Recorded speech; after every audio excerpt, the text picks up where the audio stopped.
Chapter 31. The whole circle of rocks on the beach was reddened by the sun. Yusang sat at the bottom of the cliff, supporting his chin with one hand, looking at the rocks from a distance.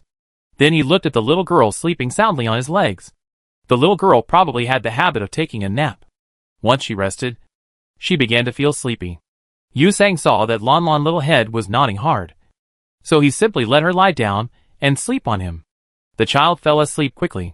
She slept very well and didn't move around, but she might not feel safe, so her two little hands kept clutching the corners of her clothes. Yusang stared at the little girl's sleeping face for a while, and his hands became more and more itchy. After all, he couldn't resist the impulse in his heart, and his slender fingers stretched out slightly. The boy carefully pressed the chubby back of the little girl hand with his fingertips with thin calluses. A small dimple was formed after pressing. So soft. Yusang's eyes widened, and he became bolder. After poking the back of the little girl hand twice, his arm began to move upwards. He poked the little girl face again. Puff. The face has more flesh than the back of the hand, and a deeper dimple was formed after poking. So fun! Yusang was addicted to poking. After poking twice, he pinched the tip of the little girl's nose. Perhaps because he felt that he couldn't breathe. Lanlan frowned and mumbled unconsciously. Yusang immediately withdrew his hand and pretended that he had done nothing. Lanlan opened her eyes dazedly. The little girl had just woken up and was still a little tired. She rubbed her eyelids with her little hands, tried to sit up, looked in front of her, and looked around. The little girl looked at the big brother beside her and asked in a baby voice, "Big brother, has Lanlan slept for a long time?" Yusang coughed lightly. "Not bad." Lanlan looked at the big brother's straight right leg. Her ears blushed with embarrassment, and her little hand quickly went up to pound the big brother leg. While pounding, the little girl shyly said, "Big brother, has Lanlan always slept on your legs? Are your legs sore? Lanlan's head is very heavy. You should put Lanlan on the ground." Yusang's fingertips started to itch for no reason. Such a good girl. I really want to rub her face and rub her hair bald. The ground is so dirty. What if you get sand in your eyes later? Yusang said casually, and while speaking, he pinched his thigh. It is indeed a bit sore, mainly because the muscles are tense because I have been keeping the same movement. Lanlan hurriedly continued to help her big brother massage his legs, while she looked at him with her big eyes. Although this big brother was a little strange sometimes, he was still a very good person. Lanlan, are those stones over there almost done? I think they are almost roasted. Yusang was still more concerned about the stones, although he didn't quite understand the little girl arguments. They seemed quite powerful. Lanlan looked over there, and saw that the stones were indeed red from the sun. Lanlan got up from the ground, and with sand all over her body, she walked towards the middle of the desert. She reached out and touched a small stone. The scorching temperature made the little girl retract her hand as soon as she touched it. Lanlan stared at the stones in a circle, and after a while, she wrapped her hands with her sleeves, grabbed the smallest stone, and ran back to the shade under the cliff. Lanlan handed the stone to the big brother. "Big brother, can you feel how much energy is in this stone now?" Yusang was not afraid of the heat, and directly held the stone in his palm and checked it. After a while, he raised his eyebrows. "There is about 0.5% trace energy.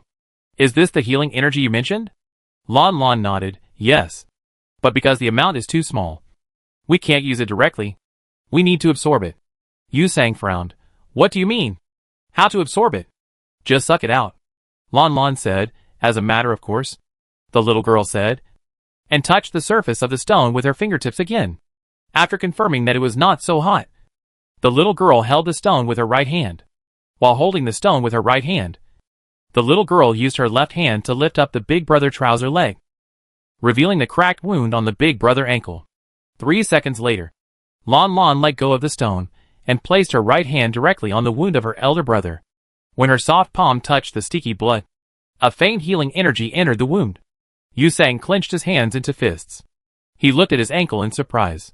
As the person involved, he could clearly feel the changes in his body. It was like drinking a sip of hot water suddenly in the snow in the cold winter, or like jumping into a cool and slippery swimming pool in the hot summer. In short, that kind of comfort penetrates from the skin into the blood vessels, and then from the blood vessels to the brain, and finally reaches the heart. Yusang pressed his heart, and his heartbeat suddenly beat much faster than usual.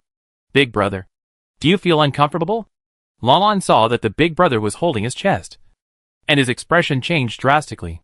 She thought that her energy delivery made the big brother uncomfortable, so she immediately loosened the big brother ankle. Don't let go.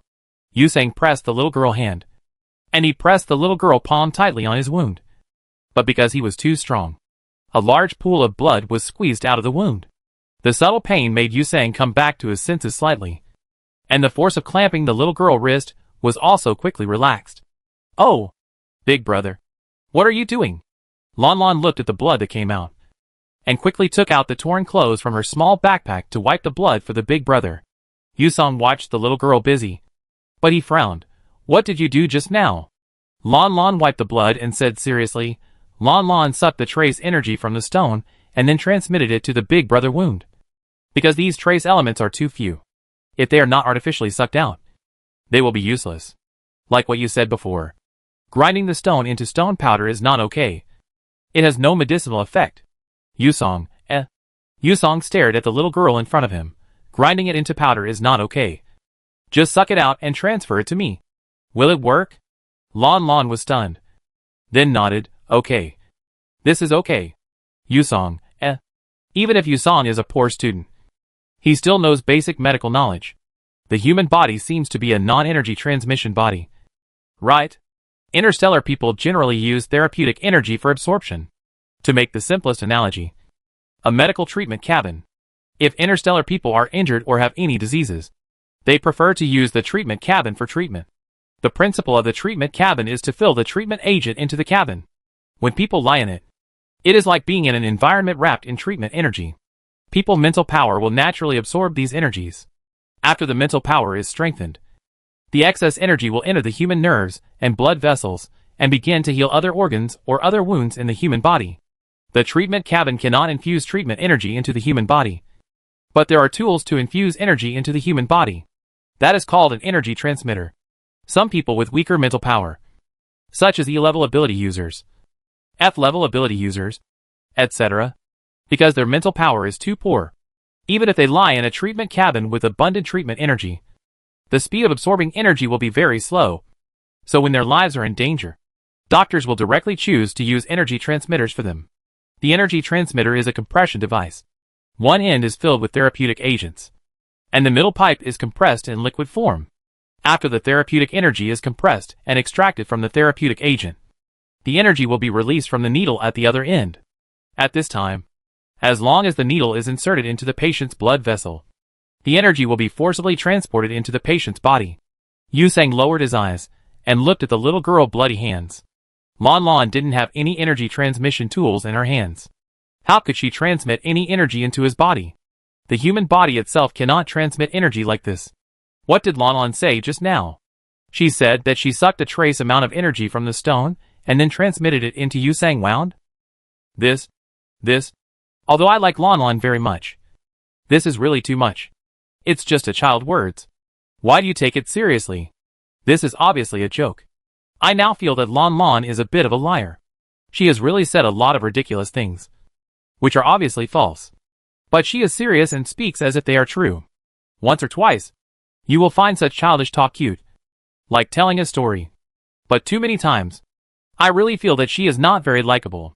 What do you mean by unlikable? Why is my granddaughter unlikable? Dean Crow looked at the barrage floating on the big screen. The old man who had not surfed the internet for more than 10 years registered an account in anger and immediately posted a barrage. I am Lanlan grandfather. Lanlan is a good child. You are not allowed to say anything about her. Just after sending one message, Dean Crow wanted to send the second one, but the communicator at hand rang. He raised his light brain and saw Marshall Yi?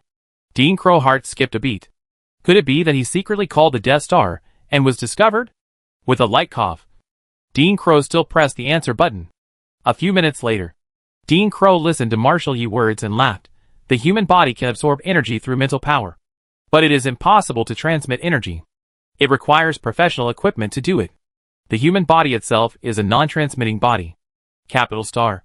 Inside the Yi family villa, Marshall Yi leaned back slightly, pressing his back into the soft sofa backrest. Marshall Yi felt that he was indeed a little crazy.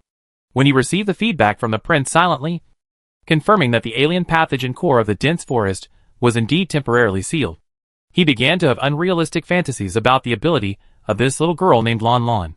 This time in Hingsha Stone Forest, Lanlan said that she had discovered a new use for dark matter, almost from the moment she finished speaking. In the following hours, Marshall Yi stared at the live broadcast room without a blink, without slacking off. Even if the little girl went to sleep, even if no one on the screen spoke, he still stared closely, not daring to miss a single clue. Marshall Yi knew that it was impossible for energy to be transmitted through the human body, but he still called Dean Crow of the research park to verify.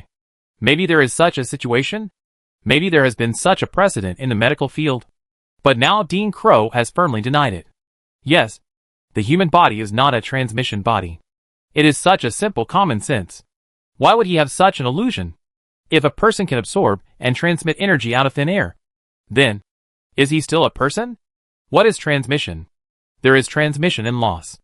Imagine a person who can transmit energy into other people's bodies at will. Can she also absorb other people's energy from their bodies? If you touch the enemy when facing him, you can absorb the energy in his body and make him unable to resist instantly. Then, isn't it too absurd? This is not something that humans can do. This violates the laws of nature. After a long silence, Marshall Yi spoke again, but Yusong did react just now. Speaking of this, Marshall Yi realized that he did not mention the premise. A professional medical professor like Dean Crow should not watch violent fighting programs like Fatal Training Ground on weekdays. Marshall Yi said, if Dean Crow is not busy now, you can watch Fatal Training Ground. Enter the 3S contestant. Yusang live broadcast. I know. I'm watching it. Dean Crow voice came from the other end. Marshall Yi was stunned, and then thought that it was probably because Lanlan mentioned dark matter before. So the research park got wind of it, and was also watching. Marshall Yi immediately asked Dean Crow what he thought of Yusang's reaction just now, as if he was hit by something. Dean Crow said helplessly, first, through the screen, we can't be sure whether he really reacted or was just acting. After all, this Fatal Training Ground is ultimately a live show. I know that the essential purpose of many contestants participating in Training Ground is to become famous. Medicine is rigorous. We will not interpret a person's reaction out of thin air without the support of the other party's exact physical data. Secondly, even if he really reacted and thought he was cured in an instant, frankly speaking, I am more inclined to believe that this is a psychological effect. 0.5% healing energy. Do you really think you can detect the existence of such a small amount of energy? A bottle of the cheapest healing potion contains 50% healing energy. Marshall Yi. The human body is a non-transmitting body. This premise is 100% absolute, and there are no exceptions. You must understand it. Marshall Yi took a deep breath. Dean Crow's words were so clear that he didn't know what else to say for a while. But at this moment, Dean Crow said again, but, Marshall Yi, do you have an account for the live broadcast room? Marshall Yi was stunned. Account? Yes. Since you are also watching the live broadcast, can you please send a barrage? Marshall Yi's expression suddenly became serious. Could it be that someone in the barrage mentioned remarks related to dark matter or human energy transmission? And Dean Crow wanted to send a barrage to ask questions. But he didn't have an account? Marshall Yi had turned off the barrage function, and he immediately turned it on. Looking at the full screen of text, he clicked on the input window. What to send? You say. Dean Crow said, just send it. Blue blue go duck. Grandpa loves you forever. And add a little red heart at the end. I can't find the little red heart expression, but I see that others have it. Marshall Yi, Marshall Yi, question mark. Marshall Yi was silent for a few seconds, then subtly raised his left hand and looked at his light computer screen. I am talking to Dean Hubert Crow on the phone. 12 words. Shocking. There is no mistake. The person on the other end is Dean Hubert Crow. Has it been sent? Dean Crow didn't hear Marshall Yi's response for a long time, so he urged him a little. Marshall Yi, Marshall Yi closed his eyes, but he still typed a line of words in the input box. Then he heard Dean Crow excitedly say, I saw it. I saw the barrage you sent. Marshall Yi. I gave you a thumbs up. Marshall Yi, Big brother. Why don't you speak? The puzzled voice of the little girl suddenly came from the live broadcast screen. Marshall Yi came back to his senses and immediately listened to the little girl with all his heart. Yusang looked at the little girl in front of him blankly. He didn't believe what Lanlan said about transmitting energy to him. Humans are non-transmitting bodies, and don't have this function at all. But the feeling of extreme comfort just now was particularly real. Lanlan, tell me honestly, what did you do to me? Yu Sang asked with a serious expression. The 4-year-old girl scratched her head, her expression a little dazed. Didn't Lanlan just say that? Alas. Yu Sang was helpless. Don't lie. Children can't lie. Lanlan, Lanlan was anxious. Lanlan didn't lie. I know. Do you have some small technology hidden in your sleeves? You NPCs are really cunning. Are you trying to trick me? I won't be fooled. Lanlan didn't know how to explain to her big brother. Why did her big brother start to say strange things again? At the same time, the headquarters building of Yaxing Fatal Training Ground. Fuck. Li Jie cursed fiercely, and his violent fist hit the wall of the rising laser elevator. The elevator shook instantly, and Zhou Hongtai and others standing at the back staggered and finally stood firm. Several men looked at each other, and Zhou Hong finally asked with courage, "Boss, what? What happened?" The man with a frosty face did not answer, but his coldness proved that he was in a bad mood. Isn't he in a bad mood? His precious daughter even revealed the secret of energy transmission. How can he go back and explain it? At this time, the elevator also reached the top floor.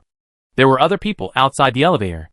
The elevator door opened, and the people waiting for the elevator outside had not reacted yet, and saw a gust of wind rushing out, mixed with violent murderous aura. And the fleeting figure went directly to the office of the general manager at the end of the floor. Bang. With a loud bang. The general manager of Fatal Training Ground, who was handling official business. Before he could react, he was suddenly lifted up from the office chair by a fierce big hand. The general manager was stunned. When he looked up, he saw a handsome face with murderous intent. He was immediately shocked. Bao God. Why are you here? Hide. Why don't you hide today? Li Jie threw the person in charge back to the office chair. The wheels of the office chair slid back a few steps and hit the electronic bookshelf behind it. Li Jie took a step forward, stepped on the person in charge's chair with black military boots, and said coldly, "Get my daughter out. Now!" Immediately. Did you hear me? The general manager was about to cry. These days, when he heard that Baoshan was coming to the headquarters, he ran away from the back door. Today, for some reason, no one reported Baoshan's coming, so he was blocked. Baoshan. This is really not something I can decide alone. You know how complicated the forces are here. I don't know. I only want my daughter. The fierce man is unreasonable. The general manager thought for 2 seconds. He raised his head directly, showing his shivering neck. Kill me. Li Jie, The general manager wanted to cry, but had no tears. If I offend you, I will die. If I offend them, I will die. I am a small manager caught in the middle. What can I do? If you really want to find someone to vent your anger, just kill me. Li Jie, At this moment, in the holographic background of the live broadcast room, Li Jie suddenly heard Yu Sang's voice. Okay. If you insist that you can transmit energy, then transmit it to me again. Then, it was Lanlan's voice. Okay then. Li Jie didn't care about the person in charge anymore. He touched the optical brain, and the live broadcast screen reappeared in the holographic glasses. The little girl was seen swaying, running into the desert, wrapping her little hands with her sleeves, and picking up a stone. When the stone was no longer hot, she held the stone in her little hand, and then let go of the stone after a second. Yu Song smiled as if he knew everything. Has it been absorbed? Let me check. Yes. There is indeed no trace of energy in the stone. This is normal. You absorbed it with your mental power. Right? You are a little kid, but you absorb it quite quickly. I estimate that you are at least an S-level ability user. You can have your first ability test at the age of 15. If you work harder and practice more, you may be able to detect 2S ability by then. The little girl didn't seem to understand what the test was. She looked dumb, but she nodded in support. Oh, okay. Lanlan will work hard. Although her expression seemed to show that she didn't know what she was working hard for. Okay. Transfer energy to me. Yu Sang opened his arms and acted like a little girl. Lanlan looked around the big brother, then looked at the big brother bleeding ankle again, and put her little hand on it. The next second, Yu Sang, shock. It was that kind of extremely comfortable feeling again. At the same time, Yusang realized that this stone might have more trace energy than the previous one. Yusang felt that his ankle bones were recovering at a speed visible to the naked eye. Fuck. Yusang was stunned. He picked up his legs and stuck them under his eyes, checking his injuries carefully. After checking, Yusang, putting down his feet. The boy looked at the innocent little girl beside him with two little hands twisted together and a confused expression. After a long silence, Yusang finally found his voice. I always thought that even if my liberal arts grades were poor, I still had common sense. But now I find that I don't even understand common sense. The world is changing too fast, and I am the only one standing still. Yusang muttered a few words of self-pity. Then he suddenly looked at Lanlan beside him and said seriously, Sister Lan, when you become rich in the future, don't forget me. Your half-brother. Okay. Chapter 32. What does Yusang mean by that? Marshall Yi looked at the young man on the big screen, who seemed to have confirmed that Lanlan could really transmit energy, and couldn't help but speak immediately, before the communicator was hung up. Dean Crow on the other side also heard Marshall Yi's voice. Dean Crow was a little surprised, but he quickly denied it. It's impossible. The human body is not an energy transmitter. Dean Crow, I have an important communication. I will contact you later. After hanging up the communication, Marshall Yi called Baoshan again without stopping. He had to verify it with Baoshan in person. Baoshan stood in the office of the person in charge of the fatal training ground. He also watched the live broadcast. He felt that his head was about to explode. Very good. Yusang's words have come to this point. Now the fact that Lanlan can transmit energy can no longer be covered up. Ding. At this moment, the communicator rang, and when he saw the caller ID, it was Marshall Yi. Baoshan hung up without saying a word. But less than 2 seconds after hanging up, the other side called again. Baoshan turned off the communication function in annoyance. Then he walked quickly to the door and said to several subordinates outside, turn off all the communications for me.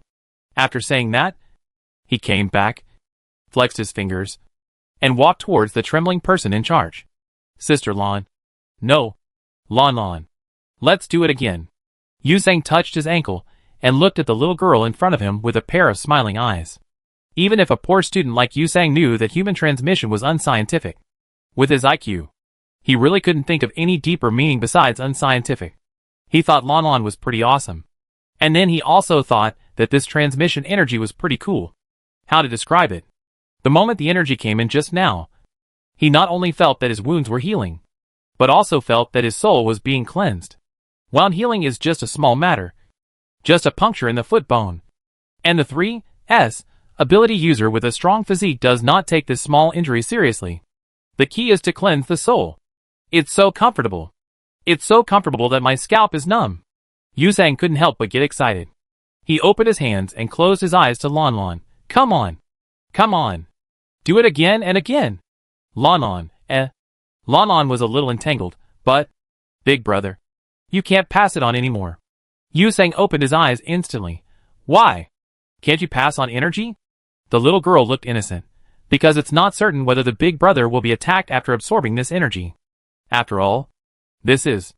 The peeling of dark matter has a healing effect on the little scorpion, but it may be harmful to the big brother. So inject a little bit and observe for a while. Yusang felt that the little girl was too cautious. I am not healthy. You can see that the wound is healing. I don't feel uncomfortable. Continue. Continue. Lanlan pouted and turned her head to the side. Big brother.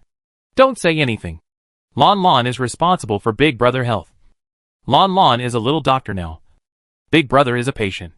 And patients should listen to doctors. Well, that's what the doctor dad told other parents. Sometimes other parents secretly fight and get hurt when they go to see Val dad for treatment. Val dad will be so fierce to them. Lanlan pursed her lips. She also imitated Val dad's fierce expression and said to the big brother, if you don't listen, Lanlan will spank you. Spanking hurts a lot. Puff. Yusang couldn't help laughing. He looked at the little girl deliberately puffed up face. Oh no. I want to pinch her again. Ah. Lanlan. Dr. Lan is so cute.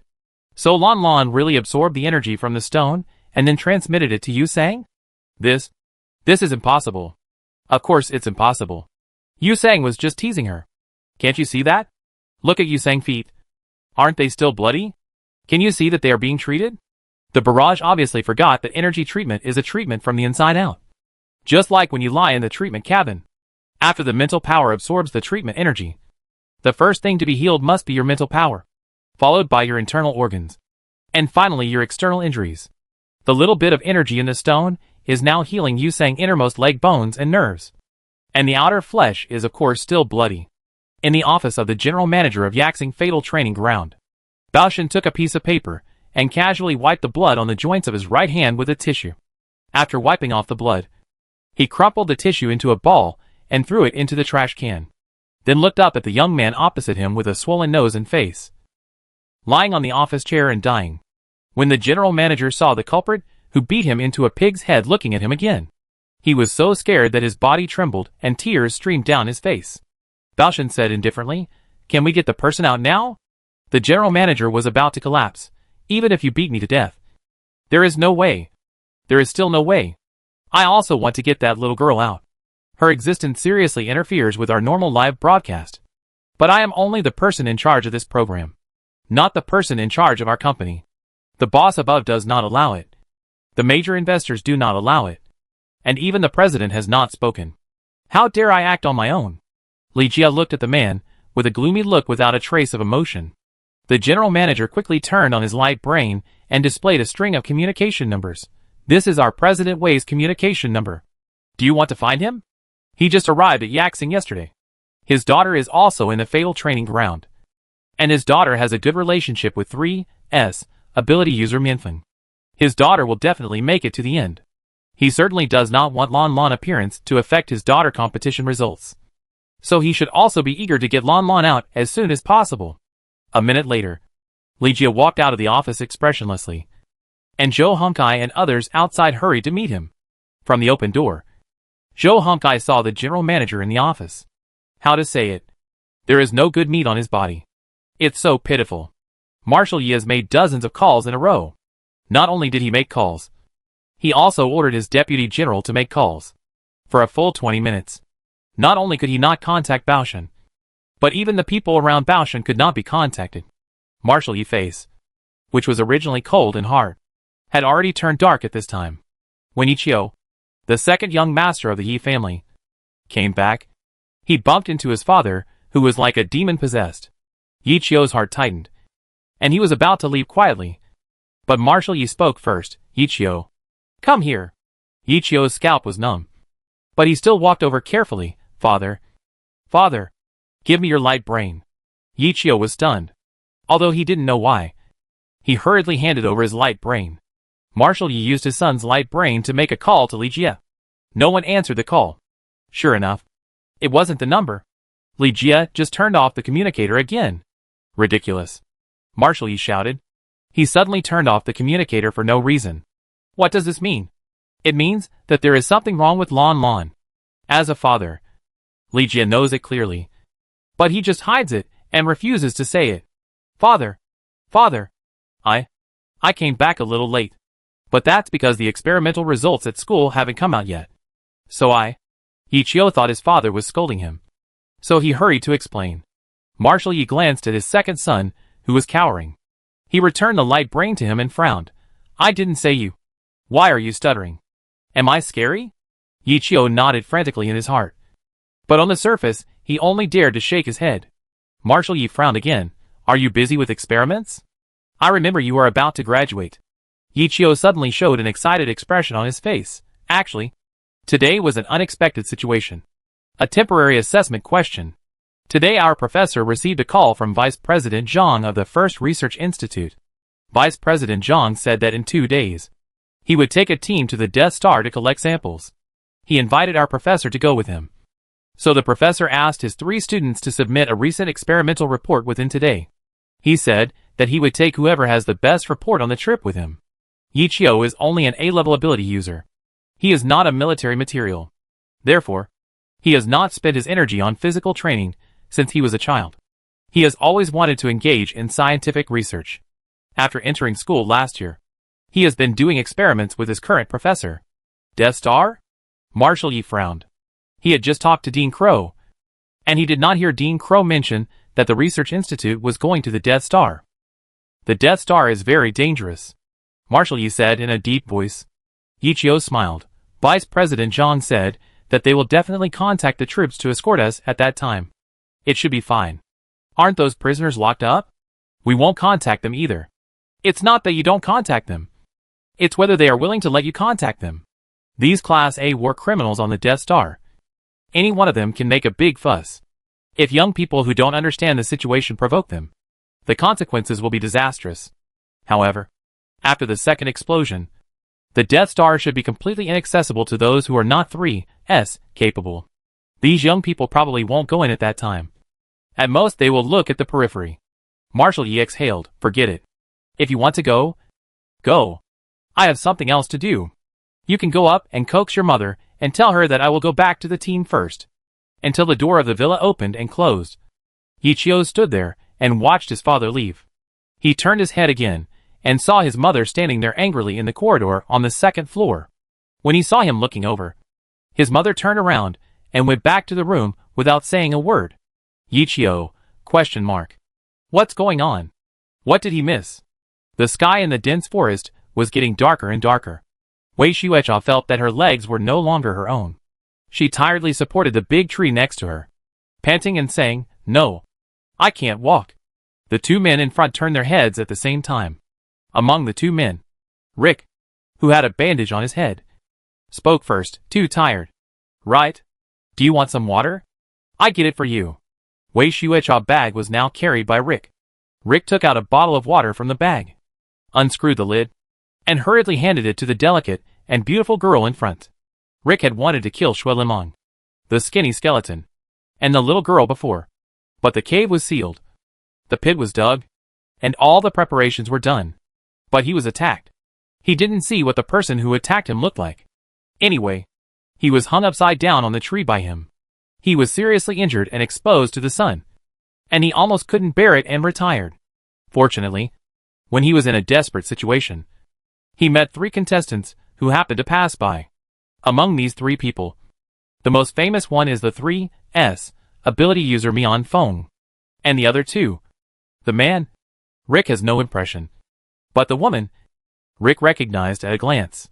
Wei Xuecha, the eldest daughter of Hengtian Energy, the largest energy development company on Pegasus. The Wei family is also one of the founding consortiums of Fatal Training Ground. It is said that Wei Xuecha's father also took time to serve as the investment manager of Fatal Training Ground. After being rescued by Wei Xuecha, Rick directly relied on them. If he could go with Wei Xuecha, then along the way, he would not only have the protection of 3S ability users, but also be friends with the daughter of the richest man on Pegasus.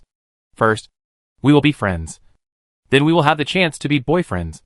And finally, of course, we will get both money and beauty. He wants the beauty. And he also wants the gold mountain of Hengtian Energy. Lake was so happy that from yesterday to today, he was very caring towards Wei Xuecha, trying every way to please the beauty. Wei Xuecha took the water from Lake, drank a sip, frowned, and looked at Mianfeng who was still walking in front. Brother Mianfeng, let me rest for a while. You see I have no strength. The boy walking in front had a calm face, and was expressionless. He stopped, and on his particularly 3-dimensional facial features, a pair of deep eyes swept calmly towards Wei Xuecha. Wei Xuecha wanted to act like a spoiled child. But seeing his serious eyes, she could only bite her lips aggrievedly, and continued to walk forward pitifully. Rick quickly followed. Xuecha, do you still want to drink water? Do you want to drink some nutrient solution? It's really hot and stuffy today. If you don't, hold my arm, and I be your crutch. Rick tried his best to curry favor with Princess Wei, and at the same time, he kept looking at the other young men beside Wei Xuecha with a vigilant look. The young man looked older than them, probably about 40 or 50 years old. Rick had hardly heard him speak in the past 2 days. He didn't like to talk, but he was absolutely obedient to Wei Xuecha. Rick guessed that he was either one of Wei Xuecha's suitors, or a bodyguard specially hired by the Wei family. I really don't want to watch this live broadcast room at all. Mianfeng, why do you want to go with these monsters? The word monsters is well used, although I don't know what it means. I feel it is inexplicably appropriate. So who is this Wei Xuecha? Has no one found out her identity yet? Looking at this situation, She is more impressive than Princess Nana. Our Princess Nana is still wandering on the edge of the dense forest. She has no food to eat, and no tomorrow to live after today. Unlike this Wei Xuecha. Not only does she have a backpack, but she is also tired after walking a few more steps. Her information shows that she is an S-level ability user. But forgive me for being frank. After watching her for more than 50 days, I really don't see how she looks like an S-level ability user. When there is danger, it is Mianfeng and the man named Barry who take action. What has she done? Not only does she do nothing, but she is also picky.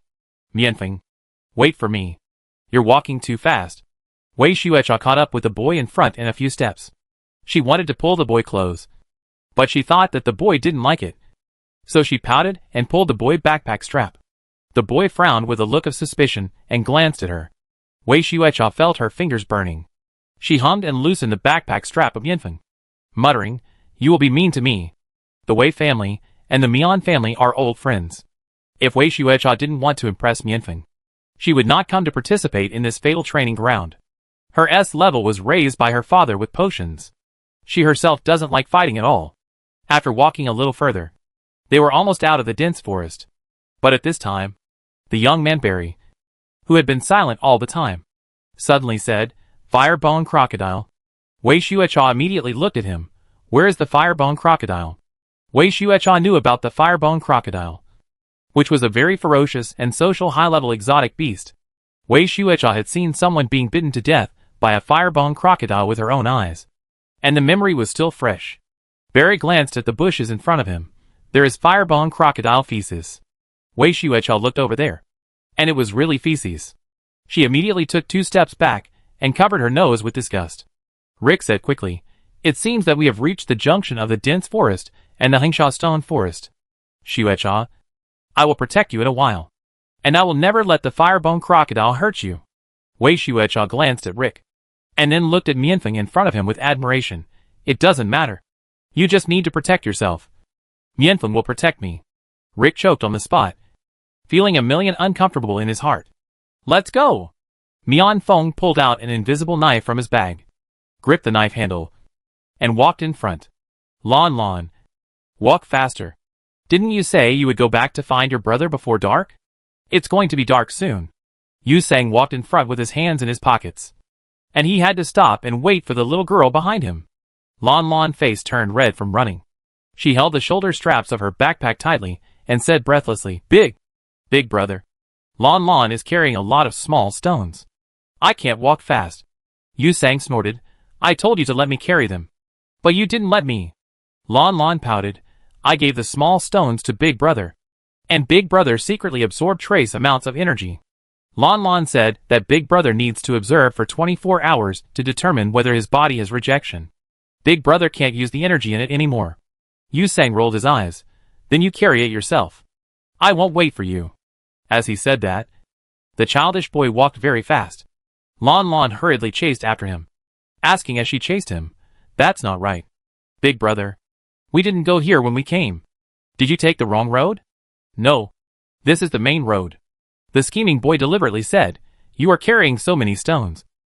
It's hard for you to climb the hillside. Let's just go straight to the right road. Hurry up." Lanlan had no choice but to speed up her pace and try to catch up with her big brother. Yusang was walking in front of the little girl, muttering in his heart that when he saw the firebone crocodile, Lanlan would be scared to death. At that time, he would grab the little girl with one hand and her small backpack with the other hand. And when he ran away with the little girl, he would reach out and secretly absorb the energy of the stones in the backpack. Yusang has already felt that the energy in the stone is obviously useful. His legs don't hurt at all now, but the little girl just won't let him use it. Stingy. Big Brother, wait for Lanlan. Please walk slower. Lanlan finally caught up with the Big Brother. Her 2 little hands immediately hugged the Big Brother waist, and her little body leaned heavily on the Big Brother. Yusang was sure that the firebone crocodile's habitat was ahead, and he didn't dare to let the little girl stay too far away from him. He held the little girl's hand and pinched her nose. "You clingy. Okay. I hold you. Walk faster. It's getting dark." With the Big Brother holding her, Lanlan felt less tired. But as she walked, Lanlan suddenly heard a sound in front of her. Yusang also heard it, frowned, and walked quickly forward. Hundreds of firebone crocodiles. No one expected that there would be hundreds of firebone crocodiles. Wei Xuecha felt that she was going crazy. She was protected by Barry, a special bodyguard that her father had found for her. He was a 2S ability user. Wei Xuecha originally trusted Barry very much. But when Barry had more and more wounds from the firebone crocodiles, Wei Xuecha knew that Barry could no longer protect her. Wei Xuecha immediately looked at Mianfeng in the distance. Mianfeng was surrounded by more than 50 firebone crocodiles, and was even more unable to split his attention. Xuecha, let's go! Rick held an A-level weapon in one hand, and held Wei Xuecha's hand with the other. Wei Xuecha was in a panic. She looked at Rick with fear, and soon understood what Rick meant. Rick wanted to take her away first. And with Barry behind them, they would definitely be able to escape. Yes, we have to run away. This is a firebone crocodile. It is a high-level beast. Wei Xuecha followed Rick's footsteps without hesitation. Barry was half covered in blood. He held an S-level weapon in his hand. His lips were pale. He frequently chopped the densely packed firebone crocodiles in front of him with a hard blade, while retreating to protect Wei Xuecha and the others from leaving. He signed a death contract. His only purpose in entering this game was to protect Wei Xuecha. If Wei Xuecha did not withdraw from the game, he could not withdraw from the game. Therefore, if Wei Xuecha needed him to use his life to hold back these firebone crocodiles, and buy time for her to escape, then he had to do so. Roar! The roar of the firebone crocodile was shrill and brutal. Ugh! Barry groaned, and looked at his leg. 2 firebone crocodiles bit his right leg. He chopped with a knife in his hand frantically. But the solid shell of the firebone crocodile could not be pierced at all. Barry felt that his leg was about to be torn off. A crisp sound came from the leg bone. It should be that the bone was bitten by the sharp teeth of the firebone crocodile. Barry's foot twisted, and he fell directly to the ground. In an instant, more than a dozen firebone crocodiles rushed up like wolves seeing meat. Barry blocked with his hands and chopped with weapons. But it was useless. Ah! He screamed, and the huge tearing pain in all parts of his body finally made him feel that he was about to lose his life. He tried to look back in the fierce and angry firebone crocodiles. He wanted to see if Wei Xuecha had escaped. That was his responsibility. But as soon as he turned his head, a firebone crocodile had already bitten his neck. Bang! The next second, the firebone crocodile lying on him suddenly flew out. Barry looked up with blurred vision and saw Mianfeng, who was also covered in blood. Mianfeng used a weapon with one hand and held Barry's collar with the other hand. He pulled him up. Barry's face was covered in blood. He quickly said, "You go. Protect Miss Wei." "Shut up." The boy with a stern look interrupted the young man nonsense. He pushed the man behind him and asked him to chase Wei Xuecha and the others. He would cover the rear. Barry looked deeply at the bloody boy whose back was stained with red. His nose was sore. He ran back with difficulty using the knife to support the ground.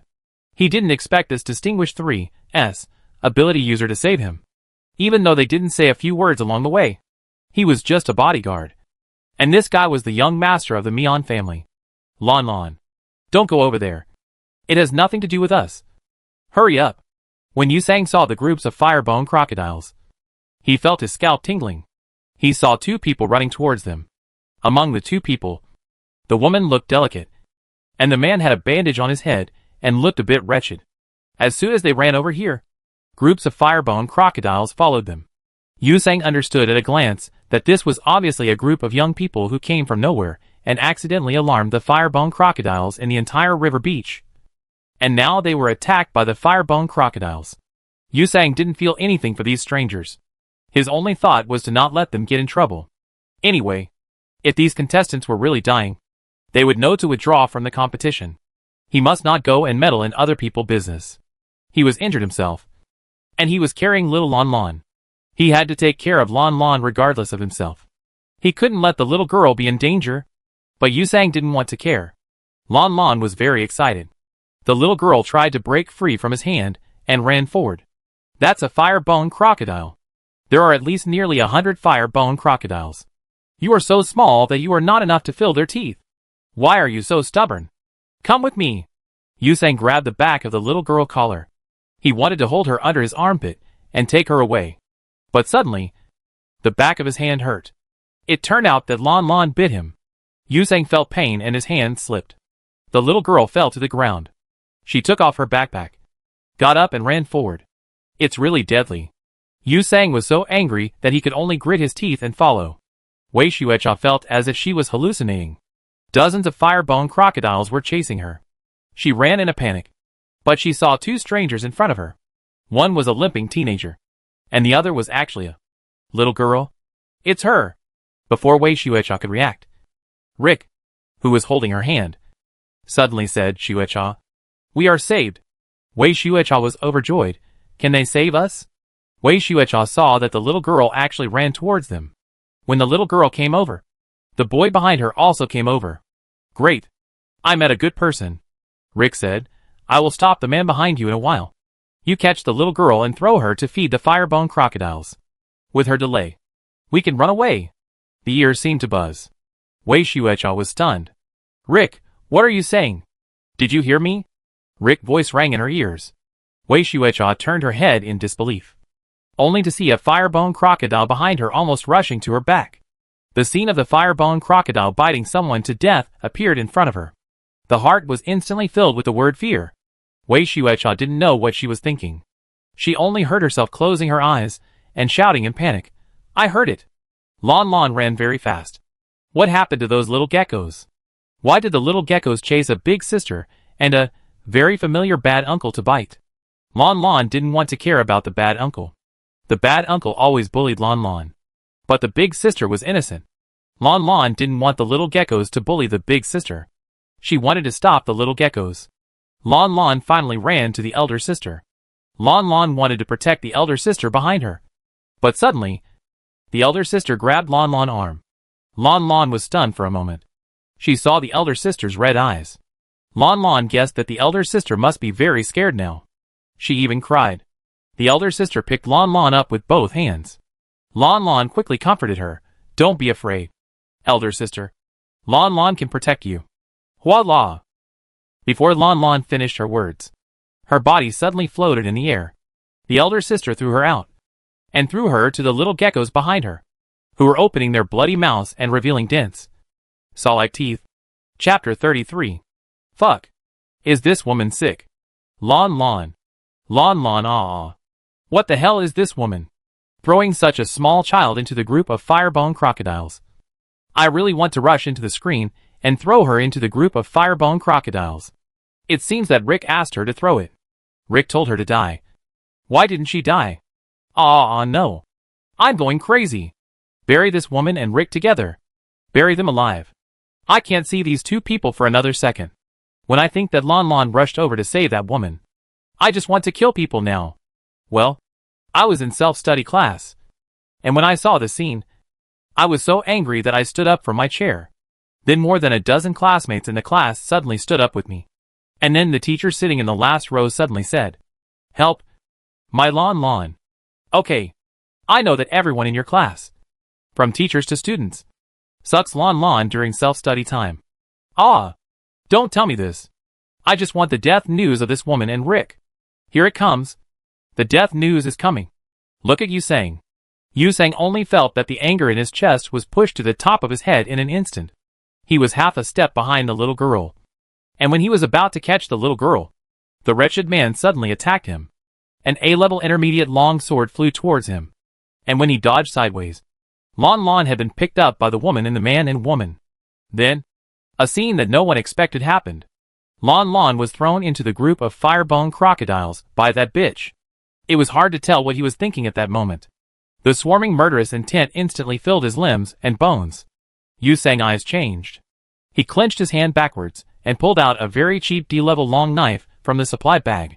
The next second, the mental power of the 3S ability user suddenly surged. Rick recognized the man in front of him. Yusang, one of the few 3S ability users in the fatal training ground. After seeing clearly that the person he wanted to stop was Yusang, Rick suddenly had a bad premonition in his heart. He knew he shouldn't do it again.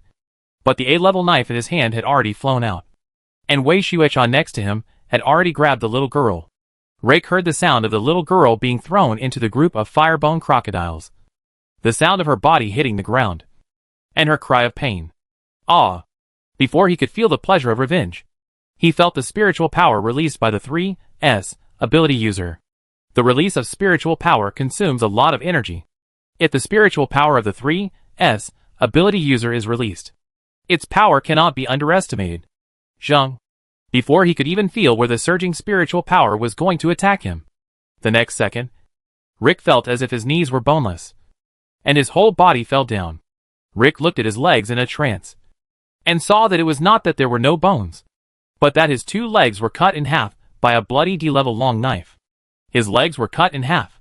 His legs were cut off. Huge panic filled his brain, and before Rick could scream, a gust of wind passed in front of him, and that Yusang had approached him. And at the same time, the other party grabbed his collar with one hand, and with a crash, his body was thrown into the group of fire-bone crocodiles by the other party. While floating in the air, Rick could still see the place where he had just stopped. In a large pool of blood, his legs fell there, like 2 hideous twisted tree roots in the mottled and dense woods. Bang! The body fell to the ground, and the sharp teeth of the fire-bone crocodile rushed towards him and bit his torso. Ah! Rick finally reacted and screamed. The pain of being torn and bitten all over his body almost made him collapse. He tried hard to touch his light brain. He wanted to withdraw from the competition. He wanted to withdraw now, but he couldn't touch it. He only touched the hand bones that were bitten off by the fire-bone crocodile. There was no wrist under the hand bones. Rick tried hard to find his light brain. Where is his light brain? Where is his light brain? He wants to withdraw from the competition. Let him withdraw from the competition. Wei Xuechan knew that it was wrong for her to do this, but she was afraid of the fire-bone crocodile. She had seen people bitten to death by the fire-bone crocodile before, and she knew how scary that kind of pain was. She didn't want to be bitten by the fire-bone crocodile, and couldn't even touch her. She was a favorite girl since she was a child, with her father devoted cultivation, her mother doting and pampering, and the protection of 3S ability user Mianfeng. She knew that Mianfeng didn't like her, and thought she was spoiled and willful. But they were childhood sweethearts, and the elders of the 2 families had long known that they would definitely be a couple in the future. In order to be worthy of Mianfeng, she suffered so much, and those potions that improved her abilities were really hard to drink. Especially that Devil's Light, the banned drug that raised her ability limit from A level to S level. Devil's Light. She almost vomited after eating it. She was also a person who had suffered, but she had always been kind-hearted. She never hurt anyone. She saved Rick. When she saw someone being bullied in school before, she would help others. She had done many good things. When it was her turn to face life and death, what was wrong with her being a little selfish? After throwing the little girl away, Wei Xuechao looked behind her. She couldn't bear to watch it at first. She didn't want to see the little girl being eaten by the fire-bone crocodile, but she wanted to confirm whether the little girl had a light brain. If she had a light brain, she could withdraw from the competition. It would just delay the time. If she withdrew from the competition, the little girl would still be very safe. She would not be injured. Even if she was slightly injured, the medical technology of the star system would definitely be able to cure her. Wei Xuechao looked forward to looking at the little girl wrists. No. No light brain. No light brain? Why are there still people without light brains in the competition field? Wei Xuechao was a little panicked for a moment, and at the same time, she found something wrong. Why? Why is that little girl still sitting there? Why didn't the fire-bone crocodiles around her hurt her? Lanlan felt that her body was in pain. The hard stone hit her arm, and her soft little hand hit the sharp teeth of the little gecko. She was bleeding. Her hands, arms, and legs were all bleeding. The little geckos surrounded her, and the little gecko whose teeth scraped Lanlan palm gently licked the blood from Lanlan palm. But Lanlan still felt so painful. She looked at the big sister in front of her blankly, and saw that the big sister was also looking at her. The big sister's eyes were shocked, and there were tears hanging under her eye sockets in her red eyes. She seemed to want to cry, but she forgot to cry because she was too shocked. Cry? Why did the big sister cry? She threw Lanlan to the ground. It was Lanlan who was in pain, and it should be Lanlan who was crying. The little girl felt more and more wronged. She looked at the big sister, and saw that the big sister ran faster after being shocked. Lanlan bit her lips, and her pink lips turned pale. The next second, Lanlan closed her eyes, and with a wow sound, she couldn't hold it back anymore. And she cried sadly. She couldn't stop crying from the beginning. Lanlan felt that the little geckos around her were coaxing her. They licked her arms, held her clothes, and used their big noses to push her small body. But Lanlan was still so wronged. And she still felt so painful. Lanlan tears just wanted to fall unconsciously. Boom! At this moment, a thunder suddenly sounded in the sky. At the same time, in the man-eating forest far away from the fire-bone crocodile river beach, the huge man-eating tree suddenly stretched out its dense branches. The blood mang was originally sleeping in the cave. It suddenly opened its inorganic eyes, and its winding body circled in the cave. The rotten hard lion group was guarding the human on the tree. They had been guarding for a day, and this human was about to give up. At the moment of thunder, the huge body of the rot hard lion suddenly stood up, and its upper body was heavily pressed down. The next second, its whole body shot out like a long arrow from a string. The lioness and the cubs hurriedly followed the lion pace, and agile figures flashed by like clusters of lightning. The wind-red wolf was originally lying in the cabin to sleep. It knew that the human who was traveling with it was blocked on the tree by the rot-hard lions. But that had nothing to do with it. The rot-hard lions did not hurt it, so it went back to the cabin to sleep. But at this time, the green animal pupils of the wind-red wolf suddenly opened, and the sensitive nerves of the animal stimulated its brain full of mental power. The wound on its waist had not healed yet, but its figure jumped and ran towards a certain direction in the woods earlier than the rot-hard lion. The 10,000 demon scorpions in the Hingsha stone forest opened their eyes. It slept for a day and a night, and when it woke up, it found itself lying in a black and yellow desert. This was its home. It looked at its broken body, and the next second, the 6 broken legs grew out of its body again. The 6 new legs crawled on the sand, and it looked behind itself again. The tender-tail thorns grew out again. The broken parts of its body were repaired. Its flat eyes looked in a certain direction, and then its body quickly crawled towards that direction. Boom! The thunder sounded once, and then a second time. The dark airflow pressed over the entire Turgia Zoo. The Prince Shirshu looked at the sky above. His eyebrows slightly frowned, and a trace of uneasiness flashed in his eyes. Princess Nana hid under a simple hillside. She was planning to rest, but the sudden thunder scared her, and she sat up suddenly. At the same time, the sound of insects crawling in the surrounding grass made her more and more frightened. What's going on? What's going on? During the previous weather training, when there was a thunderstorm, the insects were not so agitated. Why are they suddenly going berserk? Is this a natural disaster warning? Is it so big this time? After Yi Ling confirmed that the rot-hard lions had left, he climbed down from the tree, frowned and looked at the sky that seemed to be about to break, and his expression showed confusion. Isn't the thunderstorm over? Normally, the same weather will not appear twice during climate training. It's thundering. Why is it thundering? Backstage of the live broadcast of Fatal Training Ground, the staff looked at the lightning that appeared in the mountains of Turgia Zoo and asked loudly, "Who moved the climate switch?" "We said the next one will be extremely cold." "What's the thunderstorm?" "Supervisor, no one moved the climate switch. It seems that it was thundering in Yaxing." "You? Look! There is thunder outside." The supervisor looked out the window and saw that the sky, which was originally normal, was suddenly covered by dark clouds. "Will the thunder on Yaxing affect Tejiazu?" "Of course not," the supervisor said loudly. "How could this happen?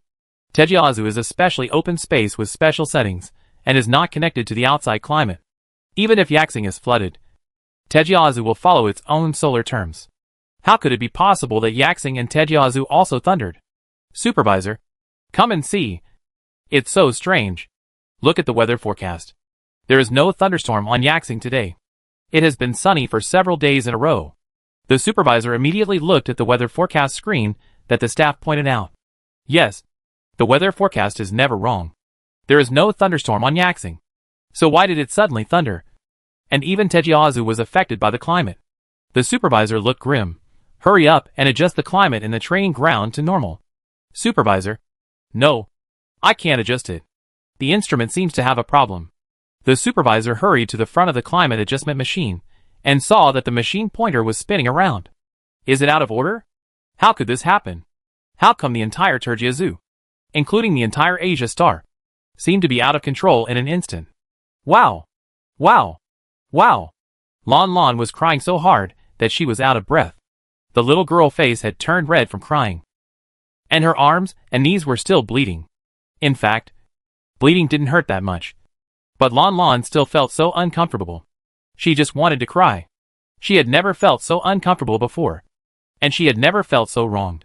When Mian Fong and Barry came from behind, they saw a little girl sitting in a pile of firebone crocodiles, crying loudly.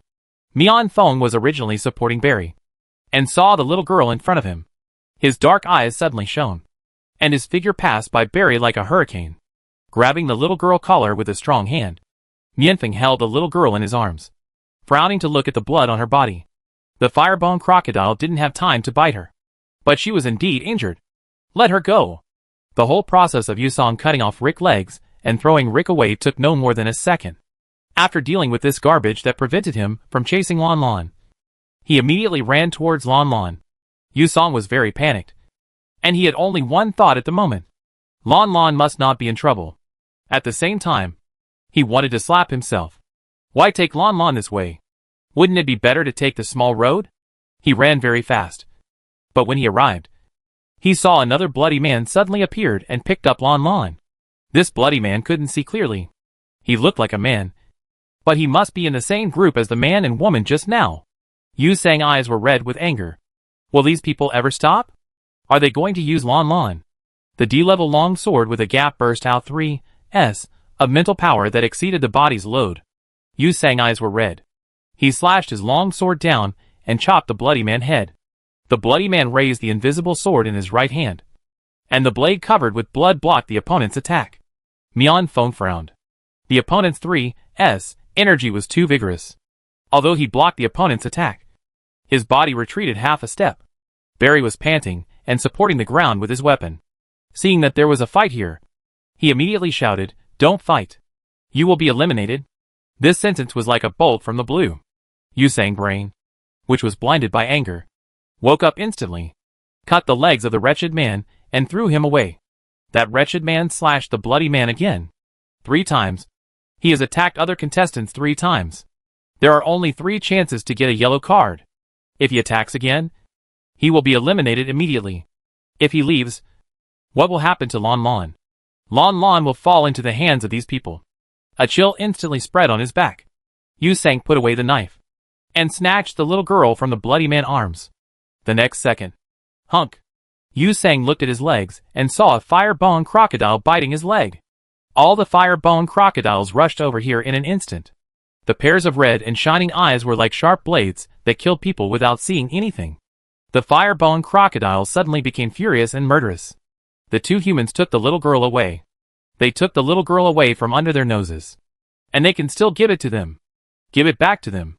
Barry saw the firebone crocodiles surrounding him, and he immediately raised his long sword to defend himself, but found that the firebone crocodiles actually skipped him and attacked Mianfeng and the others. Barry frowned, and looked at the strange man who only had a D-level weapon, and whose leg was bitten by the firebone crocodile. Without thinking, he immediately threw his S-level long sword to the other party, and shouted, "Come on!" Yusang took the S-level long sword, and the next second, he swarmed with sword intent, and chopped the firebone crocodile on the ground. The firebone crocodile's back skin was hard, and could not be cut through at all. At the same time, another firebone crocodile had already pounced on him. At the critical moment, the bloody man kicked over the nearest firebone crocodile, wiped his face, and attacked the firebone crocodile with a sharp move and a huge mental pressure. Mian Fong. Yusang could see clearly now. This bloody man seemed to be one of the contestants with the same ability of 3s this year. Mian Fong from Pegasus. The Mian family. There was no time to think too much. Yusang and Mian Fong joined forces, and the knives in their hands chopped back and forth, with heavy shadows.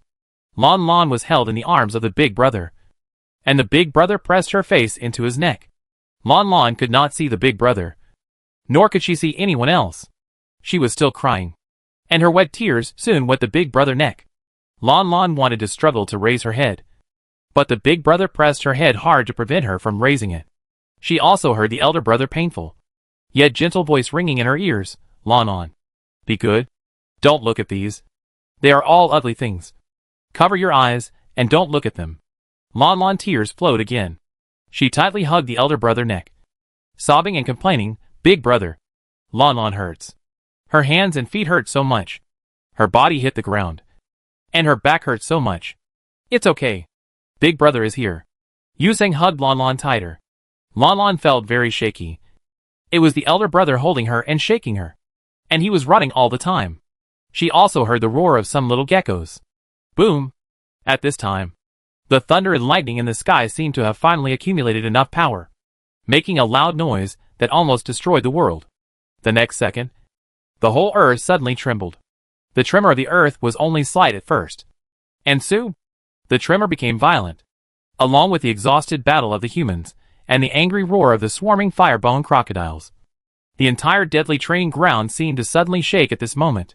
Fuck. A sudden earthquake? Don't do climate training. With so many firebone crocodiles. Yusang Mianfeng is going to die. It's not an earthquake. I opened another live broadcast room at the same time. The contestant is near the Beacon Fire Forest. It's the volcano in the Beacon Fire Forest that erupted. Fuck. The contestant I follow is on the Devouring Beach. There is a tsunami on the Devouring Beach. Countless devouring sharks are rushing to the shore. Princess Nana. The snakes, insects, rats and ants on the edge of the dense forest are all rioting. Major Yiling. The aliens in the deep forest. The beasts all started to run out. Not only these places. I checked other live broadcast rooms and found that all areas in the training ground had different sizes of vibrations. And the tornado over the Hingsha Stone Forest also came. What's going on? What's going on? Why do I feel that the entire training ground is about to be blown up all of a sudden? Is it just the training ground? I fucking feel that the entire Asian star is going to be blown up. I'm a fucking Asian star. Is it my illusion? I feel that the entire planet of Asian star is shaking. Oh, what happened? I don't want to die. Ah. Bang. The hover car that was driving well suddenly had a power failure. The soldier quickly parked the hover car on the side of the road and said anxiously, The car has a problem. Zhou Hongkai, who was sitting in the passenger seat, frowned. Why did it go wrong? Did it not get repaired? Boss, I have someone drive another car over. Fuck. What's that outside? Did the green trees on the side of the road suddenly move? Before Zhou Hongkai finished speaking, he heard the soldier yelling and pointing out the window. Zhou Hongkai looked out the window, and the next second, he was also stunned. I saw that a piece of low-level green trees on the side of the road had been touched by something and began to spread outward. The soldier's face changed drastically. This can't be the legendary explosive mutation of strange plants live seen? Zhou Hongcai's expression was very dark. He turned his head and was about to ask the boss how to deal with it. Then he saw their boss crush the metal armrest next to the seat with one palm. Zhou Hongcai, shock. The violent young man took off his frameless glasses with a frosty face. He opened the address book and dialed Marshal Yi number. Marshal Yi was also watching the live broadcast after returning to the military building. His face was very ugly at this time. When he heard the call, he glanced at the caller ID and immediately answered, You finally know how to open the call. Shut up. On the other end of the communicator, Li Jia's voice was mixed with murderous intent that shocked Marshal Yi. The other party seemed to be holding back something. So much so that his voice even trembled slightly. Immediately issue an order. Whether it is Yusang or Mianfeng. Immediately. Transmit the order. Marshal Yi frowned. And his hawk-like eyes looked at the live broadcast screen in front of him. On the screen, Mianfeng and Yusang were still fighting. He said in a deep voice, What command? Li Jia closed his eyes tightly. His voice was hoarse. Let Lanlan laugh. What did you say? Marshal Yi thought he had heard wrong. Li Jia opened his eyes again. His dark eyes were so dark that not a single light could be seen. I said, Let Lanlan laugh. Chapter 34. The sudden vibration of the Earth's crust made it impossible for people to stand still for a moment. The thunder in the sky continued, and the hurricane blew the flowers, plants and trees in the forest into a frenzy. Wei Xuecha had already run far away alone, and the sound behind her became smaller and smaller, until she could no longer hear the roar of the firebone crocodile on the riverbank and the sound of fighting with weapons. She dared to stop panting. The weather suddenly became very bad for some reason. Wei Xuecha had not acted alone since entering the training ground. She didn't know where to go. Maybe she should find a relatively safe place and stay there until the fight over there was over. waiting for Mianfeng and Barry to come to her. Bang! Bang! Bang! The wind made the leaves rustle wildly. Wei Xuecha continued to shuttle through the woods. Suddenly, boom! A thunderbolt suddenly appeared in front of her. Wei Xuecha running steps suddenly stopped, and she froze in place, watching the purple lightning strike the black land in front of her shoe tip. The crackling sound was the sound of lightning burning the land. Wei Xuecha opened her mouth wide, and a large patch of cold sweat appeared on her back. It was just 1 centimeter. If she had run 1 centimeter faster, the thunderbolt would have struck her. Wei Xuecha was trembling all over. She staggered and held on to a big tree next to her. She didn't dare to stop, and hurriedly stumbled forward. Bang! Bang! Bang! Bang! Bang! Thunderbolts continued to fall one after another, and Wei Xuecha was going crazy. She didn't know why these thunderbolts seemed to always chase her. No matter where she ran, the thunderbolts would accurately fall in front of her, forcing her to change her route. Finally, when she was in a mess, Wei Xuecha found a place surrounded by stones. It was under a cliff, where lightning would not strike. It was all stone, which could protect against wind and lightning. She was finally safe. Rustle! Rustle! The sound of insects crawling slowly stopped near the cliff. The scorpion opened and closed its mouth like a pair of pliers, and it moved slightly. It seemed to smell something, and its flat eyes looked in a certain direction. Soon, the scorpion changed its route. It no longer went to the dense forest, but flew in the direction of the smell. Ah! Soon after, a huge female scream suddenly resounded throughout the Hengsha stone forest. At the same time, in the dense forest, buzz! The vibration of the optical brain made Yusang so annoyed that he almost cursed. His bloodstained left hand held the little girl in his arms tightly, and his right hand, which could still move, waved a long knife and struggled with the groups of fire-bone crocodiles. The optical brain was worn on the left hand. Yusang didn't know why his optical computer kept ringing. This broken thing made his hands numb. Your optical computer. The battle around was very intense. The 5 senses of the 3S ability user were amazing. Mianfeng needed to concentrate his mental power to maximize his combat power. But the optical computer of the person next to him kept ringing. This vibration kept disturbing him. I don't know if it's broken. Be careful. Yusang had just said half a sentence, and the next second, he stabbed Mianfeng in the back with a knife. Mianfeng reacted quickly and realized that there was danger behind him. He turned around, and when he looked back, the long knife had stabbed the head of a flying fire-bone crocodile. With a dang sound, the fire-bone crocodile was knocked back, but because its skin was too thick, it only left a flat mark on its head, and there was no blood. Mianfeng looked sharp and was about to say something else, buzzing twice. This time, it was not the boy optical computer next to him that was vibrating, but his optical computer was vibrating. Mianfeng looked at his own optical computer in surprise. Not only was it vibrating, but the sidelight next to the optical computer was also glowing red. Mianfeng looked at Yusang, and Yusang also looked at Mianfeng. It was a coincidence that one person's optical computer was vibrating. If 2 people were vibrating at the same time, after staring at each other for half a second, they both turned on their own optical computers at the same time. Suddenly, a line of small words slid across the white screen. The content was, immediately, make Lanlan laugh. What? Is this an order from outside? But what a strange order. The 2-3S ability users were stunned. At this moment, the ground began to crack after shaking to a certain extent. The sensitive animals discovered something wrong at the first time, and the firebone crocodiles quickly began to run to both sides. Yusang and Mianfeng did not dare to stay.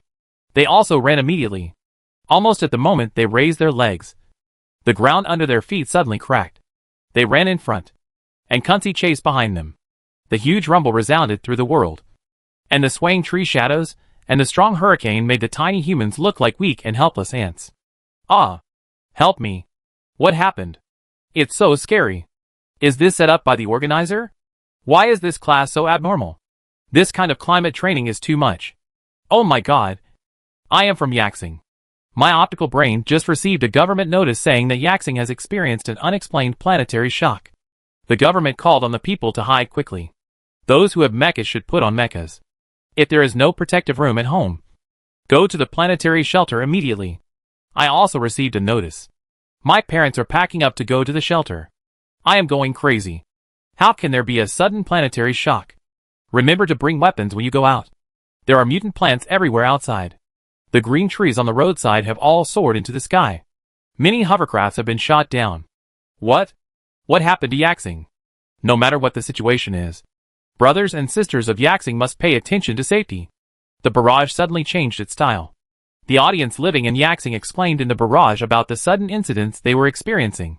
Soon, the term Yaxing shock also rushed to the top of the Star Network hot search. Now, whether or not the Interstellar people have watched Fatal Training Ground, they all know that something has happened to Yaxing. And the whole Interstellar is concerned about the safety of the people of Yaxing. Buzz? Buzz? The optical brain is still vibrating wildly. Sweat and blood are mixed on the faces of Yinfeng and Yusang. In the violent shaking earthquake, the two looked at their optical brains again, only to see that it was still the same instruction. Make Lanlan laugh? What the hell is this? There is a hillside in front of him. And Yusang's scarred feet jumped up the hillside. The cracked land behind him seemed to be blocked by the mountain, and he couldn't catch up for the time being. Yusang put the little girl in his arms on the ground with pale lips. He knelt on one knee, looked at the girl with tears all over her face, and wiped his face. Lanlan, are you okay? Lanlan stood on the ground with a pair of red eyes, like a little rabbit. A little confused. She didn't feel anything when she was held by the big brother just now. But now standing on the ground, Lanlan felt that the earth was shaking. Lanlan was a little unsteady, and her little body began to shake crookedly with the vibration of the earth's crust. Yusang immediately held the little girl's shoulders, and at the same time, another slightly warm big hand supported her on the back of the little girl. Lanlan turned her head and looked at the strange brother standing behind her. This brother had a lot of blood on his face and body. Lanlan was a little scared. She looked at the strange brother behind her, and then looked at the big brother in front of her. The little girl covered her mouth with a panic expression. F.A. F.A. What happened? Big brother. Your legs. Lanlan looked at the big brother, who was kneeling on one knee, but his legs were trembling slightly. The elder brother's leg bone was pierced before, and now he has several more wounds. Some teeth marks. And his pants are torn. My leg is fine. Lanlan. Can you smile? The optical brain on his wrist was still vibrating. Yusang glanced at it, and saw the rough red words on it, which were still the same instructions, although he didn't know why. Making Lanlan laugh should be a very important thing. More important than the lives of 2-3's ability users. Otherwise, the optical brain wouldn't have kept ringing when he and Yinfeng were running for their lives. Laugh? Lanlan's eyes were wet, and more tears came out instantly. Big brother, you have lost so much blood. How can Lanlan laugh? Wow! The little girl cried even louder. While crying, she also mumbled incoherently. Lanlan should not have gone to that big sister. That big sister is so bad. Big brother, are you in pain? Lanlan is in pain. Wow! What should we do? Lanlan is in pain. Big brother is in pain. What should we do? Yusang, bang, bang, bang. The thunder in the sky struck even harder. The earth's crust blocked by the mountain was cracked, and it was about to break through the mountain and rush up to drown them. Mian Feng closed his eyes fiercely. He pushed away Yusang, who looked at a loss, as if he didn't know why the little girl was crying harder and harder. He squatted down, wiped his hands on his clothes, wiped off some blood, and gently wiped the little girl's tears with his fingertips. Lanlan cried and hiccuped. Tears blurred her vision, and she felt someone wiping her tears. The little girl looked at the strange brother in front of her with a red nose. Does it hurt a lot? The strange brother asked. Lanlan felt wronged. She stretched out her little arm and pointed at the bleeding place. Here, here, and here. She pointed at her knee again. It hurts. It hurts so much. Yinfeng looked carefully and saw that the little girl was covered with wounds. In addition to the scraped skin, there were many black and blue places, which should be collision injuries. His face became very bad, and he looked at Yusang beside him with a cold look. The little girl was with Yusang. How could Yusang let her get so many injuries? Skin abrasions are local injuries, and the pain is only in that place. But the pain of bones becomes a whole area of pain. The little girl has too many collision injuries, so she should not be able to tell where she hurts, but feels pain everywhere. Because she can't find the reason, she will be more panicked and want to cry more. Mianfeng has a younger brother, but his younger brother has always been strong. He doesn't have much experience in coaxing children. But before his younger brother was born, he thought he could have a younger sister. So he also made a special trip to read a few guide to raising a sister. I don't know if it can be used now. Taking out the healing potion from the backpack, Mianfeng unscrewed the lid and fed the potion to the little girl. Drink this. It won't hurt after drinking it. Lanlan smelled a strange smell. She pouted and looked at the potion bottle, tears still falling. Mianfeng took out a small fruit from the supply bag. Lanlan, drink a sip of the potion obediently, and brother will give you a small fruit. Lanlan's big wet eyes stared at the red fruit. Lanlan hasn't eaten fruit-flavored nutrient solution for a long time. Lanlan has been eating a very unpalatable nutrient solution these days. What does this fruit taste like? Will it taste like cantaloupe? Or strawberry? Or peach? Lanlan wants to eat sweet fruit. Lanlan licked her lips, but didn't taste the fruit. Only her salty tears.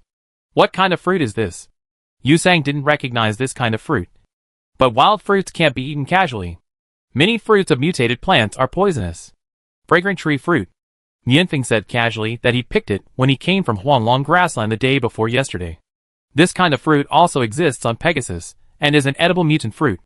Mianfeng raised the mouth of the potion bottle and looked at the little girl patiently. Drink a sip of potion and eat a fruit. Okay? Lanlan sniffed. She looked at the fruit, and then looked at this strange brother. Mianfeng and her were in a stalemate. 1 second. 2 seconds. 3 seconds. 5 seconds later, the young man with deep features sighed. Finally put down the potion, and handed over the fruit. Then take a bite of the fruit first? Lanlan's eyes immediately sparkled. She took the strange brother's hand. Wow! And took a small bite of the fruit. The taste was not very sweet.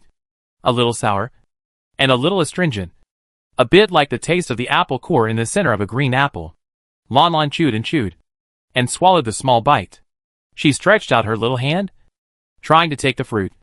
But the fruit was taken away, and at the same time, a stinky potion was handed over. Lanlan's little face immediately fell. There was a loud thunder in the sky, and the mountains and the ground were collapsing behind her. However, in such a dangerous and tense environment, Mianfeng smiled with his eyes slightly curved because of the little girl's greedy expression. He lowered his voice. Then just drink a small sip. Okay? If you drink it, I give you all the fruits. Lanlan looked at the medicine bottle, not moving. Lanlan was a very sensible child. If it was normal, she would definitely drink it. But Lanlan was injured now. She was in pain. And when children are uncomfortable, they will unconsciously become delicate. Then, take a sip? Mianfeng saw that the little girl was still unwilling to drink, so he had to lower his request. Lanlan continued to look at the red fruit in the strange brother hand. Tears were about to flow from her wet eyes again. Without thinking, Mianfeng immediately handed over the red fruit. Then eat it first. Lanlan took the small fruit with surprise, and immediately ate it in 2 or 3 bites. When there was only a bare fruit core left in the little girl's hand, Mianfeng hesitated and handed over the medicine again. The little girl lowered her head, twisted her clothes with her little hands, pretending not to see it. Mianfeng sighed. Just lick it. Is it not okay? Yusang witnessed everything that happened in the past 30 seconds. Originally, he thought that using fruit as a reward to coax Lanlan to drink the medicine was a good idea. But this Mianfeng, isn't he too unprincipled? From drinking a mouthful, to drinking a small mouthful, to taking a sip, and finally even being humble enough to lick it. It has come to this point. But not only did he fail to coax Lanlan to drink a little medicine, but even the reward was cheated away by the little girl. Yusang glanced at the top of Mianfeng's head and felt that the proud son of Pegasus had 3 golden characters on his head. Sucker. Then, drink a little. Lanlan seemed to think that it would be embarrassing if she didn't drink a mouthful of the stinky potion after eating all the fruits. The little girl bit her lip and leaned her head slightly forward. Mianfeng immediately fed the potion bottle to the little girl's lips, and used his other hand to cushion it to prevent the potion from dripping. Lanlan took a sip of the potion, and her face immediately became wrinkled after she finished it. Mianfeng kept his word, and after she took a sip, he stopped forcing the child to drink. He covered the potion bottle, and wiped the corners of the little girl's mouth with his sleeve. Lanlan's nose and eyes were still red. and there were wet tears on her eyelashes. She looked at this big brother without saying a word. Yu Sang glanced at the sky silently at this time. I don't know if it was an illusion. The thunder in the sky and the frequency of the earth shaking seemed to have become lighter. Ayo. Just then, a shrill wolf howl suddenly sounded in the distance. Mian Feng immediately hugged the little girl in his arms, and looked at the surrounding forest vigilantly. Ayo! Ayo! Ayo! As if echoing. The wolf howls that came one after another suddenly rose from all directions in an instant. Mianfeng stood up holding the little girl, and Yu Sang held the long knife in his hand horizontally, blocking the two of them with a sharp look. It's the voice of the wind-red wolf. Yu Sang looked ugly. It seems that the leader wolf is summoning the followers. It should be that the wind-red wolf pack was affected by the earthquake, and the leader wolf is leading the followers to flee. Now the forest is in chaos. We should avoid the direction of the wolf pack. They should not come to us. Fuck. They are coming. Yu Sang had not finished his words when he felt the strong breath of the strange beast rushing towards this side. Mianfeng looked back, and the ground behind him was no longer cracked, but the deep pits left before were still there. Mianfeng said in a deep voice, "Run back." The wind-red wolf pack came from the front, so they could only run back. Yu Sang did not hesitate, protecting Mianfeng and Lanlan, and turned around and ran. Lanlan was held by a strange brother and bumped all the way. Her little hand climbed on the brother's shoulder, and her little head tried to look behind her. Lanlan thought she might have heard it wrong. Why did she feel like she heard the puppy voice? But it was impossible. The puppy should be over there in the cabin. It was so far away from the cabin. The puppy was still injured and couldn't walk so far. Ah! The wolf howls behind were getting closer and closer. Yu Sang and Mian Feng didn't dare to stop. A few minutes later, the two sweaty teenagers suddenly stopped and looked vigilantly at the dark front. In front of them, a large group of firebone crocodiles were lying there. This place was obviously far away from the river beach, but the firebone crocodiles actually chased here. Behind them were the wind-red wolves, and in front were the firebone crocodiles. Yu Sang and Mian Feng looked at each other and turned right suddenly. Hey! It's the little gecko. Lanlan stretched out her little hand towards the little gecko, but the two big brothers had already carried her to the other side. Lanlan watched the little geckos chasing her, and she quickly shouted to them, "Little geckos, go home. Don't chase Lanlan. Lanlan can't take you home. There are too many of you. Lanlan can't afford to raise them." Yu Sang wailed, "Auntie, do you still think they want to play with you? This is a firebone crocodile." While Mian Feng was running away, he couldn't help but rub the back of the little girl head, calling the extremely ferocious firebone crocodile a little gecko. Sure enough, the little sister is still cute. Roar! Roar! Suddenly, the roar of the beast came from the front again. Yu Sang and Mian Feng stopped again, and Mian Feng looked in the direction of the cry. The sweat on his forehead mixed with blood flowed into his neck. He pursed his lips. Rotten Heart Lion. This is the cry of the Rotten Heart Lion. What the hell? How come there are still Rotten Heart Lions? That thing eats contestants one by one, without chewing. Yu Sang wiped his face, looked around, and pointed in a direction. This way. This way. The two turned and ran again. As they ran, the wind suddenly started to blow in the forest. The shadows of the trees swayed, and countless leaves fell from the sky, like a light rain. Yu Sang and Mian Feng stopped again. No! Yu Sang closed his eyes and used his five senses to feel carefully. I heard the sound of branches spreading underground. Mian Feng also felt it, and he immediately looked at the ground. The ground began to shake violently again, and the leaves in the sky fluttered down. Suddenly, with a bang, several dense vines suddenly broke out of the ground. Yu Sang and Mianfeng used weapons to resist at the first time. During the resistance, Yu Sang recognized these vines, and his voice was shrill. Ah! It's the man-eating vine! This is the thing that almost took his life before. The vines of the man-eating tree? The curved vines wrapped around the two teenagers like snakes. Mianfeng dodged and tried to cut them off with an invisible knife. This is not the man-eating forest. If it is not the man-eating forest, where did the man-eating vines come from? This is the man-eating vine. I will not make a mistake. I almost died at its hands. Twice. Yu Sang was full of confidence. And at this moment, more man-eating vines emerged from the ground. The next second, the two long swords were swiftly swept away by the vines. With a puff, Yu Sang's hand bones were pierced again, and Mianfeng's feet were tied tightly by the vines. Then, the two were rolled together and hung upside down. Mianfeng was still holding Lanlan. The sudden hanging and the fact that her hands were tightly wrapped made the little girl in her arms fall straight to the ground. Mianfeng's face changed drastically. Lan. The other word Lan was not called out yet. A dozen green vines suddenly rushed over from all directions. They quickly gathered together and twisted into a huge green cloth. And then steadily and gently caught the little girl, who was about to fall.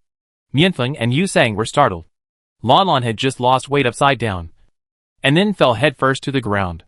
Lanlan was very scared at first. How painful it would be if her head hit the ground. But Lanlan's head did not hit the ground. The soft vines held her. Lanlan lay on the vines. She looked around in confusion. And then she immediately understood. It was Uncle Big Tree.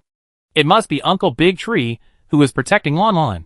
The little girl grabbed a piece of vine and said gratefully, "Thank you, Uncle Big Tree." The man-eating vine put the little girl on the ground. Lanlan climbed up from the ground. As soon as she stood firm, she heard a roar in the distance. The little girl looked behind her and instantly saw a pair of red animal eyes shining coldly in the night. "Fuck! The rotten heart lions are chasing us!" Yusang hung in the sky and screamed. Mianfeng also saw it, and the two struggled hard. Ah! After struggling for a while, accompanied by a wolf howl, the two people's faces changed drastically. Yusang shouted, "How can the Fengqi wolf pack be so fast?" Before he finished speaking, the sound of climbing came from a distance. And then, the mottled creatures that almost merged with the earth gradually approached. This time Yusang was completely collapsed. The fire-bone crocodile group is also chasing. The two teenagers immediately mobilized all their mental power. The previous battle and escape had overloaded their mental power for a long time. But there was no way. They still had to mobilize their mental power. They had to break free from these man-eating vines that came from nowhere. Because the little girl below still needs their protection. Lanlan, who didn't need the protection of the two big brothers, stood in the middle of the soft vines. The little girl first looked at the big cats on the left. The big cats were still exactly the same as before, furry and beautiful. The biggest big cat was followed by other big cats and small cats. Lanlan looked at the puppy in the middle again. The puppy stood in front of a group of smaller puppies. It had a blue ragged shirt tied around its waist, and a pair of green eyes, like the most crystal clear gems. Lanlan finally looked at the little geckos on the far right. Each of the little geckos looked lazy and had short legs, but they crawled very fast. Lanlan looked at this one, then that one, and finally that one. After a while, the little girl who had been crying for a long time suddenly laughed out loud. Lanlan looked at these familiar little cuties, and a sweet smile finally appeared on her wrinkled little face. "Why are you all here?" And almost at the moment when the little girl raised her smiling face, Yaxing, which was originally restless and bumpy, and was about to storm, suddenly calmed down. Chapter 35. The sudden crisis on Asia Star has touched the hearts of all interstellar citizens. The hot searches on the star internet are changing almost every minute. Someone live broadcasted the scene of the streets of Asia Star. From the picture, we can see that not only the green plants on the street are going crazy, but some pet animals have also become strange, with cats and dogs barking one after another. The chaotic scene, coupled with the swaying strange plants and the roaring thunder, the whole Asia Star seems to be about to end the world. The communications in the president's office were blown up. The president's secretary's office was busy. The governor of Asia Star also sent troops to the streets to clean up the strange plants, while arranging for the people to go to the shelter as soon as possible. Just when everyone was ready to fight this planetary crisis for a long time, the shaking earth suddenly calmed down slowly. At first, the various instruments and equipment in the planetary control room returned to normal. Then the boiling green plants stopped growing. The cats and dogs on the street were no longer heartbroken. The thunder of the impending storm stopped rumbling. From the beginning of the turmoil to the end of the turmoil, the whole process lasted less than 20 minutes. The 20 minutes that disrupted the entire Asia Star were short and long. No one reacted. On the street, soldiers, police, and people all seemed to have been paused. They stood there, looking around blankly. "Ah, I just saw the hot search on Star Network. Are the brothers and sisters on Asia Star okay? It turns out that I am still hanging on the live broadcast room. Well, you may not believe it, but we are actually pretty good. The turmoil seems to be over. Indeed, It seems to be over. But the government notified that it is afraid that the turmoil will recur. So before finding out what caused it, it calls on the people to go to the shelter for one night. And it's over. Fuck. It seems to be really over? Look at the fatal training ground. It was so chaotic just now. But now it seems to be fine? Fuck. Is this fine? What's going on in the live broadcast? The wind-red wolf. The rotten heart lion. The fire-bone crocodile. And that one is the man-eating vine. Right? Why are they all together? And how did Nianfeng and Yuseng get hung up in the sky by the man-eating tree? Ah! What did I miss? The wind-red wolf walked with heavy steps to the familiar little girl. His pair of emerald green animal eyes glowed coldly under the bright white moonlight. When it approached the little girl, its big black nose shrugged, and the canine beast's keen sense of smell immediately smelled the sweet and fishy smell of blood on the little girl. The fur on its back exploded, as if it felt the mood of the head wolf. And the wolves suddenly became excited. They bared their teeth and made low growls in their throats. There is no such thing as peaceful coexistence between different animals. Feeling the surging fighting spirit of the wind-red wolves, the rod-heart lions and fire-bone crocodiles beside them became anxious. The huge male lion lowered his head, and suddenly, he howled at the wind-red wolf in a distracted manner. Roar! The momentum of the king of beasts was fully revealed. On the other side of the fire-bone crocodiles, the fire-bone crocodiles also began to pace back and forth. Their red eyes were all looking at the direction of the wind-red wolf. Although they did not roar, they opened their bloody mouths, and the sticky saliva was pulled into dense vertical lines, which was particularly hideous. The wind-red wolf group was warned by the rod-heart lion group and the fire-bone crocodile group. But they did not seem to have the intention to restrain themselves. They were all high-level beasts. And they were all fierce beasts with great lethality, and could eat people without blinking an eye. They had never submitted to anyone in their lives. The atmosphere on the scene suddenly became subtle. The wind-red wolf, the rod-heart lion, and the fire-bone crocodile became a three-legged tripod. A three-way balance of power. None of them moved forward. But there seemed to be an invisible line between them, pulling them. Lanlan! Run! Run! Yuseng couldn't get rid of the vines on his body, and he was sweating profusely. The wind-red wolf had already walked in front of Lanlan. Don't look at it now.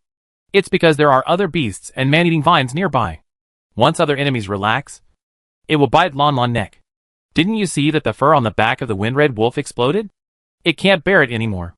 Lanlan turned her head, and the smile on her little face was still raised. The little girl was about to introduce her good friends to the two big brothers, but suddenly saw that the two big brothers were still hanging upside down on the tree. The little girl immediately became anxious. Oh, big brother, you guys hurry down. It's very uncomfortable to be hanging upside down like this. Yuseng was about to cry. They didn't want to come down. They couldn't come down. But now is not the time to talk about this. Don't worry about us. Just run. You can't run. Mianfeng suddenly interrupted Yuseng. Yuseng was stunned. What? Mianfeng frowned and said in a deep voice, if you run, you will be attacked. Yuseng understood immediately. Yes. When the prey didn't run away, the hunter could still stay relaxed. Once the prey showed signs of running away, the hunter would immediately pounce and bite it. Okay. Okay. Don't run. Walk slowly. Retreat slowly. Lanlan. Retreat to the man-eating vines. The vines won't hurt you. They must be afraid of vines. Lanlan opened her mouth. She seemed to understand what the two big brothers meant. The two big brothers misunderstood. They thought that the puppy, the big cat, and the little gecko would hit Lanlan. Lanlan waved her hands quickly. No. No. Big brother. The puppy is Lanlan's good friend. What are you talking about? Look at that wolf. It's already biting you. Hurry up. Yuseng was still talking when he suddenly froze, because he seemed to see that the wind-red wolf didn't bite the little girl after it approached the little girl arm, but stretched out its tongue. Licked her? Lanlan felt her palms were wet. She turned her head and saw the puppy licking the broken skin on her palm. Lanlan suddenly thought of the grievances she had suffered before. She squatted down, pouted her mouth, and spread her palms to complain to the puppy. This is when the bad sister threw Lanlan to the ground. Lanlan's hand scraped the teeth of the little gecko, and then it broke. This is when Lanlan fell on a stone and hit it. This is when Lanlan pressed on a very thick tree root and hit it. This is when Lanlan was scratched by many small branches. There are also on the back, on the buttocks, and many other places. You can't see it. Puppy. Lanlan is in so much pain.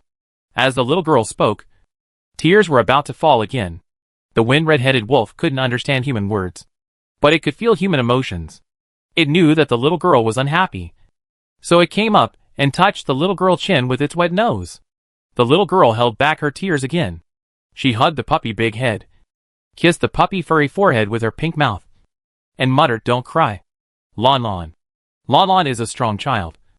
And strong children never shed tears." Roar. The wind-red wolf roared. Then it lay down, and its sharp big mouth moved to the palm of the little girl hand again, licking the blood on the little girl hand. While licking, it licked the little girl arm, and there was blood there. Lanlan also sat on the ground, sitting with the puppy. She also threatened the puppy. That bad sister and that bad uncle are really bad. They both bully Lanlan. They don't like Lanlan. And Lanlan doesn't like them either. Lanlan decided that the next time she saw them, she would make faces at them. Like this. Like this. Lanlan made a very ugly face. And she also used her fingers to push the tip of her nose, pushing her nose into a pig's nose. She said angrily, "This means calling the bad sister and bad uncle piglets." When Lanlan is angry, she will also curse. Lanlan is so fierce. The little girl bared her rice-like white teeth while speaking, and her two soft eyebrows above her watery eyes were wrinkled together, making a particularly fierce expression. The wind-red wolf had never seen this human make an attacking expression, and it didn't understand what this human wanted to express. But attacking was not like this. The wind-red wolf stood up, its claws on the ground fiercely, its eyes lowered, the fur on its nose wrinkled layer by layer, and the two white fangs glowed coldly under the moonlight. This is the attacking posture, it demonstrated to the little girl. Yes. Yes. That's it. Lanlan immediately imitated the puppy expression. But because she didn't have fangs, she couldn't imitate it very well. She tried very hard to open her mouth wide. But as she opened her mouth, she felt a little pain on the edge of her lips. She opened her mouth too hard and her mouth was broken. Lanlan could only rub her face and complained a little disappointedly. It seems that making faces is not easy. Lanlan still needs to practice more in the future. Roar! At this moment, the rod-hard lion next to him wanted to walk over here. Who knew that as soon as the rod-hard lion took a step, the Feng Chi wolves next to him immediately took a posture to attack him. The rod-hard lion was already annoyed, and he jumped forward without warning and directly bit a wolf that dared to roar at him. The wolf was bitten on the neck and screamed instantly. The action of the rod-hard lion attacking the wind-red wolf was like a switch, breaking the originally stable three-legged situation. The other wolves immediately attacked the rod-hard lion, and the lioness and cubs quickly came to help their own lion. The two sides immediately fought. When the wind-red wolf saw the wolf being beaten, he immediately burst his fur and rushed over. Lanlan was almost scared to death when he saw this. She had no time to make faces. She quickly ran over. Her small figure got into the out-of-control wolf and lion group, trying to stop them. "Don't fight. Don't fight. Fighting is not good. Fighting is not good. Lanlan. Lanlan. Come back." Yu Sang was so scared that his face turned pale when he saw the little girl actually running into the battle when the beasts were fighting. Beasts are inhumane. They are cold-blooded animals. Once they go crazy, they can't distinguish between friend and foe. What if they bite the little girl? Mian Feng saw something. He calmed down and asked in a low voice, "Yu Sang, what is your relationship with Lanlan? How much do you know about her?" The man-eating vines did not attack her, and the wind-red wolf showed her kindness. These were all witnessed by him in the past few minutes. In addition, it is absolutely impossible for such a young contestant to appear in the fatal training ground. What is the identity of this little girl? Yu Sang paused. "I met her yesterday, outside the cannibal forest." Lanlan finally pulled the little dog neck out of the big cat mouth. The little dog neck was covered with blood. It seemed to be frightened and shrank into the little girl's arms with its tail between its legs. Lanlan held the little dog and patted the big cat forehead with her hand. Angrily, "You are the big cat. It is the little dog. How can a big child beat a small child?" The rotten-hard lion stared at the weak follower wolf with disapproval. It wanted to continue to attack it, but the wind-red wolf next to it suddenly opened its mouth, grabbed the follower wolf's tail in one bite, and pulled the follower wolf out of the little girl's arms. "Hey, little dog. What are you doing?" the wolf cried when it was pulled. And Lanlan quickly opened the little dog mouth, took out the little dog tail, gently touched it, and then coaxed, "Oh, little dog. It doesn't hurt. Little dog. It doesn't hurt. Little dog. It's just joking with you. It doesn't hurt. It doesn't hurt." Lanlan coaxed the injured little dog, and was about to tell the little dog not to bite other people's tails like this. But at this moment, Lanlan suddenly moved. Lanlan was stunned for a moment. She turned her head and saw 2 or 3 little geckos running behind her at some point, quietly biting her clothes and trying to pull her away. "Oh, little geckos. What are you doing? Lanlan's clothes are going to be damaged." Lanlan tried hard to push the little gecko's big mouths, and finally got the corner of her clothes off their teeth. But her sleeves were bitten again. "It's a big cat." The firebone crocodiles agreed to take the little girl away, but the rod-hearted lion grabbed the little girl's sleeve and pulled her back.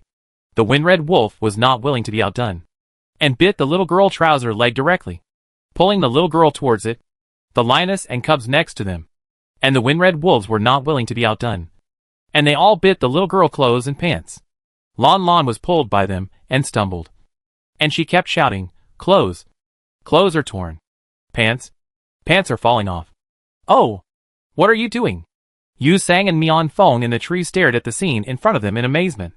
You want to say that this scene is cruel, but whether it is the firebone crocodile, the rod-hearted lion, or the wind-red wolf, they did not hurt the little girl. From beginning to end, they did not let their sharp teeth or claws touch the little girl's skin. But you have to say that this scene is not cruel. A tiny human cub is indeed surrounded by a group of high-level beasts that eat people without leaving any bones, and they are fighting madly. Yu Sang and Mianfeng were speechless for a moment, and at this moment, suddenly, a sharp hissing sound came from afar. Mianfeng recognized the voice and frowned immediately. "Blood python?" Before he finished speaking, he saw a giant black python in the distance, almost at the speed of light, passing through the forest full of dead leaves and rushing towards this side. It was very fast, and its movements were very sharp. It swung its long tail and slapped away 2 stupid rotten-hearted lion cubs with a slap.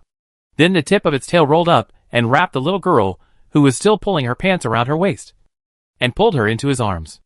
Lanlan was led away from the Shura field by the little snake in a daze, while the other beasts looked at the empty center. In an instant, dozens of murderous eyes shot towards this side. Lanlan was finally rescued. The little girl stood up from the thick tail of the little snake. She tied her pants and sorted her clothes. She walked back to the place just now angrily, pointing at the noses of the big cat, the little dog and the little gecko, and yelled at them, "Why are you so naughty?" The wind-red wolf licked the little girl's fingers. Lanlan didn't let it lick her, and put her little hand behind her back. The little girl puffed up her round face and said angrily, "Don't bite Lanlan's clothes. Lanlan will have nothing to wear." She went to teach the big cat a lesson. "Big cat, you are the most fierce. You have a bad temper, and you bully the little dog." Finally, Lanlan scolded the little gecko. "Little gecko, don't think that you can hide under the leaves and Lanlan can't see you. You are the most mischievous troublemakers." Lanlan's short little hands were on her waist, and her soft eyebrows were erected. She was full of firepower and scolded the big cat and the little dog until their ears were bent behind their heads. The little geckos also buried their heads in the dead leaves. They only dared to show their pairs of red eyes through the gaps in the leaves, and secretly looked at the fierce little girl, and did not dare to talk back. The surroundings were very quiet in an instant. The blood python behind was a little scared. The tip of its little tail was about to rub against the little girl, but it didn't dare to stretch it over, so it shrank back. At this time, the little girl suddenly turned around. The blood python was startled and immediately stood up its upper body, and the tip of its tail, swoosh, coiled around its waist. Lanlan walked back to the little snake, and touched the little snake's cold skin with his short fingers. "Little snake, you are the best. Let Lanlan see your wound." "Yes, it has healed a lot." The blood python boldly exposed its 7 inches to the little girl.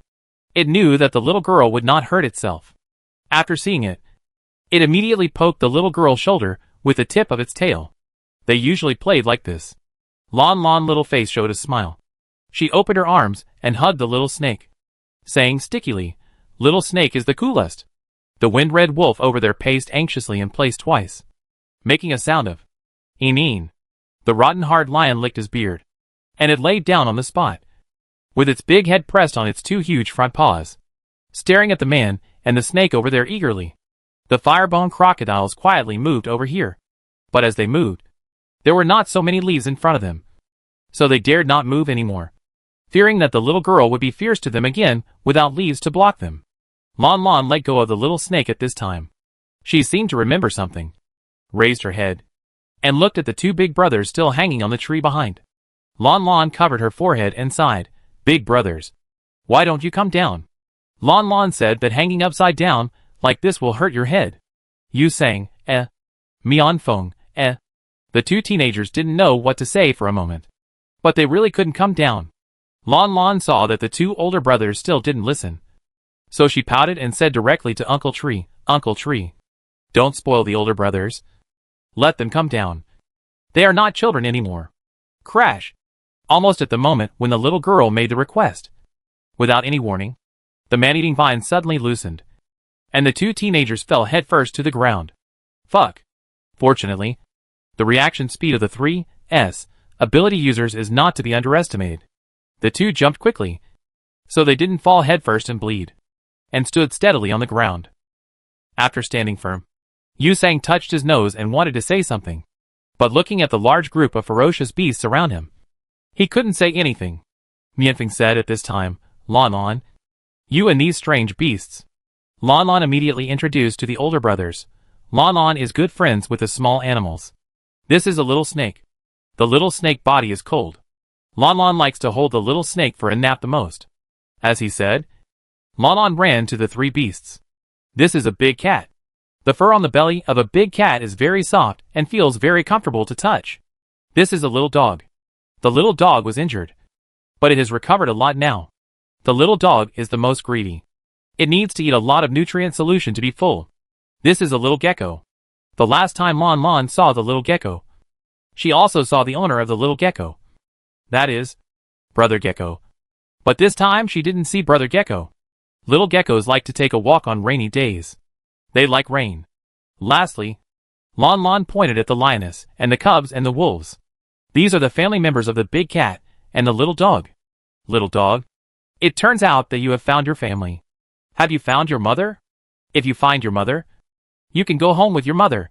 The wind-red wolf didn't understand what the little girl said, but it heard that the little girl was talking to it. So it moved forward 2 steps, sat beside the little girl legs, and deliberately rubbed its furry head against the little girl fingers. Lanlan touched the puppy head, squatted down, and whispered in the puppy ear, Lanlan is not going to be mean to the puppy.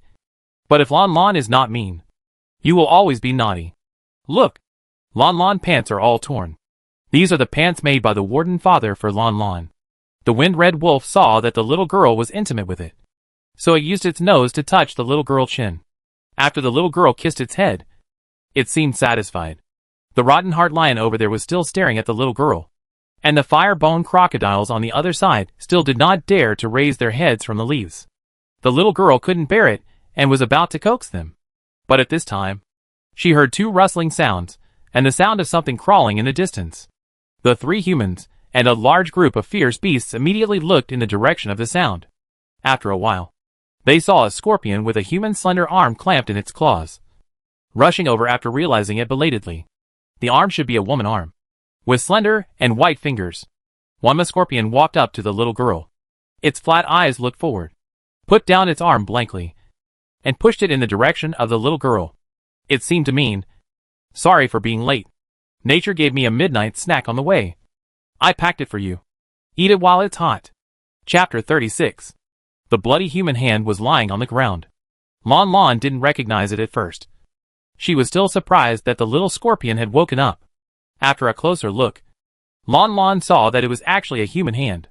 The little girl was so scared that she stumbled back, and because her feet were unstable, she fell to the ground with a pop sound, and her soft buttocks hit a small stone.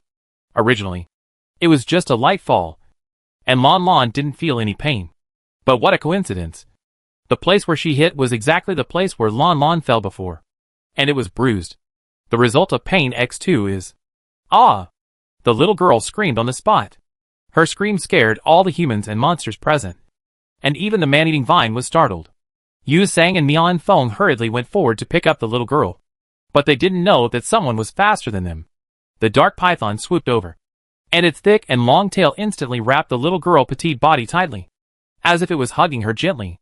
The wind-red wolf, the rod-heart lion, and the fire-bone crocodile also ran over quickly. They circled around the little girl. Some used their noses to hit the little girl's head, and some used their claws to pull the little girl's arms.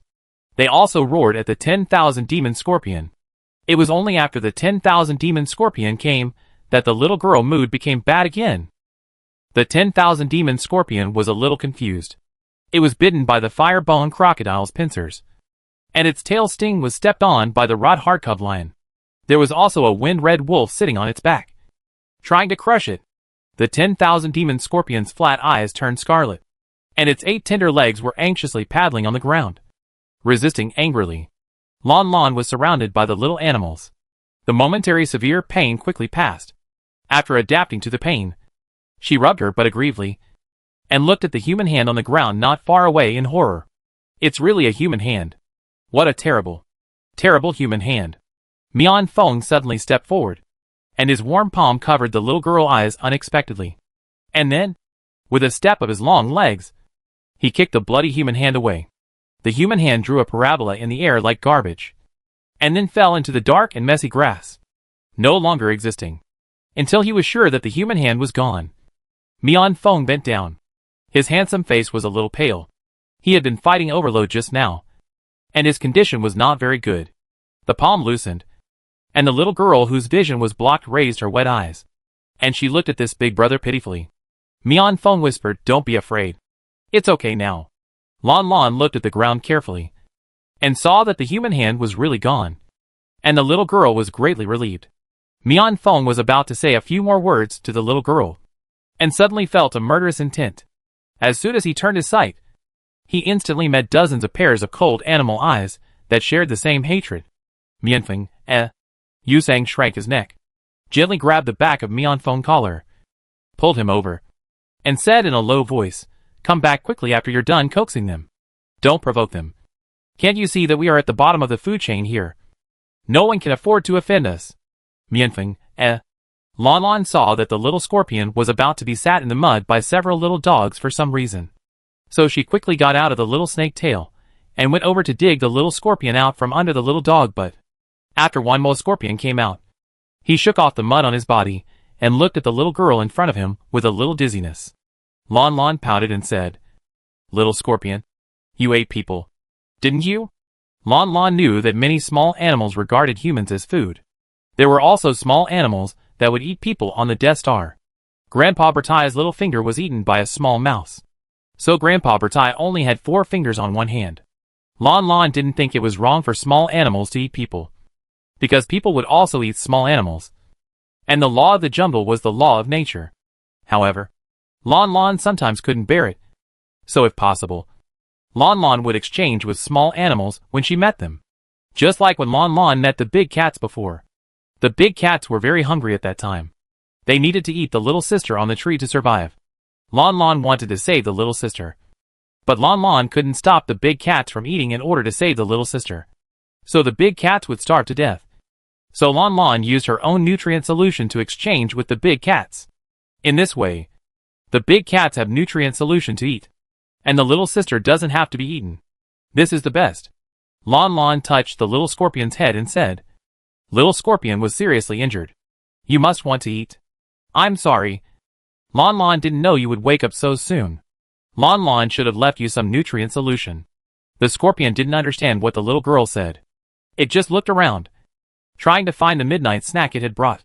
But after searching for a long time, it found that the midnight snack was gone. Why is it gone? It's clearly there. Who ate it? The dangerous single eye of the 10,000 demon scorpion immediately looked at the surrounding fire-bone crocodiles, wind-red wolves, and rotten-heart lions. They must have eaten it. Squeak! Squeak! The 10,000 demon scorpion roared fiercely, and it wanted to use its pincers to grab the claws of the wind-red wolf closest to it. It felt that this wind-red wolf was very much like a thief. Lanlan quickly stopped the little scorpion and said anxiously, "Little scorpion, are you still hungry? Lanlan will give you nutrient solution." Lanlan nutrient solution. Lanlan touched her back for a long time, but realized belatedly, "Where is Lanlan backpack?" The little girl stood up from the ground in an instant, and she explained, "Lanlan backpack is gone." The situation was too chaotic just now, with landslides and cracks in the ground, and Lanlan's most precious backpack was lost without a trace. The little girl felt uncomfortable instantly. Her little mouth was flat. She turned her head, tears in her eyes, looking at the two big brothers. Yusang thought of the light brain command and said quickly, "Don't cry. Don't cry. It's just a backpack. I know where it is. I find it for you." But this side? Yusang looked at the densely packed beasts and felt very worried. Mianfeng said, "I'm here." Yusang nodded, "Okay. I go and come back soon. You wait." After that, Yusang walked quickly towards the direction of the Firebone Crocodile River beach. Lanlan looked at the direction where the big brother left, turned back, twisted her little fingers in disappointment, and looked at the only big brother left in front of her. The little girl's voice was smaller than a mosquito. "Big brother, can you lend Lanlan a bottle of nutrient solution first? Lanlan will return it to you later." Mianfeng saw the little girl aggrieved look, took off his backpack directly, took out 2 bottles of nutrient solution, and handed them to the little girl. Lanlan ran over to catch it and thanked him repeatedly. "Thank you, big brother. Thank you, big brother." After saying that, Lanlan ran back, opened a bottle of nutrient solution, poured the sticky liquid into the palm of his hand, and fed it to the little scorpion. The 10,000 demon scorpion smelled the energy, and its pliers-like mouth immediately came up to suck. The rotten heart lion also wanted to eat, and it used its big head to push the little girl hand holding the nutrient solution. The firebone crocodile also came up, and the blood python also stretched its neck.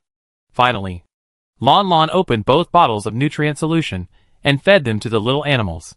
During this process, except for the little dog who did not come up to ask for food, the other little animals ate more or less. The nutrient solution tube was soon empty, and Lanlan put the tube aside and spread his 2 little hands. No more. All gone. The strange beasts were still licking the little girl hand. After confirming that there was really no smell of energy there, they retreated in disappointment. Lanlan sat among the small animals. She looked into the distance. She didn't know when the big brother would come back. She lowered her head, touched the little snake-cold head, and gently scratched the wound on her arm. At this time, a bottle of healing potion suddenly appeared from the side. Lanlan was stunned and turned her head to look. Mianfeng said lightly, "Doesn't it hurt? Why don't you drink it?" The little girl's eyes were full of struggle. "It hurts. It hurts a lot. The wounds on her body hurt." But, in the end, the little girl still took the potion bottle sullenly. The small animals next to her thought it was food again, and they came up immediately. As a result, they smelled it, turned their heads away without interest, and lay down next to the little girl again. "Thank you, big brother." Although she didn't like this potion, Lanlan still thanked the big brother. However, when she put the bottle to her mouth, Lanlan couldn't help but stick out her tongue and made an expression that she didn't want to drink it. After struggling for a long time, the little girl finally took a deep breath and drank it in one go. As soon as she finished drinking, the little girl's face was twisted into knots, and she stuck out her tongue. "It's so bitter. Why do you put coptis in it? Coptis is really too bitter." Mianfeng sat on a stone far away from the little girl. He was watching the little girl drinking the medicine pitifully, and he was amused. But after hearing what the little girl said, he was slightly stunned. "Huh? Coptis?" Lanlan sniffed and licked her lips. "Yes. Why put coptis? Can't you use other Chinese medicines? Can it be replaced by medicine? Besides, Coptis chinensis is mainly used to treat intestinal infections, and Lanlan doesn't have intestinal infections. Lanlan got it from an external injury." As the little girl was talking, she took another sip of the medicine. After licking a little bit, she shivered and immediately stopped licking. Mianfeng still didn't understand. "You mean, you tasted the ingredients in the healing potion?" Lanlan looked at her big brother and blinked. "I didn't taste it. I smelled it. But Lanlan thinks the ingredients of this potion are not very good. If Lanlan makes her own medicine, it will be much better than this one, and it won't taste bad." Mianfeng? Question mark. Barrage? Question mark. What is Lanlan talking about? She actually said that the treatment medicine of Tianji Pharmaceutical Company is not effective. Ah. I know that Lanlan can bandage wounds. I often see her applying grass mud to this and that. But that's just because those grasses are hemostatic grass. Although I don't know why the hemostatic grass that has not been extracted is so effective. It is still hemostatic grass after all. But medicine preparation is a very complicated profession. And why did Lanlan mention Chinese medicine again? Why does she always like to use this ancient term that is not easy to test in history papers? Calling it medicinal herbs? When the barrage chattered by. In the military building. In the marshal office. Marshal Yi leaned on the not-so-soft metal sofa. He raised his hand to press his eyebrows. When he opened his eyes, his cold eyes looked closely at the handsome and violent young man on the video screen in front of him. After opening his lips several times, Marshal Yi finally spoke. Li Jie. Are you kidding me? I tell you. This is not funny at all. The young man on the other side of the video was sitting in a suspended car. There was no one else in the car. Only him. He was playing with a long whip in his hand. And his fingertips casually stroked the blood on the whip. He said slowly, believe it or not. Marshal Yi felt a severe headache. Do you know how chaotic the Yaxing authorities are now? They have not found the reason for the unrest in Yaxing. But now you tell me that the unrest on the planet is just because your daughter is unhappy. When saying such a sentence, Marshal Yi himself felt absurd. Li Jie. Are you crazy? Li Jie touched some human flesh on the barb of the whip. And he calmly took a tissue, wiped his fingertips, and raised his eyes. Uncle Yi. You know, I am not a joker. I tell you this because in the current military and political system, you are the only one I can trust. Li Jie's father once fought side by side with Marshal Yi. If the violent god who doesn't give face to anyone in the current empire can trust anyone, then this person can only be Marshal Yi. Marshal Yi pursed his lips and said nothing. Li Jie took a deep breath. I have said everything I need to say. Now we are in the same boat. Uncle Yi. You have to help Lanlan with her abilities. Marshal Yi, Li Jie shrugged, you know. I can't get in touch with the core political level. The president is so defensive against me. So, Lanlan affairs can only be solved by you. Once Lanlan abilities are exposed, she will inevitably fall into the hands of the president. At that time, I can't guarantee what the consequences will be. What do you mean? Marshal Yi said in a serious tone. Do you still want to rebel? Li Jie sneered. I'm rebelling? My rebellion is nothing. I mean, one dark matter in the Interstellar is dangerous enough. You should not want a second one to appear. Voila! With a sound, Marshal Yi stood up from the sofa suddenly. His face was very bad. You mean Lanlan lethality can reach the level of dark matter? Is she so destructive? Li Jie raised his eyelids. Is it destructive power or healing power? It depends on your thoughts. Confessing to Marshal Yi was a decision Li Jie made after careful consideration. He tried everything. Because the president did not allow it. No matter how many people he found. No matter how he tortured the organizer of Fatal Training Ground. Lanlan could not come out. Ask Marshal Yi for help. It is Li Jie compromise. For Lanlan's safety, he needs a powerful helper. Hang up the communicator. The young man's slender fingers pushed open the door of the hovercraft. Outside, Zhou Hongkai and others have been waiting for a long time. Li Jie came down with a long whip, raised his eyes, and looked at the Yunjian hotel floating in the air in front of him, and walked calmly towards the hotel door. Zhou Hongkai said beside him, that Mr. Wei is in room 666. But boss, Mr. Wei is just an investment manager, and he should not have the authority to bring the young lady out. Right? Let's go find him. Can we? Who said I'm going to ask him for authority? Zhou Hongkai was stunned. Li Jie's voice was cold, and his slightly narrowed black eyes were filled with a strong chill. I'm here to take his life. What a bullshit, Mr. Wei. What a bullshit, Pegasus Wei family. What a bullshit, Wei Xuecha. All of them go to hell. Coptis is coptis. When they grow in the soil, they are green with a little yellow. And they usually grow in mountainous areas. They like places with low temperatures and humid air. But they don't like to bask in the sun. The little girl sitting among a bunch of small animals tried to recall everything about Coptis based on her memory. After thinking for a while, she added, Coptis chinensis is a Chinese herbal medicine that many people know. It was first used to make medicine when people wore long robes. Those people's clothes were really beautiful. Different from the clothes we wear now. Children's thoughts are always easily distracted. When talking about Coptis chinensis, their attention suddenly shifted to the people who picked and planted Coptis chinensis. A picture appeared in Lanlan's mind. Men and women wearing long robes and long skirts, with their hair tied up, walked in the rice fields in the countryside. They usually farmed at the foot of the mountain and only occasionally went to the mountain to collect herbs.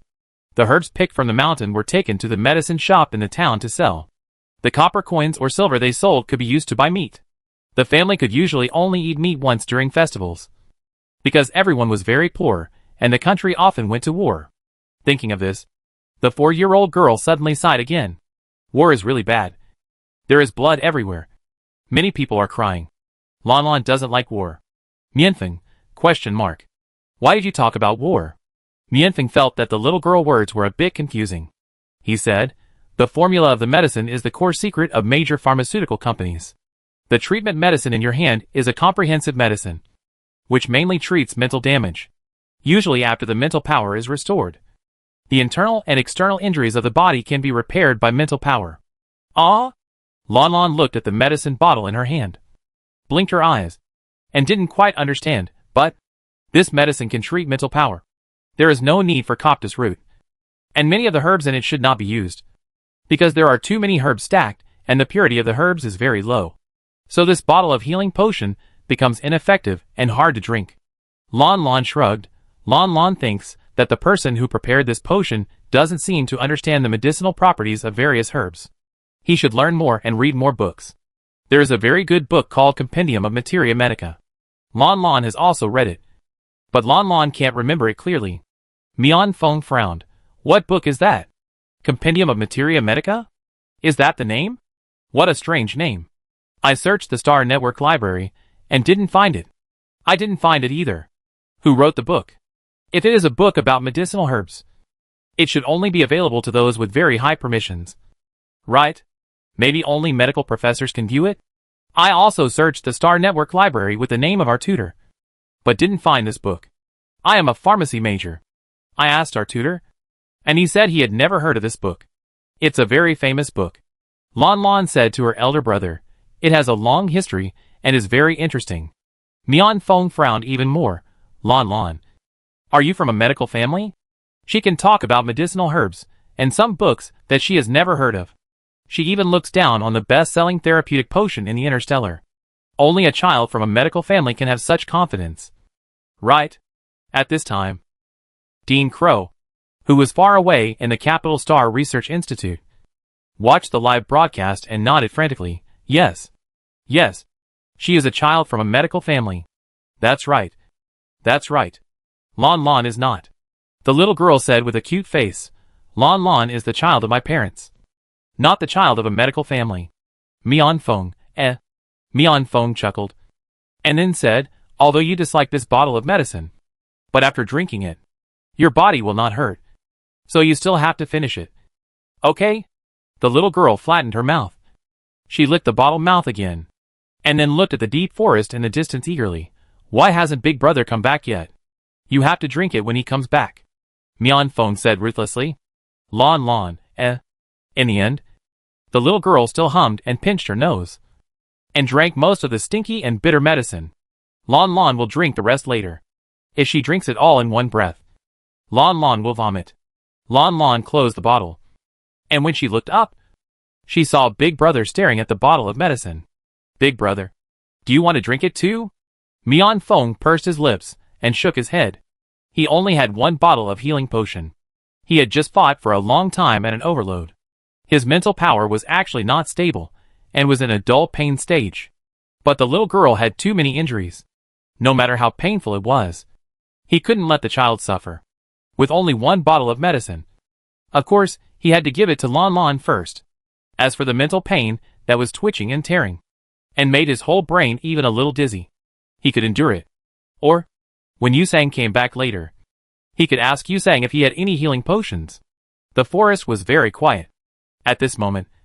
Whether it was the fire-bone crocodile, the 10,000 demon scorpion, the blood python, the rotten heart lion, or the wind-red wolf, they all lay together, surrounding the little girl. Looking drowsy, Lanlan stroked the little dog in her arms. For a moment, Lanlan actually felt like she was back on the Death Star.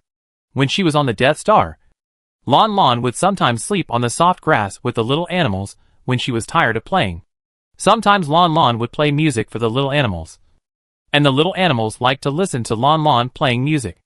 Thinking of this, Lanlan picked up a leaf of uniform thickness, wiped off the dust on it, then folded it, put the leaf to her mouth, and blew it slowly. The moment the leaf was blown, Mian Feng, who was sitting far away, looked over in surprise.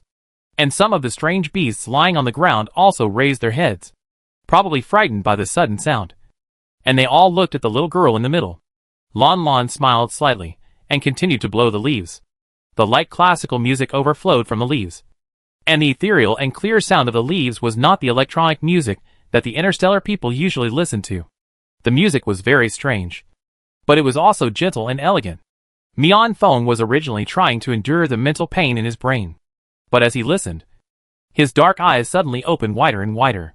He covered his forehead, not knowing if it was his illusion. Why did he feel that his chaotic mental factors were slowly calming down under the guidance of this music? No, it was not an illusion. It was like a spring flowing through a stream, and a breeze blowing through the clouds. Very comfortable. The restless mental power felt very comfortable. Mianfeng opened his eyes, and suddenly interrupted. Why can leaves play songs? Why does this song have the function of soothing nerves? Lanlan paused. She took the leaf out of her mouth and shook it. This is the leaf blowing technique, which is one of the intangible cultural heritages of China. Lanlan has seen someone blowing like this. And Lanlan followed suit. Chapter 37. Huaxia? Huaxia? Is it the Blue Star Huaxia in the history books? Wow. Lanlan really likes the history of Blue Star. Although I don't know what intangible cultural heritage is. I really hope that all the interstellar children can be like Lanlan and unwaveringly love our Blue Star mother planet. The Existence Party is starting to get excited again? Lanlan is just a child. She doesn't know that Blue Star actually doesn't exist. Please don't deceive yourself. The Existence Party. Fuck. It's coming again. I say it again. It's forbidden to talk about history in the live broadcast room. Both the Existence Party and the Non-Existence Party. Shut up. It's not us who said it first. It was Lanlan who said it first. As the heir of the Mian family, Mianfeng has been well educated since childhood. When the somewhat awkward word Huaxia appeared, he was stunned at first, but soon remembered it. Blue Star Huaxia. Whether Blue Star exists is a very controversial argument in the interstellar. Mian Feng pursed his lips. Huaxia is just a legend. Not only Huaxia, but the entire Blue Star is just a legend. Because the Blue Star ruins have never appeared. In the eyes of some interstellar people, Blue Star has become a lie spread maliciously by the Empire. Everyone believes that the high-level officials have fabricated such a mother planet that does not exist at all. And there must be some hidden secrets. After hundreds of years of accumulation, the Blue Star Non-Existence Party has been expanding day by day. Now they have become a huge force. Their remarks have even affected the normal college history exam questions. I heard that in order to quell public grievances, the government has prepared to remove the history of Blue Star from the history subject. It is estimated that in another 10 years, the next batch of interstellar children will no longer see anything about Blue Star when they go to school. Legend? Lanlan scratched her little head and blushed. Big brother. What is a legend? Some relatively uncommon words. The little girl still doesn't quite understand what they mean. Mianfeng said, that is to say, there may be no Huaxia in the world. Ah? Lanlan's eyes widened instantly. Why is there no Huaxia? Huaxia is so beautiful. And the people there are so hardworking and kind. Why do we want to exterminate them? Lanlan thought that if there was no Huaxia, the Chinese species would be extinct. Just like the extinction of dinosaurs. Species extinction is a very natural phenomenon of life evolution. Lanlan knew that she should respect evolution. But she would also feel reluctant. She liked the Chinese people very much. Just like she once liked dinosaurs very much. Huh? Once? When did Lanlan like dinosaurs very much? The little girl scratched her head. And her mind began to get confused again. Not extinct. They just... Mianfeng chose his words carefully. Never appeared. Lanlan, Lanlan looked at her big brother woodenly. Never appeared? Lanlan was a little confused. Why has China never appeared? They are there. Mian Feng frowned. Where?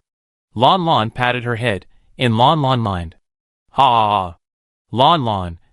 Are you talking about those TV series and movies with Blue Star as the theme? Those that cannot be believed are all fake and made up. And those holographic novels, immersive comics, etc. are also fake. But that's not right. If Lanlan knew about Blue Star China from those fabricated plays, there is no such skill of blowing songs with leaves in them.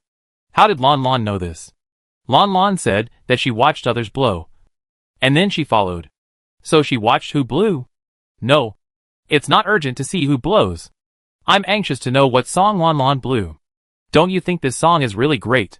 It's a special and dreamy song I've never heard before. I actually feel light from the bottom of my heart when I listen to it. Sister in front. I'm the same. I just finished my mental training and my nerves are still a little painful. As a result, when I listened to this song, I actually felt that my nerves were being soothed. Although the feeling is very weak, it is really comfortable. I am frantically looking up the information of this song now. But it is not in the electronic music library. Oh my god. This is not created by some high-level artist himself? Most of the music in the star is electronic music. That is, songs created by AI machines. However, there are also some very talented artists who can compose super beautiful music without AI. It is just because it is not easy to compose. The higher the spiritual power of the artist, the more touching the music they compose. It really touches the heart, which means that the listeners will be moved by the music from the bottom of their hearts, and even have spiritual fluctuations. Of course, the music of high-level artists is hard to come by. But now, there are indeed some viewers in the barrage who feel touched by Lanlan music. And not only the mental power fluctuates, they even feel that their nerves are being healed by this music. It's an experience I've never had before. It's amazing. Okay. Don't knock. Mian Feng saw the little girl patting her head without any lightness, and hurriedly stopped her. Doesn't it hurt? Lanlan pouted and scratched her hair. Anyway, Huaxia doesn't exist. They are fine. Lanlan likes them very much. Mian Feng can see that Lanlan is probably a little Blue Star existence party, and may even be a Blue Star history fan. However, that leaf. Mian Feng looked at the leaf in the little girl hand. Lanlan. Use leaves to blow songs. Did your parents teach you? The little girl said that she learned it from someone. And Mian Feng was more inclined to believe that Lanlan parents were Blue Star existence party. They loved the Blue Star civilization. And then they heard from somewhere that the ancestors of Blue Star would blow leaves. So they experimented and really blew out a song. Lanlan was influenced by them. And after a long time, she could actually use leaves to play songs in a realistic way.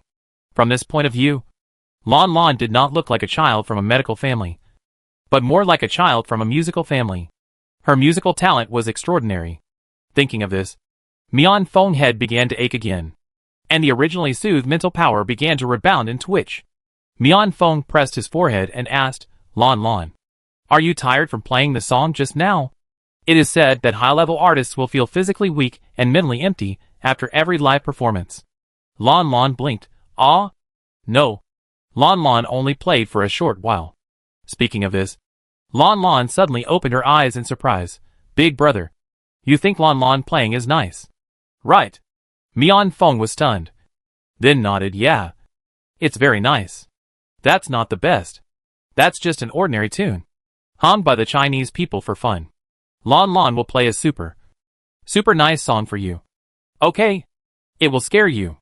Mian Feng wanted to say that the previous song was enough to scare him. He probably won't forget the mental impact of the song on him in his life. Lanlan found another leaf on the ground. Then she adjusted her sitting position, straightened her back, and put the leaf to her mouth. The fierce beasts lying around the little girl all looked over lazily, and their red, green, or black eyes were all confused. Mian Feng looked at the little girl so formally, and he didn't feel expectant. The audience watching the live broadcast slowly stopped the barrage.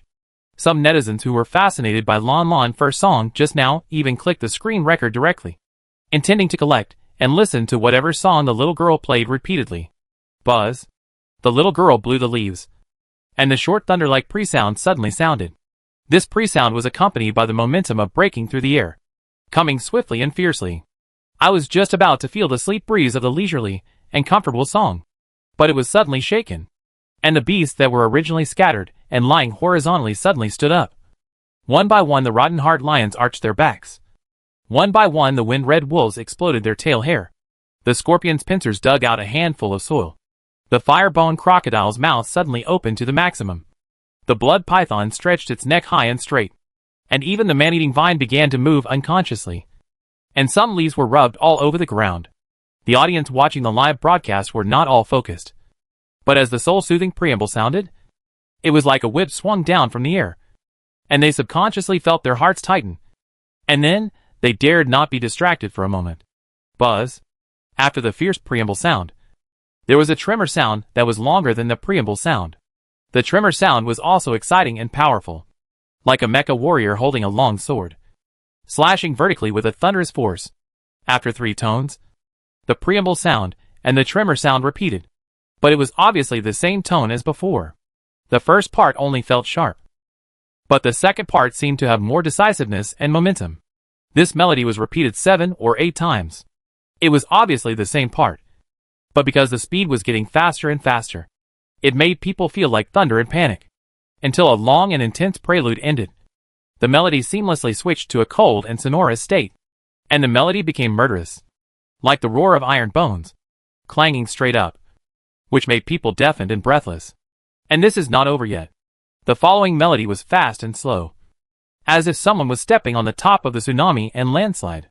He was tall like jade, holding a long sword in his hand. And the sword spirit all over his body was breathtaking. Later, the melody completely changed its tone. Blood spread in front of the eyes, surrounded by roars and exclamations. And the deafening sound of gunfire on the battlefield was right beside my ears. Buzz, buzz, buzz. The music became as fast as lightning again. The tense heartstrings could not relax. The stagnant breathing could not continue. Mian Fong could not remember how long it had been since he had blinked his eyes. He looked at the girl in front of him in shock and horror. The girl in front of him seemed to no longer be the cute and sweet little girl. She had become a single soldier, wearing a cold mechanical mask on her face, and holding a bloody long knife in her hand. The figure of the little girl slowly twisted in Mian Fong pupils, when the vision in front of him became more and more blurred. Puff!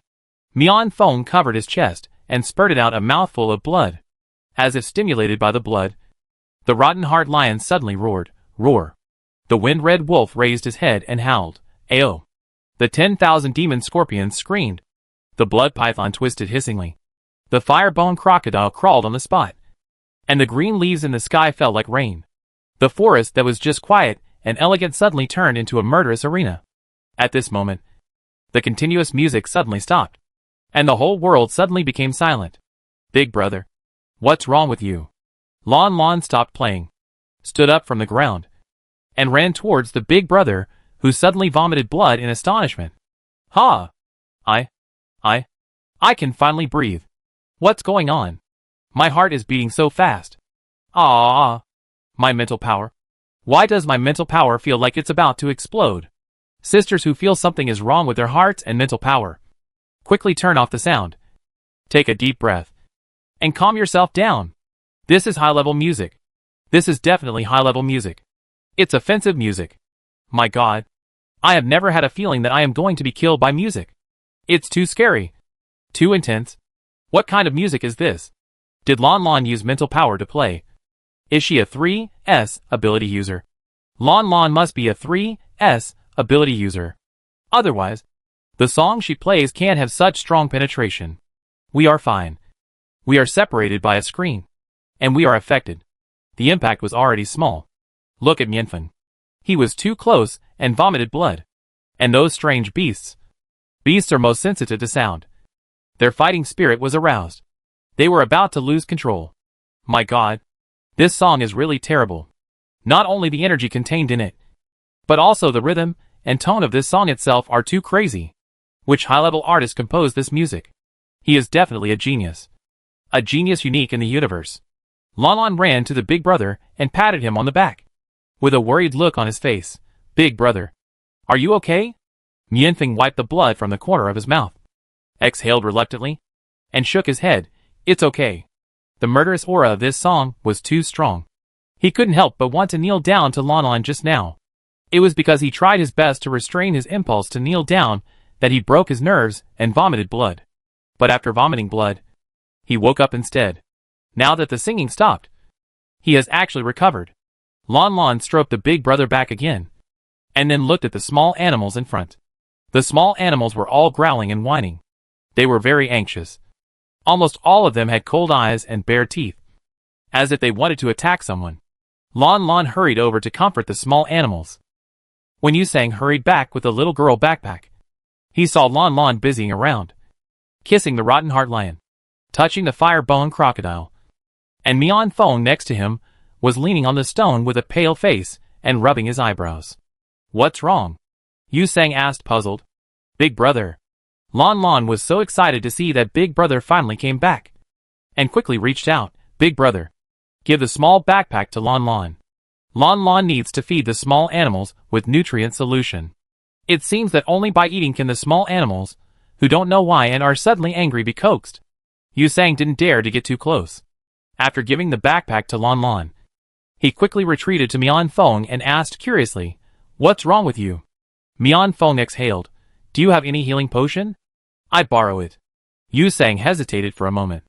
But in the end, considering the friendship between the two of them, who had lived and died together, he took out the only half bottle of healing potion left from the backpack. Mianfeng took a sip, looked at the little girl in front of him, and took a deep breath. Have you ever heard Lanlan sing? Song? Yusang shook his head. No. What is singing? Aren't songs sung? Mianfeng looked at Yusang. Then you must listen to it once if you have a chance in the future. Yusang was curious. Is it good? Mianfeng nodded. It's so good. Physics is dead. I understand, Mianfeng. I have sent the song I just recorded to my brother. If I don't live well, he won't live well either. I sent it to my bestie. I sent it to the professor I hate the most. Sent it to my boss. Look at Star Network. The song that Lanlan blew up has become a hot search.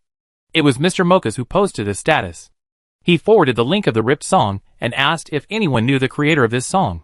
Fuck. Mr. Mocha's? A legendary 2's music performer. He actually doesn't know who composed this song?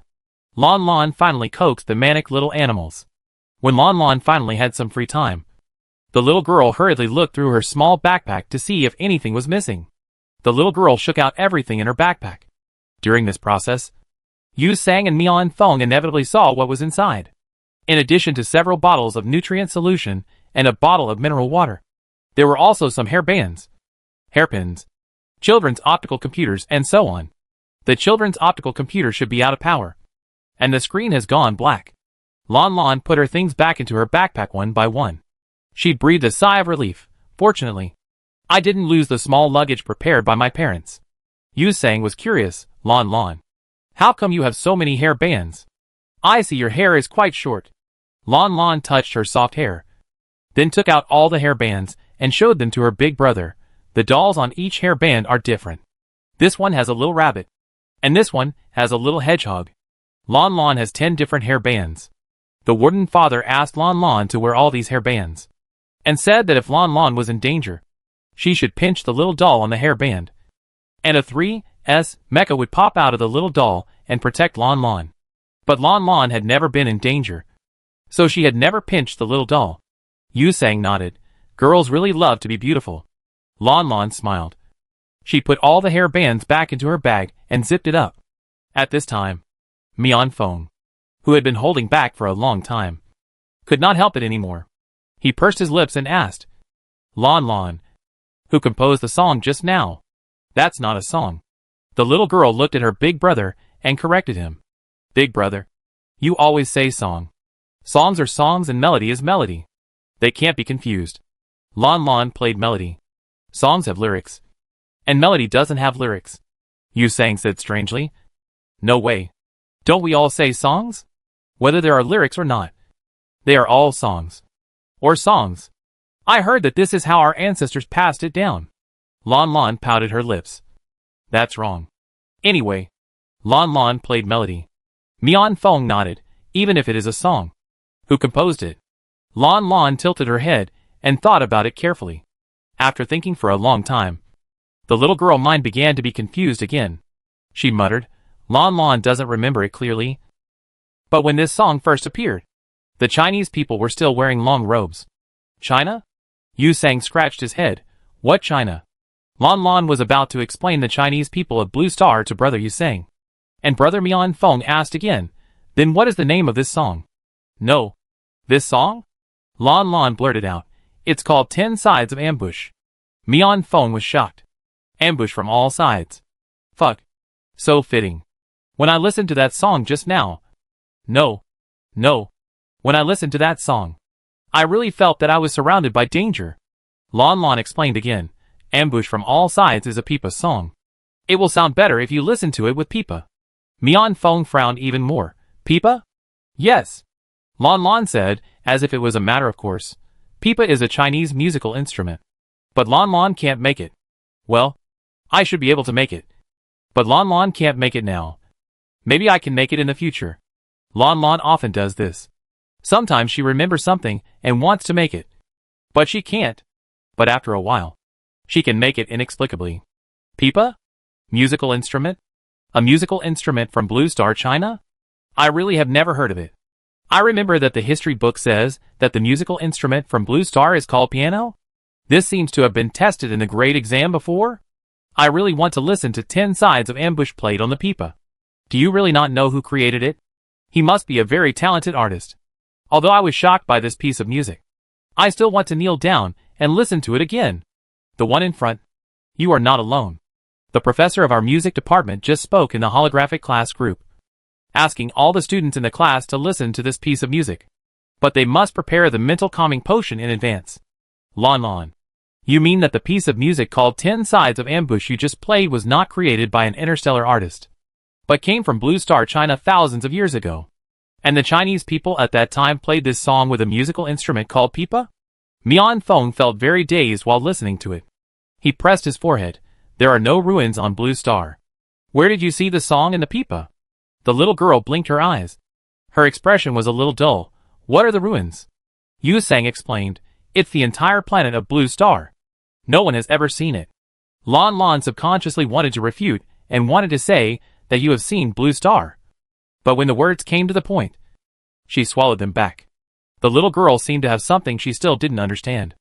After thinking for a while, Lanlan straightened her neck with bright eyes and said excitedly, "Don't be afraid, big brother. You haven't seen Blue Star. But if you want to know anything, Lanlan can tell you. Lanlan knows everything about Blue Star." Chapter 38. Know everything about Blue Star. Yusang and Mianfeng looked at each other. And the topic was back.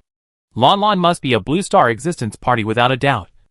And she still firmly believes that the history of Blue Star she knows is true. Those may be brainwashed by other Blue Star existence party, or she may believe it after watching movies, dramas, novels, and comics about Blue Star. In short, the explanation is not clear. However, the two did not want to discourage the little girl. If Lanlan really likes the legendary history of Blue Star so much, then let her like it, even if it is just an unrealistic lie. But it is enough for her to be happy. Yusang said exaggeratedly in childish words. Lanlan knows everything about Blue Star. Then Big Brother will really ask you. Lanlan immediately straightened her back and pretended to be ready for an exam at any time. Yusang casually said, "What do people in Blue Star eat? Do you know?" Lanlan was stunned for a moment. The little girl frowned and lowered her head. Mian Feng tilted his head and glanced at Yusang. His expression seemed to be condemning him. Why did he ask Lanlan such a difficult question? The little girl obviously knew something about Lan Xing's Chinese medicine and music, so she could only answer such questions when asked. Yusang looked innocent. He scratched his head and was just thinking about changing the question. The little girl on the other side spoke up again. "Big brother, what kind of people are you asking about on Blue Star?" Yusang was stunned. "Ah?" Lanlan muttered. "There are many people on Blue Star, with a population of nearly 10 billion. They belong to different countries. People in some countries like to eat meat. People in some countries like to eat vegetables. People in some countries mainly eat Western food. And people in some countries mainly eat Chinese food. There are also many categories of Chinese and Western food, such as Chinese food." Lanlan counted on her fingers. Sichuan, Shandong, Guangdong, Huaiyang, Fujian, Zhejiang, Hunan, and Banbang. These are the 8 major cuisines of Chinese food. The 8 major cuisines are divided into cooked food, cold food, seafood, and soup. In addition, there are more factions of pastries, such as Beijing style, Tianjin style, Jiangsu style, and Guangdong style. Then, there are tea drinks, which are divided into 6 major tea categories: black tea, green tea, and black tea, tea, green tea, yellow tea, black tea, white tea. And then, there are... Wait a minute. Yu Sang's eyes were full of laughter. He opened his mouth in confusion. We interstellar people usually eat nutrient solution or a small amount of crops. What are those you just mentioned? Lanlan stopped talking innocently and said, didn't Big Brother ask what the people of Blue Star eat? They eat a lot of things. But because there are too many, Lanlan can't finish talking about them. The types of food in China alone on Blue Star are enough for Lanlan to talk about for 3 days and 3 nights. Yu Sang, Mian Feng, Yu Sang didn't know whether to laugh or cry. Are you kidding? Even in history books, it only says that the people of Blue Star mainly eat non-mutated crops and non-mutated animals. How can it be so exaggerated, as the little girl said? How can there be so much food in the world? And how can we count for 3 days and 3 nights? Mian Feng asked at this time, what do they mainly eat? After asking, as if he was afraid that the little girl would say a lot more, he added, just talking about the Chinese people you mentioned. Lanlan was happy. The Chinese people mainly eat everything. Mian Feng, Lanlan shrugged. They don't have any special preferences. Their country is very large, and people in each region have different staple foods. Most Southerners mainly eat rice, such as fried rice, steamed rice, porridge rice, etc. Most Northerners mainly eat pasta, such as noodles, steamed buns, etc. Of course, they don't only eat these. They eat whatever they want. And then, the little girl talked endlessly, and the 2 teenagers were stunned again. The little girl dreamlike description of Blue Star was even more exaggerated than what was written in the history books. It was too fake. Seeing that the little girl was about to stop talking, Yu Sang hurriedly stopped her. Okay. We know. Enough is enough. Lanlan hadn't said enough, but she still stopped with her lips pursed, and asked again with great interest, then Big Brother, what else do you want to know about Blue Star? Ask Lanlan again. Yu Sang and Mian Feng were a little embarrassed. Finally, Mian Feng said, then let's talk about music. The history book says that the main instrument of Blue Star seems to be called piano. Right?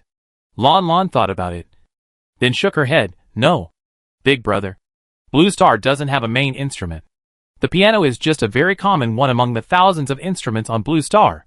There are more than 1,500 common instruments on Blue Star. Yu Sang. Mian Feng, ? How many kinds?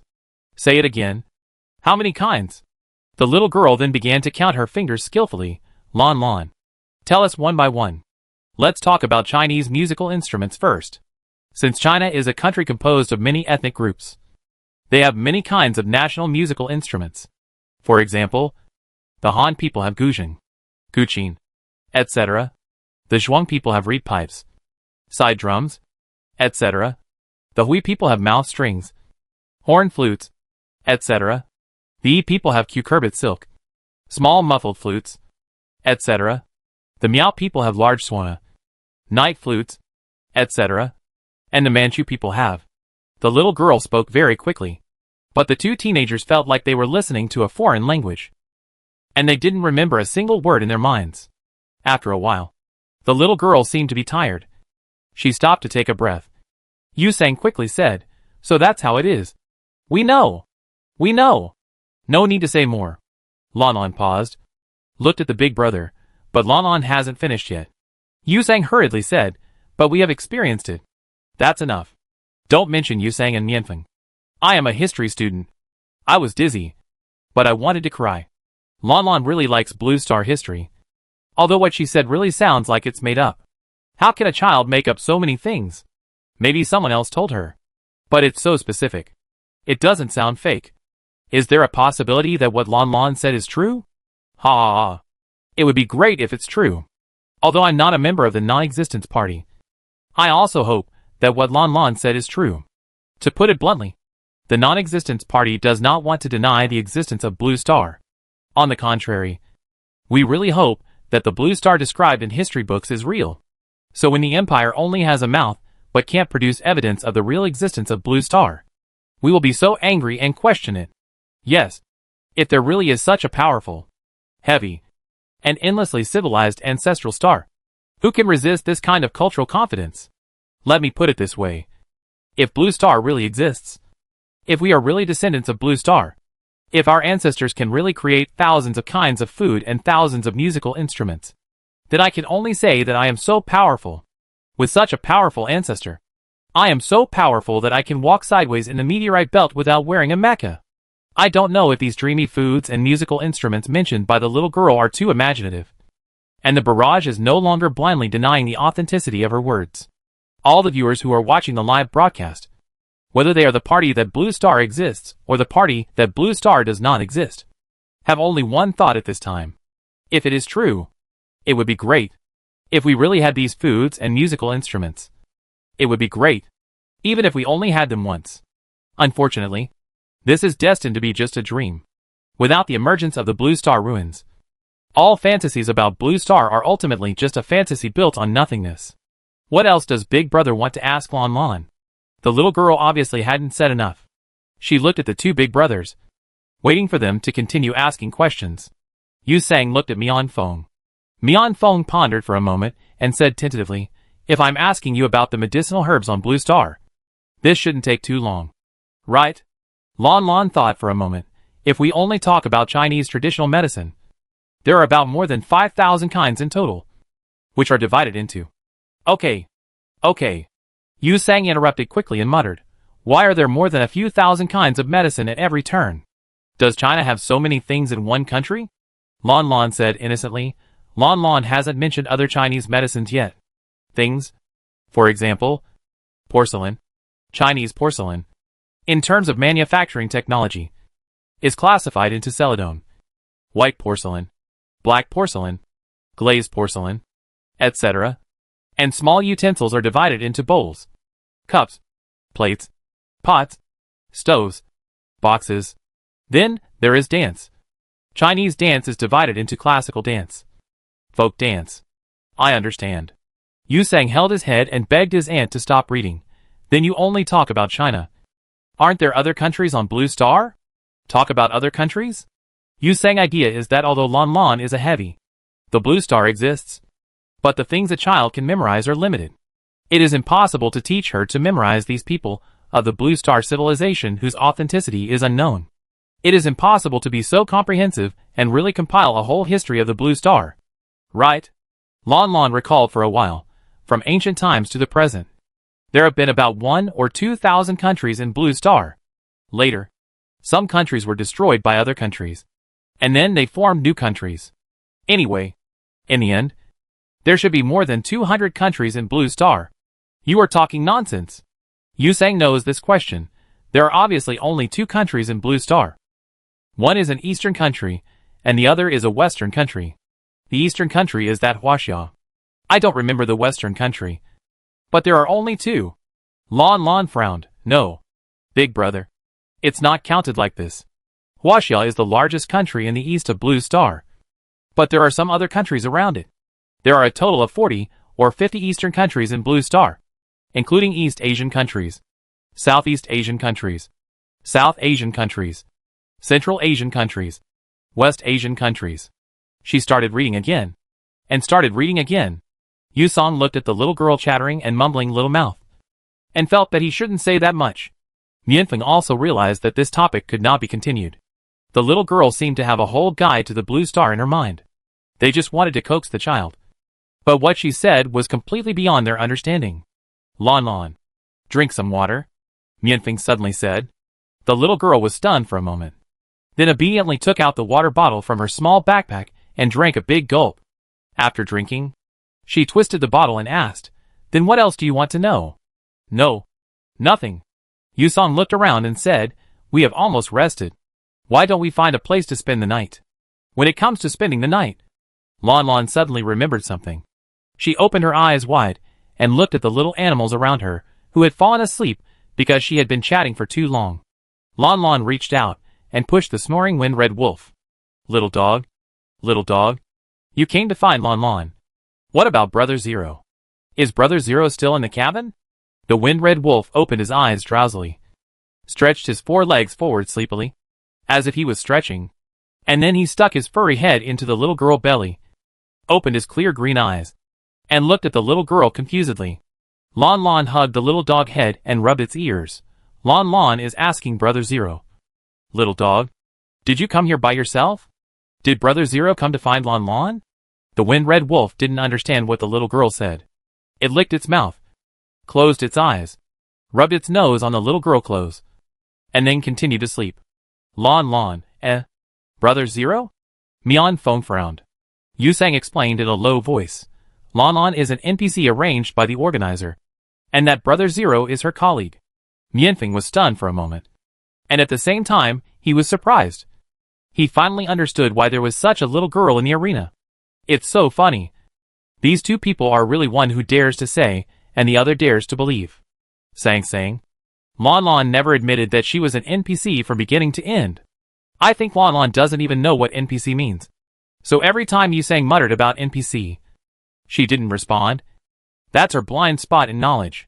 It's so funny. Lanlan can recite thousands of Blue Star histories that are not sure whether they are true or false. But she can't tell the difference between dogs and wolves, cats and lions. And she doesn't know some commonly used interstellar knowledge. And I don't know how Baoshan usually teaches his daughter. By the way, is anyone still paying attention to the unrest on Asia Star? An announcement has been made on the Star Network that the unrest on Asia Star is related to the conspiracy of the rebels. The official has not said the details, but 4 rebel spies have been captured so far. The hidden danger has been temporarily eliminated, and the people of Asia Star who are still hiding in the shelter can finally go home. Wow! Great! The government is quite efficient this time. The rebels really deserve to die. The military must conduct a strict investigation. In the nameless star number 377 in the southern universe, Donald Cuss sat leisurely on the soft black sofa in the office. He leaned back, resting his head on the top of the sofa, and a large 7-leaf poisonous core flower tattooed above his collarbone was exposed to the air. Gorgeous and flamboyant. He wore sunglasses. His eyes were closed, and he listened to the violent and sonorous music in the holographic headphones. And he was completely immersed in the world of music. Young Marshal. It has been handled. After a while, the respectful report of his subordinates sounded beside him. Donald raised his eyelids, and the pair of golden pupils behind the brown sunglasses lightly glanced at the blood on the ground. The bodies of the 3 traitors had been dragged away. His white fingertips touched the frame of the sunglasses, and the music that had been reverberating in his head stopped instantly. Ambush from all sides. The young man stretched his neck and stood up. I never get tired of listening to it. The subordinates didn't know what he was talking about. When they were dealing with the 3 traitors just now, the young marshal didn't say anything. They guessed that the young marshal should be watching the live broadcast of Deadly Training Ground. After all, in this competition, their rebel army also arranged a traitor to go in. So it was normal for the young marshal to pay more attention. But, what is an ambush from all sides? As if he knew the doubts in his subordinates' minds. The dissolute young man curled his lips. It's a song. The child said that it's not a song, but a tune. The subordinates were even more confused. A child? Donald did not continue the topic, but just ordered, let someone check what the unrest on Asia Star is all about. Those hypocritical imperial troops are ridiculous. I don't know what dirty things they did in private. They put all the blame on the rebels. I really think I have no temper. The subordinates didn't know what this was, but he quickly responded, I will arrange for someone to go to Asia Star right away. Donald walked past his men and pushed open the metal door of the office. Outside, there was a busy monitoring team. The young man made a gesture, and his men immediately took out cigarettes and lit them for him. Why? The source of the signal has not been found yet? The captain of the monitoring team quickly reported back, Young Marshal. We found it. The call signal issued by Commander Cuss came from the 984 space area. There are 3 planets there. The closest one is the 59th garbage planet. And the farthest one is? What is it? The young man squinted and looked at the monitoring captain. The captain lowered his head, Death Star. The small room was silent for a moment. Donald took a puff of cigarette, and his mouth was full of smoke. He suddenly laughed for no reason. You mean? My father has been missing for 40 years, because he might have been imprisoned by the Imperial Army in the famous Star 3's cage. The Death Star? The captain of the monitoring team was sweating on his forehead. And he stammered, Commander-in-Chief may also be on the 59th garbage planet. Or another one. Speaking of this, the captain of the monitoring team couldn't continue. If the Commander-in-Chief was on another planet, how could he not contact the young commander for more than 40 years? This is his biological son. Unless he has really been trapped in the Death Star that is said to be only in and not out since 40 years ago, then everything can be explained. Hee. Donald suddenly laughed out loud. And when he laughed, the gorgeous poisonous core flower on his neck seemed to come alive. After a while, as if he had laughed enough, the young man put out the cigarette on the table nonchalantly. Notify everyone to gather 100,000 troops. I will lead them personally. The target is the Death Star. The dense forest at night was pitch black everywhere.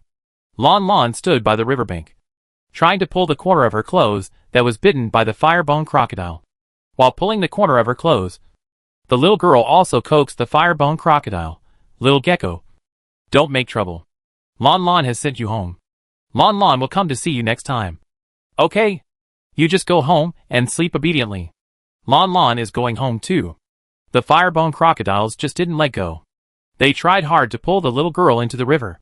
In the end, the rotten heart lion stepped on the head of the most arrogant firebone crocodile, almost crushing it. Lanlan finally pulled back the corner of her clothes. The little girl didn't dare to stay on the riverbank anymore. She called the little animals and ran into the forest quickly. After sending the little gecko home, Lanlan sent the little scorpion and the little snake home. Finally, the little girl looked at a group of puppies and big cats, and she walked to the little dog. Puppy, you found your tribe.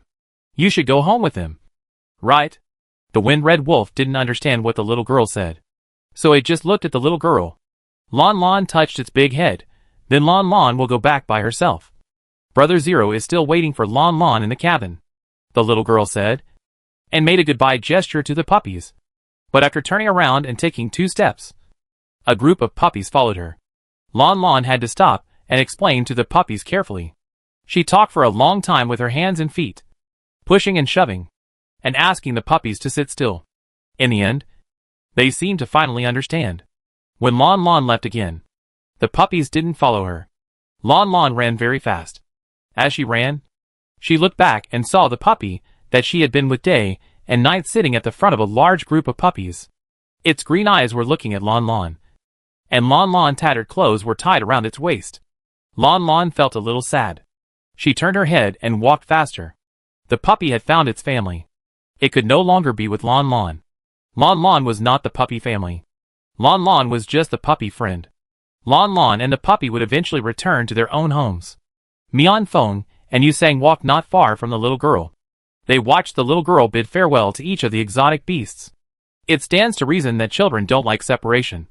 But Lanlan seemed to understand the meaning of the word home in particular. A group of exotic beasts that loved her so much surrounded her, but she just wanted them to return to where they should go. Finally, when it was almost dawn, they walked through a whole dense forest and sent the last group of rotten heart lions back home, looking at the sky that was glittering with white. Yusang suddenly thought of something and asked Mianfeng, "Don't you have a companion?" Yusang still remembered the bloody man who threw him the S-level weapon and reminded him not to attack the contestants. Mianfeng said calmly, "I withdrew from the competition." When the sky thundered and the ground below cracked, he saw Barry, who was no longer able to move, fall into the cracked earth pit. And then a beam of mecha light flew into the sky. Yusang nodded. It's good that he withdrew. He was seriously injured. But speaking of it, that woman and that wretched man, were they with you? I tell you, it was those 2 idiots who pushed Lanlan into the group of firebone crocodiles. Mian Feng was startled. He didn't know this. When he saw Lanlan, he only saw Lanlan sitting in the middle of the firebone crocodiles. What woman? Mian Feng frowned. What wretched man? Yusang glanced at Mian Feng distrustfully. You are obviously all near the firebone crocodile river beach. How dare you say you don't know them? Mian Feng turned his head away. I don't know what you are talking about. Yusang, Ha ha ha. Mian Feng, I don't recognize it. I don't recognize it. I don't care. I don't care. I'm not in the same group with them. Lele. Speaking of which, Mian Feng knew that the woman hand that he kicked that scared Lanlan was the hand of Wei Xuecha. Right? After Wei Xuecha retired from the competition. Did she cry when she saw the live broadcast? Mian Feng not only didn't avenge her, but also kicked her hand away. It would be better if she cried to death. I hate that woman the most. Pooh! Big brother. Lanlan is going over there. After Lanlan sent the big cat away, she turned around and said goodbye to the two big brothers. Mian Feng pursed his lips and said nothing. Yu Sang knew that the little girl should go back to the NPC dormitory, which was definitely not a place for contestants to go. He waved his hand with confidence. Then you go back first. And we see each other when you wake up. Lanlan was stunned. Yu Sang narrowed his eyes. You don't want to see me again? Lanlan choked. The little girl twisted her clothes. Lanlan came to the forest because she wanted to send the puppy home. Now the puppy has gone home. When Brother Zero is in better health, Lanlan will go back to find Li Dad. Li Dad must be waiting for Lanlan anxiously. And Uncle. Lanlan also asked Li Dad to help Lanlan find Uncle. And Uncle flew to the sky and never came back. Forget it. I know. It turns out that NPC thighs are not so easy to hug. Yu Sang said, squatting down and pinching the little girl nose. I go out and play with you again. Lanlan smiled innocently. Soon. The little girl walked back to the cabin alone. This place is not far from the cabin. Lanlan saw the cabin before it was completely light. And she also saw Brother Zero sitting on the steps outside the cabin. Lanlan jumped over and shouted, Brother Zero. Lanlan is back. Yiling had just prepared a place for himself to sit with difficulty. And when he looked up, he saw that the little girl who had been away for a day and a night had finally returned. But why is she so embarrassed? Yiling's face was not good. What happened to you? Lanlan touched her nose and patted the dirt off her body. Just as she was about to say that she was fine, a furry dog had suddenly popped out of the wooden house. Lanlan, Lanlan looked at the puppy with tattered clothes tied around its waist in shock. She pointed at the puppy with her little hand. You.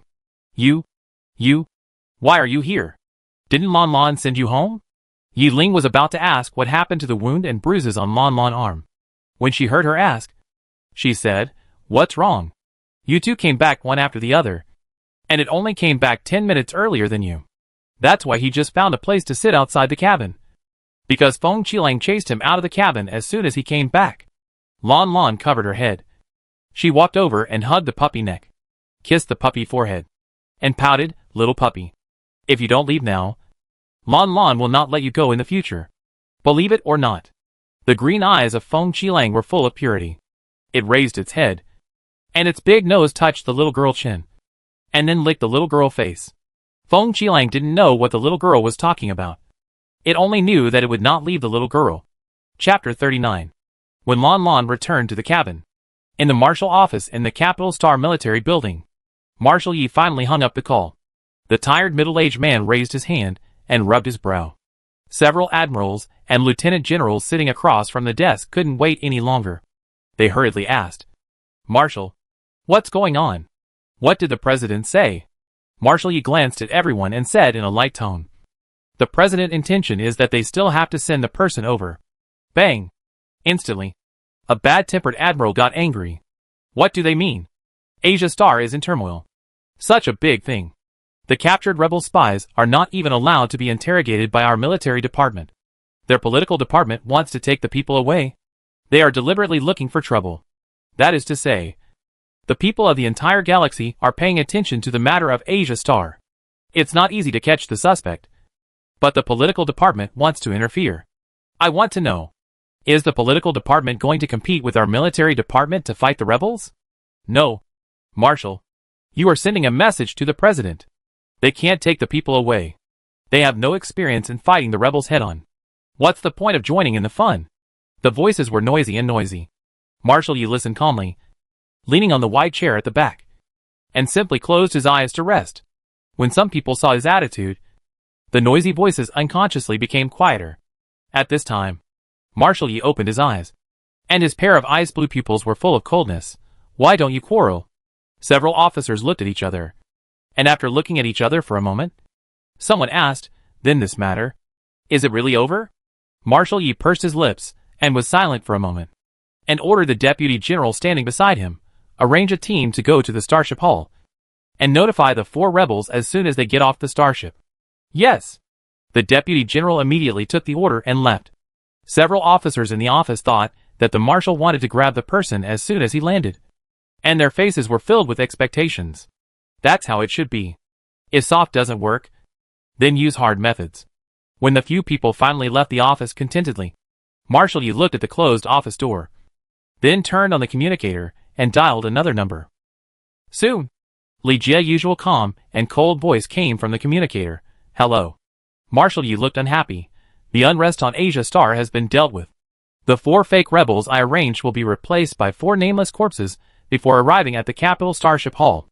At that time, both the military and political departments will only get 4 dead people, and the matter will be over.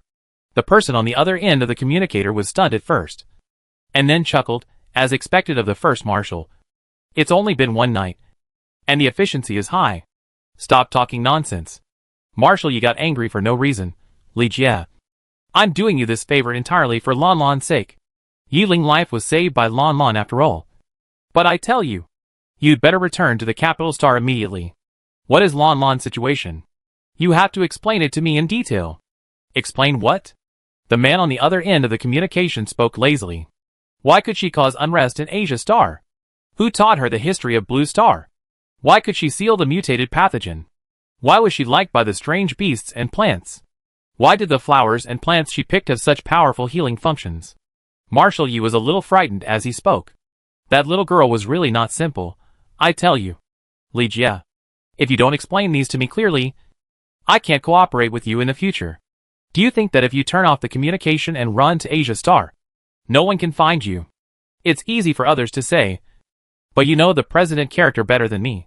He is now using the pretext that fatal training ground cannot be interfered with by humans, and he doesn't allow people to release your daughter. What is this called?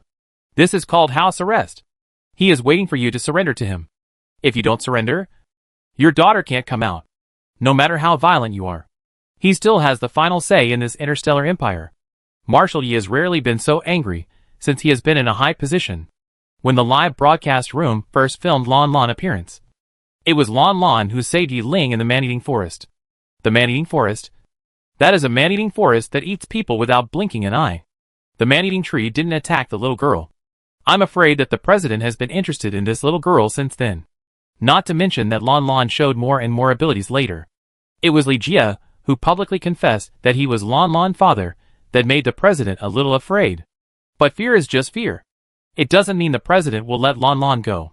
He may not harm Lanlan, but at least, he will definitely hold this mysterious and treacherous little girl in his hands. Anyway, I'm going to stop here. Think it over carefully. Marshal Yi was annoyed, and hung up the call without waiting for the young man to say anything.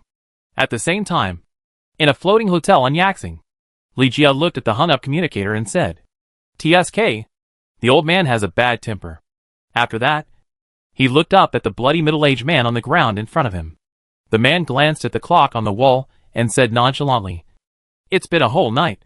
President Wei, why hasn't your daughter come yet?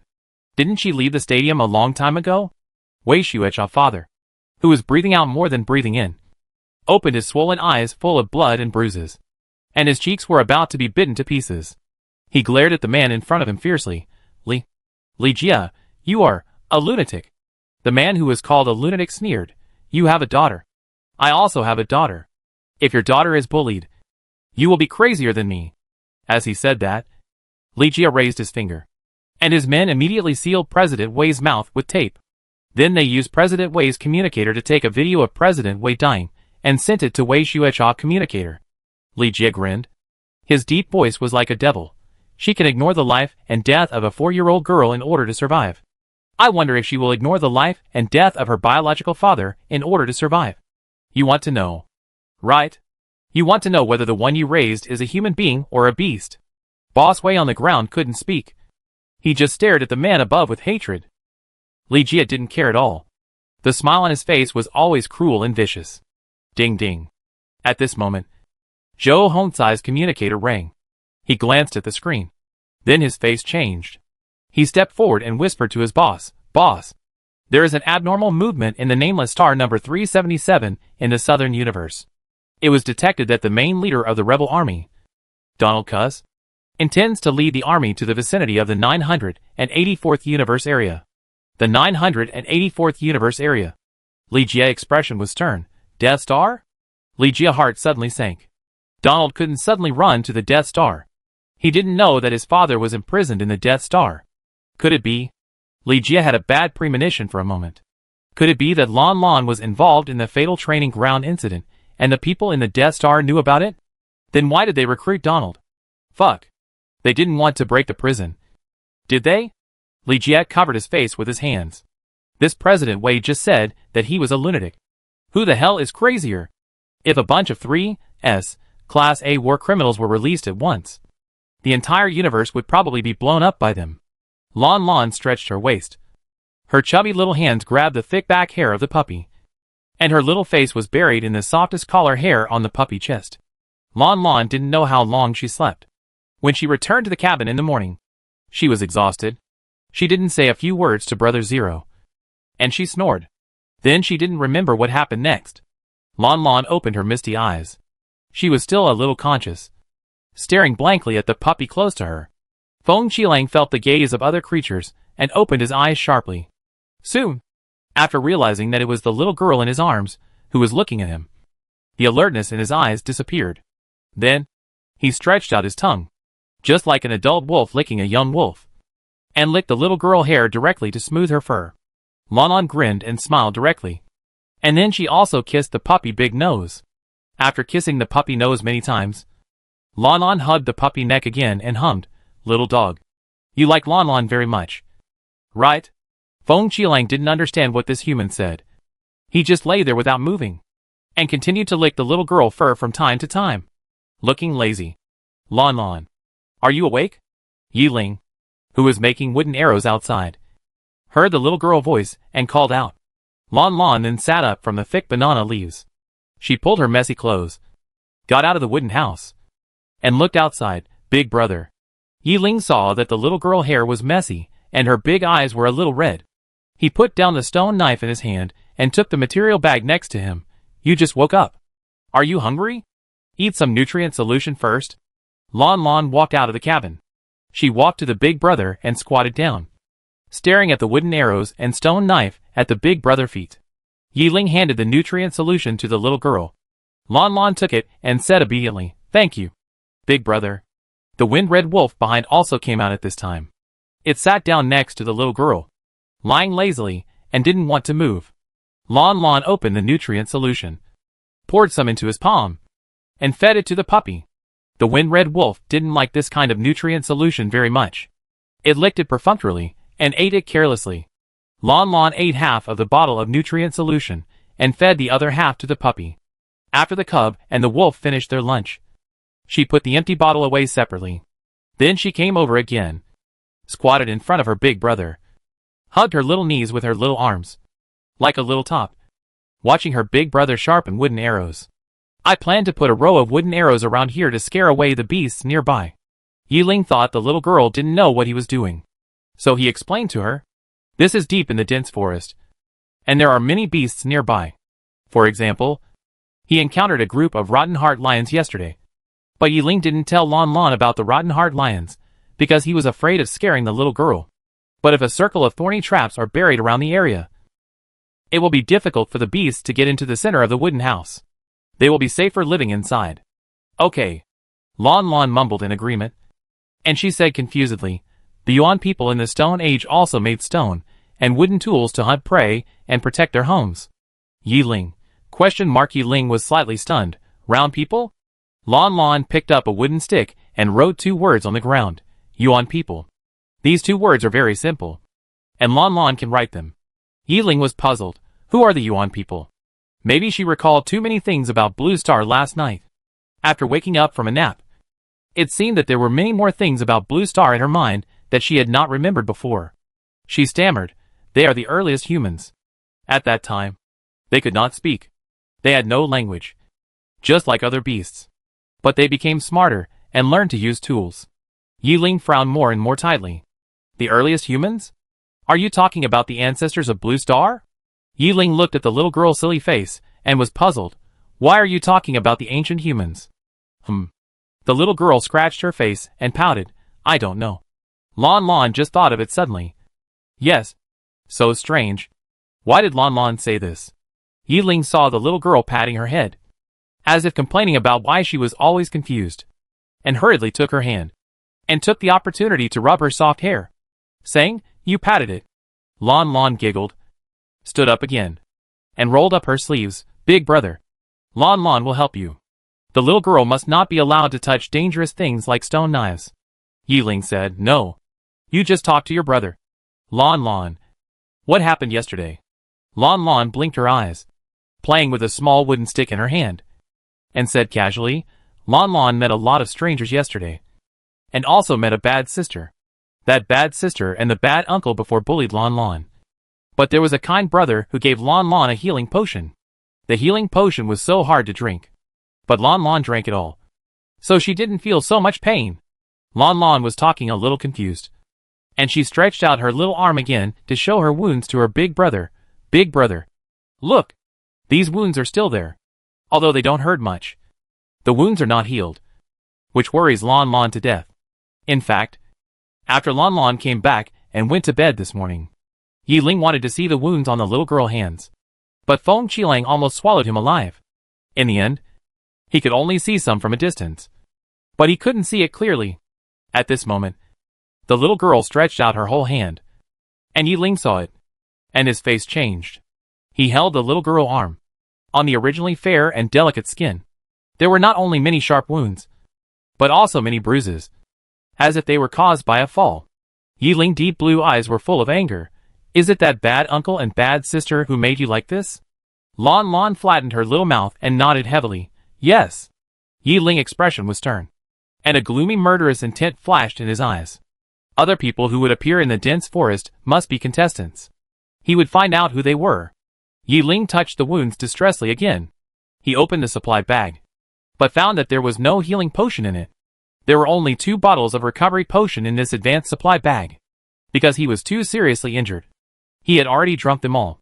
Lanlan, can I use that little grass to treat it? Thinking of the grass mud that the little girl would get wherever she went. That kind of grass mud did have a healing effect. Lanlan shook her head. Lanlan doesn't need the grass. Yiling frowned. Why not? If it can heal the wound? Although that grass can save lives, it will grow granulation. Yiling was stunned. Lanlan gestured on her little hand. It's because the wound heals too fast. So scars will be left and small granulations will grow, which will not look good. Lanlan usually uses hemostatic grass for others, because their injuries are particularly serious, and they need strong medicine. At this time, they can't care about whether it looks good or not. But Lanlan herself doesn't want scars or granulations. Lanlan's wound is a small wound, so there is no need to use such strong medicine. That's okay. Yiling thought the little girl was talking about something, and he laughed. A simple body surface repair device can remove it. It can be regarded as a kind of appearance repair. Sometimes interstellar people are not satisfied with their appearance or certain parts of their body, and they can use body surface repair devices to repair them. Although the skin will be damaged after the repair, the skin will become weaker and more susceptible to sunburn or frostbite. But if the repair cream is used for a long time, it can be nourished again. Besides, when going out, you can also wear constant temperature protective clothing to isolate the external damage.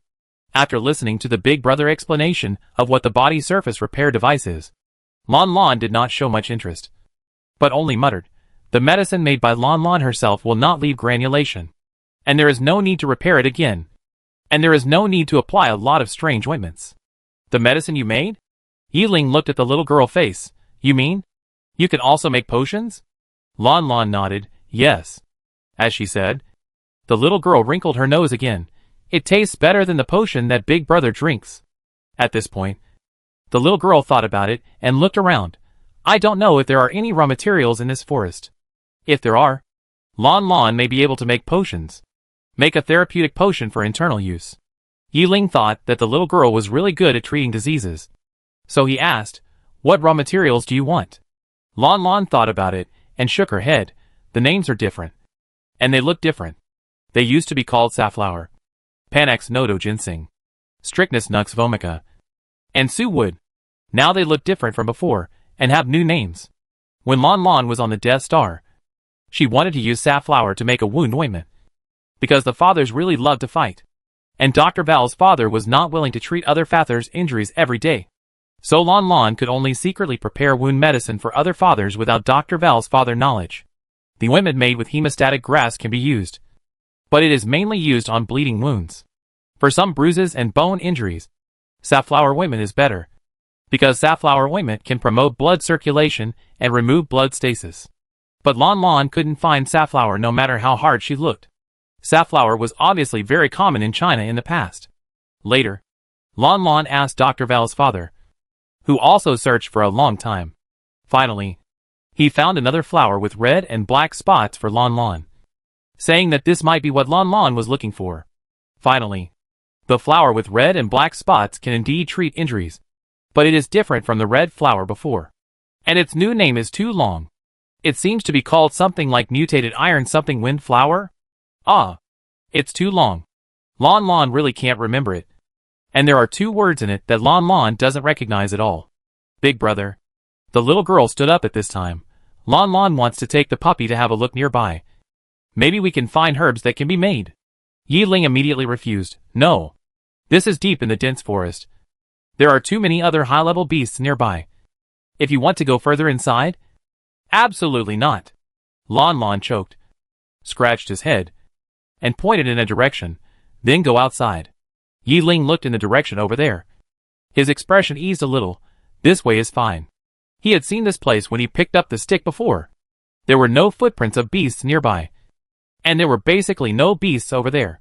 But you can't go too far, Yi Ling said, and took 2 more wooden arrows to the little girl. Take them with you for self-defense. He also stuffed a bottle of nutrient solution into the little girl's hand, in case you see other strange beasts. Just throw the nutrient solution out. They will be busy eating the nutrient solution and won't hurt you. Yeah. Lanlan brought all the things over, led the puppy, and ran away like a rocket launcher.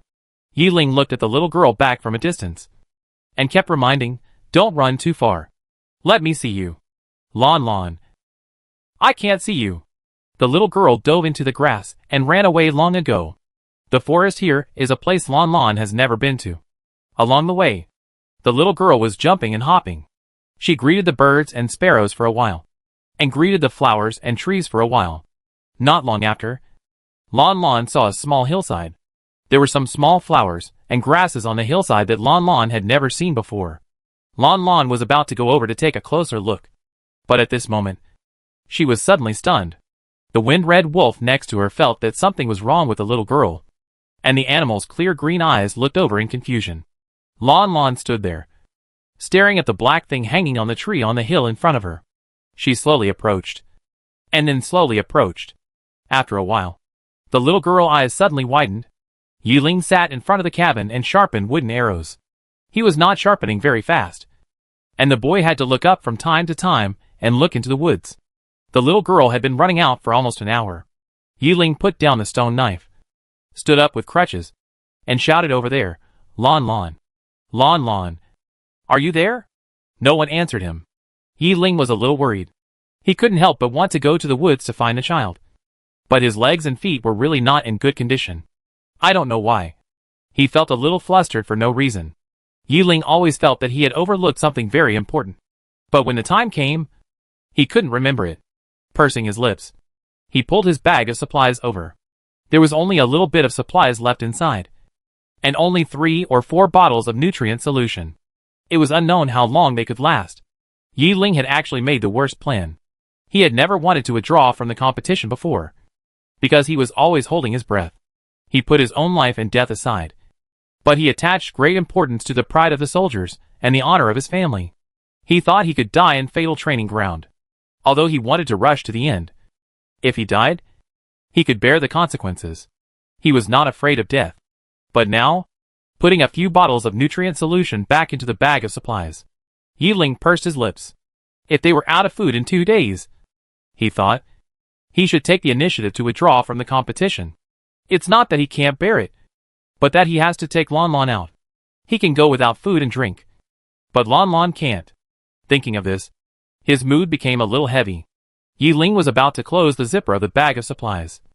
And suddenly, he saw something out of the corner of his eye. After unzipping the thin inner lining zipper of the supply bag, Yi Ling saw a match map stacked inside the bag the next second. Not every supply bag contains a map. This is random. Yi Ling thought there was no map in this supply bag before. After taking out the match map and unfolding it, Yi Ling easily focused his attention on a certain location. This is where he is now. And Lanlan went to the small area on the upper right. Yi Ling looked at the light green area on the map, sighed, and was about to put the map away. He actually knew a little about the route of the match, and he knew the way without looking at the map. But at the moment of closing the map, Yi Ling suddenly realized something. He unfolded the map again, and looking at a small black dot in the green area, he straightened his back instantly. Fuck. What happened? You scared me. Major Yi Ling expression was so ugly. What happened? Isn't that a map of the stadium? What happened? No. I just wanted to say that I searched for the stadium map on StarNet, extending from the direction where Lanlan ran. Sisters, I don't know if I made a mistake. That seems to be the area where the tearing bees live. No way. Two's high-level tearing bees? Damn. That's true. There are a lot of fierce beasts in the deep of the dense forest. But there is only that area. There are no fierce beasts. No. It's not that there are no beasts. It's not ordinary fierce beasts living there. It's fucking tearing bees. When Major Yi Ling went there to pick up branches before, I wonder why there are no footprints of ferocious beasts over there. It seems that all the ferocious beasts are avoiding that place. That's right. That place is the territory of the tearing bees. Major Yi Ling didn't go in before, so he probably didn't anger the giant bees. But Lanlan didn't know. What if she ran in? She must have run in. Major Yi Ling called so many times, but Lanlan didn't respond. I'm afraid she has already run into the nest of the tearing bees. Help! One sting from that thing can cost a life. I'm going crazy. Yi Ling is also going crazy. Yi Ling's face was pale and almost transparent at this time. He didn't have time to think about anything. He supported himself with a cane and limped into the woods. Who knew that he was probably too panicked? He just took 2 steps and lost his balance and fell to the ground with a bang. His face was scratched by a stone, and he didn't even have time to wipe it. He gritted his teeth and supported his body, trying to stand up. La la la. La la la. The little girl joyful humming suddenly came from a distance. Yi Ling's expression was shocked, and he looked forward with almost ecstasy and shouted, Lanlan. Lanlan heard the big brother voice and hurriedly agreed, Hey, big brother. Lanlan is back. As the little girl voice got closer and closer, Yi Ling, who was lying on the ground, suddenly saw a movement in the grass. And then, a wind-red wolf that ran faster than a rabbit rushed back. Yi Ling, ? The wind-red wolf clamped its tail very tightly, and it ran back a few steps ahead of Lanlan. As soon as it came back, it immediately got into the small wooden house next to it, and then hid in the dark of the wooden house, and would never come out. Yi Ling, ? When Yi Ling was stunned, he heard the footsteps of humans getting closer. It was Lanlan who came back. Yi Ling hurriedly looked forward again. The next second, he finally saw Lanlan. He also saw the dozens of densely packed, dangerous and terrifying Two's high-level tearing bees that were perched on Lanlan's shoulders, head, fingers, and flying around Lanlan. He was glad that the little girl was fine, and the smile froze on his face. Chapter 40. Lanlan looked very happy. She was holding a small wicker basket in her hand. This small basket should be made by her with wicker on the roadside. The small basket was not tight, and filled with some unknown small flowers and grasses. There were several tearing bees in the small basket. They seemed to be clustering flowers and plants. But if you look closely, they were clearly sticking to the little girl. As Two's high-level fierce insects, these tearing bees are not small in size. One is about as thick as an adult's thumb. Seeing so many tearing bees, Yi Ling swallowed his saliva and his whole body stiffened. Hey, big brother. Why did you fall down? Lanlan saw that the big brother was lying on the ground, so she quickly put down the small basket and went to help him. In an instant, the buzzing tearing bees rushed over. Don't come over. Yi Ling stopped immediately. Lanlan was stunned. She stopped a few steps away from the big brother, and her big eyes were full of confusion. The tearing bees surrounding the little girl were unhappy now. They obviously didn't want the little girl to be yelled at. In an instant, the bee swarm silently moved in front of the little girl. The sound of their buzzing became louder and louder, and they showed the posture of attacking the adult human in front of them. Yiling breathing stopped. Yiling was once stationed on the holy planet. 90% of the land on that planet was primitive jungle. The people residents on the planet was too close to the growth of strange plants, resulting in frequent incidents of strange plants injuring people. When Yiling sent troops to clean up, he accidentally encountered a nest of tearing bees during a cleaning process. The final result was that even if they were wearing mechas, most of their soldiers were still seriously injured by tearing bees. The joints of those mechas could be eaten and melted by tearing bees. These high-level mechas that could even withstand the impact of meteorite belt torrents were just a piece of fragile wood in the eyes of tearing bees. After removing the shell, the humans inside became their feast. Yiling clenched his fists quickly. He looked at the group of tearing bees that came with ill intentions, and beads of sweat on his forehead unconsciously flowed from his temples. The atmosphere at the scene seemed to be deadlocked, until the 4-year-old girl spoke in a muffled voice. "Big brother, are you angry with Lanlan because she ran out for too long?" The little girl grabbed the leaves of the small basket in her hand and muttered, "Because Lanlan met new friends." The little bees were so enthusiastic to invite Lanlan to play together, and Lanlan forgot the time. As the little girl spoke, she reached out and touched the wings of a tearing bee. The tearing bee landed on the little girl's fingertips. Looking very obedient, the little girl immediately said, "Big brother, look, the little bees are so cute. They are sticking to Lanlan." Yiling, The tearing bees seemed to feel that the adult human on the other side seemed very weak and had no killing power. They felt that there was no danger, so they all flew back to the little girl and found their own habitats. Lanlan was now as happy as a little butterfly. She ran a few steps to the big brother and helped him up. Yiling's legs and feet were not in good condition, but when he saw these tearing bees so close, they suddenly became good. He supported himself with crutches and stepped back 8 steps. The little girl looked at the big brother legs with some surprise. Yiling's face was grim. "Lanlan, you said they are your friends?" Lanlan came back to her senses and nodded immediately. And as she nodded, the tearing bee on her head began to shake again. "The little bee is a good friend that Lanlan just met today. And she met him over there." The little girl pointed to the direction she had just walked back. "There are still many little bees over there. But the queen bee is about to give birth to babies, and the little bees have to protect the queen bee, so they can't all go home to play with Lanlan. There is actually a queen bee?" Yiling's face became even worse, and he looked at these tearing bees with some difficulty. "Lanlan, don't you think these friends of yours are a little scary?" "Scary?" Lanlan turned her head and looked at the little bees around her. "Why are they scary?" "Little bees are beneficial insects. They are the most important pollinating insects. They can help plants spread pollen and make them bloom and bear fruit. Besides, bees are very gentle. They will not hurt people. They only eat nectar. They can also produce very sweet and delicious honey. Honey can be eaten directly or used as medicine."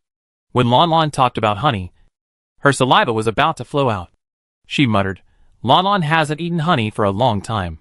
In fact, it wasn't long ago, when she was on the Death Star, Lanlan often ate honey because there was a nest of bees living in Lanlan's small flower garden. Lanlan often went to dig honey and soak it in water. Yaya mother would always add honey to the nutrient solution, so that Lanlan nutrient solution would become more delicious. But Lanlan hadn't eaten delicious nutrient solution for a long time, nor had she drunk honey water for a long time. The little girl supported the tearing bee in every word, which gave Yiling a headache. However, turning his sight to the cabin next to him, the tall and strong wind-red wolf in the cabin was still curled up. Even the famous wind-red wolf was particularly fond of the little girl, and it seemed that being friends with the tearing bee was not something completely unacceptable. Bullshit! The murderous tearing bee could not be friends with any human. Of course, the tearing bee could not be friends with humans, because they were different races, and animals were not friendly to creatures of other races. But Lanlan was an exception. Strictly speaking, Lanlan was not a human. She was nature. She was everything. She had lovingly protected and nurtured every child living in her arms for tens of billions of years, except for humans who had hurt Mother Earth. No creature on Earth had ever hurt her. They were blessed by her, and they always loved her unconditionally, even though tens of millions of years had passed, and even though this place was no longer Earth. But they still remembered her, and they still wanted to return to her arms. Seeing that the elder brother hadn't spoken for a long time, Lanlan puffed up her cheeks and was a little unhappy. Big brother. The little bee is Lanlan good friend. The little bee even sent Lanlan home specially. The little bee also gave Lanlan a lot of honey. Lanlan will use the honey to make nutrient solution and healing potion in a while. Lanlan is very grateful to the little bee. Big brother. Don't you like Lanlan playing with the little bee? It's not that he doesn't like it. Wait. Nutrient solution? Healing potion? Honey? Yiling looked at the small basket and saw that there seemed to be a small piece of honeycomb under the flowers and plants. Honey can be used as a nutrient solution and a healing agent? How is that possible? Seeing the little girl still staring at him, with her lips pouting, Yiling was helpless. Big brother doesn't dislike you bringing friends home. But it's good that big brother doesn't dislike it. Lanlan eyes lit up. And she immediately interrupted. Then Lanlan will plant some flowers nearby, so that the little bees can collect honey here in the future. The little girl did what she said. She put down the basket, looked around, and took the flowers and plants that were uprooted in the basket to a vacant lot on the left. The little girl tried hard to dig the soil with a small wooden stick, and the tearing bees were circling around her. Yiling, help. She really wants to raise bees. Ha ha ha. Major Yiling expression is so funny. However, I have watched Fatal Training Ground for so long, and I have never seen a contestant who can make friends with strange beasts and plants. This year is really eye-opening. To be more precise, our Lanlan is not a contestant. If Lanlan was a contestant, wouldn't she be the first? Not really. The training match is not just about surviving in the arena. You can pass it.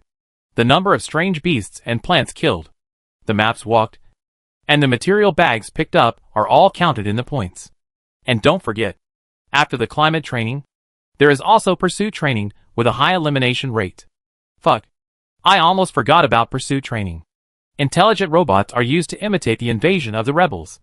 At that time, hundreds of robots will be deployed at once. The contestants have their own positioning, and the robots will chase the contestants and kill them. At that time, the contestants can't hide. Speaking of this, Lanlan is still not good enough. Lanlan was not a contestant. Why should we use the requirements of contestants to benchmark her? Now I just want to know when the rubbish organizer will get my Lanlan out. The child is already as dirty as a cold ball. How long has she not taken a bath? You want her to grow worms. Right. The child can't eat well, sleep well, and hasn't taken a bath yet. Although everyone wants to continue watching Lanlan, everyone doesn't want to see Lanlan suffer these pains. For a while, many viewers went to the official website to criticize the organizer, asking the organizer to stop playing dead and come out to explain. At the same time, in the 984 universe area, inside the Death Star, Dr. Val was sitting on a rattan chair outside the clinic reading an e-book.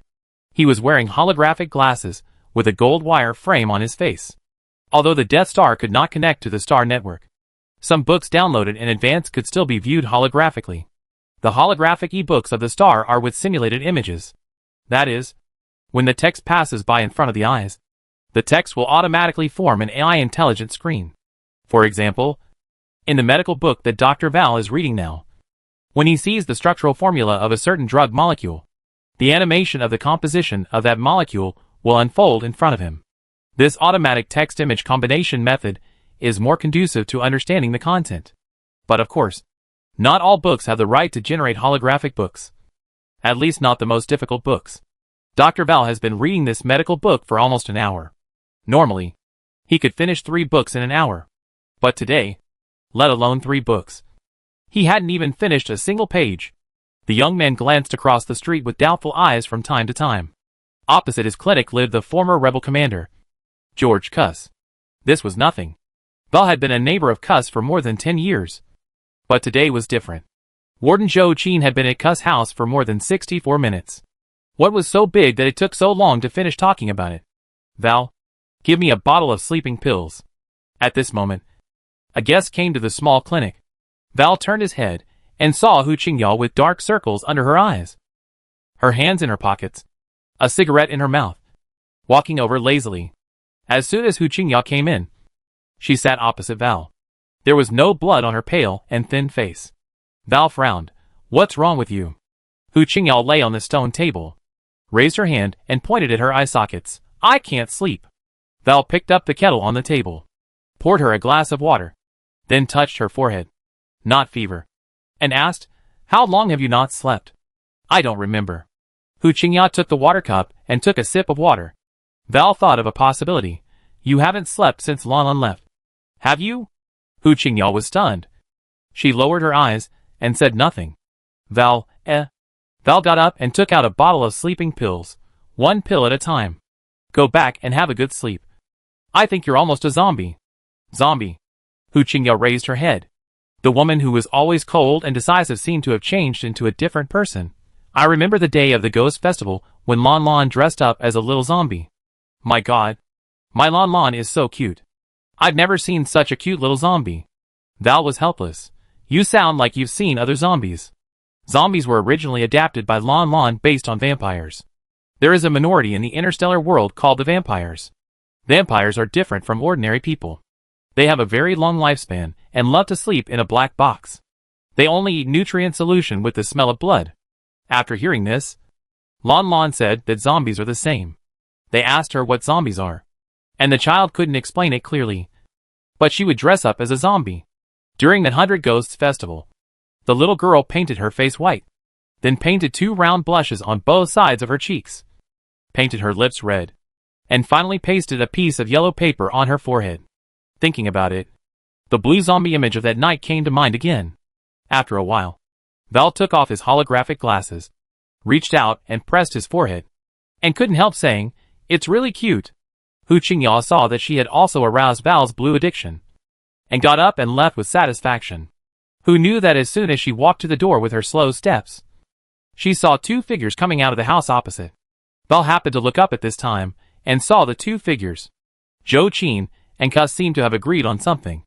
After they came out of the house together, they got into the warden's car and headed towards the office building together. During this process, they did not even look at the small clinic opposite. It was not until the hover car completely disappeared that Hu Qingya turned around and asked, why are these 2 people together? As the warden, Zhou Qin never gets too close to the prisoners. The last time he went to a prisoner's home, the other party broke the prison rules, so he dragged him out and beat him up. But today, he talked to Kus so calmly and let Kus ride in his patrol car? Wall did not answer Hu Qingya's question. He just thought of what Kus said 2 days ago. Prison break. No way. They are not really going to break the prison. Are they?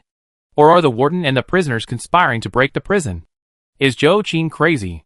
Hey, do you know something? Hu Qingya has always been a sharp and suspicious person. She looked Val up and down, went straight over, grabbed the man's collar, and pressed the man on the chair. Tell me, what's the matter? Is it related to Lanlan? Wall was stunned. You know? Hu Qingya. As soon as it exploded, it came out. It's really related to Lanlan. I said. What else can make Zhou Qin and Kus so close except Lanlan matter?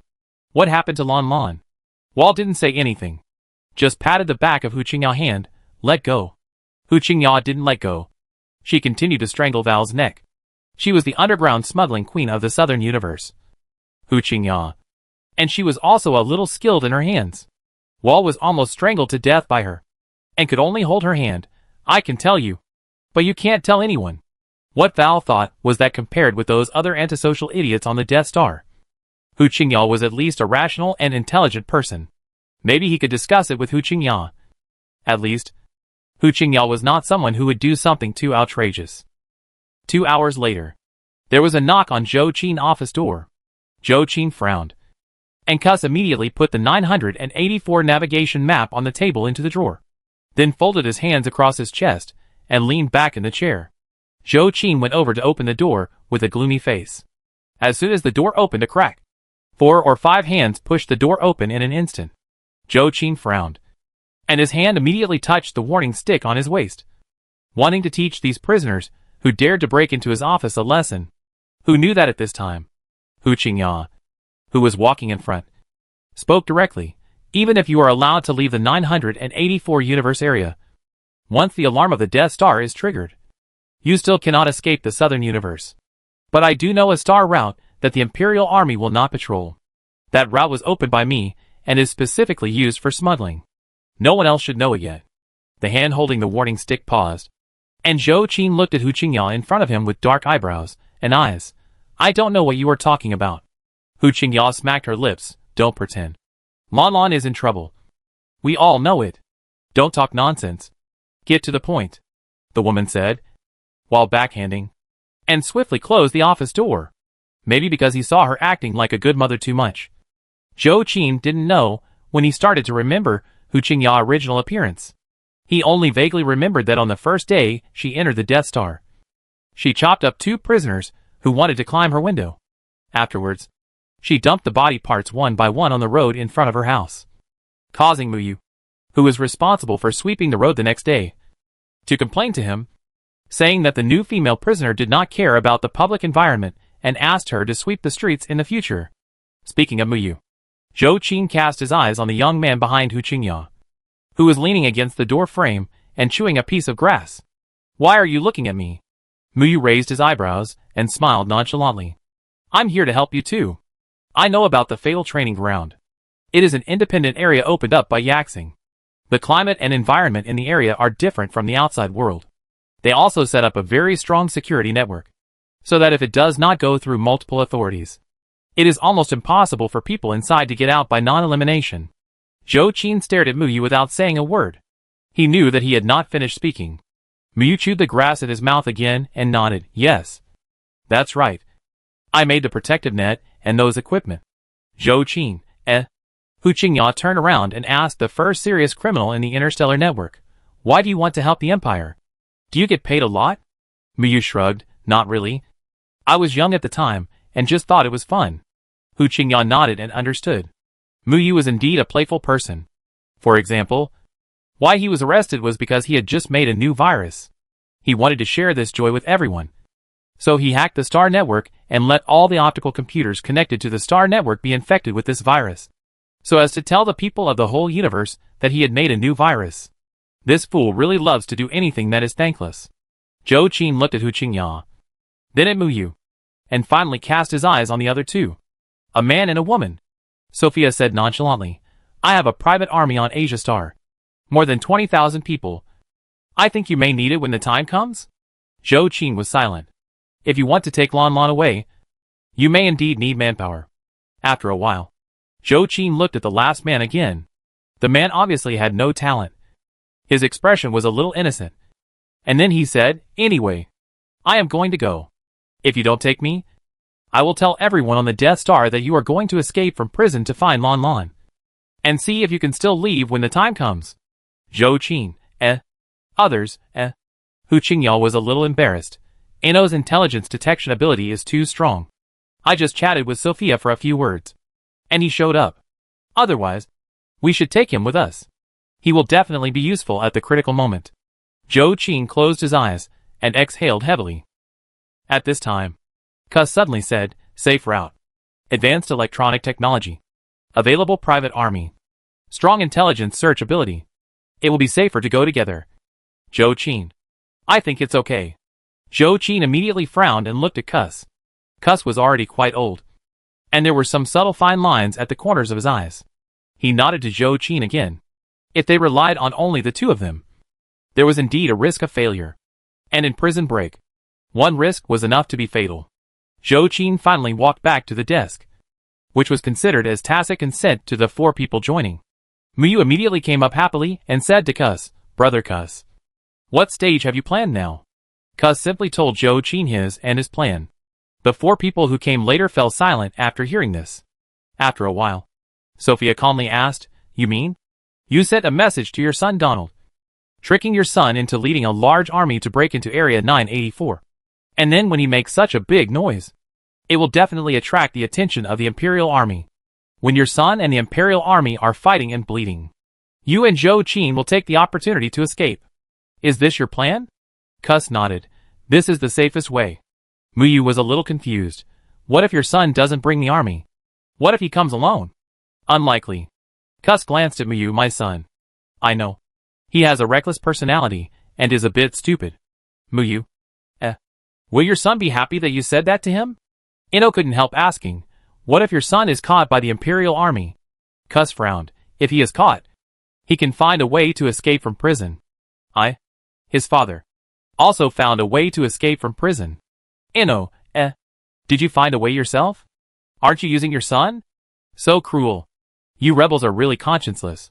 Hu Qingya silently gave a thumbs up and sighed. You are such a good father. Okay. Zhou Qin interrupted the chat of several people. He took an electronic pen and wrote a time on the notebook. 13:10. Zhou Qin said, according to the estimated route. Donald will arrive at 984 at noon tomorrow. He will meet the patrol army at the border West Line 3. The Imperial reinforcements will arrive within an hour. 13:10 to 13:30 is the time for us to leave. Remember, there is only one chance. Keep a low profile and try not to use force. Using force is the dumbest way. Because once the noise gets out of hand and our identities are exposed, it will be difficult for us to get close to Lanlan again when we are wanted by the whole universe. Do you understand? The 5 people looked at Zhou Qin, then turned their eyes and looked at Zhou Qin's desk. They saw a photo frame on the upper right corner of the desk. In the photo frame, a young and fair-skinned little girl was grinning with a big smile, smiling at the camera with a sweet and cute silly smile. In an instant, the 5 people looked stern, and they said at the same time, understood. Hu. At the same time, Lanlan, who was far away in the deadly training ground, was fiddling with the beehive halfway, and suddenly sneezed for some reason. The little girl rubbed the tip of her nose with the back of her hand, and she worried quietly, will Lanlan catch a cold? Chapter 41. The little bees didn't give Lanlan many honeycombs. Lanlan first cut the dark beeswax on the outside with a stone knife, then wrapped the honeycomb inside with banana leaves, squeezed it hard, and squeezed the honey into a small bowl made of banana leaves.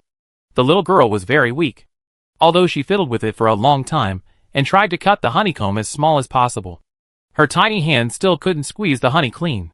Yiling was cutting wooden arrows 8 steps away from the little girl. Seeing that Lanlan's face was flushed from squeezing, he put down the stone knife. How about I do it? Lanlan turned her head and looked at the big brother. Her eyes instantly brightened. Thank you, big brother. Yiling stood up with a cane, walked in front of the little girl, and stopped again. Lanlan knew that the big brother was timid and afraid of the little bees. So Lanlan got up obediently and walked to a farther place, so that the little bees would follow Lanlan. Yiling sat on the stone, wiped his hands first, then picked up the honeycomb and squeezed it. Do this? Yiling had never squeezed a honeycomb before, so he was not sure. Lanlan watched from a distance, nodded yes. Yes. Yes. Just squeeze the honey out of the honeycomb.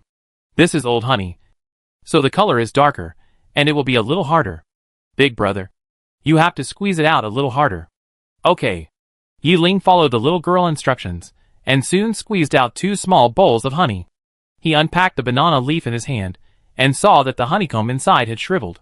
He asked again, is this okay? Lanlan looked satisfied. It's okay. Big brother, can you help Lanlan to light a fire? Light a fire? Yiling looked at the sun in the sky. It's so hot, and you still need to light a fire? Lanlan was stunned and smiled. Lanlan is not cold. Lanlan is going to cook the nutrient solution. And there is no way to cook without a fire. Yiling, cook? Nutrient solution? Ah. Lanlan really wants to make nutrient solution. I thought she just wanted to eat honey. I have never eaten the honey of the tearing bee, but I have eaten the honey of the bee level 2 to bee. It is very delicious when used to dip edible crops. It is sweet and fragrant. I'm already craving for it. So I immediately opened the Star Network. Okay. I took a look at the price of Tuachuo bee honey. 5,000 Interstellar coins for a small bottle. And then looked at the price of edible crops. I don't deserve it. 3 months' salary can only afford such a meal. But how to cook the nutrient solution? Isn't the nutrient solution extracted by instruments? I have worked in a nutrient solution factory. Their nutrient solution is purified from mutated raw materials. After obtaining direct nutrients, the nutrients are mixed according to the nutritional ratio, and finally become our common nutrient solution. The word cooking is quite new. What is cooking? It's not another Blue Star word, right? Because edible crops are scarce in the Interstellar. People don't have the habit of cooking by themselves. They usually buy ready-made nutrient solution directly. Occasionally, even if they buy edible crops to improve their meals, they dare not mess around because edible crops are too precious. They all follow the eating guide on the Star Network and cook them and eat them. Cooking. The word is very unfamiliar to them. And they don't understand why food needs to be cooked. Like this. Right? Yiling also wanted to know how Lanlan planned to cook the nutrient solution. But he didn't have an igniter. So he didn't know how to make a fire out of thin air.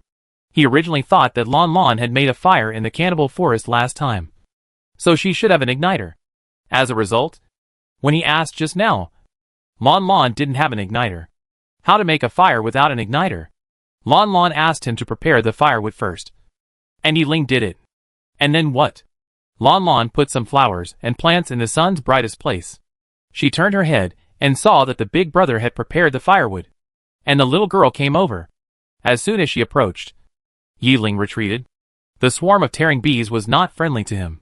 Lanlan took out an empty glass tube from her bag.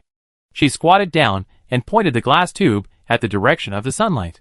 While gathering the fire, she popularized science. Big brother. Look. This is it. This is called focusing fire. After the light source is refracted into a point through the glass, the flammable material under the glass will be ignited. Yiling watched carefully and silently memorized these processes. The interstellar people don't know much about wilderness survival knowledge. The biggest reason is that ordinary people are not allowed to enter and exit the interstellar wilderness at will. The strange plants and beasts everywhere are too dangerous. People who don't wear mechas are not allowed to enter the forest at all. And since everyone has to wear mechas, why do they have to learn those clumsy wilderness knowledge? Even the cheapest C-class mechas are equipped with a series of living supplies and metal tents in the mecha cabin. Right? Usually they don't encounter the situation of lighting a fire in the wild.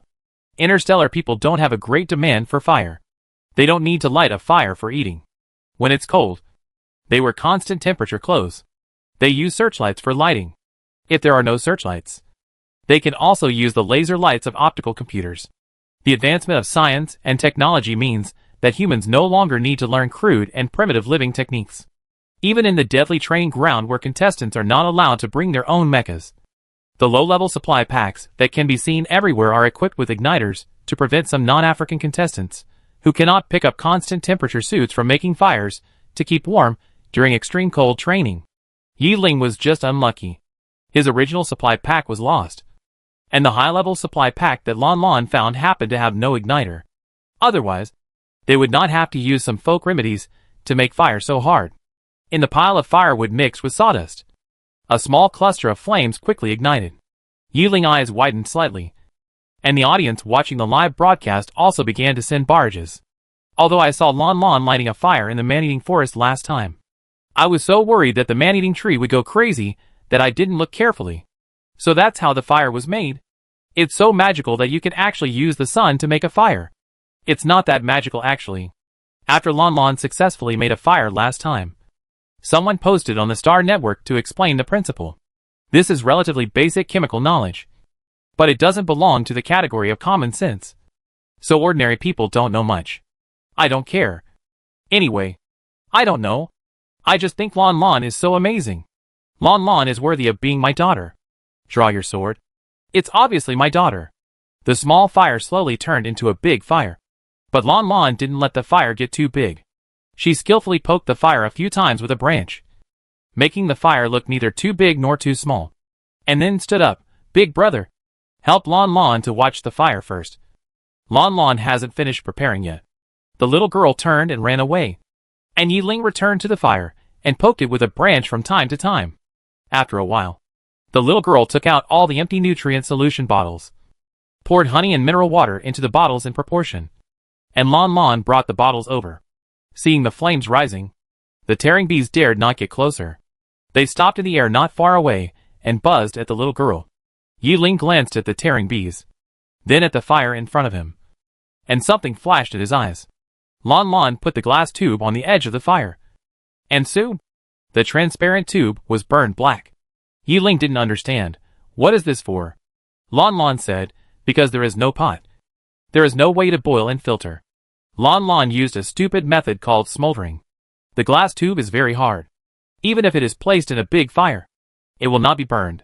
After Lanlan put all 10 tubes, she returned to the stone behind and continued to work on the flowers and plants. The little girl was busy all afternoon. The scorching sun in the sky was getting bigger and bigger. Feng Qilang had already woken up from a nap in the cabin. Yi Ling was diligently controlling the fire, and the tearing bee had already found a place to live and build a nest on a nearby tree. Let the honey water smolder. When the whole tube was heated, Lanlan calculated the time and took the tube out. After it cooled down a little, Lanlan wiped off the black ash on the outside of the tube with banana leaves. While observing the fusion effect of the honey water inside, Lanlan shook it evenly. When the shaking was almost done, the little girl put the glass tube back to the fire. This time she put it farther away so that the tube would not be heated so violently. Then, she brought some petals and grass leaves over and put them next to the fire to dry them. Although it is best to use ultraviolet rays to dry flowers and plants, it takes at least 24 hours to dry them only in the sun. In order to save time, Lanlan brought some flowers and plants to dry them manually. Although some nutrients in the herbs will be lost, it is not a big problem. Yi Ling could hardly understand Lanlan operations. After a while, Lanlan collected the flowers and plants and took them to the side to grind them. After the flowers and plants were ground into fine powder, Lanlan took out the glass tube that had been simmering, opened the lid, and added the flour powder according to the proportion. While mixing, Lanlan also shook the tube. When it was almost shaken, Lanlan put the tube back to the fire and continued to simmer. Is this how to make nutrient solution? Is such nutrient solution nutritious? Why do I feel that it is just a random mixture of raw materials? But Lanlan seems very confident. The child still thinks things are too simple. Why do we have to buy nutrient solution outside? It is because ordinary families do not have nutrient extraction machines. To put it bluntly, nutrient solution is to eat the extracted nutrients. Lanlan directly mixes with raw materials. Isn't this adding all the mutant substances? Lanlan, are you making nutrient solution?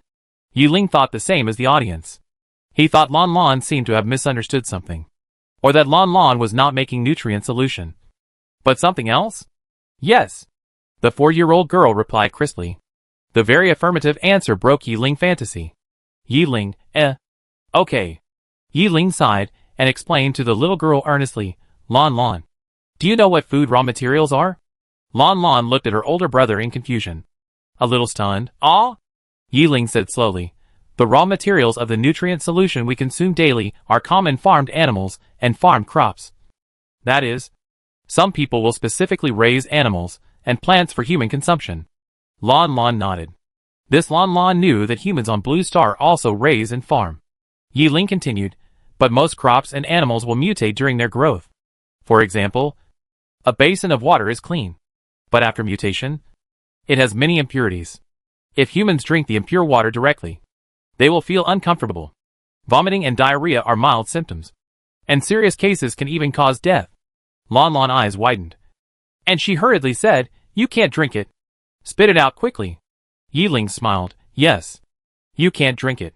Only water that has always been clean can be drunk. Or in other words, after the water is polluted, it is treated twice. We extract the water inside and filter out the impurities. Then it can be drunk. Lanlan nodded vigorously. Yes. Yes. That's it. Yi Ling looked at the tube that the little girl placed next to the fire. It's the same with food. When farmed animals and crops mutate during their growth, we need to purify them twice. Filter out the mutated impurities in their bodies, and only eat the extracted, nutritious parts. Then, mix these nutritious parts together to become the nutrient solution we often eat. Lanlan tried hard to understand what her elder brother said, but she seemed a little confused. She had never extracted anything. Yi Ling continued, then under what circumstances can the raw materials be eaten directly? The first is that farmed animals and crops have not been mutated. Yi Ling was very. Chong has patience and tries to teach the little girl little by little. There is a 99.9% chance that farmed animals and farmed crops will mutate. But there is also a 0.1% chance that they will not mutate. Those lucky animals and crops that have not mutated have become edible meat and edible crops. Edible meat and edible crops can be eaten directly. They are very rare. So they are also very expensive. But they are really delicious. Eating them directly not only can ingest various nutrients in them, but also tastes very good. Lanlan nodded immediately, yes. Yes. Eating meat and vegetables directly is the most delicious. Yi Ling said, there is also a second type of meat and crops, which can also be eaten directly. That is 3S meat and 3S crops. They are not lucky enough not to be mutated. But they contain extremely strong energy substances in their bodies. This energy substance can kill mutated substances. Therefore, by eating 3S meat and 3S crops, we can not only obtain nutrition from them, but also obtain huge energy. 3S food is simply the ceiling of human food. Lanlan twisted her clothes with a guilty conscience. The little girl didn't understand what the big brother said when she got here. She had never seen any huge energy. So Lanlan, do you still think that what you made is nutrient solution? Yiling pointed to the glass tubes beside the fire. He thought he had made it very clear. Unless the flour and grass powder that Lanlan sprinkled in, it was edible plant powder. Or 3S plant powder. Otherwise, this homemade nutrient solution would not have any nutrition. Only endless mutated substance impurities. Eating it directly would only damage the body's functions. Lanlan scratched her head. Lanlan heard what the big brother meant. The big brother seemed to say that Lanlan was wrong. But Lanlan learned the process of making nutrient solution from Yaya Mother. Yaya Mother just crushed the food, then mixed it with honey or juice, boiled it, cooled it, and then it was ready to eat. Lanlan has been eating this way since she was a child. Lanlan has been eating it until she was 4 years old. She has always been fine and has no physical discomfort. Lanlan stared at the glass tubes beside the fire and said nothing. The little girl was obviously hit. She lowered her head and said in a muffled voice, "Big brother, you haven't eaten the nutrient solution made by Lanlan. And you say it's not delicious." Yiling was stunned. The barrage suddenly went crazy. "Eat. Lanlan. I eat it. I will eat it even if you poison me. Major Yiling, I advise you not to be ungrateful. Why can't the nutrient solution made by Lanlan be eaten? Isn't it just not nutritious? Who stipulated that the nutrient solution must contain nutrients? Major Yiling, if you think this way, Lanlan can cure diseases. Even if you are poisoned, she can save you. If you think this way, don't you think that you can not only eat it, but also show off 2 more bottles?" When netizens were crazy Pua Yiling. In the military building of the capital Star, Marshal Yi also looked at the big screen in front of him with a dark face. Other officials in the conference hall talked at once. What's wrong with these netizens? Are these words human? It's really easy to talk without any pain. Yiling is already seriously injured, and he still needs to eat mutant raw materials. Are you afraid that he won't die? Even if it's a joke. Some remarks are too much. We should still clean up the barrage. It's so smoky, and there is no positive guidance at all. Some officials really wanted to make a call and propose to the organizer to clean up the barrage. Who knew that as soon as the official looked up, he saw that the face of his immediate boss above was already covered with frost. Yes, outsiders couldn't stand it anymore. Marshal Yi, as a father, could he watch his son eat those toxic raw materials? An official advised Marshal, "Don't worry. Yiling won't eat it." "Why doesn't he eat it?" Marshal Yi spoke suddenly, with a deep voice and tense anger. The official, ? Other officials, ? Marshal Yi's eyes flashed coldly. He pointed at the live broadcast screen and got angry for no reason. Didn't he see that Lanlan was about to cry? It's just a few bottles of failed nutrient solution. Can't he comfort Lanlan? Eat it for her to see? Thinking that if the little girl cried again, Yaxing didn't know what would happen again.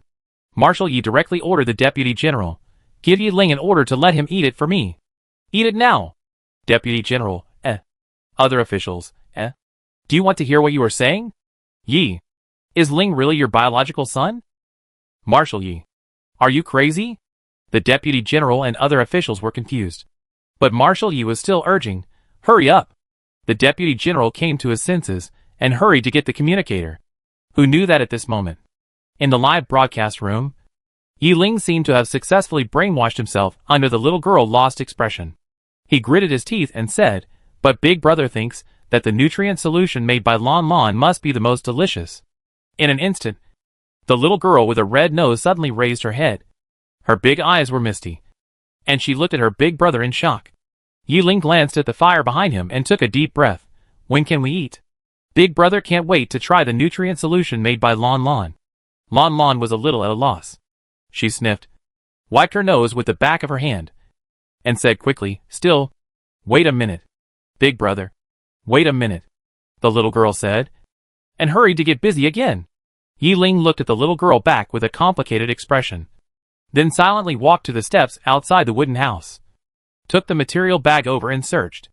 After searching for a long time, he finally found the bottle of healing potion. The bottle was empty. But if you look closely, there are still a few drops of residual healing liquid on the edge of the bottle cap and the corner of the bottom of the bottle.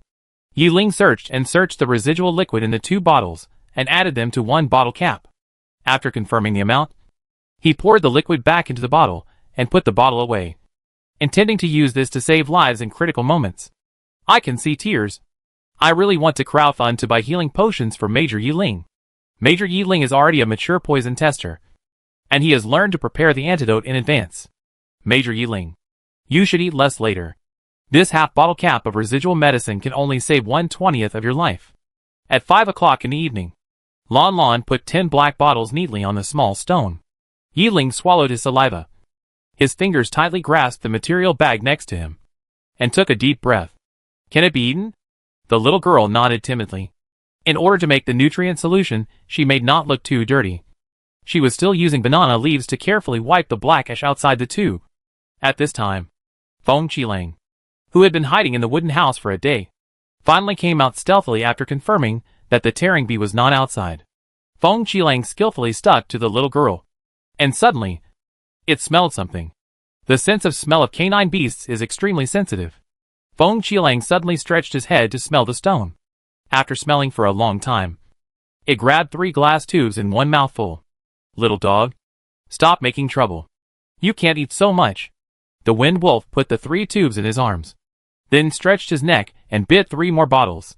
He silently planned to occupy all the nutrient solution. But this time, before he could get the nutrient solution back, his mouth was grabbed by the little girl's tender hands. Lanlan took the nutrient solution bottle out of the puppy mouth and tapped the puppy nose. Don't be so greedy. Are you hungry? Okay. Lanlan will feed you first. The little girl picked up a bottle of nutrient solution and opened the lid. In an instant, a sweet and strong fragrance spread out from the bottle mouth. After smelling the almost overbearing sweet smell, Yi Ling was stunned. The Wind Wolf couldn't stand it anymore. It stepped on its 4 legs and its big tail, which was always hanging down behind it. Couldn't help but swing hard. It used its nose to push the little girl arm, urging the little girl to hurry up. Lanlan raised her arm a little higher to prevent the puppy from knocking the bottle crooked. She sighed and said, Okay. Here it comes. Pour the warm nutrient solution into the palm of her hand, and Lanlan fed the nutrient solution to the puppy. The next second, the puppy licked up all the nutrient solution in a voracious manner. The little girl fed a bottle in one breath. But Feng Qilang didn't leave after eating it. It continued to circle around the little girl and took another bottle of nutrient solution to the little girl's hand, asking the little girl to continue feeding. Lanlan was pushed by it and had no choice but to open another bottle. The same sweet and greasy fragrance. Yi Ling felt as if saliva was secreted on the tip of his tongue. Feng Qilang showed off half a bottle of nutrient solution again, and Lanlan looked at its little belly worriedly. Little dog, you can't eat it anymore. You usually only eat half a bottle per meal. Yi Ling looked at Feng Qilang with a complicated look in his eyes. Yes, Feng Qilang obviously didn't like to eat nutrient solution. Of course, Yi Ling didn't know that when he was unconscious, Feng Qilang always loved to eat Lanlan nutrient solution. But later that kind of nutrient solution was gone, and there was only the unpalatable competition nutrient solution. So Feng Qilang became uninterested.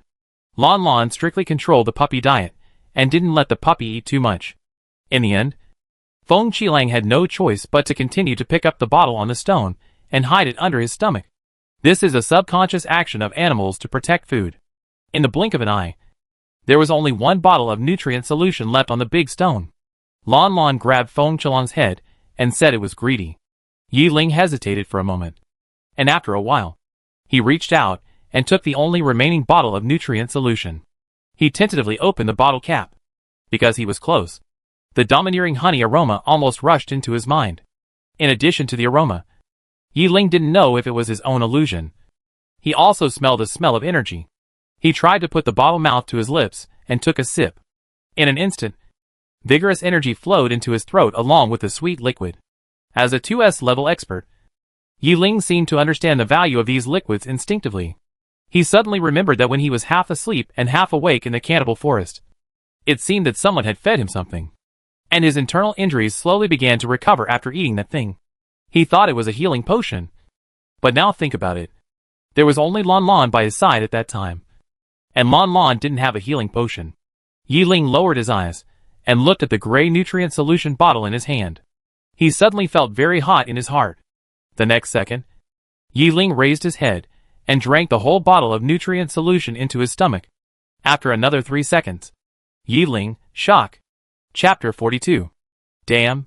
He is not really poisoned. Why does Major Yiling have this expression? I thought Feng Qilang was eating happily. This nutrient solution should be really edible? Feng Qilang is a beast. Beasts don't know what is good or bad.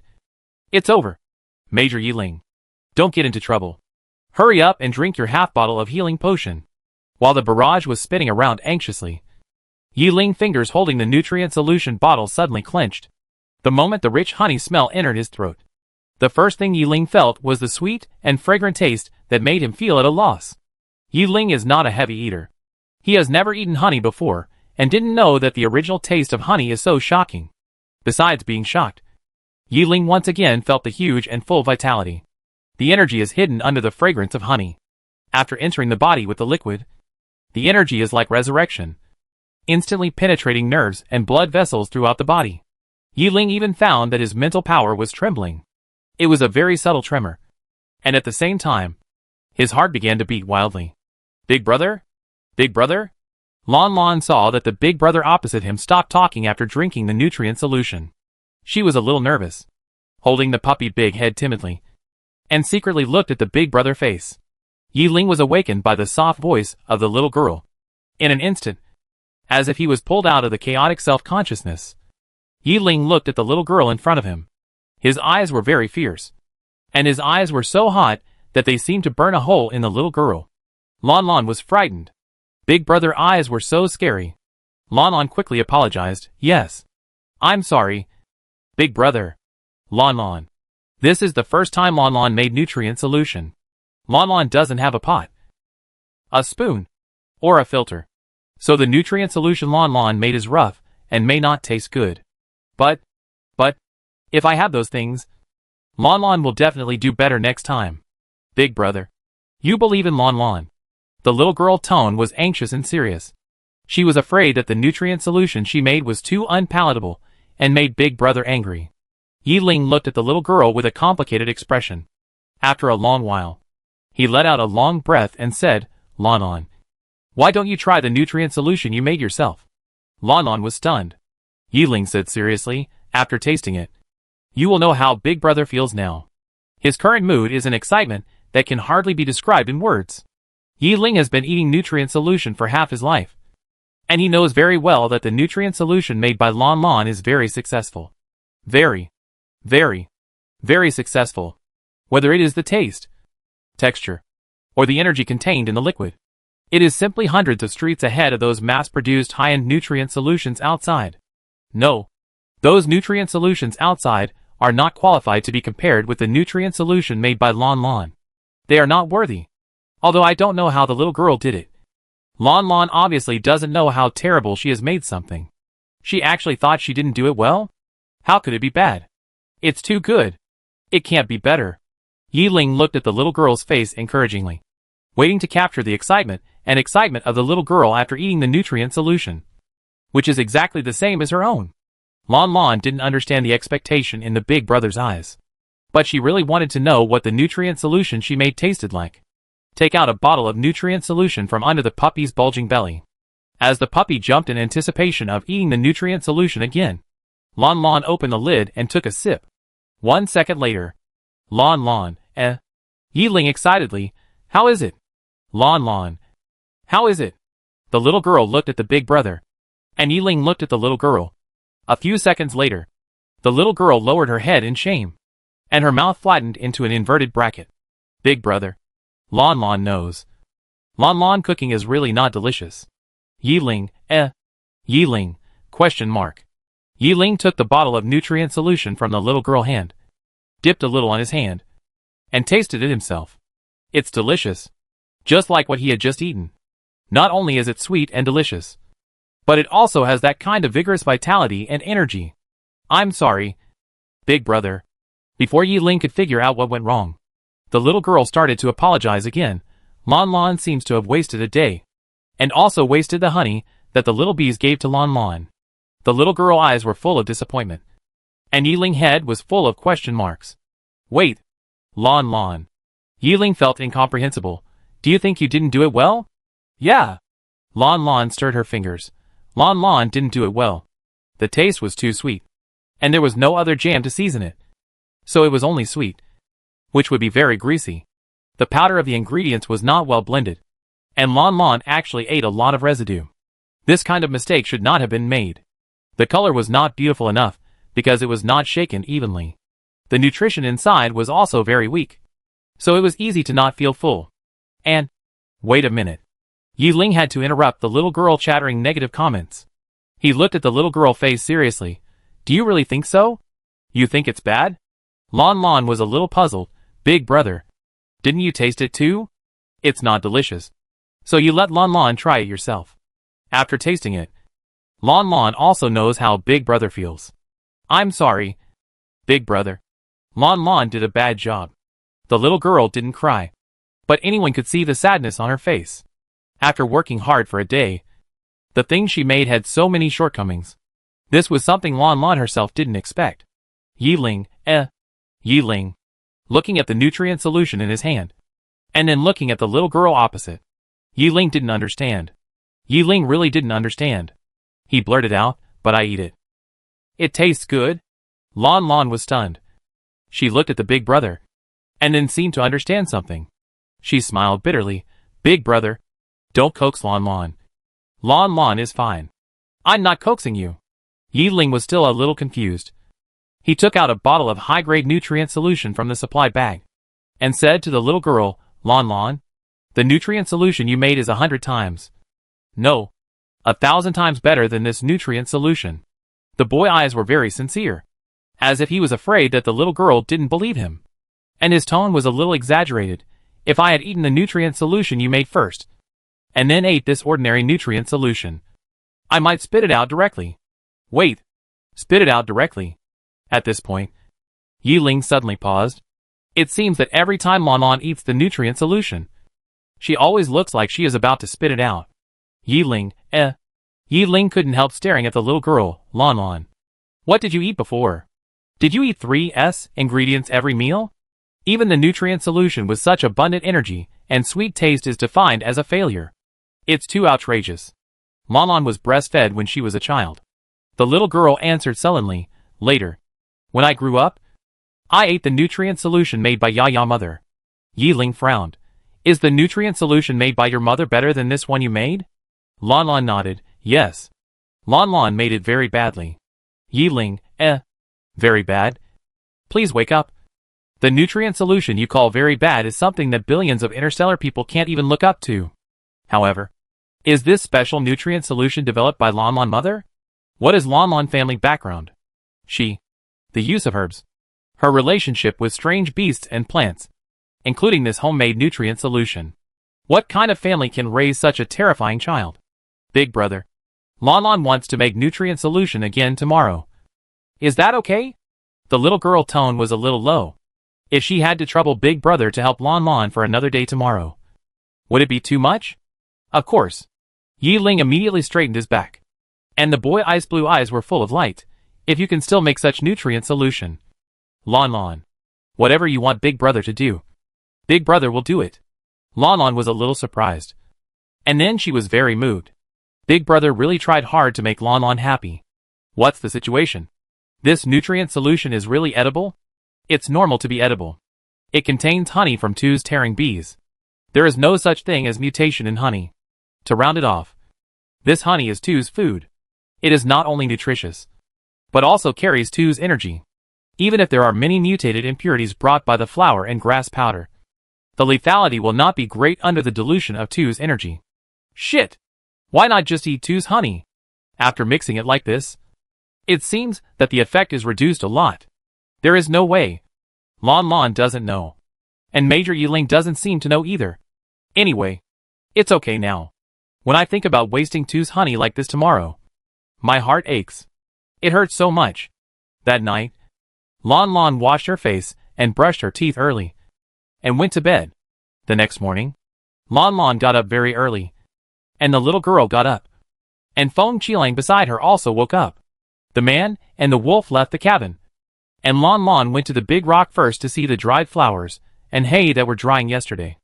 After making sure that the flowers and plants were completely dried, Lanlan put them away, then stood at the door of the cabin and said to the older brother, who was still sleeping inside, "Big brother, Lanlan is going out to pick some fresh flowers and plants. Lanlan will be back soon." Yiling ate the nutrient solution made by Lanlan last night. The abundant 3S energy nourished his body invisibly, because he was nourished too much. He felt very tired all night and couldn't wake up in the morning.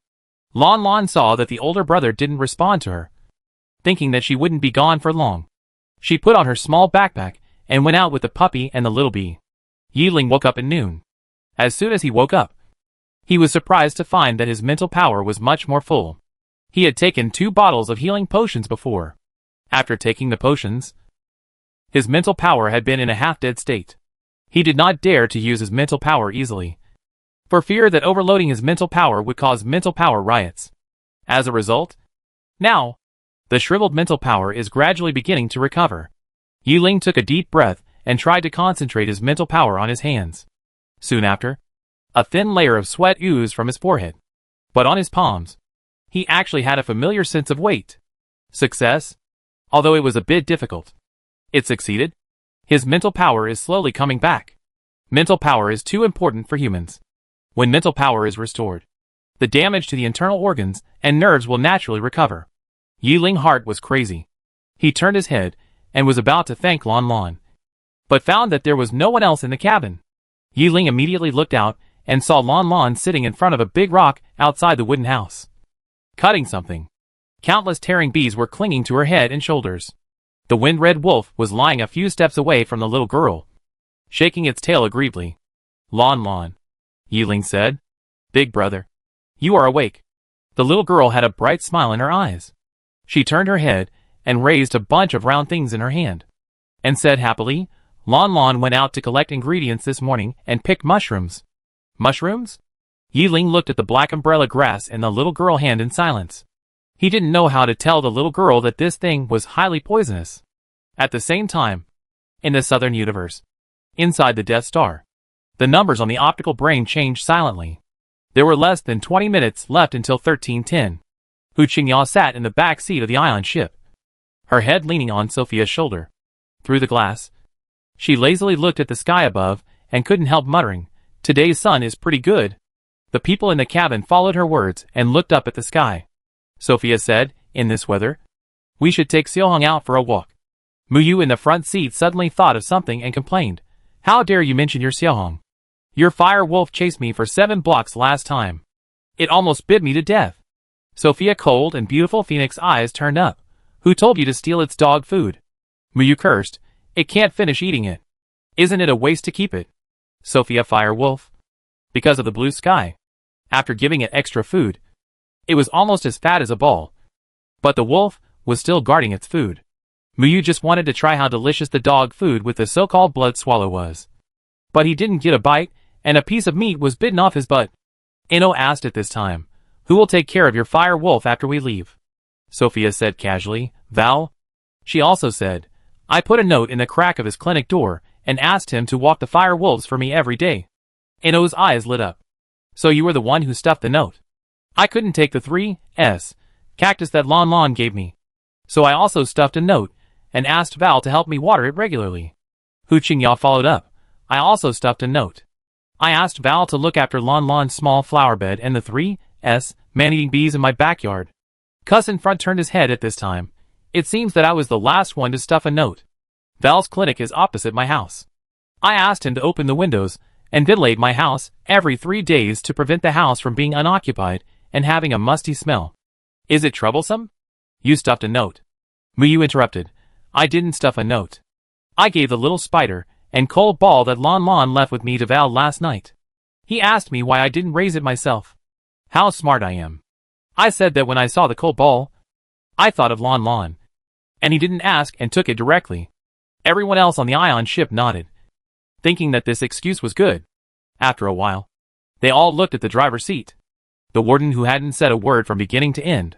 Zhou Qin was still calculating the time to start the ion ship. It was already 13:02, and there were still 8 minutes. He caught a glimpse of everyone's gaze in the rearview mirror. Zhou Qin pursed his lips and was silent for a moment before saying casually, "I didn't slip him a note. And I didn't look for him. I just added his name to the identity authority of the warden's office. If he can't find me, he will naturally go to the office. Everyone, you are the most outrageous. We just want Val to help us do some small work for free. You added his identity recognition. You want Val to work for you directly." Everyone was muttering. Suddenly, ding ding ding. On the ion ship's driving panel, a red light suddenly lit up and flashed non-stop. Zhou Qin's eyes were stern. And the next second, his fingertips pressed a button. And in an instant, the ion ship soared into the sky and flew straight into the sky. Hey, is that an ion ship? Someone just happened to see the air flow and heat wave flashing above, and couldn't help muttering, "It's not the beginning of the month. Are you going to collect supplies so early?" The prison supplies are all collectively supplied by the central government. As the largest, strictest, and most terrifying prison star in the Interstellar, the supply of supplies for prisoners on the Death Star is also issued by the central government. At the beginning of every month, the warden would drive the ion ship to the starport to receive the supplies for the month. Although today is not the beginning of the month. Seeing the ion ship flying in the sky, everyone didn't think much and just thought that the supplies for this month were delivered in advance. The closer the ion ship is to the edge of the planet, the more crazy the red light on the driving panel flashes. The warden's ion ship is connected to the protective shield at the edge of the planet. If the protective shield is attacked, the warden will receive a flashing light warning.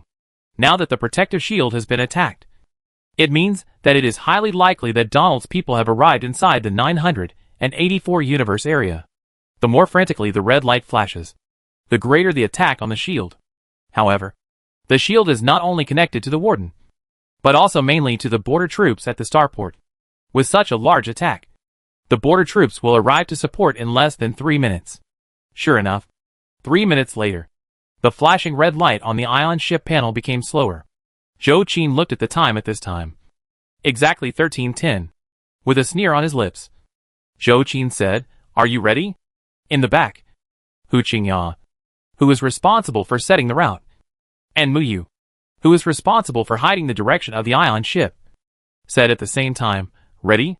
Donald didn't expect that he would be targeted as soon as he arrived at Area 984. Those Imperial troops came too fast.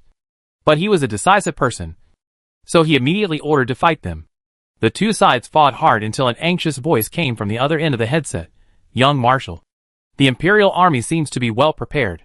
They are not only the border army, but also other armies." "Others?" Donald's face was ugly, and the poisonous flower tattooed on his neck was crazy. "Which team?" "The first team of the evil hunter." "Fuck." The sound of fists hitting the battle disc rang out. The subordinates were sweating profusely, but they could only bite the bullet and ask, "Do you want to evacuate temporarily?" Donald said harshly, "Is Li Jie here?" The subordinate said, "Is Li Jie mecha data not scanned yet? But Zhou Hontai next to him is here. Moreover, the first team of the evil hunter and the border army have joined forces." Donald, retreat. The order to retreat had just been issued, and the pursuit of the Imperial Army had already come fiercely over there. The teams on both sides fought farther and farther. Farther and farther. At the same time, the island ship that had just left the loosely guarded starport was heading towards the west district of Yungya at a speed of 300,000 kilometers per second. "Hey, what's going on?" Miyu observed a long-distance signal nearby and turned to look at Hu Qingya. "Didn't you say that this route was a new route you opened up privately? Why are there other starships nearby?" Hu Qingya poked her head and glanced at Muyu operating panel. "I don't know. There really can't be anyone else on this road." Zhou Qin frowned and looked at the light spot on the screen and asked, "Can you get rid of it?" Muyu shook his head. "The equipment of your broken ion ship is too old. The other party has tracked our direction." "Wait. He seems to want to send us a signal? Do you want to accept it?" Zhou Qin said in a deep voice. "Hide the coordinates." "Accept it." Soon, the signal was received. Then, everyone on the ion ship saw the line of translated text on the big screen at the same time. "Chat for a few words?" The signature is Li Jie. Everyone, 20 minutes later, the island ship completed the contact with another interstellar battleship. When passing through the metal corridor, Zhou Qin walked in front. He moved his wrist, pulled out the laser gun on his waist, and skillfully checked whether the bullet was loaded. The middle-aged cuss walked beside Zhou Qin. Under his cold facial features, his eyes were like a poison python. He fumbled for the silver ring on his fingertips, which was densely covered with steel needles. Ino was an intelligence officer and was not good at fighting. He only carried a rocket launcher on his shoulder. Muyu was a cyber criminal with poor physical strength. He only held a bomber in each hand. Sophia walked a little behind, wearing a red dress and slender high heels. As she walked, she slowly put on a pair of silver gloves on her slender fingers. The gloves were both hard and soft. After putting them on, a light pinch could generally crush a person's skull directly. Hu Qingya didn't have so many fancy equipment. She was a more straightforward person. She only took a short knife that was fused with the air pollution source of the Death Star. The blade was completely black. When it cut a person, that person would melt instantly, and eventually disappear from skin to bones into a pool of yellow water. The 6 people walked at a leisurely pace. When they reached the bottom of the tunnel, the battleship hatch in front of them opened for them. Inside the hatch, Li Jie had been waiting for a long time, looking at the 6 demonic faces in the tunnel. The violent god who had always been successful coughed lightly with a guilty conscience and took the lead in claiming credit. I sent someone to watch Donald and will not let him be caught. There was silence in front. 6 pairs of gloomy and cold eyes stared at him expressionlessly, and the suffocating gaze seemed to say, "No need to talk nonsense. Just tell us that our daughter is in danger. It's you who caused it, right?" Li Jie, Li Jie pursed his lips. Fortunately, he was prepared. The man raised his arm and clicked a button. The next second, in midair, a super large live broadcast room screen appeared in front of everyone. In the picture, a 4-year-old girl was cutting mushrooms. While she was cutting, she was singing happily, "Red umbrellas, white poles, let's sleep together after eating."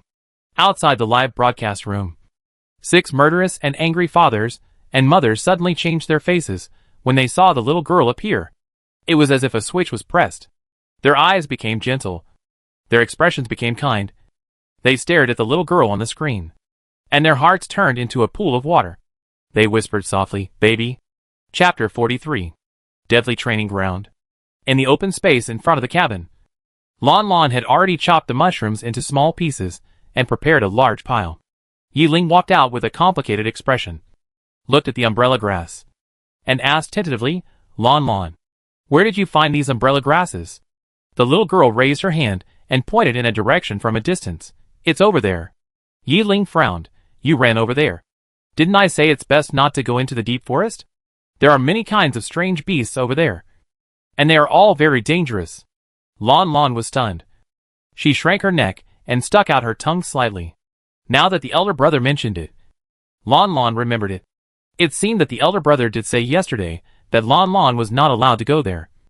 But Lanlan forgot when she went out this morning. Bang! In the silver-white metal battleship, Cuz slapped the armrest of the metal chair with one palm.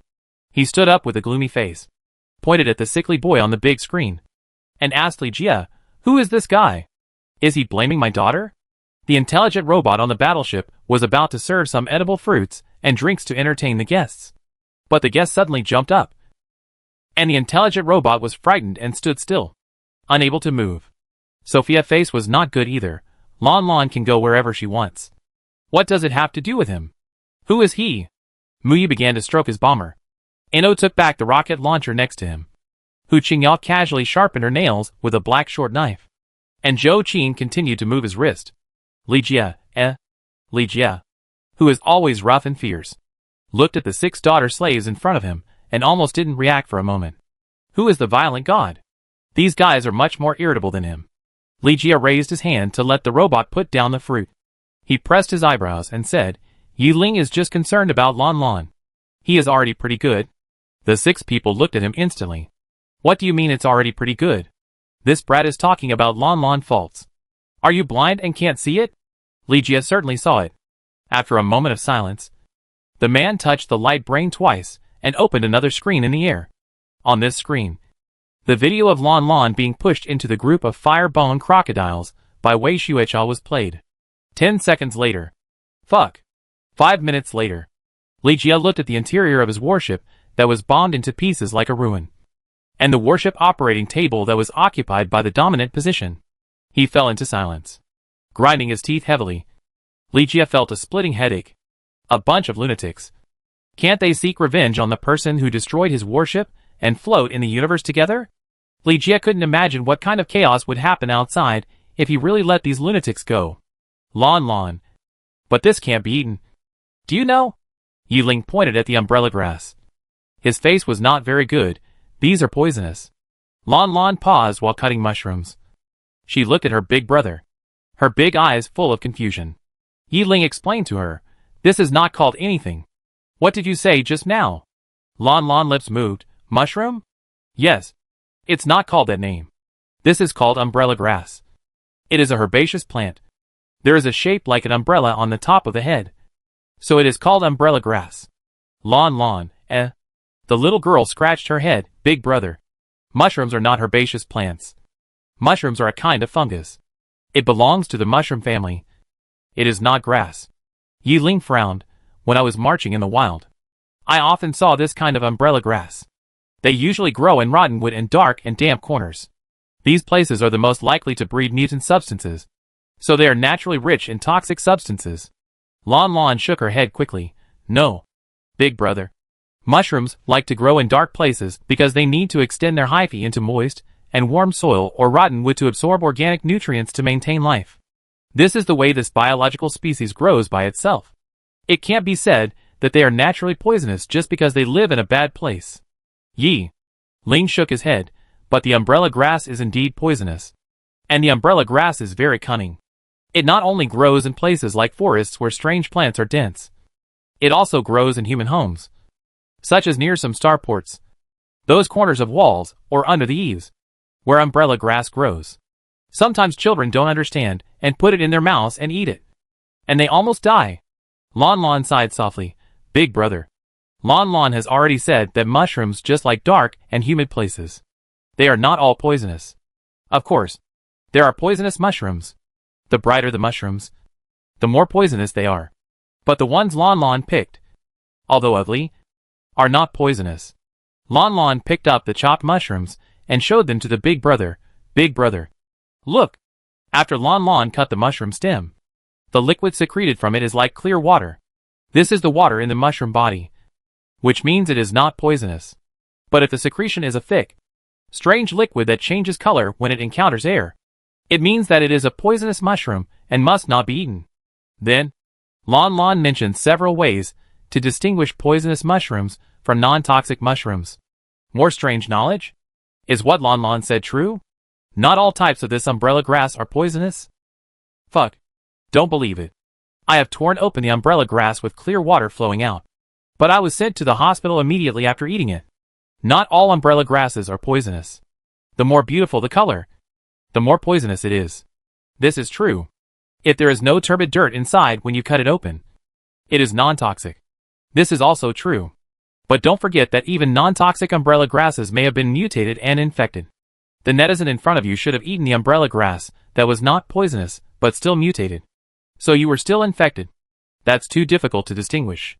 There are many poisonous cap grasses, and we have to distinguish whether they are mutated. Only professional instruments can test it. Forget it. Forget it.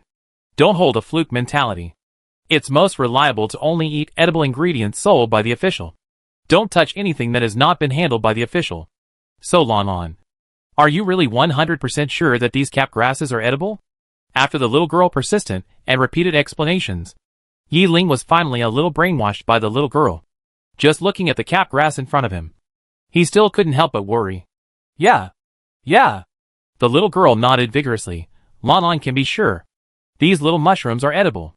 If you don't believe it, Lanlan can roast a few slices for Big Brother. But Big Brother, you have to help Lanlan move the stone slab. What stone slab? It's the stone slab that can be used for cooking. Don't worry, Big Brother. Wash your face first. Yi Ling finally went to the back of the cabin and washed with dew. When he came out after washing, he said to The little girl looked at him with surprise after realizing it. Oh, big brother. You don't need a cane anymore.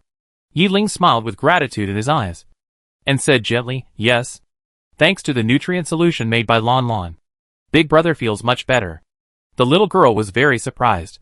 Obviously, she didn't expect that the failed nutrient solution would have such an effect. Yi Ling rolled up his sleeves at this time and asked again, Lanlan, what stone slab did you say you wanted to move? Where is it? Lanlan quickly led the big brother to a hillside. The little girl pointed to a stone slab exposed outside the soil and said, this is it. Lanlan wants this small stone slab. If there is a stone slab, it will be easier for Lanlan to cook. This is a big deal when it comes to cooking. Yi Ling observed it and said, I try it first. The stones in the forest are generally a whole piece. Don't think that there is only a piece of stone slab exposed outside the soil now. But it is not known how big a whole stone is connected below. In the absence of weapons, it takes some effort to cut the stone slab separately. Yi Ling looked at his hands. But fortunately, his mental strength has recovered a lot. For the next 2 hours, Yi Ling was working on the stone slabs on the hillside, while Lanlan went back to prepare the ingredients. At 2 o'clock in the afternoon, the sun in the sky began to become less scorching. When Lanlan was wondering if it was going to rain again, the big brother finally brought the stone slabs back. The boy was sweating profusely. The frequent use of mental strength made him feel extremely tired after recovering from a serious injury. Lanlan hurriedly fed the big brother nutrient solution. Seeing that the little girl was holding the high-quality nutrient solution for the competition, Yi Ling ears turned red. Lanlan, can you eat the one you made? The little girl was stunned. She looked at the big brother seriously, and suddenly suspected that the big brother was not coaxing Lanlan. Right. The big brother would not really like to eat the nutrient solution made by Lanlan. Right? Ah? Yi Ling saw that the little girl didn't say anything, thinking that she didn't want to. So he said, it doesn't matter. It doesn't matter what you eat. Big brother. Wait a minute. Lanlan put down the high-quality nutrient solution, ran to the side of the cabin, and started digging a hole with a small wooden stick. The wind-red wolf on the side hurried over and licked the little girl's hand, trying to push the little girl away. Lanlan ignored the puppy. She stubbornly dug a small hole, then took out the nutrient solution buried in the puppy, patted the soil on it, and said, the puppy is hiding. But Lanlan secretly saw where the puppy was hiding. As she said, the little girl opened the nutrient solution cover and handed the nutrient solution to the big brother. Yi Ling took the nutrient solution and was about to drink it when he suddenly felt murderous intent. He turned his head and met Feng Chelong's cold and vicious green eyes. Yi Ling avoided Feng Chelong's hateful gaze and drank the nutrient solution in 2 gulps. He felt that his tired body was healed immediately. I felt much more comfortable. Lanlan asked the elder brother to have a good rest, while Lanlan washed the small stone slab with water and then moved it to the fire. The fire had been buried since yesterday. Now, with a slight blow, the fire came up, and there was no need to light the fire again. The water marks on the stone slab were quickly dried. After confirming that the stone was burned, Lanlan spread the sliced mushrooms one by one on the stone slab. After resting for a while, Yi Ling came over and sat next to the fire to watch the little girl operate. What is this for? The little girl thought for a while and tilted her head, burning on the stone slab. Yi Ling didn't understand. He knew about burning the stone slab, but the stone slab burned? Lanlan used 2 wooden sticks as chopsticks to turn the mushroom slices on the stone slab back and forth. Yi Ling was surprised to see the little girl use the wooden sticks flexibly. He also picked up 2 branches to experiment, but he couldn't pick up anything. Ha! Isn't this me? I am using 2 laser pointers to imitate Lanlan actions, but I failed. I can't pick up anything at all. Lanlan is so amazing. She can actually use wooden sticks to pick up things. I picked it up, but it fell off soon. It doesn't seem to be very difficult, but it's so awkward. You're surprised by something you haven't seen before. The Prison Break group was only interested for a short time. After working on the battleship console for a while, they threw the console with the speed and route set back to the original owner of the battleship. They returned to the sofa and continued to suck their daughter with great interest. Seeing that the comments were all about the little girl using a stick to clamp things, a huge sense of superiority instantly enveloped the heads of several parents. Isn't it just chopsticks? People nowadays don't even know what chopsticks are? Yes. Chopsticks are the eating utensils of the people of Blue Star. Don't interstellar children these days learn history? It seems that they really don't learn. They all say that Blue Star doesn't exist. Who said that Blue Star doesn't exist? I. Lanlan. Like Blue Star very much. Blue Star must exist. If it doesn't exist, I will build one for me. I must make my daughter happy. Your idea is good. I will contact people later to buy an uninhabited planet and transform it into the appearance of Blue Star. I will give it to Lanlan as a birthday present next year. Do you have enough money? If not, I still have some. It should be enough. It won't cost much. Buy a planet and transform it. 1 or 2 billion is about right. Oh, that's quite cheap. How about buying a few more planets and making them into chain blue planets for Lanlan to play with? That's fine. A group of people discussed it. Li Jie, who was sitting far away, a bunch of vicious interstellar criminals. I don't know how much criminal funds they have hidden. It's okay if you keep a low profile. But as for talking non-stop in front of him, an imperial general? Can you respect his identity? I guess you can't. For causing Lanlan to be trapped in the deadly training ground. These lunatics will probably remember him for hundreds of years. It's so hot. Lanlan had already roasted the first batch of mushroom slices. She picked up a piece and put it in her mouth. She thought it tasted good. So she picked up the second piece and stretched out her chopsticks. Big brother, you try it too. Yiling pursed her lips and finally took the piece of umbrella grass. Do you want to eat it? I don't dare to eat it. But Lanlan ate it all, gritting her teeth. Yiling still put the mushroom slice into her mouth. At first, she held her breath and dared not chew it. When the tip of her tongue tasted the aroma of charcoal roasting, Yiling was stunned. After a brief hesitation, Yiling chewed slowly. The texture was soft and chewy, and the taste was dense and thick. When he chewed to the end, he even felt that he had not finished. Yiling looked at the little girl opposite with his eyes wide open. Big brother, is it delicious? The little girl asked with a smile. Yiling nodded immediately. Yes. Delicious. He was a little absent-minded. How can it be so delicious? It's too delicious. It's much better than those edible crops. The little girl picked up another piece of mushroom slice and handed it to the big brother, saying at the same time, if there is salt and pepper, it will be more delicious. But Lanlan has never seen pepper. But there is a lot of salt. There is a sea on the Death Star. Lanlan asked Ku's father to help Lanlan make a filtering device that can make salt from sea water. For example, the cucumbers and eggplants grown in Lanlan's small garden are delicious when roasted with salt. However, Lanlan cucumbers and eggplants do not produce much. After each fruiting, Lanlan has to give them to other parents. In the end, everyone shares a little, and Lanlan can't eat much. Most of the time, Lanlan eats nutrient solution. Salt? Yiling raised her eyebrows. What is salt? Lanlan was stunned. Lanlan wanted to say that salt is very important. Salt is an indispensable substance in the human body. Salt can regulate the water and salt balance of the human body.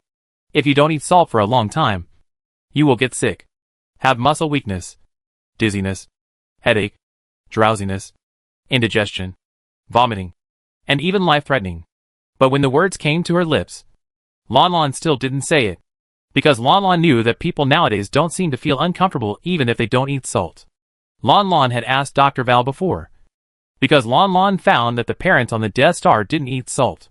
Later, Dr. Val read a passage to Lanlan, but Lanlan didn't quite understand it.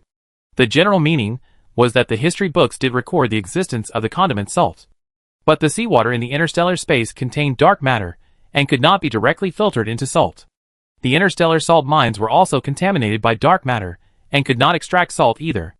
After the people of Blue Star found that interstellar salt was so difficult to extract, their bodies had to force themselves to change their constitutions in order to adapt to the new living environment, and they no longer needed salt intake. Lanlan didn't understand what he heard, and only remembered one sentence, that it didn't matter if people didn't eat salt now. So now facing the question from the elder brother, Lanlan thought about it, and could only say, salt is a good thing.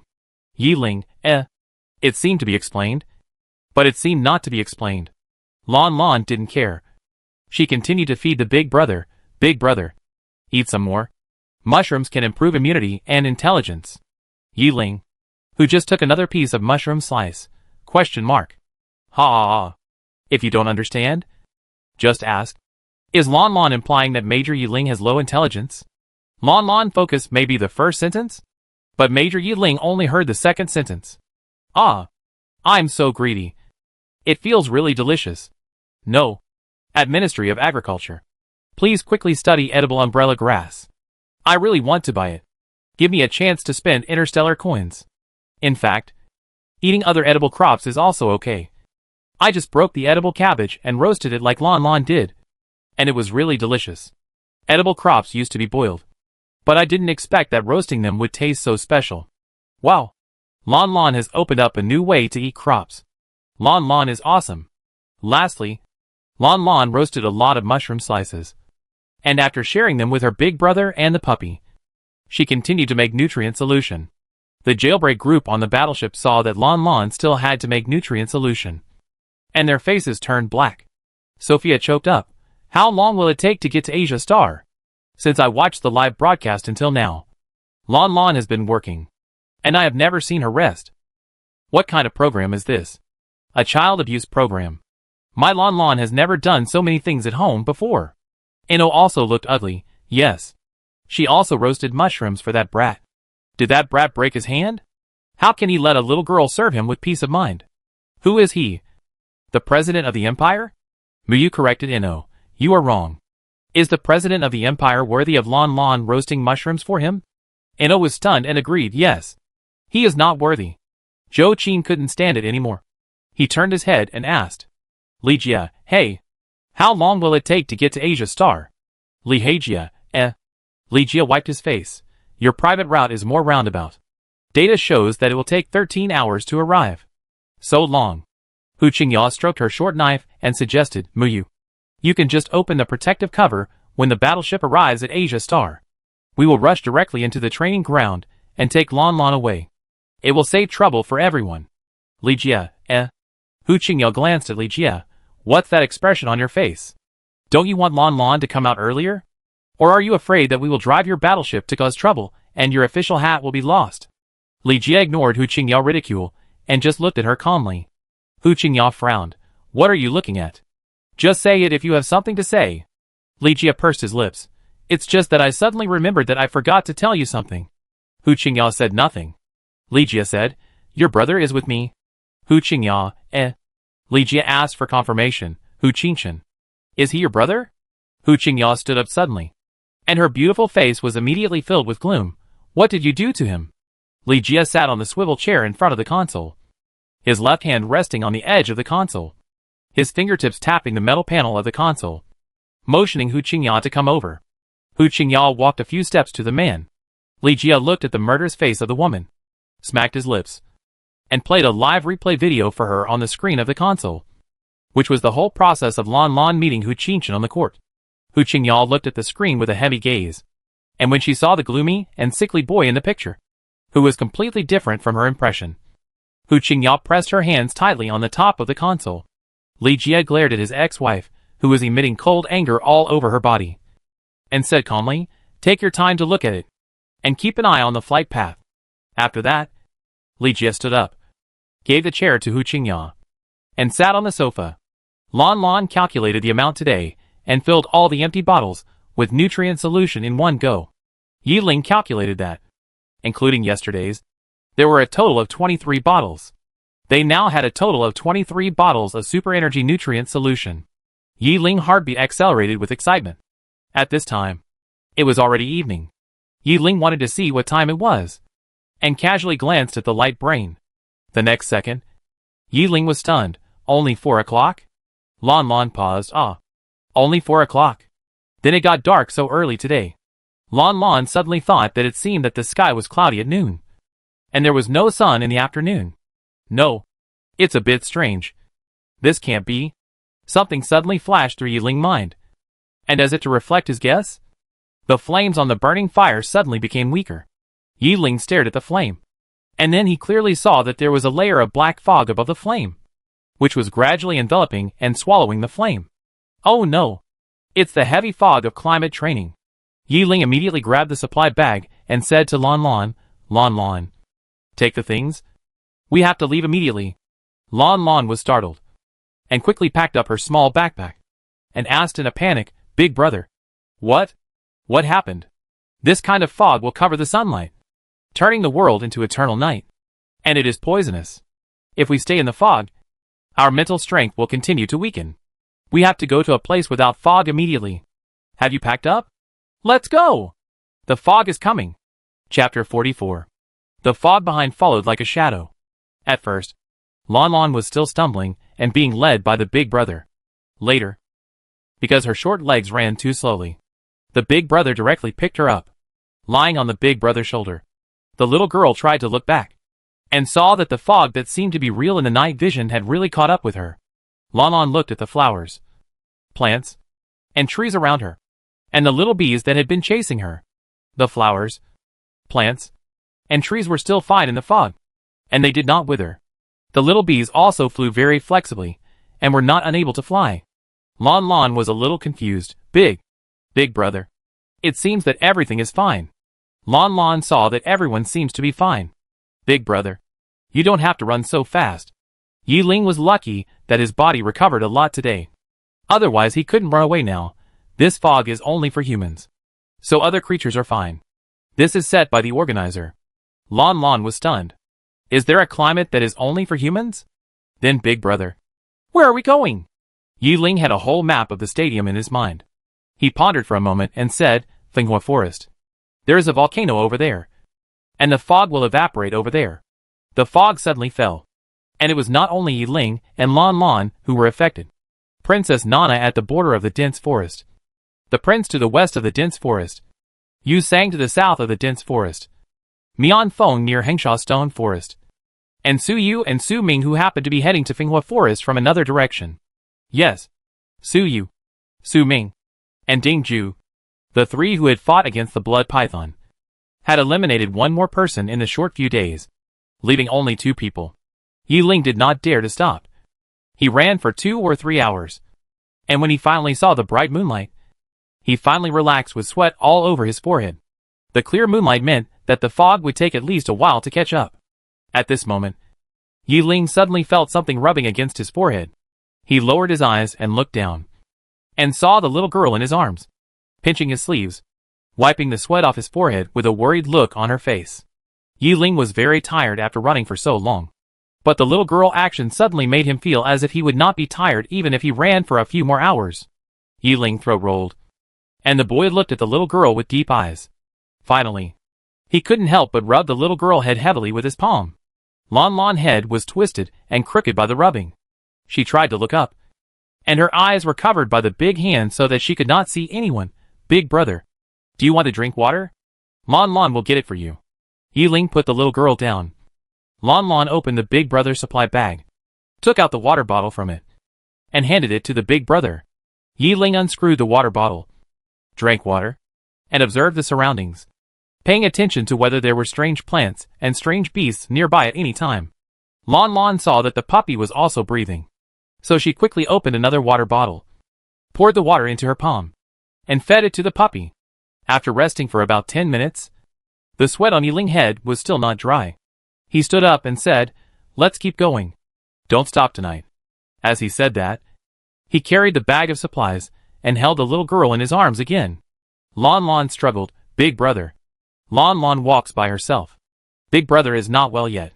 It's too tiring to hold Lanlan all the time. The boy ignored the little girl words. Just pressed the child's head with his hand, held her slowly, and continued to move in a certain direction. They didn't know how long they walked. At 2 or 3 o'clock in the night, Lanlan couldn't stand it anymore and fell asleep on the big brother's shoulder. Yi Ling took a piece of the little girl's other clothes and put it on her back to prevent her from being cold on the road. At about 6 o'clock in the morning, Yi Ling finally arrived at Finghua Forest. There were cracked land everywhere, and some uneven edges of the calls. Magma flowed like streams.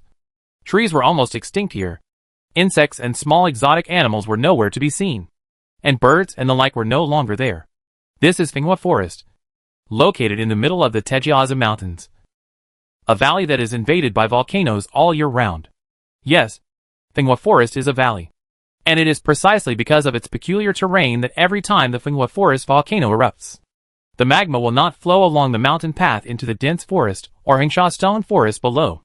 The magma of Finghua Forest will only stay in place, and they will slowly seep back into the land, merge into the deepest veins on the surface, and finally flow back to the magma pool under the volcano, becoming the energy for the next eruption of the volcano. It's like a cycle. Yiling didn't dare to go too far into Finghua Forest, for fear that the volcano would erupt suddenly, and they would not be able to run out. He found a relatively flat place outside, used his supply bag as a mat, and put Lanlan on the backpack to sleep.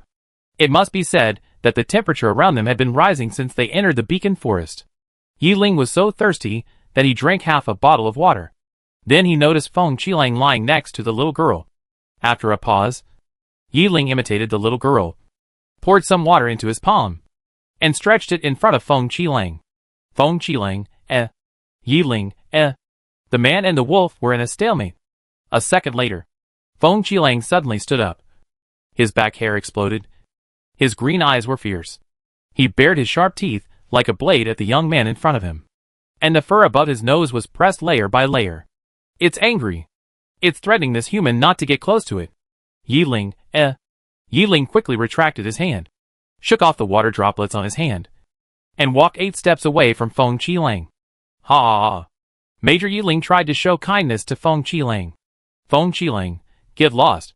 Major Yiling, have you forgotten that the nutrient solution hidden by Feng Qilang is now in your supply bag? Do you think it will treat you well?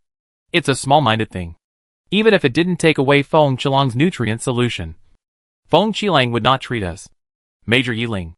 Well? Maybe it was too hot around. Lanlan, who was sleeping restlessly, mumbled in a daze, and slowly opened her eyes. When she opened her eyes, Lanlan saw a dark red sky. The little girl was stunned for a moment, and she raised her hand to rub her eyes. Lanlan. Yiling saw that the little girl woke up and called softly, Big brother. The little girl sat up. She looked at the unfamiliar environment around her in a daze. A little confused. Where is this? Finghua Forest. Yiling screwed the lid of the water bottle and put it back into the supply bag, then pointed at the distant mountain with his chin. Do you see the smoking mountain? That's Finghua Mountain. Lanlan looked at the distant mountain. Yiling added, It's safe here for now. The fog can't cover this place. When the fog disappears, we can leave.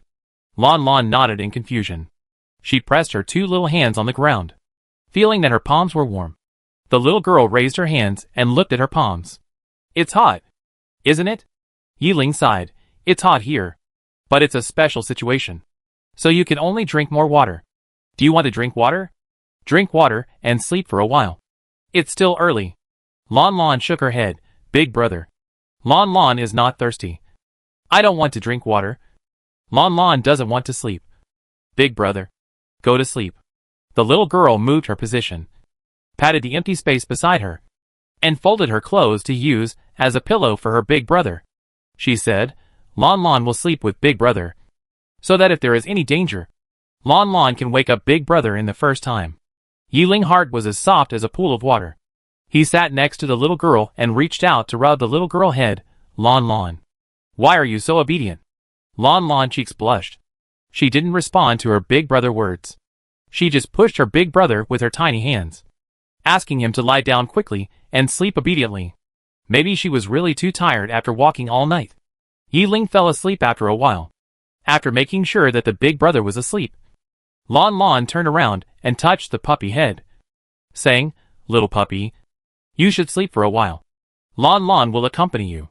The wind-red wolf lay beside the little girl without moving, just letting the little girl stroke his fur.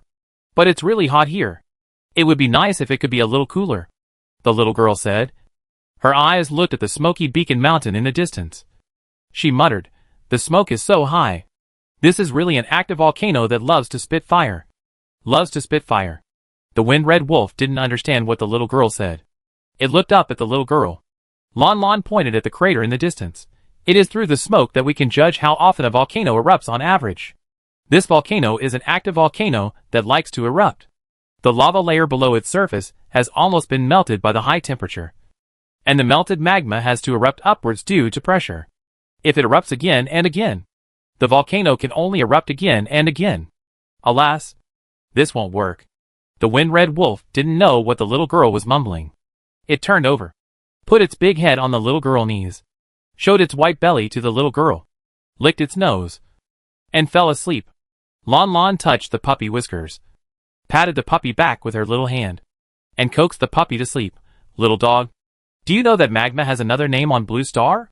The wind-red wolf had fallen asleep, and it didn't hear what the little girl said. Lanlan said softly, "It's called the blood of Mother Earth." When Lanlan said this, for some reason, she didn't think volcanoes and magma were scary things. Instead, she felt that they were somewhat kind. Woohoo! Lanlan is so gentle. But Blue Star actually has volcanoes?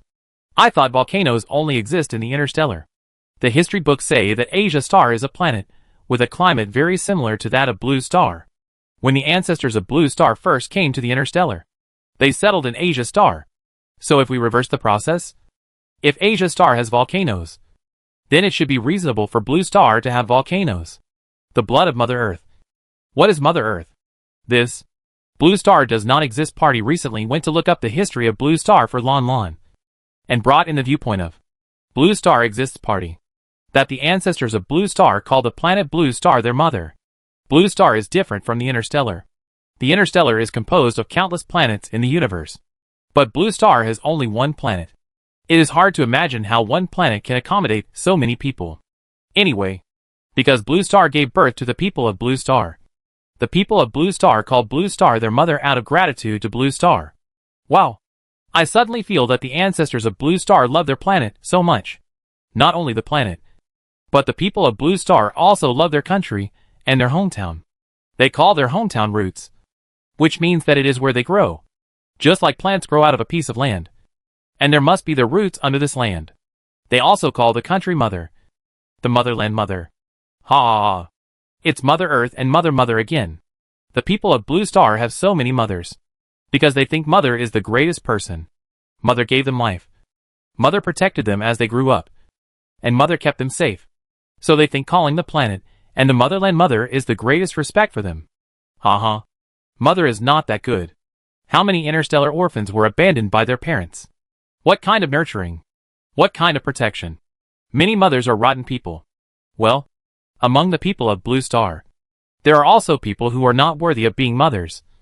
But this does not prevent them from supporting their planet and motherland. My mother may be a piece of trash, but my planet and my motherland must be the best. I love them unconditionally. I was a little moved and felt like joining the Blue Star Existence Party. In fact, not every Blue Star Existence Party really believes that Blue Star does exist. Some people may also know that there are no relics on Blue Star, and Blue Star may not exist. But they have been moved by the history of Blue Star and inspired by the spirit of Blue Star. So they are willing to protect Blue Star, even if it is just a fake Blue Star. Got it. Join the Blue Star Existence Party now, regardless of whether Blue Star exists or not. These stories of Blue Star are already in my heart. Laughing to death. Lanlan. Launching exists. Director of the admissions office.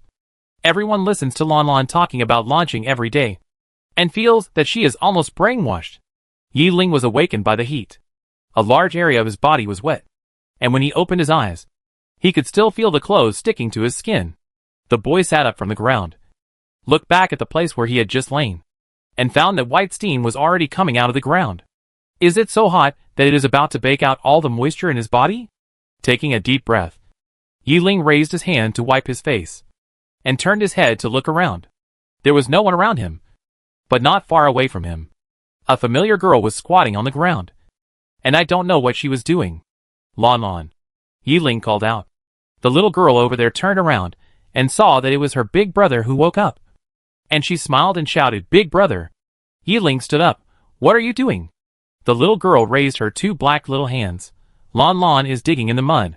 Yiling, Although his brother also played in the mud when he was a child, Yiling really didn't expect that Lanlan also liked to play this kind of dirty game. Helplessly walking to the little girl, looking at the little girl hands that were almost useless, Yiling sighed, "Come and wash them quickly.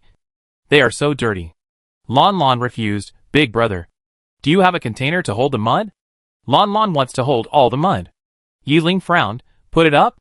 Lanlan nodded frantically. Yes. Yes. Yes. This is volcanic mud. It is very precious. It can be used for cleaning, beauty, medical treatment, alchemy, and applying it in the new house can also decompose formaldehyde. It's very useful. Lanlan wants to take this volcanic mud back and make facial masks for Yaya Mother and Sophia Mother. At the same time, inside a certain interstellar battleship, Sophia couldn't suppress the smile on her face. She covered her chest with her slender fingers, looking at the little girl face on the big screen. Her heart softened like a ball of cotton. My baby is still thinking about her mother. I know that no matter how far away she is, Lanlan will always remember me in her heart. Several fathers next to her looked at Sophia sourly. Cus frowned slightly and said, if your skin is not good, you should do skin repair surgery and apply a mask. You must believe in science. That's right. Muyu followed up. Didn't Lanlan say that volcanic mud can be used in medical treatment, alchemy and formaldehyde removal? I think we should make a contribution to interstellar medical treatment, interstellar alchemy, and interstellar real estate. Ino nodded in agreement, thinking that what Brother Cus and Muyu said made a lot of sense. Zhou Qin casually said at this time, Class A war criminals have no right to visit the prison, no right to receive mail from relatives, and the mask will be confiscated. Sophia, a bunch of beasts. Sophia glared at these sour grapes and shouted to the distance, Xiaoya, come and help me. Hu Qingyao was still watching her brother video on the console screen.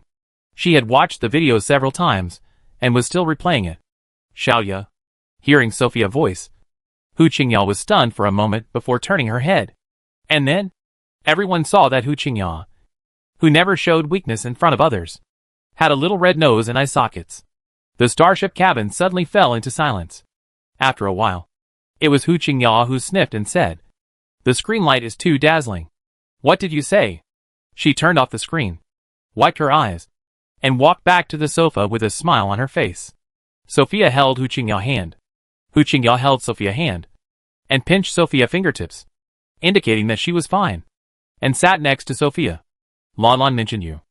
Ino probably wanted to ease the atmosphere, so he spoke softly.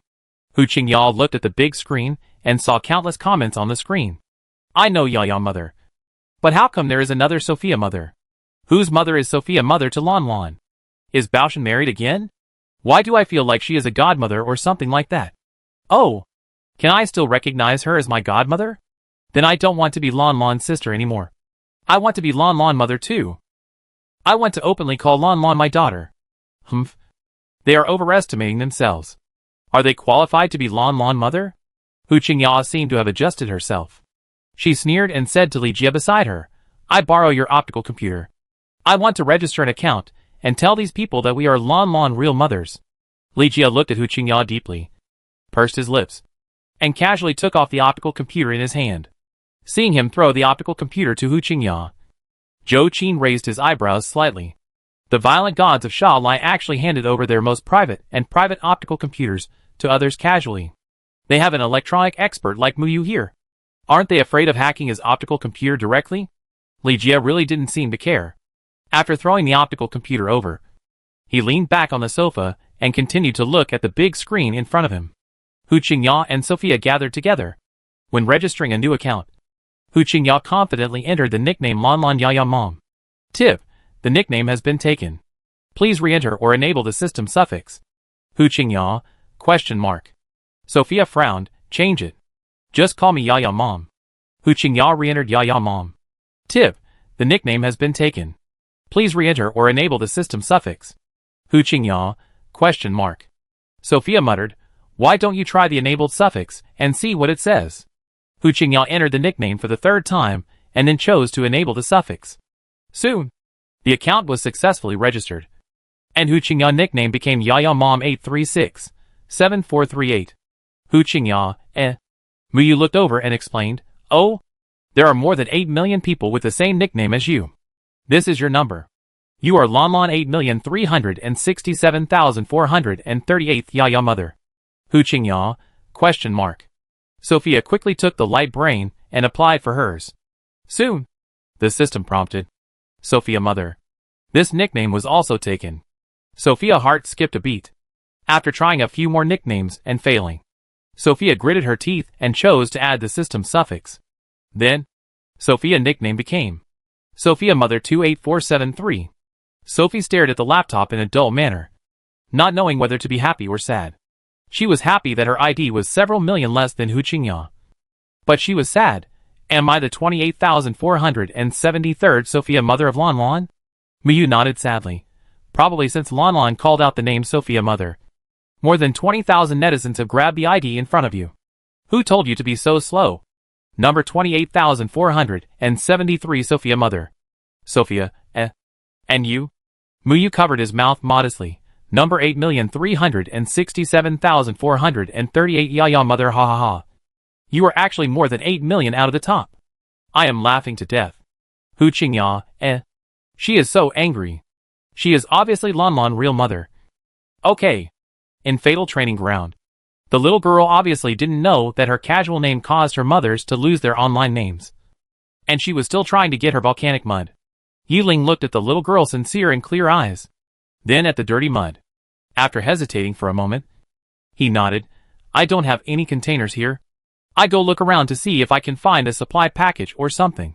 I remember there are a few low-level supply points nearby. Yiling told the little girl to stay where she was and not go anywhere. He would be back in 10 minutes at most. Lanlan agreed obediently and continued to dig his mud. After a few minutes, Lanlan's shoulder was patted. Lanlan turned her head with a smile and shouted crisply, Big brother. Are you looking for? Halfway through her words, Lanlan was suddenly stunned. Because the person standing behind Lanlan was not the big brother who was looking for something. But, fuck. It's really you. Lanlan. Why are you here? Yu Sang looked at the little girl in front of him with surprise. And he scratched his head. Aren't you in the dense forest? After the fog appeared, I went to the place where we separated before to find you. But I didn't find you. I thought you were an NPC and should be fine. So I came to Finghua Forest by myself. But I didn't expect you to be here too. What a coincidence. Lanlan opened her mouth blankly, looking at the big brother in front of her in surprise. She was a little confused. Lanlan? As the two were talking, another voice suddenly sounded in the distance. Lanlan looked in the direction of the voice. And then, the 4-year-old girl was even more confused. Big brother. Suyu and Su-Ming came together. Both of them looked a little embarrassed. They came from the other side of the beacon forest. They saw someone here from a distance, and thought it was a contestant. As a result, when they came over, it turned out to be the little girl they had seen before. The daughter of the violent god. Lanlan. Yu Sang frowned and looked at Suyu and Su-Ming, and asked the little girl, Lanlan, do you know them? Suyu and Su-Ming knew Yu Sang. After all, he was a rare 3S ability user, and they had heard of him. But they didn't quite understand why there was such a person next to the little girl. They asked with some vigilance, Lanlan, do you know him? Lanlan stood between the 3 older brothers. She stood up and said, Lanlan recognizes. Lanlan. Just then, Yiling came back with a low-level material bag in his hand. When he came over and saw so many people here, he immediately stepped forward, pulled the little girl behind him, and looked at these contestants with a cold face. What are you doing? Yu Sang threw the things in his hand to the ground and smiled. What are you doing? Who are you? Lanlan. Come here. Suyu and Su-Ming looked at each other, and the two walked around from behind Yiling and directly pulled the little girl hand. Lanlan. Come to our side. Want to die? Yiling raised his hand and waved Suyu and Su-Ming hands. While they were struggling, Yu Sang picked up the little girl and said, Don't be afraid. Lanlan. Yiling's face turned black. He grabbed Yu Sang's shoulders with his fingers and poured his mental power into his palms, with the force to crush the man's shoulder bones. But as a 3S ability user, Yu Sang was a piece of cake for this attack. He moved his shoulder blade and retreated with the little girl. Yiling's moves were gone, and he was about to move forward with his lips pursed. But Suyu and Su-Ming had already blocked Yu Sang from the left and right, and both of them tried to snatch the little girl in Yu Sang's arms. Several people fought back and forth, and neither of them gave in. They were just afraid of hurting the little girl in the middle, so they always had some reservations when fighting. But they still believed that the little girl was safest only when she was with them. They were the most familiar with Lanlan, and Lanlan must trust them the most. Others looked like human traffickers with bad intentions. Chapter 45. Lanlan was suddenly surrounded by several older brothers, and didn't know what to do. There was a lot of mud on her hands. But in the process of pulling, the mud was stained on the clothes of the older brothers. Lanlan wanted to retract her hands, but the older brothers grabbed her and didn't let her retract her hands. They also fought. And Lanlan saw that Brother Yusang deliberately stepped on Brother Zero's feet. Big brother. You wait a minute. The little girl's weak comforting voice was drowned out by the chattering of the four big men. Yi Ling, let go. Yusang, who are you? Why should I let you go? Yi Ling, you're looking for death. Yusang, come on. Come on. Beat me to death now. I'm afraid you don't have the ability to do that. I can tell from your shabby appearance at a glance that your mental strength is damaged. Noob. Yi Ling, you are the same. How good can your condition be? Broken leg bone? Cripple. Yusang, fuck. Say it again. Suyu, hey. Don't say bad words in front of Lanlan. Children can't listen to this. Yusang, Lanlan. Cover your ears. Yi Ling, you asked Lanlan to cover them. And Lanlan covers them? Who are you to Lanlan? Yusang, I'm Lanlan brother. Yi Ling, oh, I'm Lanlan brother. The noisy voices couldn't be stopped at all. In the end, because they couldn't get a result, they started fighting again. One pinched the other's back of the hand. Another twisted the other's waist. And they didn't stop stepping on him. And then kicked him. But because Yusang was still holding the little girl, he became the target of everyone's criticism without any surprise. And was beaten by 3 people alone. Suddenly, Yusang was attacked from somewhere. He groaned. And when he lost his strength, his arms suddenly became empty. The little girl was snatched away. Yusang was about to snatch the little girl back with a gloomy face. But he saw that the 2 people who snatched Lanlan had not hugged Lanlan warmly. And the little girl was snatched away by another person. They kept switching and snatching until... Ah! Feng Qilang bit Yusang's thigh. And a large pool of blood came out of the place where Yusang was injured before. Yusang's scalp exploded immediately. And he screamed, brother. Brother. Wrong. Wrong. Wrong. Suyu and Su Ming over there took the opportunity to snatch the child from Yi Ling. But suddenly... Buzz buzz buzz. What's this? Oh my god. Tearing bees. It's tearing bees. Yusang was bitten by Feng Qilang. Suyu and Su Ming were stung by tearing bees. And the 3 of them were unable to take care of themselves for a while. At this time, Yi Ling, who had taken advantage of the situation, calmly led the little girl back, saying indifferently, don't say bad words in front of Lanlan. Children can't listen to these. Suyu. Su Ming, Yi Ling took the little girl away. But Lanlan was anxious. Big brother. Put Lanlan down. Lanlan has to pull the puppies and bees. Otherwise the other big brothers will get hurt. The smile on Yi Ling's face froze instantly. He looked at the little girl deeply. And felt sour in his heart. What's the point of calling them big brothers? You are not familiar with them. Lanlan was stunned. Yi Ling realized that her tone was a bit heavy. And slowed down her voice. Look how dirty your hands are. Let's go wash our hands first. Don't worry. Your puppies and bees will never hurt anyone. Right? Lanlan thought about it, and felt that what the big brother said made sense. The puppies were kind, and the bees were gentle. They were not small animals that would hurt people. They should just scare the other big brothers. The little girl finally nodded, and let Brother Zero hold her to wash her hands. 10 minutes later, Lanlan looked at Brother Yusang, whose calf had been bitten off. And then at Brother Suyu and Brother Su Ming, whose faces were swollen from being stung. She squatted down with a guilty conscience, hugged the neck of the puppies, and hid the 2 bees in her hair, in the hot and scorching air of Fenghua Forest. 4 men sat separately on the warm land. They didn't look at each other. Invisibly, hostility flowed between them. Seeing that the older brothers were silent, Lanlan mumbled and spoke first. How about Lanlan? Introduce them to the older brothers first? There was no sound around. Lanlan pointed to the left. This is Brother Yusang. Yusang pressed his left leg that was bitten by the wind-red wolf with one hand. Without saying a word, with an arrogant attitude, Lanlan pointed to the middle again. This is Brother Zero. Yi Ling packed his bag of supplies indifferently. His eyes were cold and arrogant, and he didn't smile. Lanlan finally pointed to the far right. This is Brother Suyu. This is Brother Su Ming. Suyu and Su Ming were stung by the tearing bee several times on their faces. Although it was not fatal, it made their faces dark with pain. After Lanlan introduced them one by one, she looked at this one. Then that one, with a timid expression, pursed her lips and said, "Big brother." "Yeah, yeah, yeah, yeah," instantly, for responses sounded at the same time. Lanlan, eh? Yusang looked at the little girl with a gloomy face. "Which big brother are you calling? Me? Him? Or them?" Lanlan opened her mouth stiffly. Yiling said at this time. "Of course I'm calling me." Yusang sneered. "Why did I call you? Who are you?" "Oh, you are the brother Zero in Lanlan mouth. Right? You look like you are not an NPC. Why are you pretending to be one? Why is your name Zero? Your parents are so lazy to give you a name. They just gave you a name like Gooden or Fugui, which sounds better than a number. If I were you, I would not come out to see people at all. I am ashamed. Ling Yuling, read more books when you have time." Yiling's tone was cold.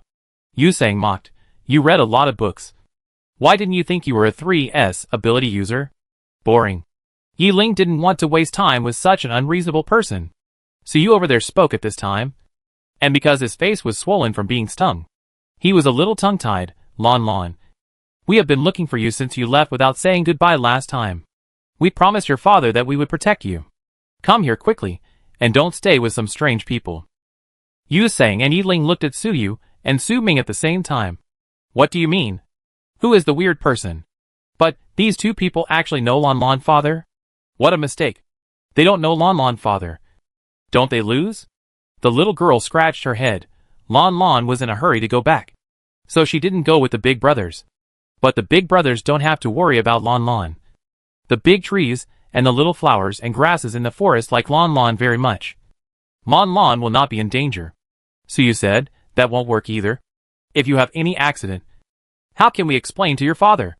So you also saw at this time that the two people over there obviously didn't know who Lanlan father was. So you couldn't help but feel a little superior. Baoshan had played a video on his light brain communication. Who has such treatment? Yiling didn't like Suyu's condescending tone. He felt the pressure. After thinking for a moment, he suddenly stood up. "Okay. The introduction is almost done. Lanlan, I find a container, and come back to make volcanic mud first.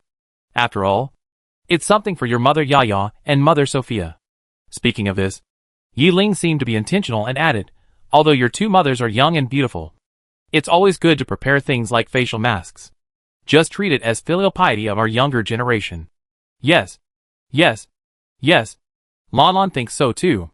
"It's always good to prepare," Lanlan said crisply, and immediately followed Brother Zero to make volcanic mud like a little tail. Yusang, eh? Suyu. Su Ming, eh? Suyu and Su Ming looked at each other, winked at each other, and then looked at Yusang at the same time. Yusang understood their eyes, and was about to explode. Very good. This Suyu and Su Ming. No Lanlan father. That Brother Zero knows Lanlan mother. He knows no one. He is at the bottom of the food chain. Ha ha ha. I am dying of laughter at Sang Sang expression. Major Yiling is so childish. He deliberately mentioned Yaya's mother and Sophia mother, even though he only heard of these two names half an hour ago. Yusang lost. Completely lost. Couldn't win in anything. And was bitten by Feng Chi Wolf. So, Yusang and Major Yiling didn't know each other before? I thought they should know each other. They are obviously from the capital star. Although Major Yiling is from the capital star, his unit is on the Holy Planet. He has been stationed in the unit for decades. Yusang has been in school before. It was only this year that he was exposed as a 3S ability user. His popularity has increased after the show started. So it is not surprising that the two didn't know each other before. But as a senior, even if Yusang couldn't recognize Major Yiling's face, he should at least have heard of Major Yiling's name. Oh, by the way, Major Yiling didn't mention his name. He just said his name was Ling. Yusang, the big fool, didn't make the connection. The container that Yiling found was a low-level supply bag. After taking out the things in the supply bag, the entire waterproof and anti-seepage bag can be used to hold volcanic mud. Yiling helped the little girl fill up 1/3 of the supply bag quickly. Not all volcanic mud is suitable for use. Lanlan only selected some of the better quality ones. By the time the volcanic mud was filled, it was almost noon. The sun in the sky was not big, but being in the beacon forest, scorching heat was the norm. Lanlan, Come over and eat the nutrient solution first. In order to win back a game. Yusang took out the nutrient solution early and planned to ask the little girl to come and have lunch with him. Suyu and Su Ming also quickly took out the nutrient solution and waved to the little girl, Lanlan. We have some here too. Come here. Lanlan stood in the middle. She looked at this and that, and finally said embarrassedly, Lanlan has her own nutrient solution. Yiling smiled, and took out 3 tubes of light golden homemade nutrient solution in full view of everyone. He handed 2 tubes to the little girl. Generally speaking, the little girl ate 1 tube herself, and fed Feng Qilang 1 tube. Yu Sang seized the opportunity to mock. What kind of nutrient solution is that? It's yellow and has it gone bad? Let me see. Ouch. The lid of your nutrient solution is not sealed. What the hell is that? It must be leaking. Lanlan. You can't eat this kind of nutrient solution. You will have diarrhea if you eat it. Suyu and Su Ming on the other side quickly followed up and said, That's right. Adults won't die if they eat some spoiled nutrient solution. But children can't eat it like this. Lanlan. We have advanced nutrient solution here. Come to us. Get out. Yu Sang yelled at Suyu, and Su Ming in a bad mood. He also took out the advanced nutrient solution. Lanlan. Come here. I just found an advanced material bag here. The nutrient solution inside is the latest expiration date. Lanlan stood beside Brother Zero. In her little hand, she was holding 2 tubes of nutrient solution that was golden yellow because of the addition of honey. The little girl bit her lips and murmured softly, This nutrient solution is not bad, it's good. Yu Sang frowned, It's all yellow. Suyu and Su Ming echoed, It's inedible just by looking at it. The little girl was about to cry. Yiling quickly touched the little girl's hair and coaxed, Ignore them. What do they know? Yu Sang, Suyu, and Su Ming were about to speak. Lanlan suddenly said aggrievedly, It's really not bad. This nutrient solution is made by Lanlan herself. Although it's not particularly delicious. It won't cause diarrhea, really. Yu Sang, Suyu, and Su Ming, The 3 teenagers were silent for a moment, and then looked at Yiling at the same time. That look seemed to ask, Why didn't you say earlier that the nutrient solution was made by Lanlan? Yiling didn't bother to pay attention to the 3 people. He took the little girl with a red nose, and went to the side to eat the nutrient solution. After lunch, Yu Sang came over again. Lanlan. I remember you seem to have the habit of taking a nap. Do you want to sleep? I fan you. It's too hot here. Suyu and Su Ming also came over. Yiling took out a banana leaf from the supply bag, folded it, and gently fanned the little girl. No need for you. Don't get so close. It's hot. The 3 ignored Yiling and just looked at the little girl expectantly. Lanlan grabbed the puppy furry ears with her little hands and said to the 3 brothers, Lanlan is not sleepy. The 3 wanted to say something, but Yiling suddenly started to fan them with banana leaves. And every time he fanned them in the face. Pooh. Pooh. Yu Sang and the other 2 were full of grass. They stared at Yiling, but Yiling didn't take them seriously at all. When the 3 left again in disgrace, Lanlan continued to stroke the puppy head, but his eyes frequently looked in the direction of Finghua Mountain. Seeing the little girl staring at the distance without saying anything, Yiling thought she was angry and explained, Big brother is not intolerant of him. If you want to play with him, Big brother will not stop you. You?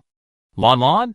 When Yiling spoke, he saw the little girl staring at the distance with a deeper gaze, and he was a little suspicious. Big brother. Look! The little girl pointed to the crater in the distance. The black smoke has become more. Yiling couldn't help but look at Finghua Mountain, and saw that the smoke at the crater seemed to be thicker. His face immediately turned bad. It can't be. It wants to spit fire again. The little girl sighed softly. Yiling's face suddenly changed. He stood up and quickly stuffed all the supplies back into the supply bag. Let's go. Let's go now. Lanlan was stunned. Big brother. Where are we going? Anywhere is fine. The volcano is about to erupt. We must leave Finghua Forest as soon as possible. But, shoo. Yiling suddenly made a gesture to silence the little girl. He calmed down and slowly spread his mental power to explore under the Earth's crust.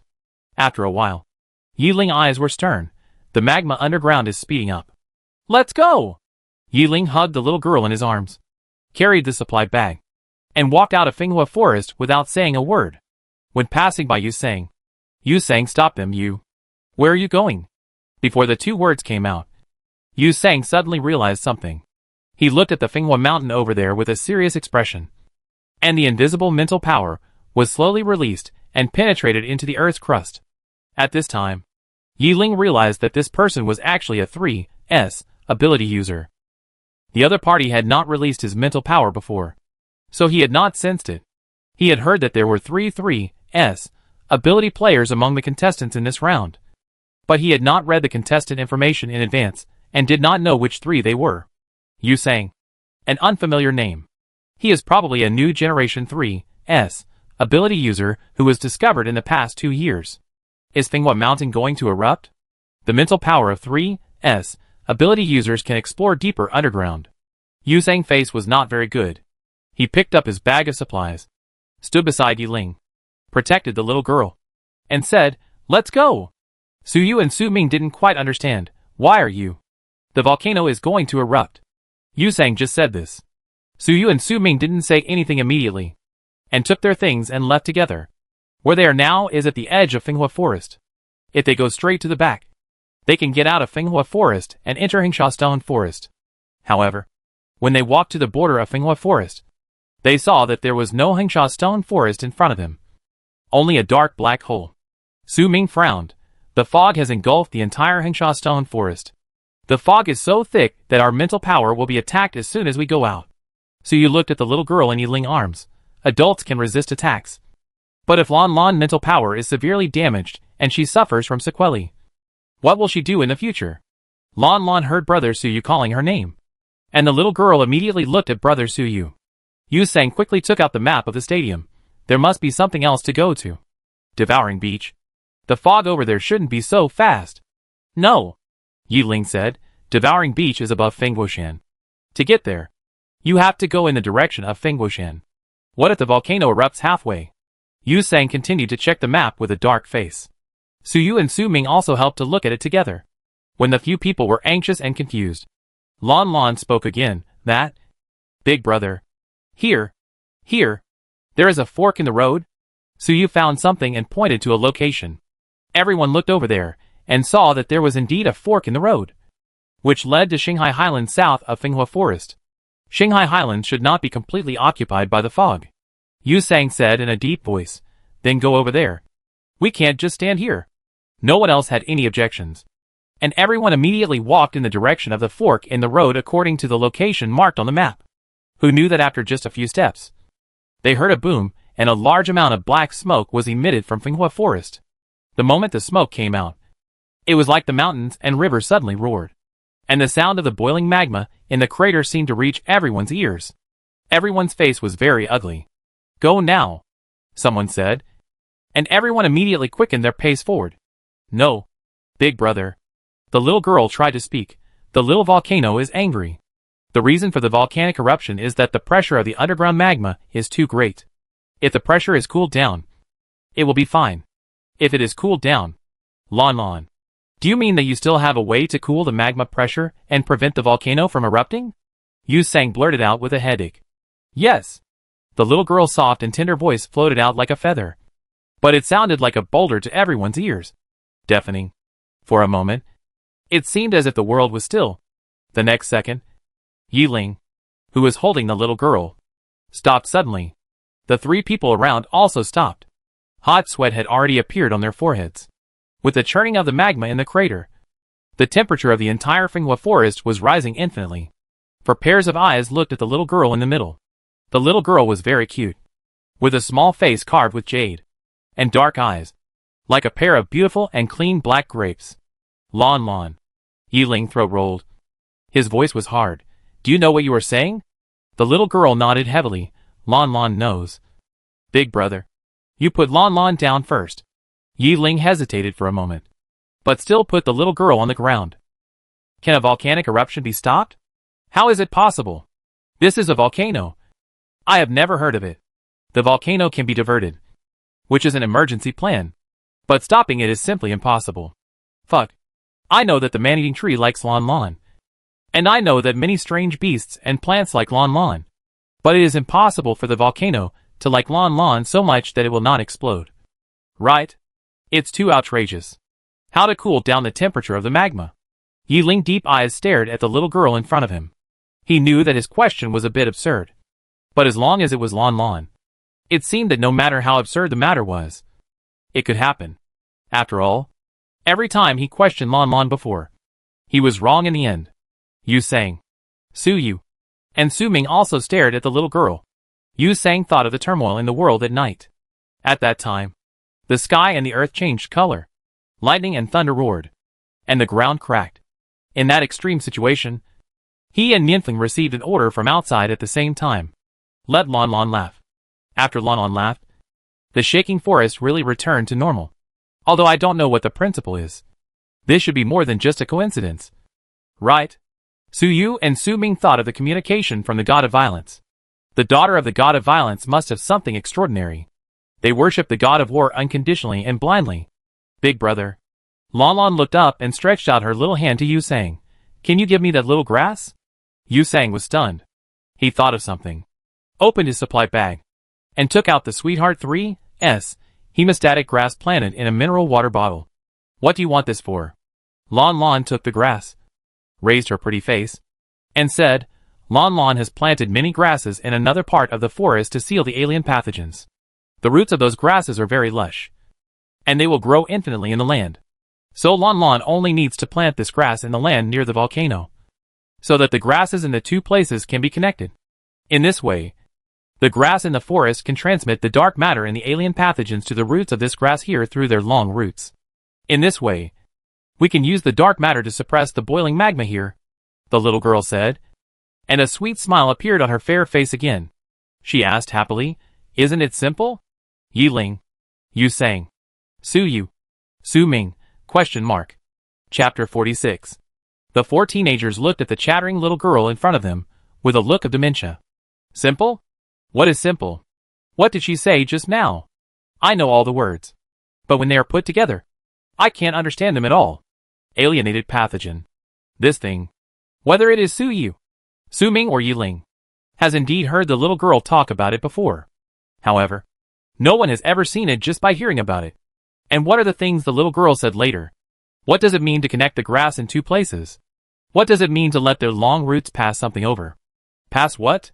How can it be passed? The dense forest and Finghua Mountain are so far away. And there is even a horizontal sandstone forest in the middle. What kind of herb can have roots that long? No. These are not the point. The point is, Lanlan plans to use this potted plant in a mineral water bottle to suppress the erupting magma. Is she crazy? The four boys didn't speak. They looked at the little girl with more and more confusion. In their eyes, there was a kind of clarity that had not been tainted by knowledge. Lanlan thought she had made it very clear. After she finished her plan, she looked at the four older brothers with expectation. Will the older brothers praise her? Lanlan's mind turned quickly, and she thought of this method at once. Will the older brothers also think that Lanlan's method is very good? The little girl waited with sparkling eyes. 1 second passed. 10 seconds passed. 20 seconds passed. Lanlan, No one praised her. The little girl pouted and was about to cry. Is Lanlan's idea not good? Lanlan thought that this was the simplest way now. It's like this. My expression now is exactly the same as that of the four boys. Who understands my mood? I understand. You didn't understand a word. Right? You are not the only one. I did understand. And then I drew a sketch on the notebook and simulated it according to what Lanlan said. Now the notebook has been torn. And the simulation failed. I think the core question is, what exactly is the alien pathogen? It has been several days. And I still don't know what it is. It feels like the teacher has explained it many times. But I never understood it. And I still fail every exam. It doesn't matter. I have already handed in a blank paper. Lanlan touched the small grass in her hand, and looked at the big brothers, who were still staring at Lanlan in silence. She muttered, then, Big brothers, let's go over there. The four of them seemed to have just come to their senses. After a while, Yu Sang said, Where to go? Lanlan pointed to the Finghua Mountain in the distance, which was still emitting black smoke. That's it. The small grass must be planted in the place closest to the crater. Fuck. I just understand now. Lanlan, you want to plant my little potted plant in the Finghua forest? Yu Sang's whole body was about to crack. This is 3. Yu Sang said halfway. and suddenly pursed his lips hard, and didn't say the rest of the words. Yiling, Su Yu, and Su Ming looked at him with a strange look on their faces. 3 what? Tell me, what happened to this little grass? Isn't it the hemostatic grass that Lanlan usually picks? Non-3s ability users cannot see the energy fluctuations in 3s herbs. Yu Sang realized that he almost let it slip, letting all the netizens in the galaxy know that there are 3s herbs in the fatal training ground. He coughed lightly, and then continued, I mean, this is a little baby that I have nurtured with countless energy and sweat in the past 3 days. Lanlan, the beacon forest is not suitable for growing plants at all. Once the roots enter the ground, they will be burned. Don't be impulsive. Yu Sang was afraid that the little girl would destroy the grass for him, so he quickly reached out tremblingly and wanted to take back the mineral water bottle. Lanlan took a half step back holding the small potted plant and stared at brother Yu Sang. Big brother, if the magma erupts frequently, this valley will be damaged over time. The crust will be impacted again and again. The geological structure will change. The mantle layer of the planet will be affected, and the surrounding land will be slowly covered by magma. Finally, the entire planet will be devastated, and it will be uninhabitable. Yu Sang listened to the serious words of the little girl, stretched out his hand, and hesitantly retracted it. Is this so serious? Lanlan then held up the small potted plant in his hand again and assured very seriously, Big brother, the grass will not burn. It is very strong. But, Yu Sang wanted to say something, but Yiling didn't say anything, directly picked up the little girl, and took the little girl to the direction of the crater. Su Yu and Su Ming followed immediately, and Yu Sang realized it belatedly and chased, Hey, wait for me. Soon, the group arrived at the location determined by Lanlan. This wasn't her own potted plant, so Yiling didn't feel bad at all. She said directly, I plant it. Lanlan, how do I plant it? Lanlan looked around. First, find a stone and dig a hole. Yiling picked up a stone, squatted down and started digging. Su Yu and Su Ming followed him. Yu Sang still couldn't bear to part with his small potted plant. This was the first time in his life that he had his own 3s herbs. That day, he first experienced the man-eating tree, then the fire-bone crocodile, and finally the entire training ground collapsed. After a series of high-intensity battles, his mental power had reached the critical point. That day, after he separated from Lanlan and Mian Feng, he had been looking for high-level material packages, mainly for mental healing potions. He was afraid that if he encountered any danger again, his mental power would not be able to withstand it and would riot. As a result, this black guy couldn't find a high-level material package at all. But because he stayed with the small potted plant for 2 consecutive days, his body was nourished by the 3s herbs, and his mental power was unconsciously soothed. Although the effect was not great, it was also quite obvious. This is the power of 3s herbs. However, Lanlan has said that the matter will affect the fate of the entire Asia Star. Even if Yu Sang is reluctant, he knows that the overall situation is more important. Boom! At this moment, a huge shock sound sounded again. Everyone immediately looked at the towering and huge Fenghua mountain next to them, and saw that there was more black smoke in the crater at this time. The loud noise just now was the explosion sound caused by the magma in the mountain boiling again, and the external material. Yu Sang used his mental power to sense it. After a while, he withdrew his mental power and looked grim. Lanlan, are you sure this method really works? I tell you, I'm not kidding. The volcano will definitely erupt in at most 20 minutes. Lanlan stared at the crater over there. She clenched her fists and said with force, Lanlan will not let Yak Sing Sing bleed again. Yu Sang was stunned. Yak Sing Sing? Bleeding?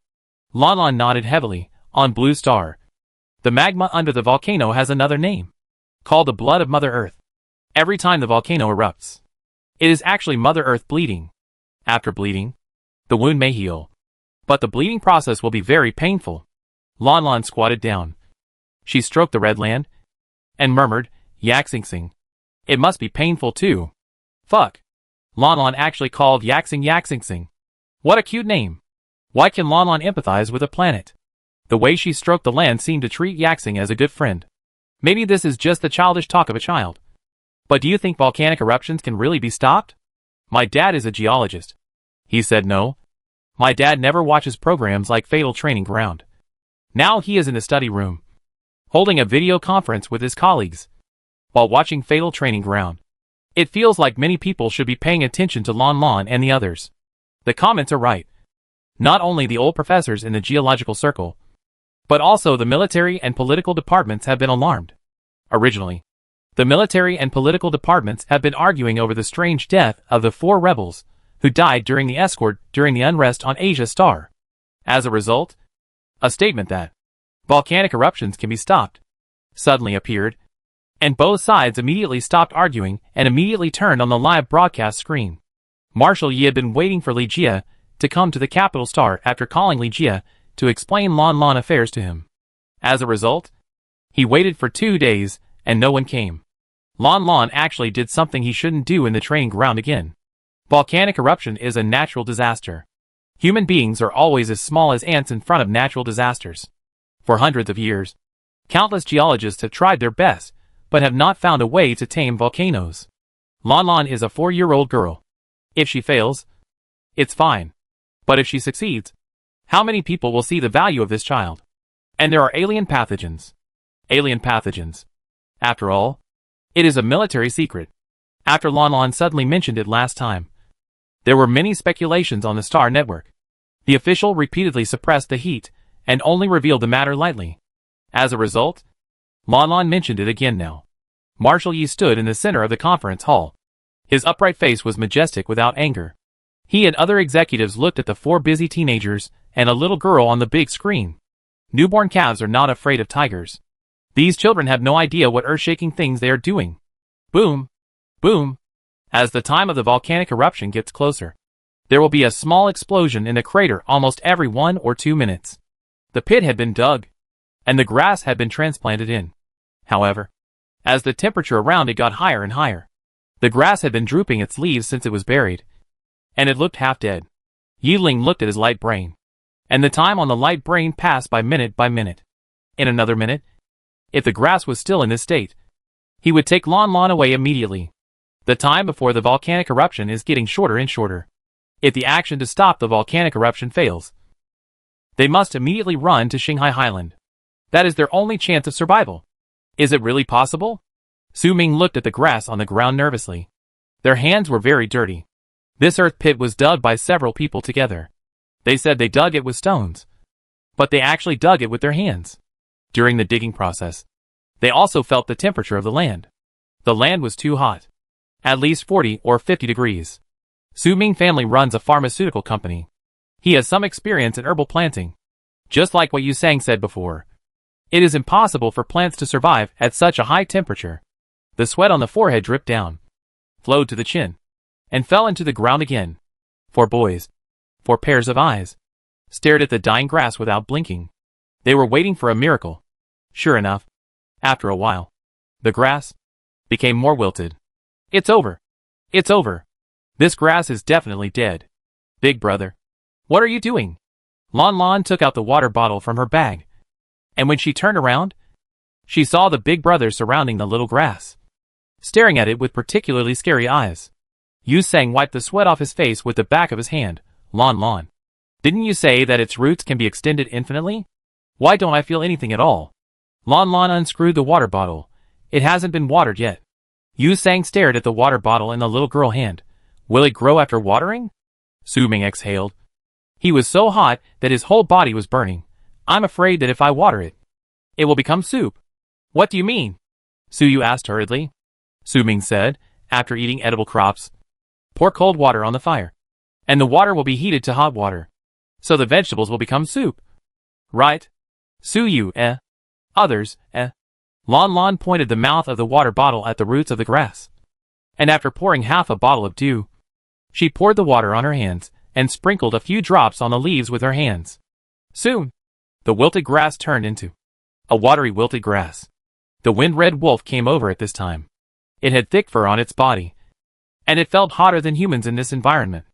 Lanlan saw that the puppy opened its mouth, and its mouth was full of hot air. She quickly fed the remaining water in the bottle to the puppy.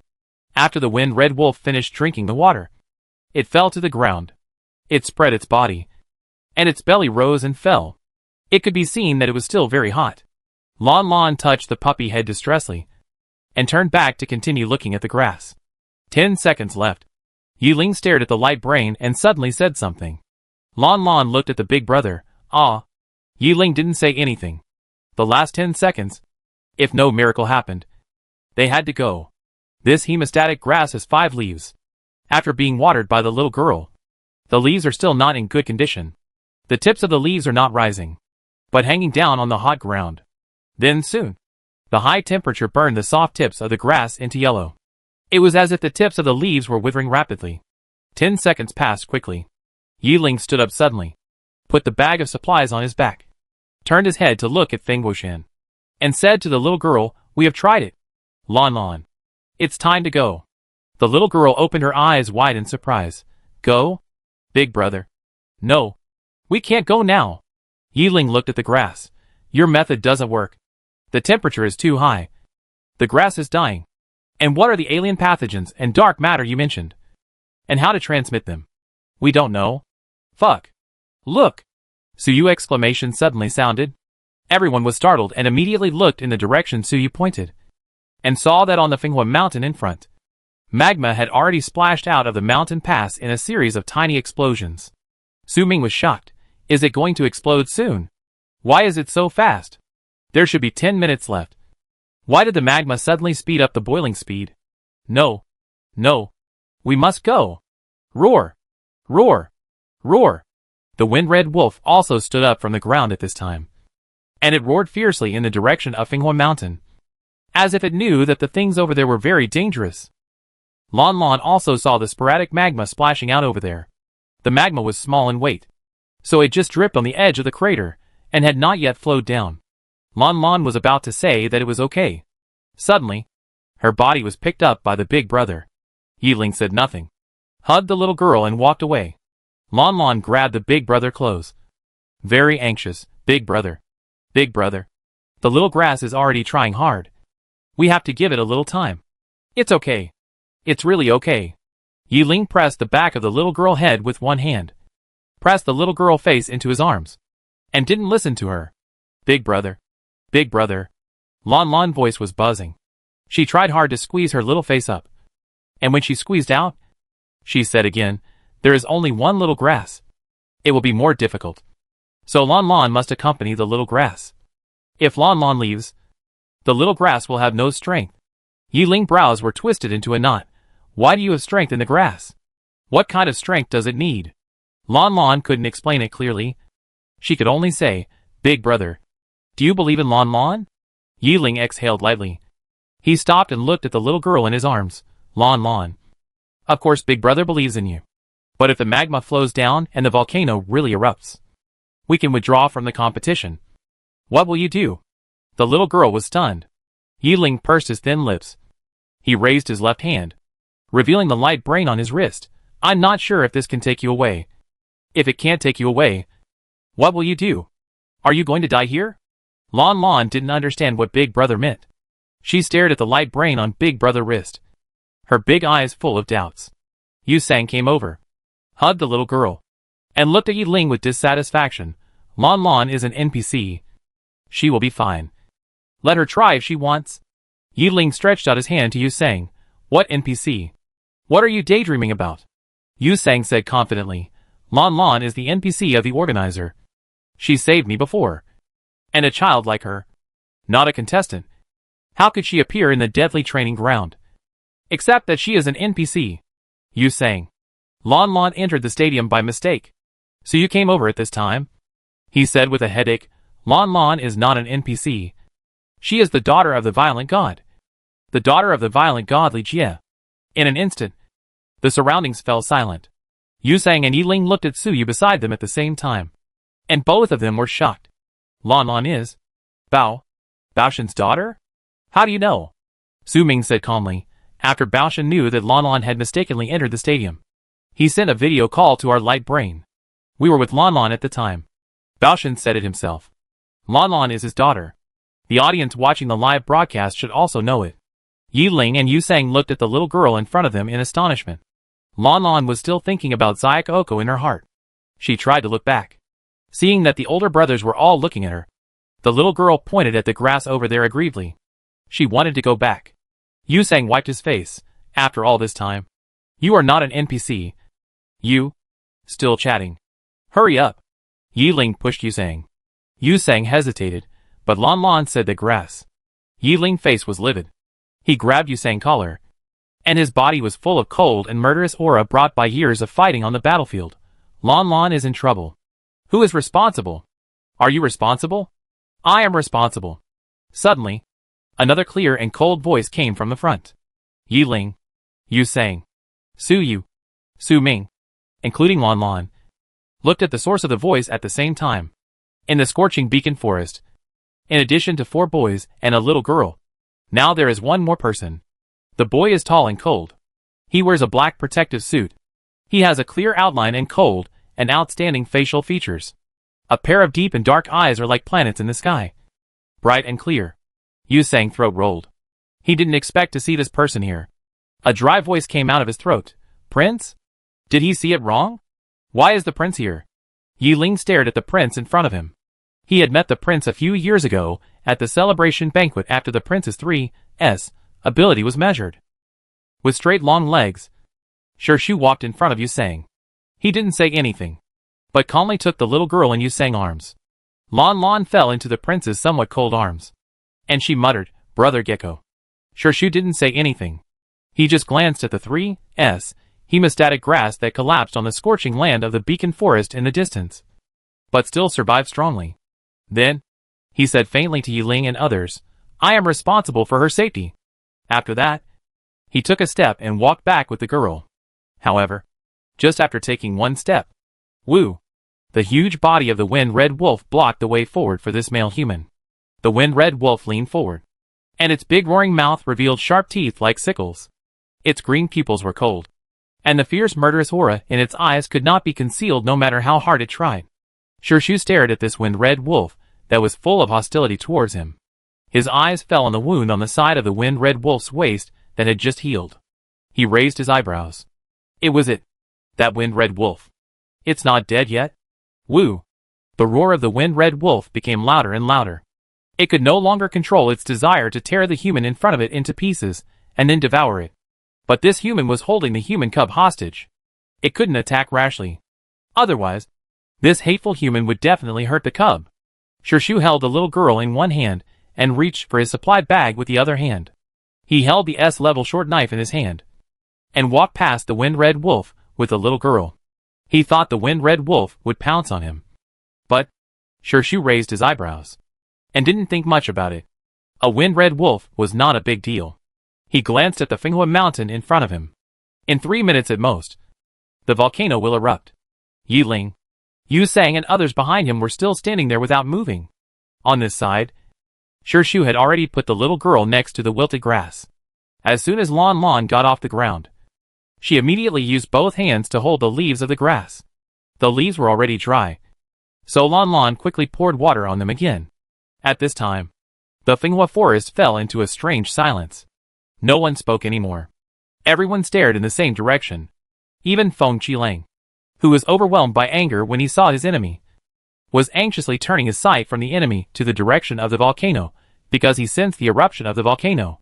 At the same time, under a hillside in a dense forest covered with thick fog, the 3S herbs, which were enjoying themselves and greedily absorbing the nutrients of the alien pathogens, were still happily stretching their leaves in the wind.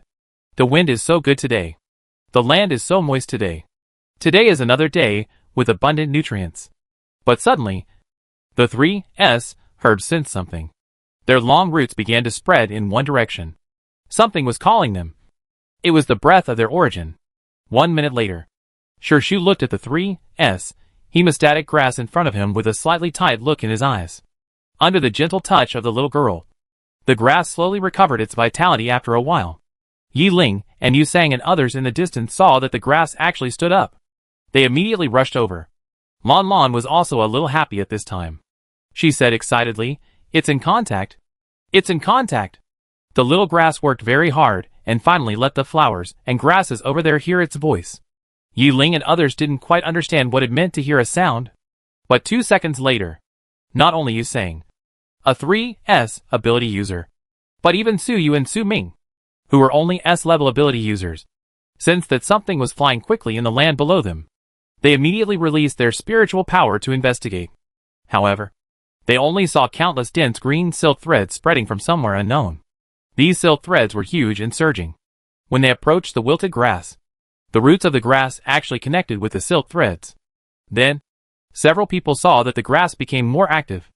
It seemed very happy, and its dense roots became more and more entangled with the spreading silk threads. Lanlan heaved a sigh of relief. She smiled shyly and raised her head. Lanlan said it was in time. The little grass needs to work very hard to sense the little grass over there. Lanlan has to accompany it. Otherwise it won't be able to do it, the little girl said. And then happily said, now it has done it. It can transmit dark matter immediately. Dark matter? Shu frowned. This little girl is. Before Shu thought more deeply. Suddenly, his mental power detected that the rich and lingering 3S herbaceous roots below slowly changed color. They slowly changed from the glossy green to the rich and clear dark black. The black was so pure, like a demon descending, crazy and domineering, barbaric and fierce. Shu was slightly shocked. Yu Sang Yiling and others also suddenly felt the terrifying power. What kind of power is this? Where did it come from? They gathered their spiritual power and were full of vigilance. The power was right below them, separated from them by only a thin layer of soil. If it broke out of the soil, the consequences would be disastrous. Woo! Woo woo woo! The wind-red wolf roared wildly at the land. Danger! Danger! It was more dangerous than a volcano. It was more dangerous than 100 enemies combined. After roaring a few times, the wind-red wolf immediately rushed forward and bit the corner of the little girl close, wanting to take the little girl away. Lanlan knew that animals were the most sensitive. She hugged the puppy and gently comforted it. Don't be afraid. Don't be afraid, puppy. It's the bad thing called dark matter. But it's only a little bit. It won't be scary. Lanlan will protect the puppy. The nails of the wind-red wolf's paws were deeply embedded in the scorching soil. The hair on its back exploded, and the whole wolf was tense to the extreme. And at this moment, the dark matter that was transmitted met the surging magma. The magma was domineering and powerful. They wanted to drown the tiny bit of dark matter. They didn't take this little thing seriously at all. Then 1 second later, swoosh, the magma evaporated. In the crater over there, the raging magma that was about to burst out suddenly shrank downwards with a clang. That speed was like falling directly from the 99th floor to the first floor, without even a shadow. Yu Sang suddenly said, what the hell? Why do I feel? The magma has subsided? Is it true? Yiling pursed his lips tightly. And he also felt it. It's not subsided. It's disappeared. It was as if 100 liters of magma suddenly disappeared out of thin air. Inexplicably. 99 liters. The volcano wanted to erupt. But there was nothing to explode. Chapter 47. The atmosphere in the Beacon Forest is very strange now. No one moved. They stood quietly in place, their confused mental power wandering under the soil layer, searching back and forth. The mental power of the S-level ability user is sharp and insightful, but he did not detect the magma. The mental power of the 3S-level ability user is strong and vast, but he still did not detect the magma. It really disappeared. The magma really disappeared. Even when they stepped on the ground, they actually felt that the land was getting cooler. After 3 minutes of silence, Yu Sang spoke first. Is this over? The breeze blew from afar, blowing on people's faces, bringing a trace of coolness. Coolness. The Beacon Forest, which has been eroded by high temperatures for many years. Even if there is wind, it is hot wind. This is the first time that someone has felt cool wind in the Beacon Forest. What happened just now? Su Ming's ability is not very strong. He teamed up with Su Yu because of his personal lack of ability. He and Su Yu are good friends and trust each other, so they act together. He was trying hard to recall what he had just experienced. It seemed that the grass suddenly changed from a wilted state to a bright and lively state. Then, the entire land of the Beacon Forest was shrouded by an inexplicable dangerous atmosphere. They instinctively condensed their mental strength to resist the danger. At this time, the magma disappeared. Then, the Beacon Forest began to cool down. The cool breeze woke up Su Ming's brain, but he still couldn't find the key. Just now. A crisp voice suddenly sounded. Just now. The grass and the grass over there were connected. And the dark matter was also transmitted. Su Ming looked down at the little girl, who was still squatting beside the grass. The little girl raised her head. Her big eyes like black grapes curved into crescents. And she smiled brilliantly. Big brother. We succeeded? Succeeded? Then, the volcano won't erupt? So you asked a question that shouldn't be asked in a daze. There is no magma. What is the eruption? Yeah. It won't erupt. Lanlan answered obediently. Su Ming, The scene fell into silence again. And at this moment, Yu Sang suddenly walked towards Fenghua Mountain, as if to verify something. The speed of the 3S ability user is extremely fast. In just a dozen seconds, he has reached the foot of the mountain. And then he started to climb the mountain. Fuck. That's the crater. Don't go up. If the magma erupts, you will die. Sang. You don't have a mecha. Didn't you hear them say? There is no magma. What the hell? No magma? Why didn't I understand? I didn't understand either. But the black smoke in the crater seemed to have really dissipated a lot. Yu Sang was very fast. After a while, he climbed up the volcano. He stood at the hole that was still steaming and looked into the hole. As Yu Sang saw this, the audience who followed Yu Sang's perspective also saw it at this time. In the volcanic cave that should have been boiling, surging, and surging, the magma was really gone. The entire cave was empty. All the bullet screens were stagnant in an instant. In an apartment on Yengu Star, accompanied by a loud noise, a geology professor who was watching the live broadcast in the study suddenly stood up. The friction between the metal chair and the ground caused an unpleasant sound. But the geologist could not care about anything. He just looked at the screen in front of him with shock. And the whole person froze in place. In his holographic headset, more than a dozen members of the geological exploration team, who were still talking enthusiastically a minute ago, all fell silent at this time. The whole world was terribly silent. Until, on the big screen, the picture of the crater disappeared. It was Yu Sang who turned and went down Fengwushan. And as he left, the camera naturally followed him. At this time, someone on the other side of the headset began to breathe intermittently. Did you see it? I saw it. How could I not see it? The magma disappeared. What happened? Where's the magma? I clearly saw the magma splashing out before. Why is the volcano empty now? Fuck. I just blinked. What's going on? I'm dumbfounded. The officials of the military and political departments were also dumbfounded. Marshal Yi closed his eyes tightly and raised his hand to press his eyebrows. It succeeded. It made Lanlan succeed again.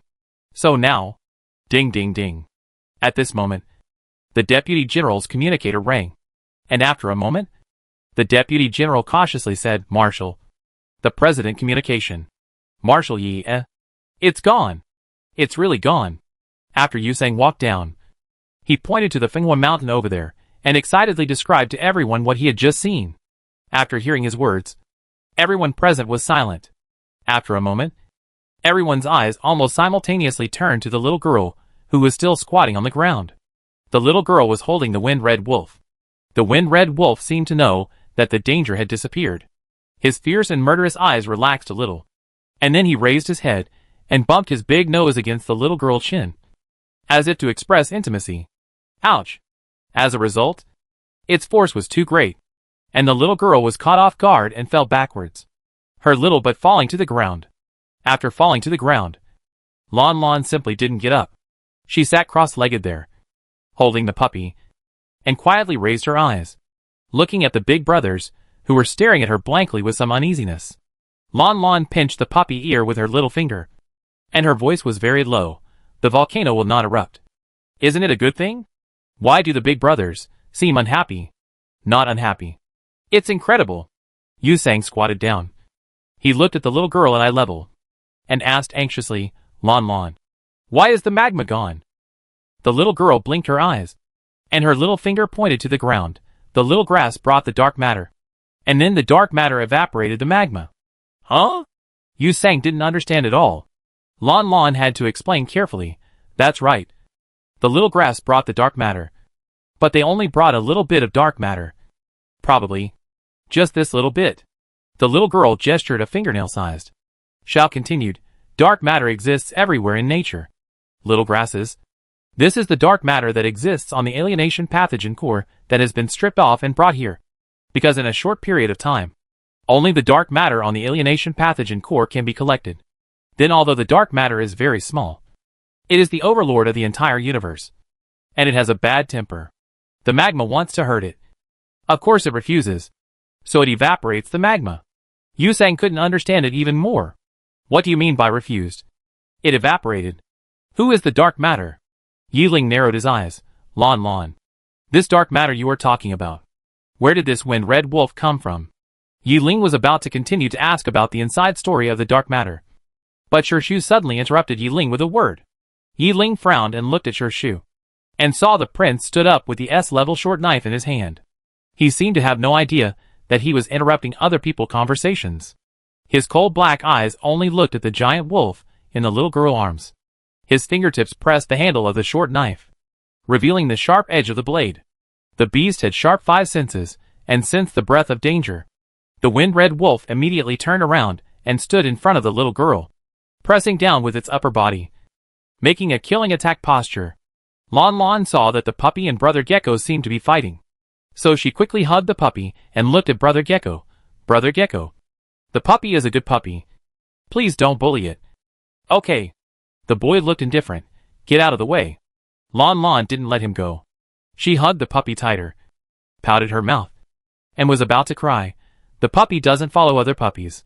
It only follows Lanlan. It is Lanlan good friend. Lanlan can't let Brother Gecko bully the puppy.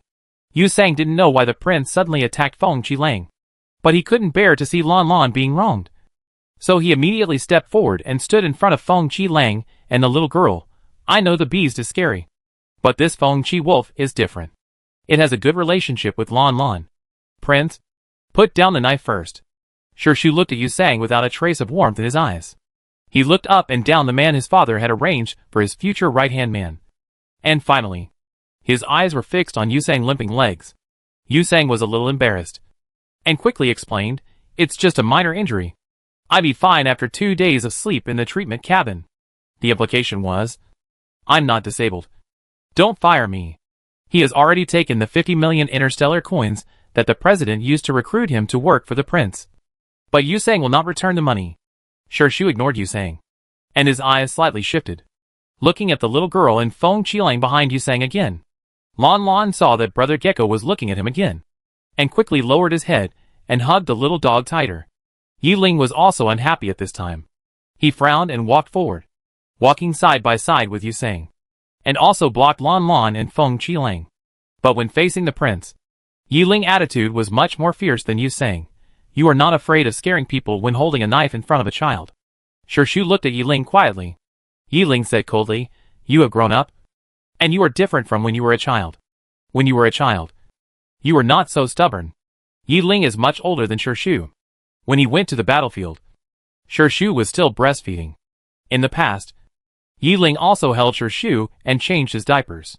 Probably, when he was a child. These 3 words made the cold prince feel a little uncomfortable. Shirshu finally took back the dagger in his hand, turned around, and walked to the other side. And because of Shirshu's interruption, Yiling forgot to ask the little girl about the dark matter. He squatted down, looked at Lanlan who was still hugging Feng Qilang tightly, and said softly, it's okay. Big brother won't let anyone hurt you. Us. It was really pinching his nose, enduring again and again, and then adding that us word. You know, during the time when he was seriously injured and could only walk with crutches, Feng Qilang abused him a lot. Not only did he not let him enter the wooden house, but when the rotten-heart lions surrounded him, he left him alone and slept for a day. Lanlan looked at the elder brother gratefully, and thanked him eagerly. Thank you, elder brother. You are the best. Yusang bent down unwillingly and pointed at the tip of his nose. I am not good? Lanlan quickly said, okay. Elder brother is also good. Yusang smacked his lips. I don't know who to call. Everyone is the elder brother. It seems that in Lanlan's eyes, there is no difference between them. But who wants to have the same status as others? Su Ming was still studying the grass at this time. Su Yu whispered, did you see anything? Su Ming shook his head. He could feel that the roots of the grass in the soil were entangled with the roots of other herbs. But what he couldn't understand was why such an ordinary low-level hemostatic grass had such great energy. How come planting this little grass can attract the terrifying power that can evaporate the magma? You know, although this hemostatic grass is full and green, it is just a low-level herb that can be seen everywhere in the potion plantation. Lanlan. Will this grass be planted here in the future? Yusang also looked at the little grass. He touched the leaves of the little grass reluctantly and said sadly, I have given it a name. I originally planned to carry it with me for the rest of my life. The first 3 S herb in my life. Of course, I have to love it like my own heirloom. Lanlan was a little surprised. Big brother, can you also name the flowers and grass? Yusang looked at her. Can you? Lanlan. Lan blushed a little. There are many small flowers and grasses in Lanlan's small flower garden. Lanlan has named some of them. Yusang was curious. What names did you choose? Lanlan blurted out, De Mao, Air Mao, San Mao, Samao. Yusang, Yusang thought. Is this also a name? Lanlan asked with sparkling eyes. Big brother, what name did you give the grass? Yusang said, Miss you. Lanlan, Lanlan thought. Is this also a name? The big and the small looked at each other. And after a while, they grinned with 8 teeth together, showing an awkward but polite smile, without making any comments on each other's naming taste. Big hair. Second hair. Third hair. Fourth hair. Ha! Lanlan got it very well. Next time you are not allowed to pick it. Miss you. Ha! I want to know why you don't call her handsome guy. Growing a hemostatic grass and still favoring girls over boys. Right. So what exactly is dark matter? Why do I feel that the prince deliberately didn't let Major Yiling ask further? I want to know about dark matter. The star internet is now all over the 4 words. Dark matter? The audience is very anxious. But because of Shu's deliberate guidance, the topic of dark matter did not continue. When Lanlan heard that Brother Yusang wanted to continue raising the little grass, she said, it will take at least a few hundred years for the rock layers to accumulate. After the magma here is lost, it will be a long time before the next magma emerges. So the little grass doesn't have to stand guard on this land all the time. If Big Brother wants to take the little grass away, it's okay. Yusang was immediately excited. Really? Lanlan laughed. Lanlan will help Big Brother move the little grass back to the water bottle in a while. Yusang was so happy that he wanted to hug the little girl and kiss her. But because the wind-red wolf in the little girl's arms was squinting at him with green eyes, Yusang still restrained himself. Lanlan said that he had to wait a while before transplanting the grass. So Yusang waited patiently. While waiting, he was curious again. Lanlan, do you know the prince? Why do you call him Brother Gecko? Yusang pointed to the boy in the distance. Lanlan followed Brother Yusang's finger, timidly glanced at Brother Gecko, who was very serious, pouted her lips, and confidedly told how she met Brother Gecko. She spoke in a mess, but Yusang understood. I see. You have met him twice, and the total time you spent together was no more than 2 hours. Okay. I get it. He is not as close to you as we are. He is out. Lanlan, ? Yiling, You really know how to find the key points. After waiting for a few minutes, Lanlan felt that it was almost done. So she walked to the side of the small grass and began to move the small grass back into the mineral water bottle. When her fingers just touched the roots of the small grass, Lanlan was stunned. Yusang held the half of the mineral water bottle and panicked. What's wrong? What's wrong? Shu, who was far away, looked over with calm eyes. Lanlan frowned. Well, the dark matter has not been sent back. Yusang was stunned. Ah? Shu's dark eyes suddenly became colder. He lowered his eyelids, and his invisible mental power probed deep into the ground. After exploring for a while, Shu frowned. No. He no longer sensed the dangerous and powerful breath before. If that breath was the dark matter should no longer be in the land of Finghua Forest. Lanlan's face was a little twisted. She tilted her head. Lanlan doesn't know what happened. Why didn't it pass back? When it came, it was very fast. It should be very fast when it was passed back. Lanlan, the dark matter you were talking about. Are those black lines on the roots of plants? Su Ming suddenly spoke at this time. Lanlan looked at Brother Su Ming, and then nodded quickly. Yeah. Yes. When the dark matter came, it was like silk threads, passing through the roots of the grass. Su Ming said, But I didn't feel those black silk threads here. Suyu echoed, me neither. After the two finished speaking, they looked at Yi Ling and Yu Sang at the same time. Yi Ling explored it and nodded, me neither. Yu Sang is a 3S ability user. He can explore deeper soil layers. After the exploration, Yu Sang looked at Lanlan and still shook his head. No one has found any traces of dark matter. There are indeed thousands of plant roots at the bottom of the soil layer. But these roots have turned back to a full green color. They are healthy and lively, intertwined, without a trace of darkness. Lanlan bit her lip, but Lanlan feels that it has not left. Could it be that Lanlan feels wrong? The little girl was a little confused. Her little hands were covered with mud and dirty. She rubbed her nose with the back of her hand and muttered, then Lanlan, try it first. As she said this, the little girl carefully dug up some of the soil on the edge of the grass. Shu had already walked over at this time. He stood with the others and stared closely at the root of the 3S hemostatic grass. The soil was pushed away, and the green roots were exposed inside. Huh? Lanlan was a little stunned. There really is no black. Yu Sang breathed a sigh of relief. Just say there is no black energy. If that black energy is still there, we will also feel the danger. But we don't feel anything now. Lanlan. That thing must have been transmitted back. Don't worry about it.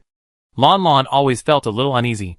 But the little girl finally peeled the grass out and planted it back in the small pot. Yu Sang was so happy holding the 3S herb that was lost and found. Su Ming wanted to know more about this grass and began to circle around Yu Sang. Yi Ling led Lanlan to wash her hands nearby. The water in the water bottle washed down, and Lanlan's little hands were quickly washed clean.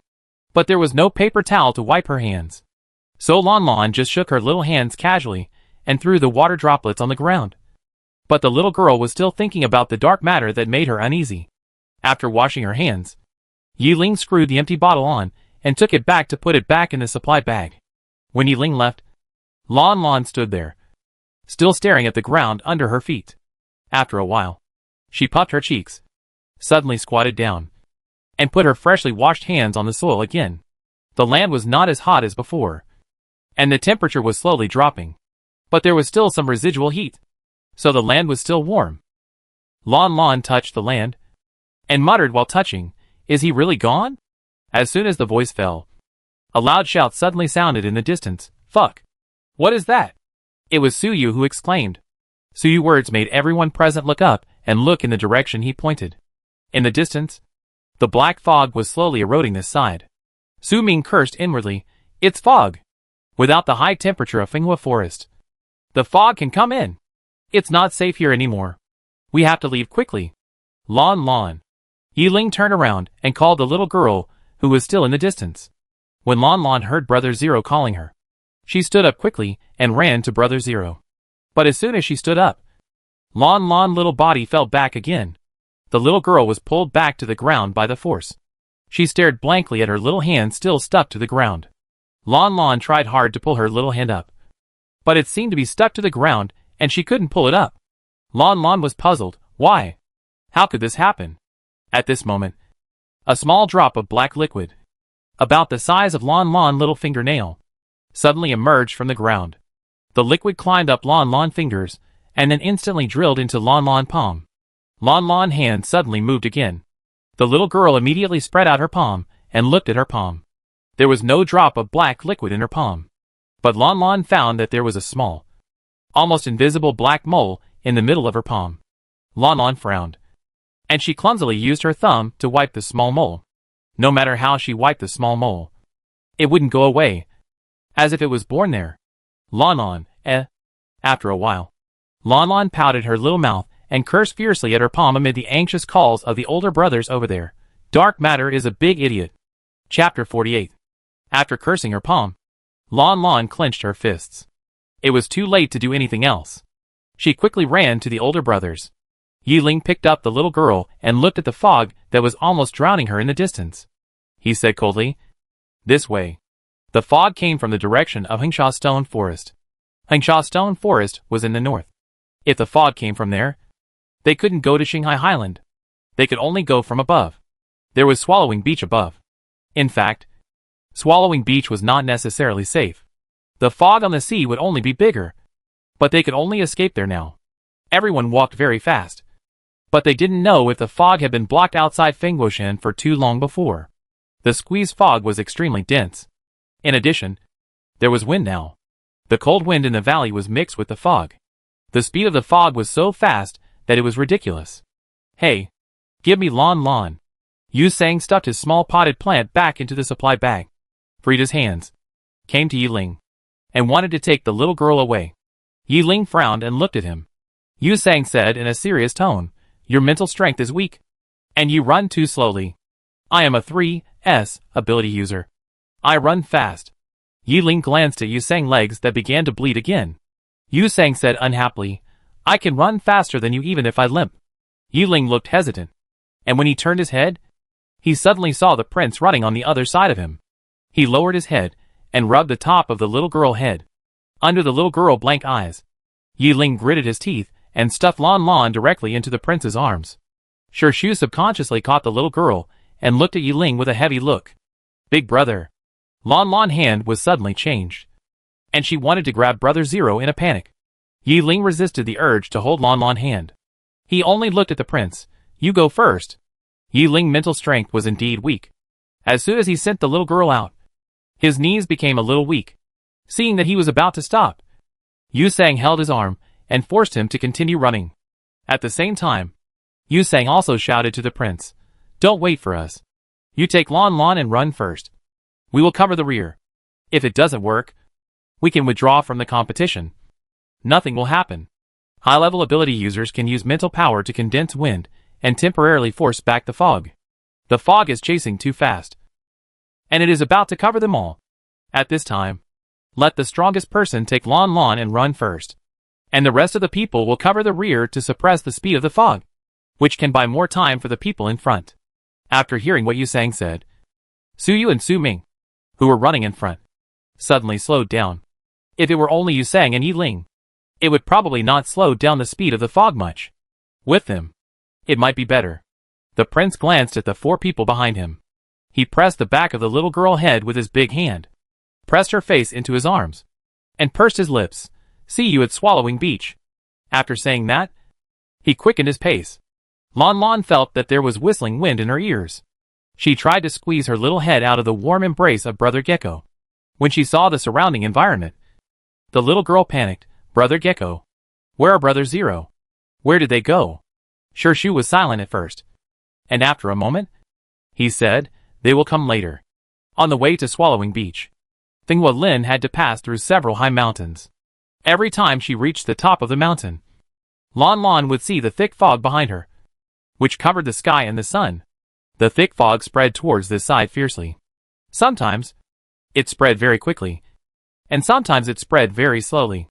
It was as if someone was deliberately delaying its speed. Lanlan seemed to have figured something out at this time. Her voice was buzzing and crying, "Brother Gecko, shouldn't Lanlan stop the small volcano from erupting? These dark mists are afraid of heat. If the magma in the small volcano is still there, it will not dare to come in." Shu slowed down a little at this time. He lowered his eyes and looked at the red eyes of the little girl in his arms. "If the volcano erupts, then Lin can't stay. We have to leave whether it explodes or not. There is no difference at all." But Lanlan wanted to say something, but Shu interrupted her. "They are fine." He knew what the little girl was worried about. The boy who was not good at speaking barely squeezed out a few words of comfort. "Even if they inhale the mist, they will not die for a while." Lanlan, or you should shut up. Your Highness. Cool knowledge. You can choose not to comfort if you don't know how to comfort. Although this is true, don't keep talking about life and death. Lanlan hasn't thought about that yet. You scared her by saying that. At the same time, in the Capital Star military building, in the Marshal office, Marshal Yi finally ended the communication with the president. He put down the communicator, pressed his eyebrows with an unpleasant look, and then walked out of the office. Outside the office, the deputy general was waiting for him. Marshal Yi handed the communicator to the deputy general and walked towards the conference hall. On the big screen in the conference hall, a picture of several teenagers working together to resist the fog was being played. Marshal Yi frowned and asked, "Where is Lanlan?" A general said. The prince took Lanlan away first, and the rest of them stayed behind. Marshal Yi pursed his lips and said, "Switch to the prince's live broadcast room." The general was stunned for a moment. The prince was just in a hurry, and there was nothing to see. But on Yiling and Yusang's side, several teenagers were willing to stay and sacrifice themselves to protect their companions. Isn't this a more exciting picture? However, the marshal had already spoken, so the general still switched the live broadcast room to the prince's side. As soon as he switched over, he saw that the little girl's nose and eyes were red, as if she was about to cry. Marshal Yi's scalp suddenly numbed. Why are you crying again? Wasn't it fine before? Looking at the barrage, it seemed to say that the prince was dumb and talked nonsense, scaring the little girl to tears. Marshal Yi, one or two of them will only cause trouble for him. The president as a father caused trouble for him, and the prince as a son also caused trouble for him. When Asia Star shakes again, who will clean up the mess for them? Thinking of this, Marshal Yi still turned on his optical brain and switched to the local military system of Asia Star to monitor whether the planetary scanning system of Asia Star was running normally, and whether there were strange fluctuations like before. Shu didn't expect the little girl to cry. She cried silently, just dropping golden beans one by one. The cold and indifferent boy showed some helplessness for a rare time. He lifted the little girl up a little, and brushed her delicate eyes with his thumb. Why are you crying? The little girl's nose and eye sockets were now red, and the edges of her eyes were also wet. She pouted and shook her head. Shu exhaled and continued to walk forward with her. They will come. Have some confidence in them. The little girl didn't say anything. She just lowered her head and twisted her hands together. Lanlan stared at her fingertips. Staring and staring. She spread her palms again and looked at her palms. Hey! The small mole on the palm of the hand disappeared. But why is there a small mole on the fingertips? Lanlan felt a little confused. She sniffed and wiped her eyes with the back of her hand to make her blurry vision clearer. Then, Lanlan found that the small mole on the fingertips also disappeared and moved to the back of the hand. Lanlan, as if to amuse the little girl, the little mole jumped up and down on the little girl hand, running to Lanlan thumb, then to Lanlan index finger, jumping from finger to finger, and then back to Lanlan palm. Lanlan was not amused by the little mole. She felt that the dark matter was bad. Lanlan was no longer happy, but the dark matter was still jumping, as if it was very happy. Lanlan put her little hand down and stopped looking at the little mole. She just raised her head and looked at the fog in the distance.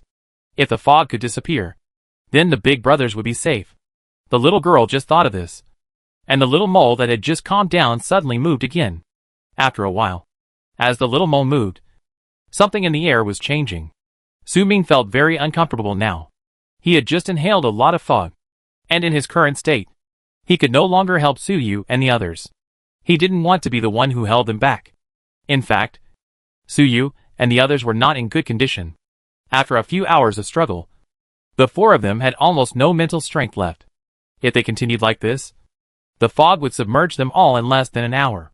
At that time, they would only have one way out, which was to withdraw from the competition. Su Ming looked at Su Yu, who was still struggling to resist the fog. He was not familiar with Yiling and Yusang, but Su Ming always remembered Su Yu care for him over the past 50 days.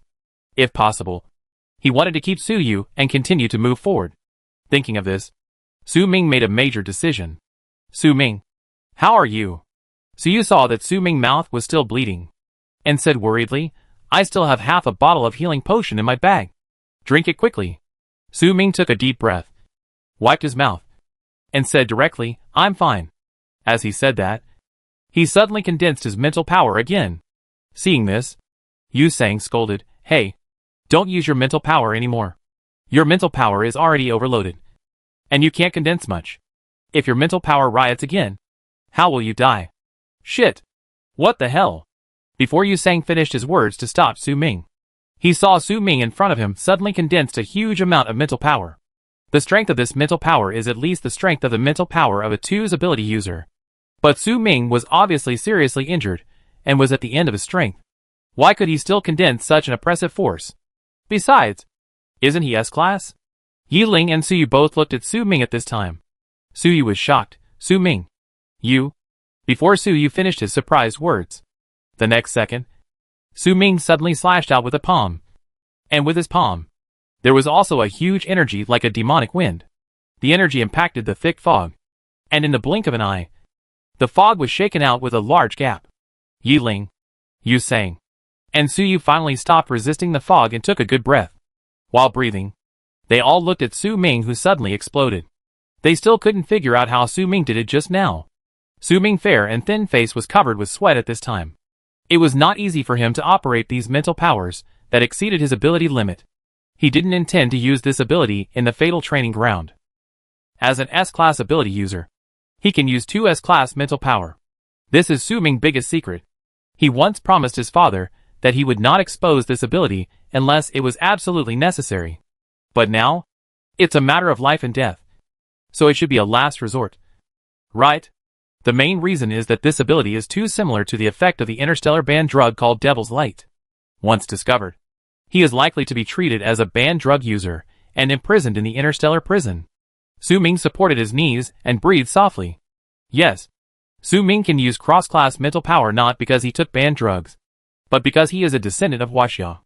Su Ming's grandfather is a Blue Star Existence Party. Unlike the general Blue Star Existence Party, Grandpa not only firmly believes in everything about Blue Star, but he is also particularly keen to believe in the country called Huaxia in the east of Blue Star. Grandpa said that their Su family ancestors were Huaxia people. At first, it was the descendants of the Su family who found a diary in the relics of their ancestors. It was a diary that had been sealed for thousands of years. That diary can no longer be opened now. Those papers are Blue Star papers. That kind of paper is too fragile, and it is impossible to preserve for more than 1,000 years. Fortunately, the text in the diary had been extracted by the generation of Su Ming's great-grandfather. That diary belonged to their Su family, an ancestor named Su Jia. Su Jia was a Chinese medicine practitioner. The first half of his diary recorded the disaster on Blue Star. That disaster was called Doomsday Disaster by the last Blue Star people. Viruses, tsunamis, flash floods, cities fell, and the entire Blue Star was turned upside down. Su Jia didn't know how the disaster started, because when he was born, Blue Star had been in disaster for 50 years. 50 years of doomsday life caused a sharp decline in the population of Blue Star. Finally, after another 30 years, when there were less than 10 million people left on the entire Blue Star, the people of Blue Star finally built a large starship that could survive in the universe. These 10 million people left Blue Star, and Su Jia was among them. The days of wandering in the universe were boring. When Su Jia had nothing to do, he liked to read books. He read a lot of books, all of which were written before the Blue Star disaster. Su Jia's favorite books were Chinese history books. History is the past that Chinese people are most reluctant to forget. Su Jia wrote in his diary that China's history is particularly long. From the unification of the continent by Qin Shi Huang, to the prosperity of the Tang dynasty, the tribute of all nations, and then to the heart-wrenching modern history of humiliation. China's history is rich and long, and it has seen the vicissitudes of 5,000 years. In addition to history books, Su Jia also read other books. In his diary, he recorded many of his reading experiences, and of course, his professional knowledge. There is a discipline in China called traditional Chinese medicine, which Su Jia studied. There is a method of preventing and curing diseases in traditional Chinese medicine, called medicinal bath. In traditional Chinese medicine, medicinal bath is a method of external treatment.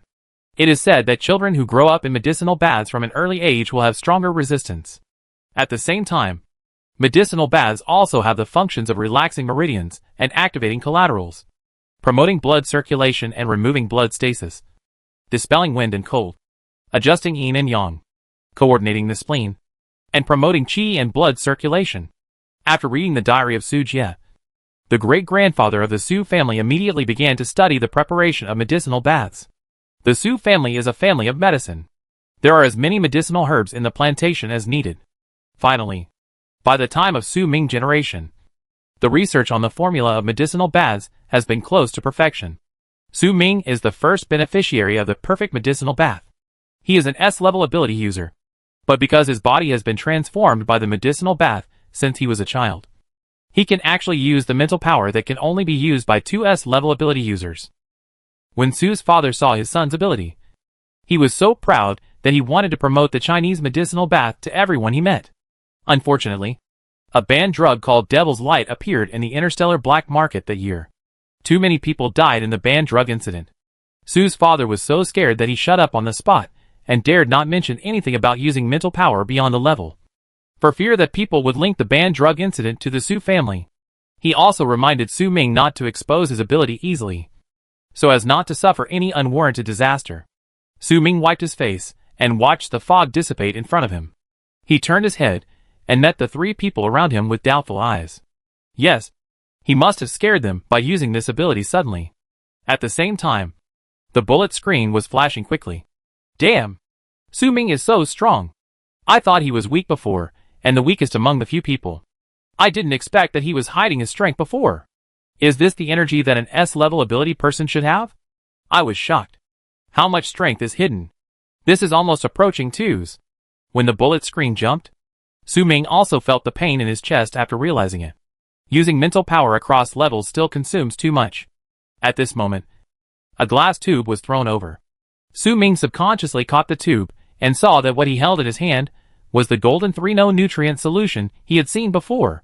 Su Ming looked at Major Yi Ling, who threw the nutrient solution to him. Yi Ling pursed his lips, grabbed a handful of nutrient solution, and threw a bottle to each person. Drink it, he said. Yu Sang was speechless. I'm not hungry. Why drink nutrient solution now? What I want now is the mental power recovery potion. Drink it if I tell you to. Yi Ling was in no mood to talk nonsense with Yu Sang, and gave the order directly. Yu Sang, Yu Sang was shocked. Why are you yelling so loudly? Yu Sang was annoyed. But seeing that Yi Ling had opened the nutrient solution and was drinking it, he rolled his eyes, thinking that the other party was also well-intentioned, and finally drank a sip. The moment the sweet liquid flowed into his mouth, Yu Sang was instantly shocked, and his eyes suddenly widened. This is... He stuttered for a long time and couldn't say a complete sentence. Why is this nutrient solution? Drink it quickly. Yi Ling was fierce to him again, not letting him talk nonsense. Yu Sang felt a vibrant power in his body, flowing through his nerves and blood vessels. He didn't know where this energy was going, but he felt the activation of his mental power. At this time, Su Yu and Su Ming, who also drank the nutrient solution, also tasted the incredible vitality. Especially Su Ming. Su Ming felt that he had almost endless power. He looked at the state of the other three people.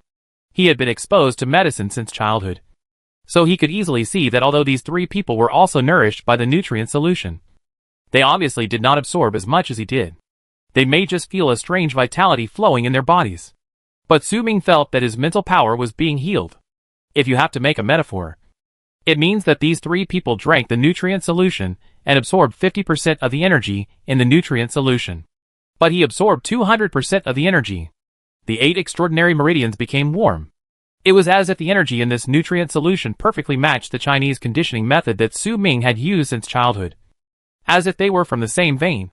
The feeling of his body gradually filling up gave Su Ming confidence, and he felt that he could finally be a hero. Yi Ling, Yu Sang, and Su Yu mental strength recovered slower than his. He could be the main force to resist the fog in a while. As long as he had this nutrient solution to drink, he could. The sound of the fog recondensing with the sound of wind suddenly sounded. Su Ming had not yet finished enjoying how he could stand alone and be invincible. He saw that the black fog that had just been dispersed in front of him had gathered again in a few tens of seconds. Su Ming looked at the fog in front of him in shock. Yi Ling immediately said, "Go!" There was no mental strength to resist.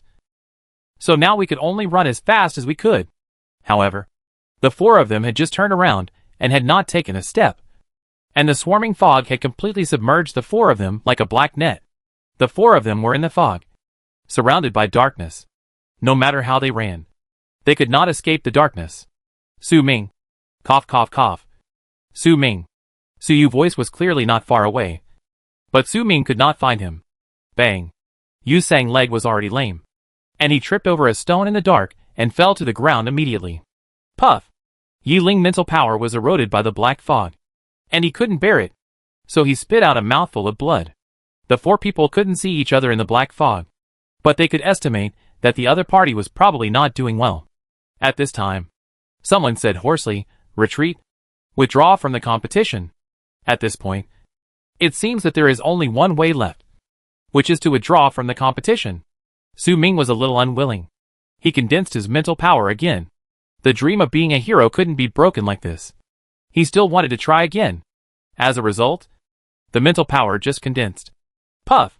He spit out a mouthful of blood and sprayed it in the dark in front, covering his chest. Su Ming trembled his fingers and touched his light brain. It seems, I can't be a hero. The four of them failed. He touched the button on the side of the light brain and was about to press it. Hua! Hua! Hua! The fierce gust of wind came from an unknown direction. The four people, who were either kneeling or falling to the ground, quickly lowered their bodies to avoid being blown away by the fierce hurricane. The strong wind came unexpectedly, and the four people closed their eyes tightly to resist the wind. At the same time, someone shouted in the wind, "What's going on? Where is the wind coming from?" No one answered. But a few seconds later, the four people who were originally in the fog and darkness opened their eyes, and suddenly saw things. The black fog around them disappeared, and the four of them were still lying on the ground. But the wind had gone. The four people turned their heads and looked back in shock, and saw a vortex-like tornado spinning violently behind them. The tornado galloped in the fog, and soon it turned thick black. All the fog was rolled up by the tornado. The tornado seemed to have eyes. Wherever the fog was, it was there. It quickly turned towards the direction where the fog was spreading. Wherever it went, the fog was barren, and not even a hazy black shadow could be seen. The four people sat on the ground, looking at the tornado that was gradually moving farther and farther away, and the clear blue sky and white clouds around them. They were a little confused. What's going on? A tornado that came from nowhere happened to save them? The tornado swept away the fog. So they are fine? Lin was on the way to the devouring beach. Lanlan was lying on Brother Gecko, looking behind them. Brother Gecko was walking very fast. Lanlan could no longer see the fog here. But Lanlan could not see Brother Zero and the others either. The little girl was still very sad. At this time, Lanlan caught a glimpse of her little hand climbing on Brother Gecko's shoulder. The little mole on the back of her hand began to jump again. Lanlan was angry. She hid her hands in her sleeves and didn't look at the evil dark matter. Lanlan was very sad. But the dark matter was always jumping around and gloating. It was really too much. Chapter 49. It was almost midnight when Shu and Lanlan arrived at the devouring beach. The devouring beach is located right above the beacon forest. After crossing the layers of high mountains, you can look down and see the vast ocean below the cliff. Yes, there is only the ocean. No beach. The so-called devouring beach only appears when the tide is low, and the ocean is high tide almost 80% of the time. It is extremely difficult to survive in the devouring sea. Contestants can only enter the sea by boat. Before the broadcast of each fatal training ground, the organizer will put 100 emergency boats in this sea area. As the competition time passes, the emergency boats will continue to be used by the contestants. Usually, after 30 days of the competition, it is unlikely that there will be any emergency boats left in the sea. The little girl in his arms fell asleep because of the long journey and crying for too long. 3S. Ability users have amazing night vision. When Shu lowered his head, he could still see the dry tears under the little girl's red eyelids. Shu pressed the little girl face into his arms again, lowered his eyes to look at the black sea below the cliff. And the boy suddenly said, "Can we go down?" When he spoke, his eyes shifted, but he looked at the Feng-Chi wolf standing next to him. The Feng-Chi wolf was probably tired from walking, and it was breathing with its mouth open. The Feng-Chi wolf didn't know that this enemy was talking to it, but it did see the sea below. Land animals are afraid of heights and water. The Feng-Chi wolf stood on the edge of the cliff, staring at the turbulent black sea below, and was so scared that its tail was clamped. It kept licking its nose with its tongue, which was a sign of nervousness for canines. Shu frowned.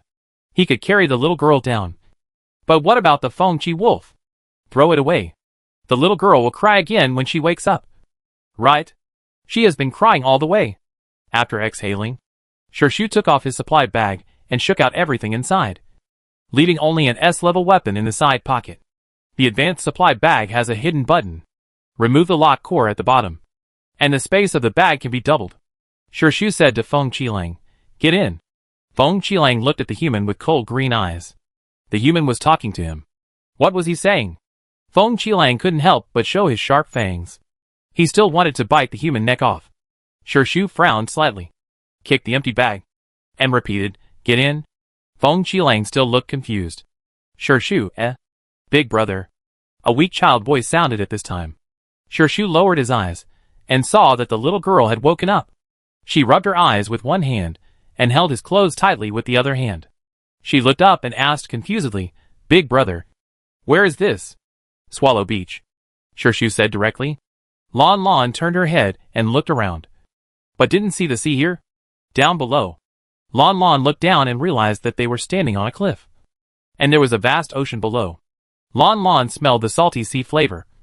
She pursed her lips, and couldn't help looking back again, wanting to see if Brother Zero and the others were there. No.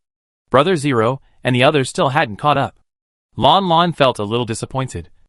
And the little girl asked in a muffled voice, Big brother, are we going down? Yeah. Shu simply said, cross the sea and reach the beach. It's relatively safe there when the tide is low.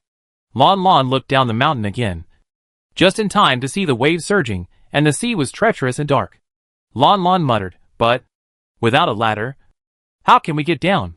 Jump down. Lanlan, The little girl woke up from her nap, and she looked at Brother Gecko in shock. Shu said at this time, Your wolf. He glanced at Feng Chi Wolf, who was still glaring at him on the ground. Put it in the bag. Lanlan then saw that there were a lot of things thrown on the ground. And Brother Gecko made a big bag, as if he wanted to put the puppy in it. Lanlan pursed her lips. Big brother. Lanlan wants to go down. Shu hesitated for a moment, but still put the little girl on the ground. But his hand was still holding the little girl close to prevent her from walking unsteadily and falling off the cliff. Lanlan walked to the puppy, squatted down, and hugged the puppy. When Feng Chi Wolf faced the little girl, he also changed his previous vigilance and loneliness, buried his big head in the little girl's arms, and rubbed the little girl's face with his wet nose. Little dog, Brother Gecko wants to take you down. We are going to cross the sea together and go to a beach on the other side of the sea. Can you get into the big bag? Lanlan brought the big bag over. She was afraid that the little dog didn't understand. So she got into the big bag, sat on the ground, and stared at the little dog. Feng Qilang looked at the little girl's behavior in confusion and tilted his head. Lanlan came out of the big bag again. That's it. Puppy, come in. The wind-red wolf stood there without moving. Lanlan had to grab the puppy front paws and press its 2 paws into the bag. The back half of the wind-red wolf was still outside, with 2 feet stepping on the supply bag in a daze, looking at the little girl. Wild animals have no intention of actively getting into a trap. They are naturally resistant to being trapped. Lanlan saw that the puppy still didn't understand, so she could only go around behind the puppy and lift the puppy, but she was small and weak, and couldn't lift the heavy puppy at all. After moving for a long time, the puppy was still welded outside the bag like before, but Lanlan was already sweating. When the night wind blew, sweat and cool breeze blended. Achoo! Lanlan sneezed. Shu frowned. Lanlan rubbed her nose with the back of her hand. She hugged the puppy body and pressed her body against its back, saying stickily, Little puppy, be obedient. The wind-red wolf turned his head and licked the little girl's cheek, thinking that the little girl was playing with it. Actually, Shu suddenly spoke at this time, his voice cold. The fog can't hurt the animals in this special corner state. The implication is that this wolf is annoying. Throw it away. Lanlan, Lanlan knew that Brother Gecko had long disliked the puppy. She was so scared that she quickly leaned close to the puppy ear and whispered to the puppy, Little puppy, go in quickly. The big brother is going to be angry. The big brother is very fierce. Lanlan doesn't dare to provoke him. Finally, Lanlan made persistent efforts and finally pushed the reluctant puppy into the supply bag. Although the supply bag was a little bigger, it was still impossible to completely fit an adult wind-red wolf. Although Lanlan always calls Feng Chi Wolf a puppy, Feng Chi Wolf is not small at all. Lanlan compares Feng Chi Wolf with a giant fire demon wolf, so she thinks Feng Chi Wolf is small. The problem is, if you compare an elephant with a giant fire demon wolf, the elephant is small. Feng Chi Wolf can only fit half of its body into the supply bag. It shrinks a little bit, and its feet are stuck. Lanlan went over and kissed the puppy head, and patiently touched its ears to coax it. Shu was a little impatient. He picked up the little girl and held her in his arms, and then picked up the shoulder strap of the supply bag with his other hand. Fortunately, The advanced supply bag is strong and durable. And the shoulder strap of Feng Chi Wolf, which is so heavy, did not break. Shu did not stop. His figure was sharp. He jumped, and jumped directly into the sea. Ah! Lanlan was terrified. She grabbed the big brother clothes tightly, closed her eyes and shouted, "Big brother! You haven't taken your things yet." It was the pile of things on the ground. Lanlan originally wanted to put the big brother things into her small bag. She couldn't throw them away, but she didn't have time to collect them. It was said that he jumped, and just when he was halfway in the air, Shu stepped on the steep rocks on the edge of the mountain wall. The boy was agile, and in a few breaths, he went down the mountain wall and reached the huge reef group below. The bag of supplies was thrown on the reef, and Feng Qilang hurried out of the narrow bag. At this time, a wave hit, and Feng Qilang was splashed with water. It shook its head and walked deeper into the reef. Shu also put the little girl on the reef, and said, "I go find a boat. You go wait inside." Lanlan hurriedly stood with the puppy at the innermost part of the reef group close to the mountain wall, where the waves could not splash. But Lanlan looked at the black sea in front of her blankly. Curious, "Big brother, where are you going to find a boat?" "I don't know." Lanlan, Shu pursed his lips, "Come back soon."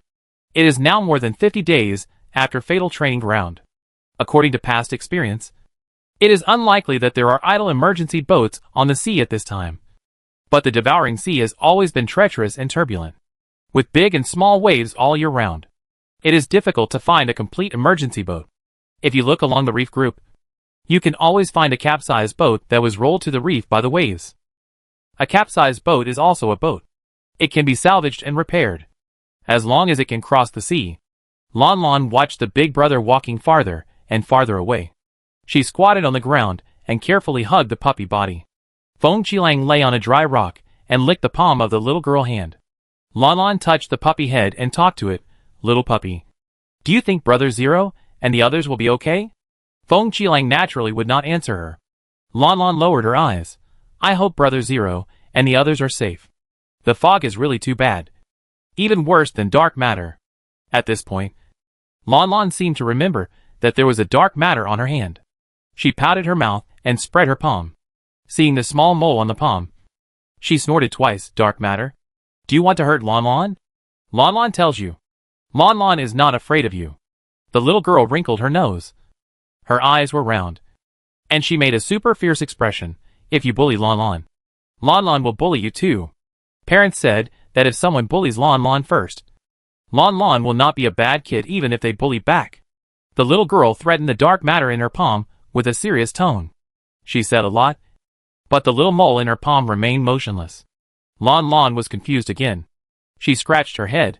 "Why don't you move? Didn't you move before?" The little mole was still lying there. Lanlan blinked her eyes. She touched the little mole gently with some uneasiness. "What's wrong with you? Are you uncomfortable? Are you okay?" "Aww."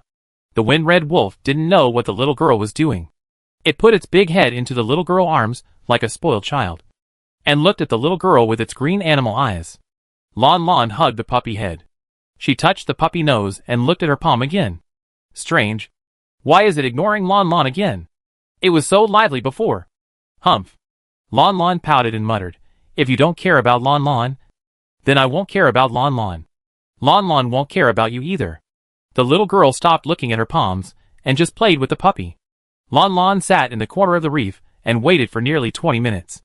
Seeing that Brother Gecko hadn't come back yet, the little girl began to worry. Will something happen to Big Brother? Zero Brother and the others have already had an accident. What if Brother Gecko also has an accident? What should I do? Lanlan stood up from the ground and couldn't help but walk forward a little. As soon as she walked out, a big wave hit again, and the sea water splashed Lanlan's shoes. Lanlan quickly stepped back, but the wind started to blow again, accompanied by the sea breeze. Waves came one after another. Lanlan had already pulled the puppy back to the corner, but the sea water still splashed on them. There was no other place to hide around. The puppy was afraid of water and roared angrily at the waves. Lanlan could only comfort the puppy. She turned her back, hugged the puppy, and used her body to block the seawater. Bang! At this moment, something hit Lanlan back. Lanlan's hair was already wet. She turned her head tremblingly and saw a shoe. Lanlan, ? Lanlan picked up the shoe inexplicably and looked around. Splash. Another wave came over. Bang bang bang bang. Something else was washed up on the reef. Lanlan looked again, and saw a knife and a mineral water bottle. Lanlan scratched her head. Are these marine garbage? As she was talking, Lanlan suddenly saw a shaky object floating towards her in the dark sea. 5 minutes later, Lanlan looked at a small metal boat in front of her, and then looked inside the boat, where there were some scattered and messy things. She was puzzled. Whose boat is this? Why is there no one on the boat? Splash. At this moment, the waves mixed with the sea breeze came again. Lanlan was startled, and she quickly grabbed the small boat, trying to use it to block the reef in front of the seawater. Because of the buoyancy of the water, the small boat was easily caught. Lanlan had just positioned the small boat when she heard a click and seemed to have pressed something. Lanlan looked at the place where her little hand was pressing, and saw that there was an inconspicuous red button on the inside of the cabin. Lanlan accidentally pressed that red button. As the button was pressed, the boat suddenly made a sound. Buzz buzz buzz. The sound. Lanlan quickly pulled the puppy back. Soon, Lanlan saw with her own eyes that a brush suddenly appeared in the boat, sweeping the garbage on the boat, and then collecting all the garbage in a big hole. The cabin was slowly cleaned up, and at this time, a big wave rushed over again. As if sensing the invasion of the waves, a glass roof suddenly appeared above the boat. The roof covered the boat, and the sea water was isolated from the boat. At the same time, the two searchlights in front of the boat were automatically turned on. The searchlight emitted a bright white light, illuminating the sea ahead as bright as day. Lanlan stared at the boat with a blank face. Feng Qilang whimpered at the boat anxiously. It approached the boat, as if it wanted to smell the smell of the boat to confirm whether it was dangerous. Sensing the approach of a living creature, the boat entered the automatic scanning mode. Intelligent scanning started. Distance 20 centimeters. Species: Feng Qilang. Risk factor: 4.5 stars. Please stay away immediately. Please stay away immediately. Whether to stay away. Please select yes or no. Little dog, come here quickly. Lanlan saw that the boat began to light up the warning red light, and she was so scared that she quickly pulled the little dog back. But as the little girl approached, the boat began to scan again. Intelligent scanning started. Distance: 17 centimeters. Species: human. Risk factor: 0 stars. The human height is below the average standard. Enter the advanced scanning mode. Age: 4 years old. Attribute: cub. Warning: please protect human cubs. Warning: please protect human cubs. Request cubs to board the emergency boat. Request cubs to board the emergency boat. Hey, puppy. Is it asking Lanlan to get on the boat? While mumbling, Lanlan saw the boat sealed by the glass cover suddenly open a hatch in her direction. Lanlan did not go in, but just stared at the boat with wide eyes. Request cubs to board the emergency boat. Request cubs to board the emergency boat.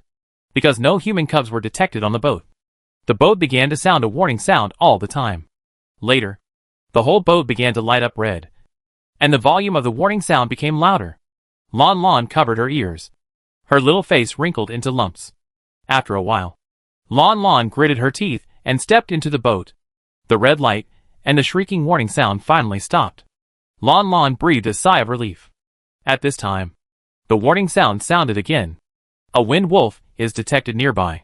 Stay away. Stay away. Are you talking about the puppy? Lanlan sat in the cabin. She quickly patted the place beside her and called out, Puppy, come up quickly. If you don't come up, the boat will keep barking. The wind wolf jumped into the cabin.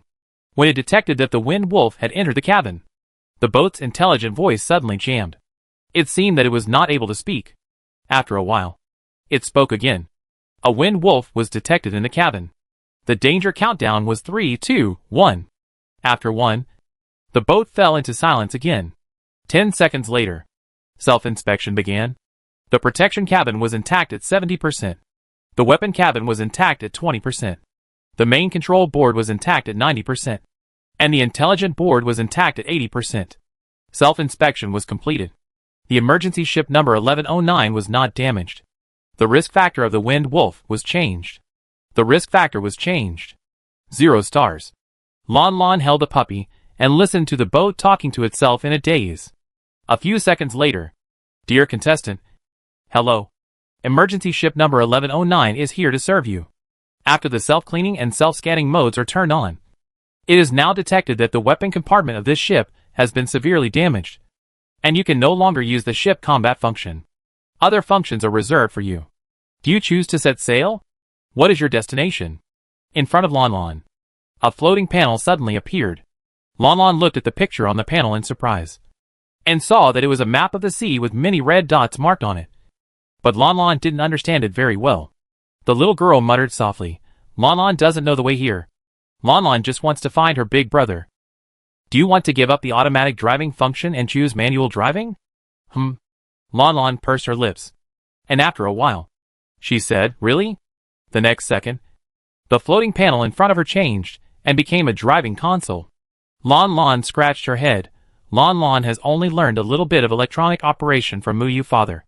Does this panel mean that Lanlan wants to drive the starship by herself? Lanlan doesn't know much. Should I press this button? The little girl tentatively poked a small button. And the next second, the motor started, and the emergency boat started to move. Shirshu was sitting on a flattened emergency boat, and he was almost soaked. After digging the boat out of the reef and repairing it, it could barely move. Shirshu sat in the cabin and paddled the water. This is an ordinary emergency boat. Generally speaking, most of the boats that can be picked up later are ordinary emergency boats. Before the show started, among the 100 emergency boats put into the devouring sea by the organizer, only 5 were advanced emergency boats. Advanced emergency boats have always been snatched in advance. Usually after the first day, it is impossible to see advanced emergency boats in the sea. Shirshu didn't expect to pick up an advanced emergency boat. The conditions were bad. There was no protective cover, no weapon cabin, and no automatic driving. Ordinary emergency boats were not unusable. It is difficult for a boat to move against the wind. Even though Shirshu had used his mental strength, he still couldn't make the boat go faster. More than half an hour had passed. That child. Should he be scared? Shirshu pursed his lips, and the force of his paddle became stronger. He didn't dare to stop the movement of his hands. At this moment, Shirshu suddenly caught a glimpse of something. He looked at the sea in the distance, and saw an emergency boat with a searchlight on, rushing into the deep sea. Advanced emergency boat? Shirshu's eyes flashed with a gloomy color. In the late stage of the competition, there were still people who could own an advanced emergency boat? Was it hidden in advance? Or did someone stay in the devouring sea since the first day of entering the competition? No, it shouldn't be the latter. The dangers in the ocean are worse than those on land. It is impossible for someone to stay in the ocean for more than 50 days and still be safe and sound. Glancing at the direction where the advanced emergency boat left, Shirshu pursed his lips. If that ship is heading towards him, he will take it no matter who is in it. Unfortunately, that ship didn't notice that there were still people here. If his supplies were still there, he might be able to attract that ship to find him. Once the other party came to rob him, he could. Just thinking about it. Suddenly, a buzzing sound of the motor came. Shirshu frowned and looked at the searchlight of the advanced emergency ship in the distance, which was as bright as day. He squinted his eyes. Is it really coming? His fingers pulled out the short knife from the side of the supply bag. Shirshu threw away the oars, and a sneer appeared on his lips. The emergency ship seemed to have really discovered him, and it was getting closer and closer. Finally, in the sea a few meters away from him, the advanced emergency ship drifted briefly, turned around, swung its tail in place, and then stopped. This is obviously not a function that automatic driving will have. Shirshu held the short knife tightly. The people in the ship are very skilled in driving the ship. They may be masters who are good at naval battles. He may not have a high chance of winning in the sea. But, so what? His eyes were cold and depressed, and Shirshu was about to stand up, when the searchlight of the high-level emergency ship on the opposite side suddenly went out. And then the soft cabin light turned on. Shirshu squinted and finally saw who was sitting in the cabin of the ship. Inside the glass protective cover, the little girl's bright and innocent smile was bright and flamboyant. Lanlan pressed a button.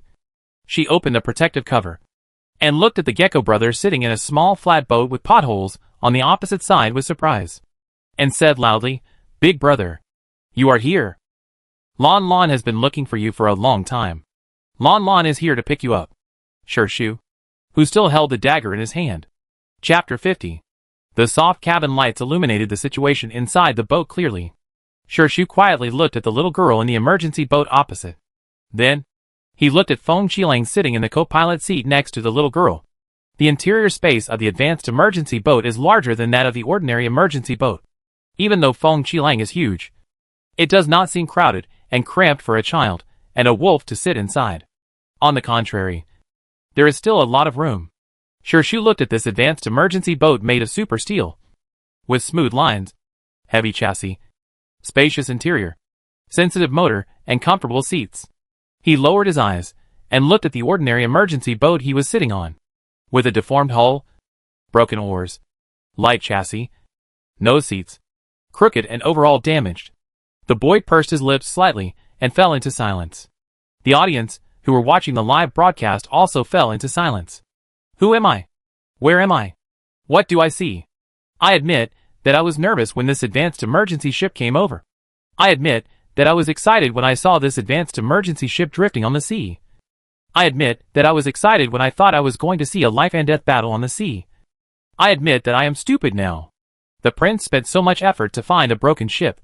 Why did Lanlan quietly own a self-cleaning, self-detecting, high-end intelligent function, and a high-end protective cover? Advanced emergency ship? How did she do it? Big brother, why don't you speak? Because Brother Gecko was silent for too long. Lanlan, originally happy little face, suddenly drooped uncomfortably. The little girl said timidly, "Are you blaming Lanlan for not waiting for you over there? But there are big waves over there. Lanlan and the little dog are all wet." Then, the little boat kept calling Lanlan to get on board. And it kept calling if Lanlan didn't get on board. The little girl voice became smaller and smaller. She pinched her fingers, lowered her head, and didn't dare to look into the eyes of the big brother. Shu said at this time, "I don't blame you." The little girl was stunned and quickly patted the seat beside her. Then, "Big brother, are you going to come to Lanlan's side?" As she said, the little girl quickly opened the cabin door. Shu put the short knife in his hand back into the supply bag. He stood up and stepped into the emergency boat opposite with mixed feelings. The cabin was very clean. Shu sat down, and when he looked up, he saw the operating panel floating in the air in front of him. Sure enough, a line of small words appeared in the upper right corner of the panel, and the current manual driving mode was displayed. Shu stared at the little girl back with deep eyes. She was indeed driving herself. At this time, the little girl's short hands also pressed a button skillfully. After she closed the hatch, she quickly switched a few buttons. Shu narrowed his eyes and watched her movements. After a while, the boy pupil shrank. At the same time, the barrage exploded again.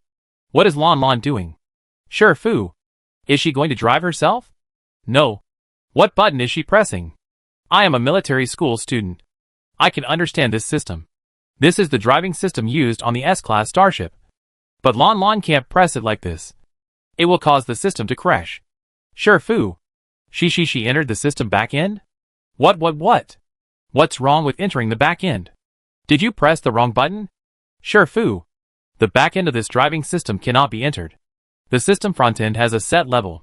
If you forcefully break through the firewall and enter the back end, it is actually considered hacking the system.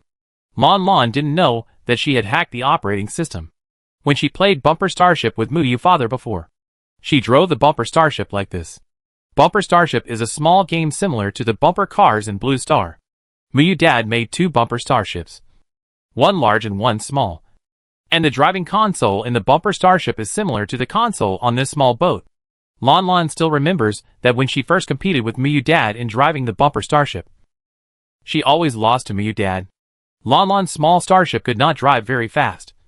But Muyu Dad big starship could not only drive very fast, but also sway in the sky and dance with its hips twisting, and could also ride on the clouds.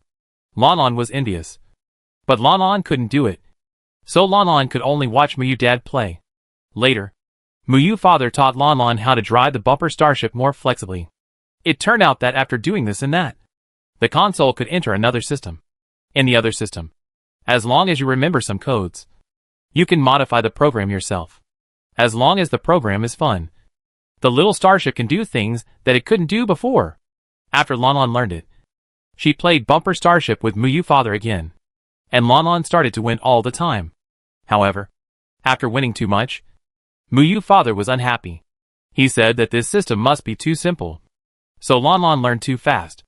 After that, Muyu Father made another operating system, which was an upgraded version of this operating system. This time, Lanlan learned her lesson. Although Lanlan learned the rules of modifying programs and codes in the new system, she didn't use them. When playing, Lanlan would secretly lose to Muyu Father on purpose, so that Muyu Father wouldn't be unhappy. But now Muyu Father is not here. Lanlan thinks it doesn't matter, so she just modifies the program casually. The interface of the operating background is black. Lanlan pressed the numbers and buttons, and soon, a mechanical chain stretched out from the bottom of the boat. Damn! The weapon compartment. Lanlan opened the weapon compartment. What is she going to do? Is there a sea beast nearby? Is she going to attack the sea beast? Hey, why is this chain a little deformed? I said. More than 50 days have passed. How could there be a brand new advanced emergency ship on the sea?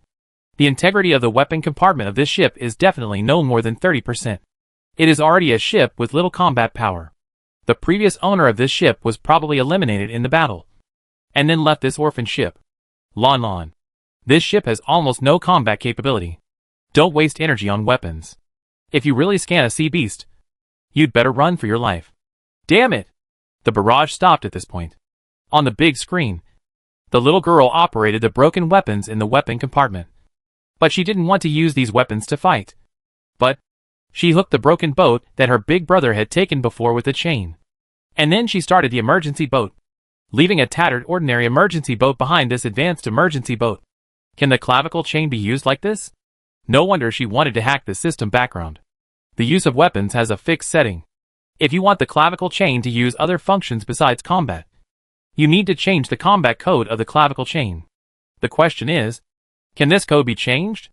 I am a graduate of the operation department, and I was crying. I have studied for 30 years, but I am not as good as a 4-year-old child in playing with code. I am numb. In the military building, in the conference hall, Marshal Yi pressed his forehead tightly, and he seemed to have aged 10 years in an instant. Marshal Yi now suddenly understood Li Jia's mood of turning off the communicator at any time. He also wanted to turn off the communicator now. He really didn't want to receive calls from the president at all. Ding ding.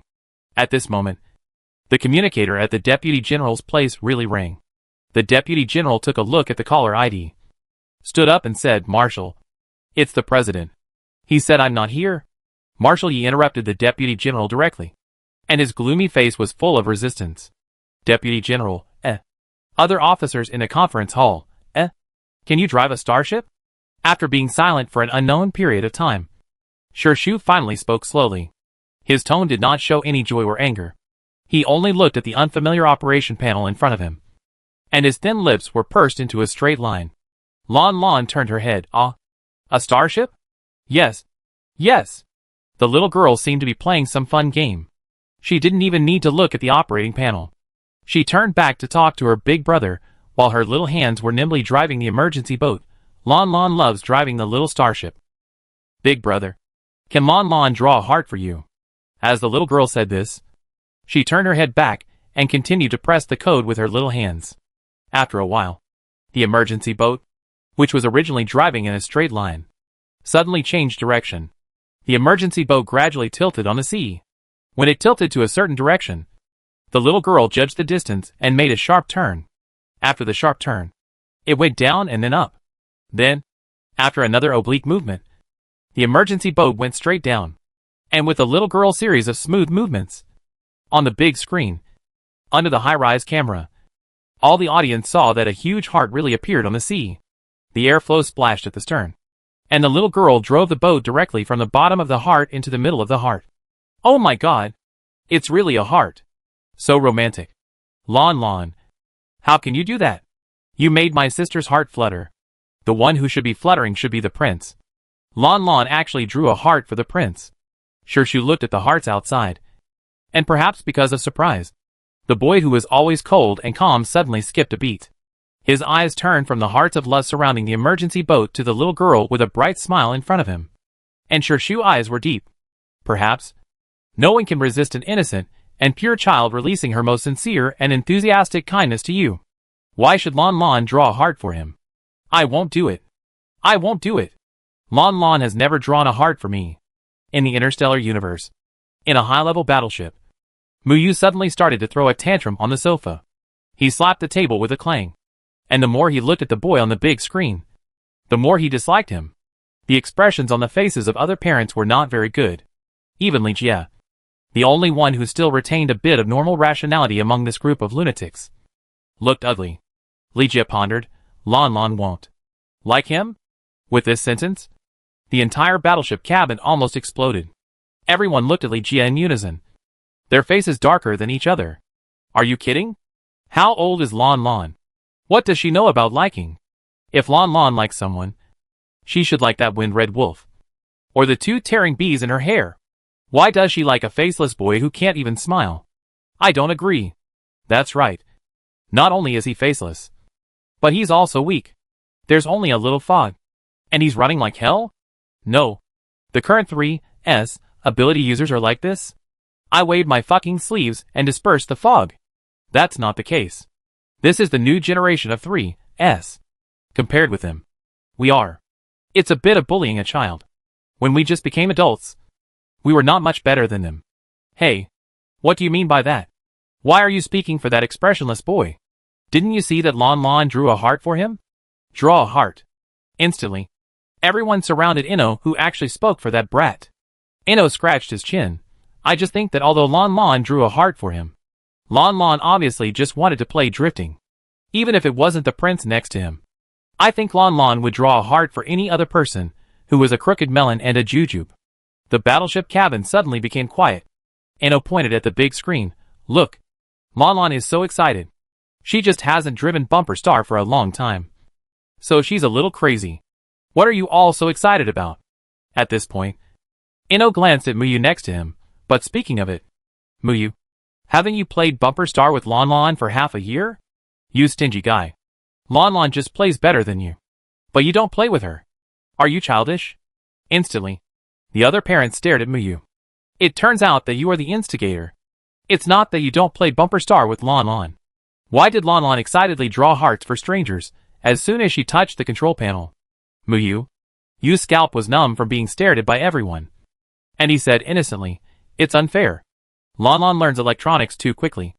And the second generation upgrade system has been played out by her. I think she has no challenge anymore. She even deliberately gives in to me when we play. I just want to upgrade her to the 3rd generation system. And I haven't finished the 3rd generation yet. You think it's so easy to make a new system? Muyu made a lot of excuses. But everyone still blamed him. It's just a broken system. And it's so slow to make it. Delaying Lanlan play. You still have reason. Anyway, it's your fault. When Muyu was complained by everyone, the love on the sea had been washed away by the waves. Lanlan continued to drive the boat forward. But from time to time, she would deliberately use the bow to hit the waves when the waves rushed over. Every time she knocked the waves back, she would be very happy. Unlike the feeling of flying in the sky like a starship. Driving on the sea is a new experience for Lanlan. The 4-year-old girl showed an operating ability that was completely beyond her age. Sure, she was more and more surprised. And at the same time, he caught a glimpse of the ordinary emergency boat that was still being pulled by the clavicle chain behind him. Why bring that? Shu spoke again. Lanlan was stunned for a moment. And when she looked back, she saw that the big brother was talking about the small flat boat. The little girl said, Lanlan wants to put this boat to the place where the big brother just jumped down with Lanlan. Shu frowned. Why? The little girl said, as a matter of course, because if Brother Zero and the others come down, they have to take a boat. Shu was stunned. Lanlan pouted her lips. Lanlan needs to look around to see if there are other small boats. There are 4 of us in total. So one small boat may not be able to accommodate them. Shu remained silent, just watching the little girl operate the control panel. And asked again, who did you learn to drive a starship from? Dad. The little girl said immediately. Oh. She actually learned it from Baoshan. That makes sense. That makes sense. Baoshan personally taught Lanlan how to operate a starship. Baoshan is worthy of being Baoshan. He started to exchange. Backstage. Change the code. But I thought that a soldier with outstanding combat skills would not be particularly concerned about this kind of driving work that is considered logistics. I didn't expect that Baoshan is a versatile person. In fact, Baoshan only knows how to set the automatic driving after selecting the destination. The distance between the two sides is not very far. Lanlan quickly put the small broken boat near the previous reef group, because he was afraid that the waves would wash away the boat. Lanlan also used another weapon in the weapon cabin, the diamond hammer, to push the boat tightly into the gap between the two reefs. After doing all this, Lanlan started to wander around the sea again, looking for the next boat. After a while, the voice on the advanced emergency ship sounded. It scanned a common emergency ship nearby. Shu raised his eyebrows. Will it automatically locate other emergency ships? He didn't remember that the advanced emergency ship had this function. Small boat? Small boats were originally not allowed, Lanlan said casually. Her little hands never stopped, but Lanlan added a command to the small boat, and the small boat can automatically search for nearby obstacles. As she spoke, a positioning red dot appeared on the floating screen in front. Here, Lanlan drove the boat along the position of the small red dot, and after a while, they saw a not very obvious sharp corner of the ship on the Black Sea. The ship had sunk vertically to the bottom, and most of the hull was blocked by the silt on the seabed. But after all, it was a ship, and it could still be used after being dug out. Shu stood up and planned to go down and dig out the boat. It was buried quite deep. It was impossible to pull out the hull with just the clavicle chain. Someone had to go. Big brother? The little girl saw the big brother stand up and looked at him in confusion. Shu pursed his lips. I go dig the boat. Lanlan scratched his head. No need. Lanlan can do it. It will be very hard for big brother to go into the water to dig, the little girl said, pressing the panel with her little hand. After a while, the clavicle chain appeared in the weapon compartment again. Shu was about to say that the chain couldn't be pulled out, and the boat couldn't be pulled diagonally, but only vertically. Jawing! Before Shu could speak, he saw that what came out was not a chain, but a chain-shaped iron rod? Shu, Barrage? Question mark. Fuck? What happened? Wasn't it a chain just now? How did it become a stick? While Lanlan was operating the stick to dig the boat, she explained to her big brother, the long chain is made of active metal, which can be deformed. Lanlan saw that there was some metal repair liquid in the bottom cabin. Lanlan added some metal repair liquid to the long chain and activated the active metal, so that the long chain can be changed into a rod. Shu looked closely at the little girl in front of him, who was using the iron rod to dig the emergency boat with ease. His brows gradually twisted into a knot. Active metal is a forging metal often used in mecha weapons. Its characteristic is that it can quickly re-refine weapons, as long as the active properties on the weapon are activated. The mecha repairman can change the original weapon to a new form in the shortest time. But the premise of doing this is that a mecha repairman who knows the metal materials and metal components is required. But now, no one saw how the little girl did it. She didn't even touch the clavicle chain, when the clavicle chain was still in the weapon compartment. She had completed its secondary transformation. While Shu was stunned, the barrage was also shocked. In response, Muyu just smacked his lips. Is it difficult? There must be other weapons in the weapon compartment. Pour the metal repair liquid on the chain, and then operate other inactive metal weapons at the same time to beat the chain to deform it. And then it will be done? Haha. There are actually people who say that it is impossible to complete the qualitative change of weapons without manual shaping by mecha repairmen. Are they crazy? What is the difference between manual shaping and operating puppets to shape? Aren't the principles the same? How tiring it is to do it manually. Muyu kept talking, and the others ignored him. They were still angry about the heart drawing just now. This is the first time that my baby daughter drew a heart for someone. They remembered this account. The hull stuck in the mud was quickly dug out, and Lanlan dragged the second boat and brought the second boat back to the previous reef beach. Looking up at the dark mountains above, Lanlan bit her lips and muttered, I wonder if Brother Zero and the others are doing well now. Shu didn't say anything. After a while, he said, Let's go. Lanlan pressed a button, and the boat turned around and headed towards the deeper sea ahead. A few hours later, when the sky was dawning, Yiling, Yu Sang and others finally arrived at the cliff above the devouring sea.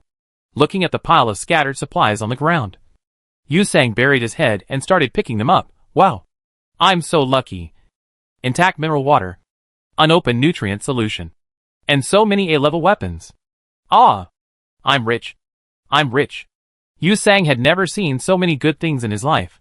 He was a black man, and he had no more than 3 supplies in his pocket. Yi Ling ignored Yu Sang's inexperienced look. He probably guessed that these things should have been thrown away by the prince. But he didn't know why he threw them away. Could it be that he encountered some danger? Feeling increasingly uneasy, Yi Ling walked to the edge of the cliff, glanced at the black sea below, and without saying a word, he jumped into the air. Su Yu and Su Ming also jumped down. Yu Sang was still picking up rags, and when he heard it, he hurriedly shouted, "Wait for me! Wait for me!" He hurriedly chased after him. 3 minutes later, the 4 stood on a wet reef beach, looking at the 2 ordinary emergency boats stuck in the gaps of the reefs in shock. They were stunned. Yu Sang, shock. Yu Sang covered his chest. Moved beyond words. I knew that people can't always be so unlucky. If a person is black for a long time, he will become red one day. Look at our luck. We just happened to encounter 2 capsized ships that hit the reef. No, this is not even a capsize. The integrity of these 2 ships is at least 60%. It's like the ship that the God of the universe specially prepared for us. Yu Sang held back tears, thanked the God of the universe for his favor, and sat in an emergency boat happily. Su Yu and Su Ming also sat in. Only Yi Ling, thinking about the supplies on the top of the mountain just now, and looking at the 2 emergency boats in front of him, was silent for a moment. He suddenly smiled, and finally sat in, facing the morning sun. The 4 people paddled and headed towards the depths of the sea. At the same time, with a few prompt sounds of beep beep beep, Li Jie turned his head to look at the huge positioning map on the battleship cabin operating table. He stood up and walked over, pressing a button to cancel the reminder sound. Then he turned back and said to the 6 crazy people, 4 men and 2 women. Behind him, Yixing is here. Chapter 51. The golden sunlight shines on the calm coastline, giving the waves a golden edge. When Shu woke up and opened his eyes, the first thing he saw was the golden sea with layers upon layers of waves. There was a warm thing in his arms, pressed against his chest. Shu lowered his eyes, and saw that the little girl in his arms had her eyes closed, breathing lightly, and was sleeping sweetly. A ray of sunlight hit the little girl's face, and while the light and shadow were hazy, the dazzling golden light pierced the little girl's eyelids. The little girl was uncomfortable with the light. Her little brows were knitted, and her pink lips were gently pursed. Shu looked at the little girl for a while, and when the little girl unconsciously pressed her eyes into his arms for the 4th time, the boy exhaled, and finally raised his hand and used his palm to block the ray of sunlight for her. Without the interference of sunlight, the little girl frowned finally relaxed. She smacked her lips, and her soft fingers grasped the clothes of the boy beside her. She fell asleep again. Feng Qilang lay beside and watched this scene. As he watched, he was not very happy. The big wolf stood up, turned around, and faced the adult human with his butt. The hull was floating on the sea, as if it was a rocking cradle. Shu didn't have the habit of sleeping late, especially in the crisis-ridden fatal training ground. He wanted to sit up, but if he moved, he would definitely wake up the little girl. After hesitating for a long time, the boy finally closed his eyes again and planned to accompany the little girl to sleep for a while. Beep, beep. At this moment, the sudden alarm sound suddenly broke the rare tranquility of this morning. Shu, who had just closed his eyes, immediately opened his eyes, and Feng Qilang, who had been lying forward, also stood up his upper body. Smart scanning begins. After the alarm sounded, the voice system on the emergency boat began to broadcast urgently. Distance, 384 meters. Species, sawtooth shorttail shark. Risk factor, 3.5 stars. Please stay away immediately. Please stay away immediately. Whether to stay away, please select yes or no. Fuck. I woke up in the morning and just turned on the live broadcast room without watching it. But the alarm scared me. What happened? What happened? The shrill voice prompt sound is really disturbing. Lanlan little face rubbed against the big brother closed twice, and she opened her eyes blankly. Shu saw that the little girl woke up, so he sat up and pulled out the S-level short knife on the side of the supply bag. Lanlan also sat up after realizing it. She rubbed her eyes, yawned lazily, and then leaned over to turn off the voice prompt. The little hand clicked on the screen a few times. And when the voice disappeared, Lanlan opened the big map again. Distance 229 meters. Species: Sawtooth shorttail shark. Risk factor: 3.5 stars. Distance 998 meters. Species: Sawtooth shorttail shark. Risk factor: 3.5 stars. Distance 710 meters. Species: Sawtooth shorttail shark. Risk factor: 3.5 stars. Huh? Lanlan looked at the increasing number of small red positioning dots on the screen. And the little girl, whose head was still eroded by sleep, finally woke up. It seems that there is more than one. There are many. Fuck. Did we encounter a group of S-level sawtooth shorttail sharks early in the morning? Too unlucky. I actually feel quite lucky that we encountered them during the day, not at night. If we were besieged by such a group of sharks in the middle of the night, it would be pitch black everywhere, and we wouldn't even know where to escape. Can we run? Sawtooth shorttail sharks are social sharks, and usually there are at least 20 of them when they appear. Run quickly if you can. Can you walk? Shu also asked the little girl at this time. The little girl was in charge of the driving console. She was the captain of this emergency ship. Lanlan quickly tapped the button on the floating screen. After a while, the little girl brows wrinkled into a knot. Little sharks. More and more. Shu looked at the screen and saw that the red dots on the screen were increasing at a speed of almost 3 or 4 per second. These red dots were all over the emergency boat and were approaching the center in unison. Shu narrowed his eyes, and there was a chill in his dark eyes. It seems that he can't escape. He clenched the short knife in his hand, and the invisible mental power was poured into his body, ready to fight at any time. It's over. It's over. The sawtooth sharks have surrounded them in a circle. They need to make a gap to escape. But the ship's weapons bay is unusable. How can they fight? They can only rely on people to fight. The only fighting force on the ship is the prince. Damn it. If the light blade is still there. After all, it is a 2's level weapon. But the light blade was broken by the black-headed pig. So the prince can only use this S-level short knife. When the barrage was spinning around in a hurry, Shu had already tensed every nerve in his body. The 5 senses of the 3S ability user silently merged into the seabed, feeling the fluctuations of each sawtooth shark moving forward. The killing intent in the boy's eyes became more and more intense. Big brother. Don't stand. Sit down quickly. Lanlan saw that the big brother was standing tall, and quickly reminded him. Shu pursed his lips and said nothing, and did not sit down. Did Lanlan think that if he stood tall, he would be seen by the sawtooth shark? That's not the case. The sawtooth shark hunts by smell. They have poor vision and cannot see things clearly. The prince stood up to be alert to the surroundings and prepare for the battle.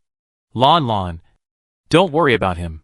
After Lanlan reminded the big brother, he said to the puppy who stood up and paced back and forth anxiously on the other side, Little puppy. Don't stand either. Lie down. Because the puppy couldn't understand human language. Lanlan also freed up a hand to press the puppy back to make it lie flat. At this moment, the nearest red dot on the floating screen had overlapped with their emergency boat. Shu frowned. He knew that the sawtooth shark was right under their boat. He was ready for battle, with the sharp tip of the knife pointed at the bottom of the boat.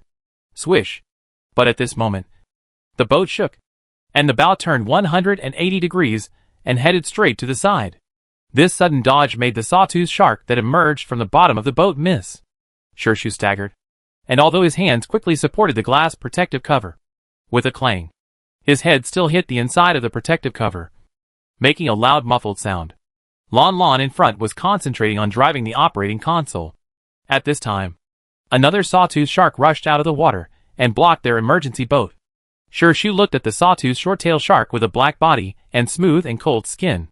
The shark opened its bloody mouth full of serrations and bit the bow of the emergency boat. The bow was made of metal, but the teeth of an S-class sea beast could easily chew metal. Shu saw that the sawtooth shark's big mouth was aimed at the little girl. If the glass protective cover was bitten by it, the first one to be hurt would be the delicate little girl. She was not wearing protective clothing, and a slight bite would tear her skin apart on the spot. Shu didn't even think about it, and immediately stepped forward to block the little girl. The sawtooth shark's big mouth was getting closer and closer to the bow, and when the distance between the two was less than 1 centimeter, swish, bang, the bow made a 45-degree turn, and because it turned too fast, Shu was bumped again, and his head hit the inside of the protective cover for the second time. Shu supported the protective cover and stood firm again, and saw that the little girl had already driven the emergency boat. And at that critical moment, she passed by the sawtooth shark, leaving the other far behind. Shu looked back at the sawtooth shark. After the sawtooth shark missed its bite, it rolled in the water, poked its head out again, and chased this way. At the same time, 2 more sawtooth sharks rushed to the front of the emergency boat. The 2 sawtooth sharks rushed out of the sea on the left and right, and when they pounced and bit down, the sawtooth shark behind them, which was chasing very fast, had already approached the stern of the emergency boat. It was like 3 arrows, shooting at a center point at the same time. 3-way attack. This time, there is no doubt of death. A pessimistic barrage just passed the center of the screen. At the same time, bang, bang. At the moment when the 3 sawtooth sharks hit at the same time, the little girl suddenly operated the emergency boat. First a 90-degree turn, then a 45-degree turn, and finally another 90-degree turn. A series of actions were completed in just 1 second. The boat just slipped out of the 3-way attack lightly, and at the same time, the 3 sawtooth sharks did not break in time, and their 3 big heads, clang, collided with each other, and in the deep blue sea, they turned over twice on the spot, and then fell to the bottom of the sea dizzy. The whole world fell into silence, and after a while, beautiful. Oh, Lanlan is so handsome. Lanlan, I love you. While the barrage was crazy about confession, everyone just watched the white boat move in an extremely tricky way, causing the 3 sawtooth sharks to kill each other. And then it sailed away, easily overcoming the fatal crisis just now. Shu's head was hit twice by the protective shield again. It's not that his chassis is unstable, but the boat itself is shaking. And the little girl seems to like to play exciting games. She always makes sharp turns, making the whole boat bumpy. Shu suddenly thought of what the little girl said just now. Sit down. She glanced sideways at Feng Qilang, who was lying on the ground like a wolf pie, motionless. Shu pursed his lips, and finally sat down in silence. Lanlan didn't notice that the big brother didn't sit down. She thought that the big brother sat down after she said that. So when she turned around, she didn't consider whether someone would be unable to stand steadily. After breaking through the siege of the 3 small sharks, there were countless dense red dots nearby. Lanlan pressed a statistics key, and the screen showed the number of 63. This means that there are a total of 63 small sharks here. Damn. 63. So many? What kind of shark mouth clan is this? The encirclement is getting smaller and smaller. These sawtooth sharks are about to attack. 3 sawtooth sharks can break through the siege. There are more than 60 sharks here. No matter how powerful Lanlan posture and skills are, she can't withstand the human wave tactics. No, the shark wave tactics. Or should she withdraw from the competition? Lanlan doesn't have a light brain. How can she withdraw from the competition? Let the prince take her away by force. Lanlan is the daughter of the violent god. Is there really anyone who dares to leave her here? First of all, the unmanned rescue mecha can only take 1 person away. Secondly, do you think everyone likes the violent god? Have you seen Lanlan negative posts on the Star Network? Some people like Lanlan, and some people don't like Lanlan. Most of those who don't like Lanlan are because her father is the violent god. Don't think the world is so simple. Lanlan has not been sent out yet. What conspiracy is there? Think about it. If Lanlan dies in the training ground, the violent god will definitely not give up. Once the violent god and the empire break up, someone will be happy. The barrage of comments quickly swiped the screen. At the same time, in the devouring sea, Lanlan was driving a small boat, swimming back and forth in the encirclement of the small sharks. Shu's face was very ugly. He was blocked. He looked at the red dot on the floating screen. There was no gap at all. If he wanted to leave this encirclement that was shrinking, he had to fly. Big brother, please help Lanlan take care of the puppy. The puppy might be scared in a while, the little girl said without turning her head. Lanlan didn't dare to be distracted now. If she was distracted, she might miss a small shark. Shu frowned at the wind-red wolf. His tone was cold. It's fine. What are you going to do? Lanlan pursed her lips. There are too many small sharks. If you want to rush out, there is only one way. Shu narrowed his eyes. What way? Lanlan said. Fly out? Shu, Barrage? Question mark. After the little girl finished speaking, she didn't care what the big brother behind her looked like. She put both hands on the operating table. The next second, she entered a string of codes, and the speed of the boat suddenly increased. This speed has exceeded the highest code rate set by the system for the emergency boat. Behind the stern, the white airflow splashed the fishy and salty sea water high. If it weren't for the protection of the protective shield, the two people and the wolf on the boat would probably become drowned rats. After the extremely fast little white boat swam around the battle circle twice, it suddenly rushed straight in a certain direction. There were at least a dozen small sharks over there. The motor of the little white boat began to spread a little bit of burning smell at a high speed that exceeded its own load. At the moment when the burning smell just came out, Lanlan pressed a button hard and kept it pressed. The fierce speed took the little white boat forward, and the air waves behind were getting bigger and bigger. Suddenly, the little girl turned the boat back 180 degrees. The wind-red wolf in the cabin almost flew out of the boat.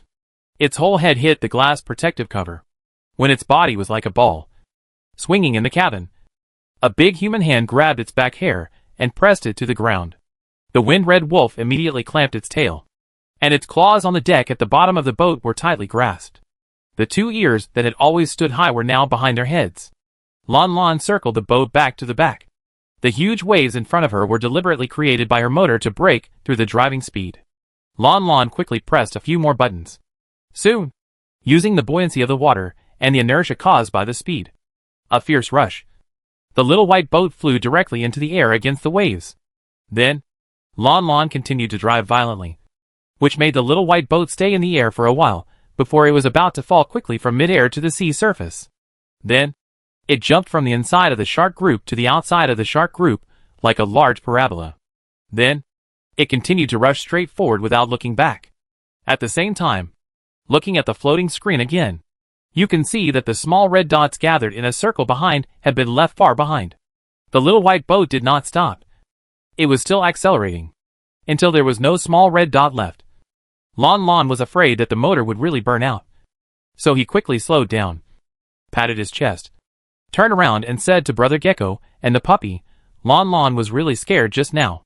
Before the sound of the word was finished, Lanlan saw that the big brother hare was awkwardly supporting the protective shield and barely stabilizing his body. The little dog fell into the corner, with circles in its eyes. It stuck out its tongue in confusion, and then vomited, spitting out a large pool of yellow water. Lanlan quickly set the little white boat to automatic driving, then came over to pick up the seasick puppy, and asked guiltily, Little puppy, are you okay? The wind-red wolf lay in the corner without moving, his belly up and down, and his tongue couldn't be retracted. Lanlan shrank his neck and looked at the big brother again. The big brother wiped his face, and his expression looked no different from usual. But I don't know if it was an illusion. Lanlan seemed to see a red bag on the right forehead of the big brother. What hit the big brother head? Hot knowledge. I can breathe now. Fuck. Shit. Ah. Who knows my mood? Who knows my mood? I was so nervous that I got goosebumps just now. Lanlan was so handsome just now. Lanlan was so handsome just now. I want to say it 100 times. She actually used the centrifugal force of speed to make the boat fly. I'm so fucking stupid. Baoshan. What did you teach Lanlan in normal times? Lanlan, who just got some experience from playing Bumper Starship, didn't think she had done anything remarkable just now. She was just very surprised. Big brother, why did so many small sharks suddenly chase us just now? We don't know them. Shu also felt that it was a bit sudden. But the sea is treacherous, and danger can be seen everywhere. Lanlan still felt something was wrong, because Lanlan had seen the properties of the protective shield. The protective shield could isolate their smell. A group of small sharks hunting must have smelled the smell of food before they besieged them. But they should not be able to smell their smell. Lanlan couldn't figure it out. She scratched her head, and when she put down her little hand, she was suddenly stunned. Lanlan narrowed her eyes and looked at her little hand. The little black mole in the middle of her palm was still lying there quietly. Lanlan suddenly raised her eyebrows, and she slapped her right palm heavily with her left hand. Paw! With a crisp sound. Shu and Feng Qilang looked at her at the same time. The little girl was furious. She hit the little black mole hard. Although the little black mole might not hurt, it was Lanlan's two hands that were red with pain. However, Lanlan was still angry. She asked the little black mole, "Tell me, is it because of you?" Shu looked at Lanlan in silence. Feng Qilang tilted his head in confusion. The barrage was full of question marks. Everyone looked at this little girl, who suddenly talked to her little hand inexplicably, wondering what happened to her. The little black mole lay quietly in the center of the little girl palm. Motionless. Very quiet. Lanlan looked at the dark matter vigilantly for a long time. After a while, seeing that he really didn't move, the little girl felt guilty again. "No. Isn't it you? Then, did Lanlan blame you wrongly?" Lanlan quickly rubbed her hands and said with a slightly red cheek, Then you should not do bad things in the future. Mom and Dad said that children who do bad things will wet the bed when they sleep." The quiet dark matter still didn't react at all. Lanlan breathed a sigh of relief. "Then if you don't say anything, Lanlan will take it as your agreement." After saying that, the little girl quickly put her hands behind her back, so that even if the dark matter regrets now, Lanlan won't know. And if she doesn't know, she doesn't regret it. She watched the little girl talking to herself for a long time. Squinting, "Who are you talking to?" Lanlan smiled and shook her head. "No one." "Shu, For some reason, I was a little worried about the child's mental state." At this moment, the intelligent voice system sounded again. "Distance 0 meters. Species. Distance 0 meters. Species. Distance 0 meters. Species. Hey, why is it stuck?" Lanlan walked to the front and looked at the operating table, but found that the voice system was not stuck, but seemed to have made a mistake. It seemed to recognize something, but it couldn't recognize it. Lanlan switched to the background and entered a string of repair codes, but after a while, the voice system still couldn't recognize it. 0 meters? Lanlan scratched her head. She simply opened the protective cover. Without the isolation of the protective cover, Lanlan found something without the intelligent system. Lanlan lay on the edge of the boat. Half of her body was outside the boat, and her little hand reached hard to the bottom of the boat. Shu reached out to pull her back. Who knew that at this moment? The little girl's eyes suddenly lit up. "Got it." Lanlan caught a small fish the size of a tadpole and held the small fish in her palm. Looking at the white skin of the small fish and the cute round fish face, Lanlan was a little confused. Shu also stared at the little fish for a while. After a moment, his expression changed, and he threw the fish into the sea. Lanlan was stunned. "Big brother?" The little fish spun in the air again and was about to fall into the sea. Suddenly, it waved its tail, and the whole fish bounced back. The next second, it rushed to Shu and bit the finger of the adult, who threw it with its almost negligible little teeth. Shu's expression instantly turned gloomy. He tore the fish apart with all his strength, but he tore off a piece of his own flesh and blood. "Ah!" Lanlan screamed. The fish was about to bite off the big brother finger. Lanlan hurriedly grabbed the fish's tail and tried to pull it away. But as soon as the little girl touched the white fish, the fish spat out the human flesh in its mouth. Then it wagged its tail and went back into the little girl's wet palm, happily blowing bubbles at the little girl. Lanlan looked at the fish with the big brother blood on its face in a daze, and she looked at the big brother blankly. Shu quickly pressed his wound. The murderous intent in his eyes was so strong that it almost overflowed. This is called a baby shark. It looks like a juvenile, and is good at using its body size to get close to prey and then swallow it. Baby sharks love to eat the eggs of other sharks. It should have just eaten the eggs of a sawtooth short-tailed shark, and was chased by a group of sharks. It fled all the way, and finally stuck to our boat. They were also angered by the sawtooth shark. "You eat the eggs of other fish?" Lanlan poked the little fish in her palm in surprise. "You are so bad." The little fish bit the little girl finger. Shu was shocked. How dare the child put his hand on the baby shark's face? Didn't he see his hand? Pop. The baby shark sucked the little girl fingertips lightly, as if playing some fun game, and its tail swung happily. Didn't bite her? Shu narrowed his eyes. Lanlan didn't notice the sudden change in her big brother expression. She took her little hand back and whined. "You are a bad fish. Lanlan won't play with you anymore. Don't follow Lanlan." Lanlan put the little fish back into the water, closed the protective cover, and stopped looking at it. But the tiny little white fish followed them closely. It jumped out of the sea from time to time. Its round face showed a cuteness that was completely inconsistent with its cruel nature.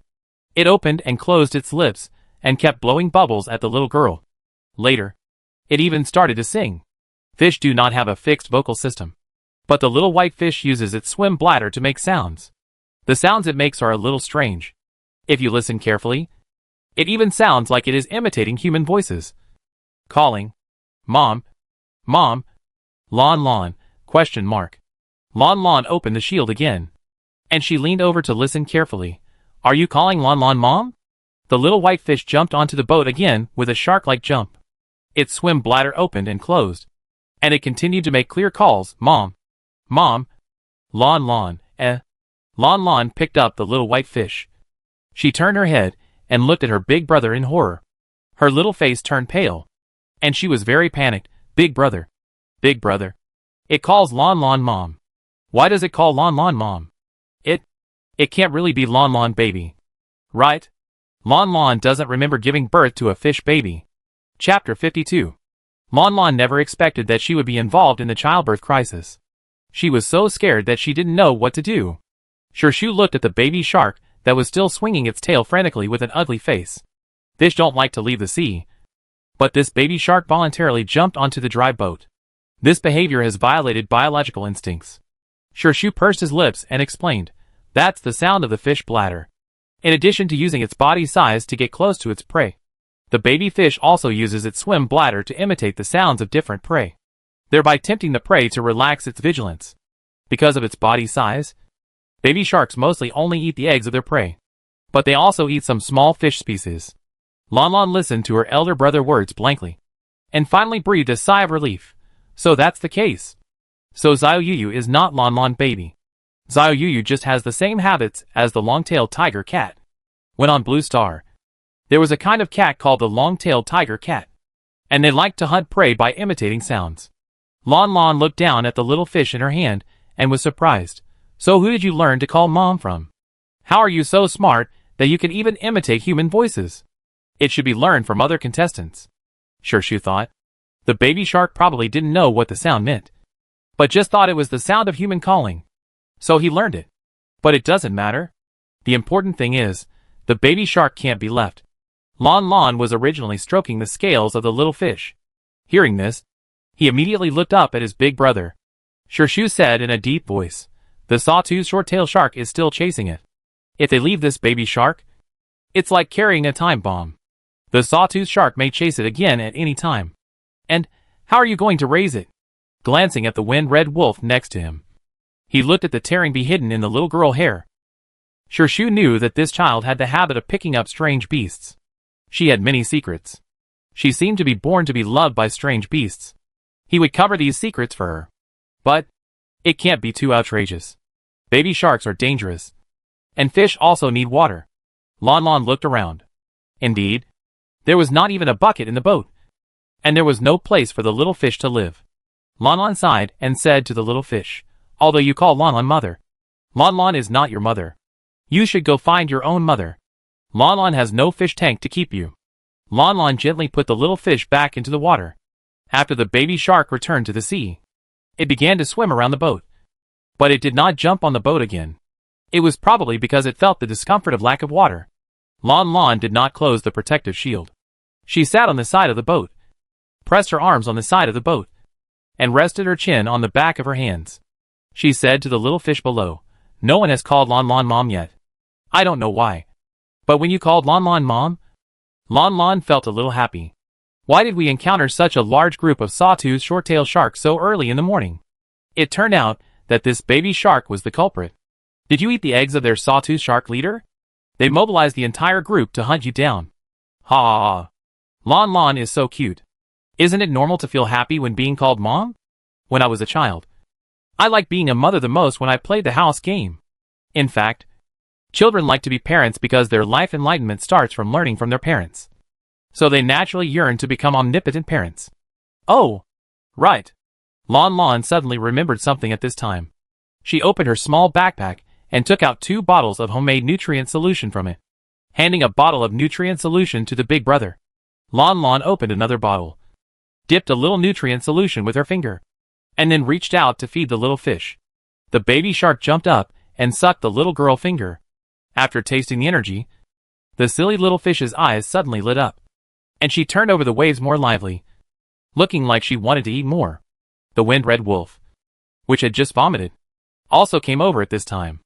It used its big head to push the little girl arm, and used its wet nose to smell the little girl hand. Lanlan poured out the nutrient solution and fed it to the little dog. There were only 2 bottles of nutrient solution in Lanlan's bag. The nutrient solution was originally placed in Brother Zero's big backpack. Lanlan secretly took 2 bottles, and thought of cooking for the little dog from time to time. After feeding the little dog and the little fish, Lanlan ate the remaining half bottle of nutrient solution. When she turned her head, she found that the big brother was looking at the bottle of nutrient solution with a frown. But he didn't open it to drink. In fact, Shirshu opened it and took a sip. But then he closed it immediately.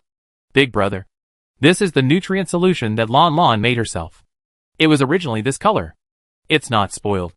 Thinking that Lanlan was questioned by Brother Yusang and others about whether this nutrient solution was spoiled because it didn't look good, Lanlan quickly explained. Shirshu said nothing, just stared at the little girl face. After a while, he said, "Did you make it yourself?" Lanlan nodded timidly, because she was a little embarrassed because it was not very good. Shirshu wanted to ask, was it made with 3 ingredients? But when the words came to his lips, he swallowed them back and said, "I'm not hungry." Lanlan thought that the big brother was amazing. He hadn't eaten for a day, but he was not hungry. Lanlan was not so good. Lanlan would be hungry if he didn't eat for a meal. The little girl said obediently, "Then big brother, remember to eat when you are hungry." "Shirshu," said him. The emergency boat continued to move forward. Lanlan looked at the navigation on the floating panel. According to the navigation, they were still a little far from the beach. Lanlan pursed her lips. "I don't know if there is food on the beach. I can make some more nutrient solution." Lanlan had no nutrient solution, and the big brother nutrient solution was thrown away when he was on the top of the mountain. If they don't dock, they will be hungry forever. Lanlan touched her belly. She was not full after eating half a tube of nutrient solution just now. In the southern part of Asia Star, at the old ruins of the abandoned starport, a group of men and women dressed in low-key and ordinary clothes were walking out of a golden warship that could be seen as noble and sharp just by looking at the appearance. As soon as Cuz stepped on the land of Asia Star, he felt the free air belonging to this strange planet. He closed his eyes, took a deep breath, and stretched. "I haven't been here for a long time." Ino and Muyu just came from behind him. Muyu asked, "Brother Cuz, when was the last time you came to Asia Star?" Cuz moved his neck and thought for a while. "I was not the president at that time." Muyu, that must have been at least 300 years ago. Ino asked again, "Brother Cuz, did you come to Asia Star for tourism?" "No. I came to rob." After robbing the 6 largest interstellar banks, I accumulated some funds for rebellion and left. Ino, I really shouldn't have any expectations for you hateful rebels. By the way, why do we have to disembark here? Sophia looked dissatisfied. Didn't we say to rush into that competition venue and take Lanlan away? Li Jia was the last one to come out of the battleship. After he came out, he rotated the silver ring on his right thumb with his left hand. The next second, the huge golden starship suddenly folded up out of thin air and flew back to the ring storage compartment. Putting his hands in his trouser pockets, Li Jia walked over slowly and said indifferently, "If you don't want Lanlan to be well, just rush in?" Sophia frowned and stared at him without saying a word. Li Jia didn't explain it either. He believed that this group of people could understand what he meant. Lanlan is now being watched by people all over the galaxy. If they rush in with a warship to snatch her, it will only expose Lanlan more thoroughly, making some people in the Empire more determined to get her. This way, Li Jia didn't talk nonsense with a few people, and led them directly in one direction, who knew that after just a few steps, he found something wrong behind him. Li Jia looked back and saw that none of the 6 people behind him had caught up. Li Jia, ? Zhou Qin raised his foot and walked directly to the far left. Cuz sneered and walked towards the middle. Hu Qingya and Sophia made a goodbye gesture and went in 2 directions. In the end, Enyo and Muyu went together. The 6 people left in different directions, but no one went in the same direction as Li Jia. Li Jia, Li Jia had a headache. "What are you doing?" No one else paid attention to him. But Hu Qingya, who might have thought that her brother was still in this guy's hands, reluctantly replied from a distance, We have our own plans and don't want to go with the Imperial lackeys. After saying that, the person disappeared in the shade of the weeds. The Imperial lackey in the clear blue sea.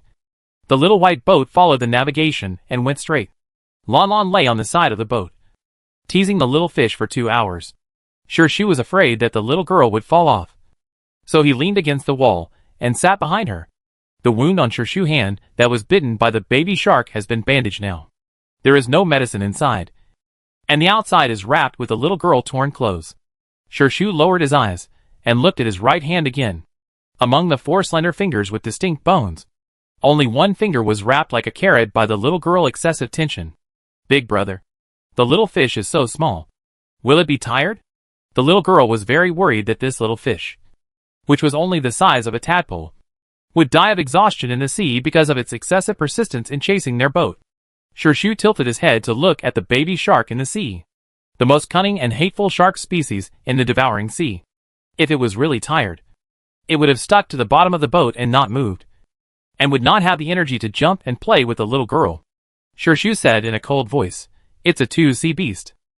It looks small, but it's actually tough and vicious, with great endurance." "Ah, is Xiaoyu so powerful at such a young age?" Lanlan looked at the silly little fish in surprise. "If Xiaoyu grows up a little bit, can it become a 3-sea beast?" Shurshu, Ha.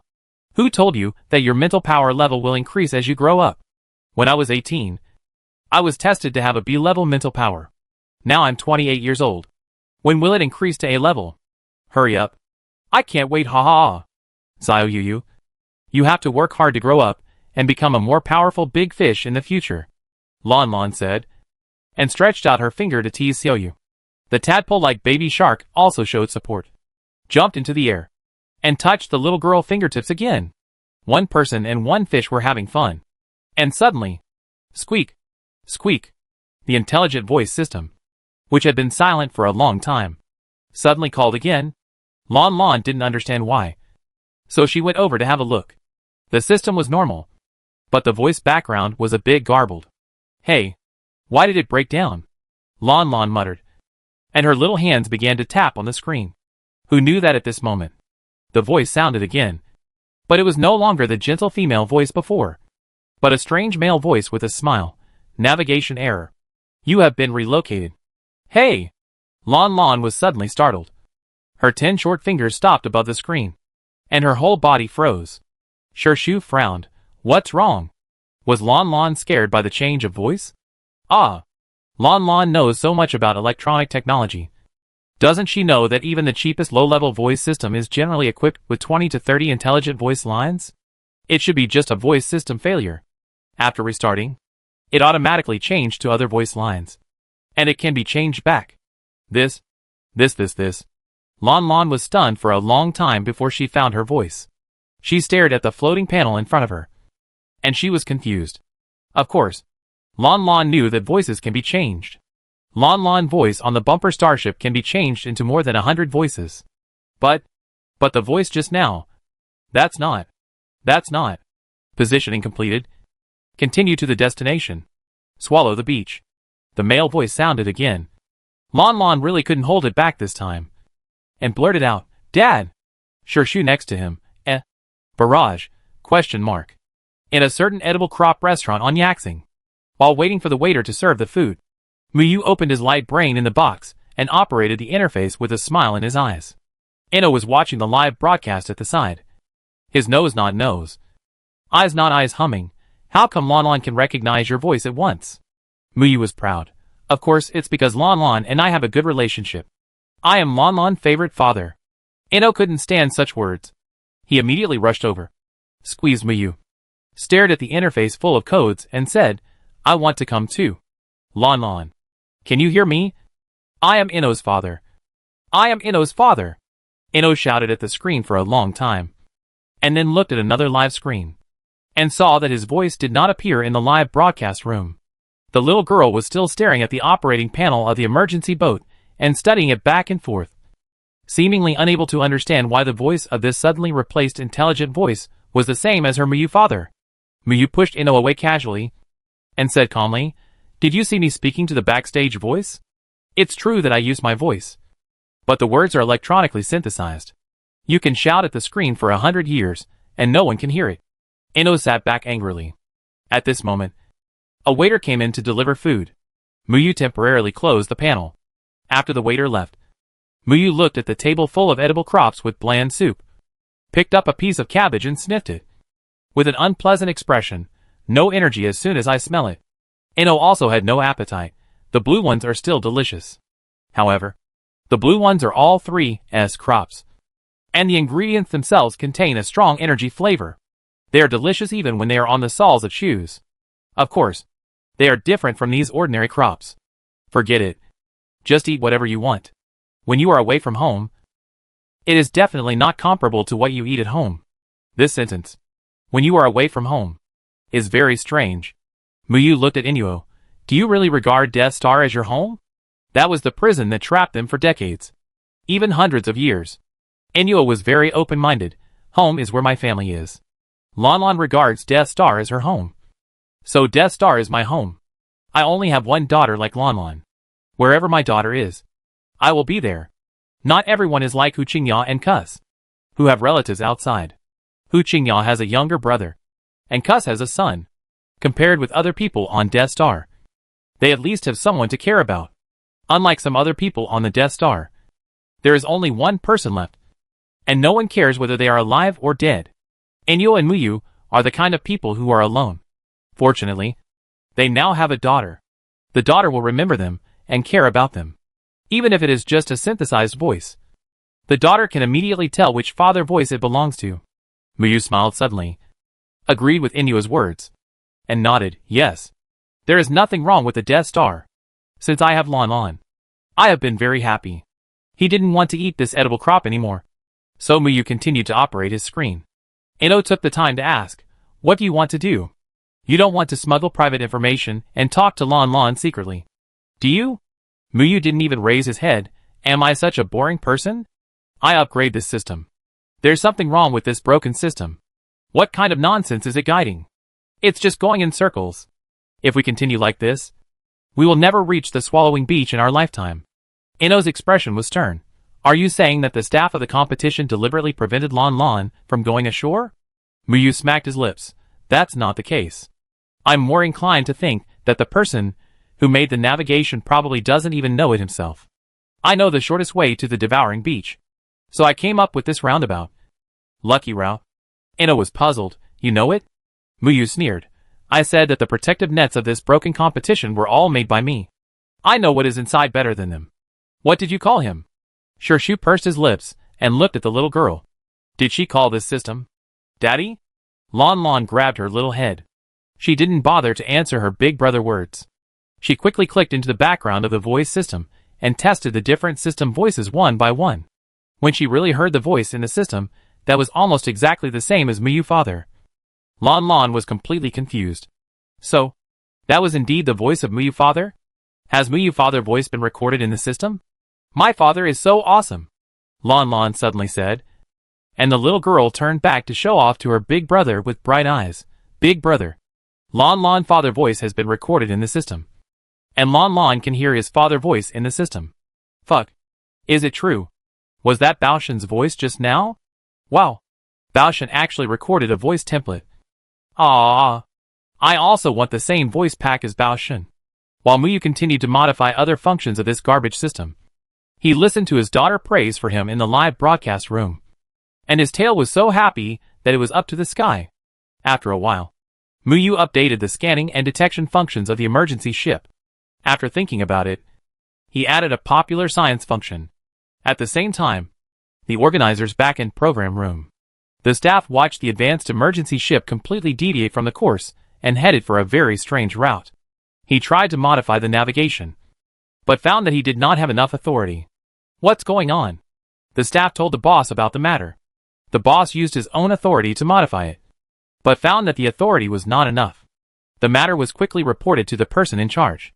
The person in charge was one of the initial programmers of the Fatal Training Ground. He entered the backstage, but found that it was an advanced code, and he could not change it at all. No, the system was hacked. As soon as the person in charge said this, the whole office exploded. Everyone immediately looked at the live broadcast screen over there. On the screen, they saw that the prince and the little girl were still chatting enthusiastically. They had no idea what kind of dragon and tiger den this modified emergency ship would take them to. Yes, the official system was hacked, and the data of the material ship was modified quietly. This was obviously a conspiracy. Maybe they wanted to take the prince and Lanlan to the lair of some advanced sea beast. The person in charge did not hide it, and reported the matter immediately. Marshal Yi received this message an hour later. His face was gloomy, and he looked at the screen with cold eyes, and ordered the Deputy General, contact the President office immediately. Yes. When the Deputy General dialed the number, Marshal Yi's heart had sunk to the bottom. The worst situation has happened. Not only is the President targeting Lanlan, but other dark forces outside are also targeting Lanlan. They want to get rid of Lanlan, so they changed the little girl navigation route without anyone noticing. Yes, it's not aimed at the prince, but at Lanlan. The prince has a light brain, and no matter how dangerous the situation is, he can at least choose to withdraw from the competition. But Lanlan can't. So if Lanlan is in danger, she will definitely die. Marshal Yi's face was dark. He must contact the president immediately and ask the president to make a promise. If Lanlan is really in danger, the president must immediately use his power to intervene manually and rescue the little girl intact. Marshal, it's connected. The Deputy General handed over the communicator. Marshal Yi had just taken it. And almost at the same time, a gentle and smiling male electronic voice sounded again on the screen.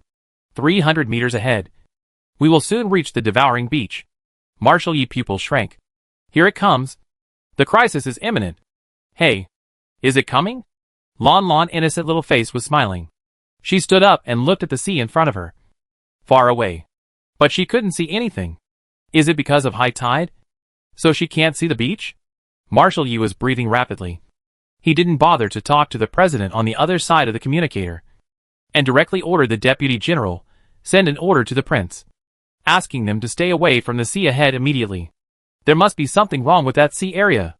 The Deputy General hurriedly picked up another communicator and sent a notice to the backstage of the deadly training ground.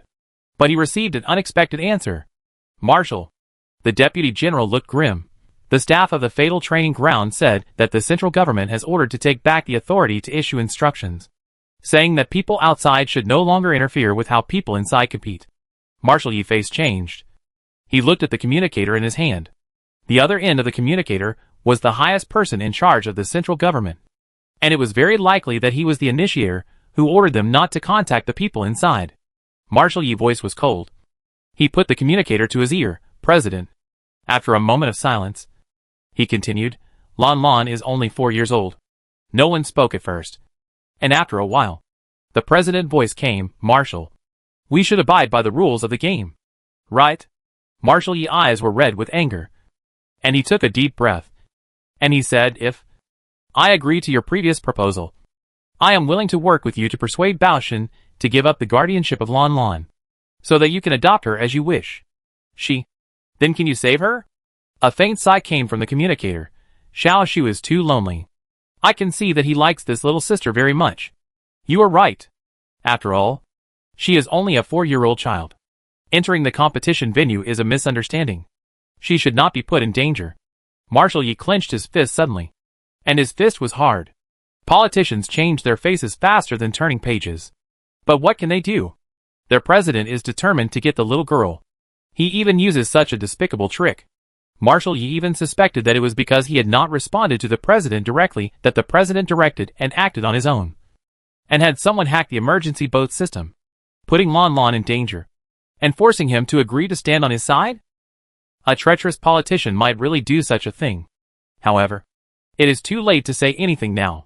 Marshal Yi nodded to the Deputy General and asked him to continue to negotiate with the staff of the fatal training ground. The president has agreed, and they should receive new instructions. At this moment, on the big screen, the little girl suddenly shouted again, I see it. I see it. Big brother. Look, there is really a beach over there. Wow. Lanlan sees coconut trees. Big brother. We can eat coconuts. Marshal Yi's pupil shrank. What? There is really a swallowing beach ahead. Not a dangerous sea beast's nest? Marshal Yi was stunned for a moment. And the next second, He immediately said to the communicator, "Mr. President, I thought about it again. The rules are the rules. We should respect the rules of the game. And it is right not to issue instructions." After saying that, with a pop, Marshal Yi hung up the communication directly, ignoring the president, who was about to say something else. Anyway, they have torn their faces apart. So be it. On the other side, the president, who was still confident of victory the previous second, but was beaten back to his original form the next second. Chapter 53. The wet beach was still in a mess after the low tide. As soon as Lanlan got off the boat, she saw the coast was full of stranded small fish and shrimps, as well as some small turtles with their bellies turned upside down. "Oh!" the little girl cried out, and hurried to send back all the small animals that could be sent back to the sea. Shu did not stop the little girl's actions. Although these small sea beasts looked small and seemed to have no lethality, they were all mutant species, so it would still be dangerous to keep them around. Especially those small sea beasts with pincers and clamps. They often sneak attack humans. If they want to stay on this beach, it is necessary to clean it up. Shu helped the little girl drive away the small sea beasts. When the beach was almost cleaned, it was already an hour later. Under the sunlight, the gravel on the ground glowed with golden spots. Shu walked to a high slope near the upstream, and saw the clusters of dead trees towering into the sky in front of him. A-level weird plants. Dry bark trees. A low-level alienated vegetation that often appears near the beach. The dry bark tree is not very lethal, and will not attack people actively. But it will produce a huge fruit. When the fruit is opened, there is black juice inside, which paralyzes the whole body after taking it. The fruit of the dry bark tree is usually used as a raw material for medicine. Big brother, do you want to pick coconuts? After Lanlan sent the last little turtle, she was already very tired. But when she saw the big brother standing under the coconut tree, she hurried over and looked at the big brother eagerly. Coconut? An unfamiliar word. Lanlan pointed at the hairy coconut fruits above. That's it. That's the coconut of the coconut tree. Big brother, do you like to eat coconuts too? Lanlan also. Ahem. No. Lanlan doesn't particularly want to eat it. Lanlan just wants to ask Big Brother if he likes it, because she was embarrassed to say that she wanted to eat it directly. The little girl spoke incoherently. After she finished speaking, she carefully looked at the Big Brother face, wanting to see if the Big Brother would really climb the tree to pick coconuts. Shu frowned slightly. You can't eat this. Ah? Lanlan was stunned. No. Don't eat it. The little girl flattened her mouth and twisted her fingers with a look of loss. Yes, the coconut tree was too high, and the Big Brother might not be able to climb up. Although the Big Brother is a very powerful Big Brother, he can jump off the cliff and be safe. But going down and going up are different. Maybe for the Big Brother, climbing a coconut tree is more difficult than jumping off a cliff. Lanlan looked at the coconuts on the tree eagerly for the last time, and nodded with tears in her eyes. Then we won't eat them. Shu pursed his lips. There are supply packages. There should be 3 supply points on the devouring beach. 1 high-level supply package, and 2 low-level supply packages. It's been more than 50 days. I don't know if they are still there. They really need to eat now. At least, the little girl needs it. Shu was going to look for the supply package. But Muyu, who is controlling the emergency boat, got angry. Why didn't he let my daughter eat coconuts? Muyu slammed the table loudly. Ino comforted, calm down. People outside don't know that Lanlan can purify dark matter. In their eyes, the fruit of the dry bark tree is indeed inedible. Don't forget that the 3S dry bark tree fruits on our Death Star were not believed to be edible at first. I don't care. Muyu was still angry. If my daughter wants to eat it, she must eat it. I said I don't like this brat. He abuses children at such a young age. He is as mean as his president father. Ino asked, what do you want? Of course. Pick coconuts for Lanlan, Muyu said, tapping his fingers quickly on the floating screen. After a while, the little white boat anchored on the shore suddenly moved, and the weapon compartment at the bottom opened, and a thin and straight clavicle chain stretched out from it. This clavicle chain was transformed into a lever by Lanlan before, but now it has become the shape of a clavicle chain again. Not only that, it is even longer than before. Obviously, Muyu used other weapons in the weapon compartment to extend it. The first person to discover that the weapons bay was open was Shu. Shu's dark eyes tightened. and he pulled the little girl behind him, looking sternly at the long chain that was slowly crawling in front of him. Soon, the barrage also discovered it and filled the screen with comments. Shit! Shit! What's going on? Why did the emergency ship move by itself? Why is this clavicle chain so long? Fuck! Is this ship mutated too?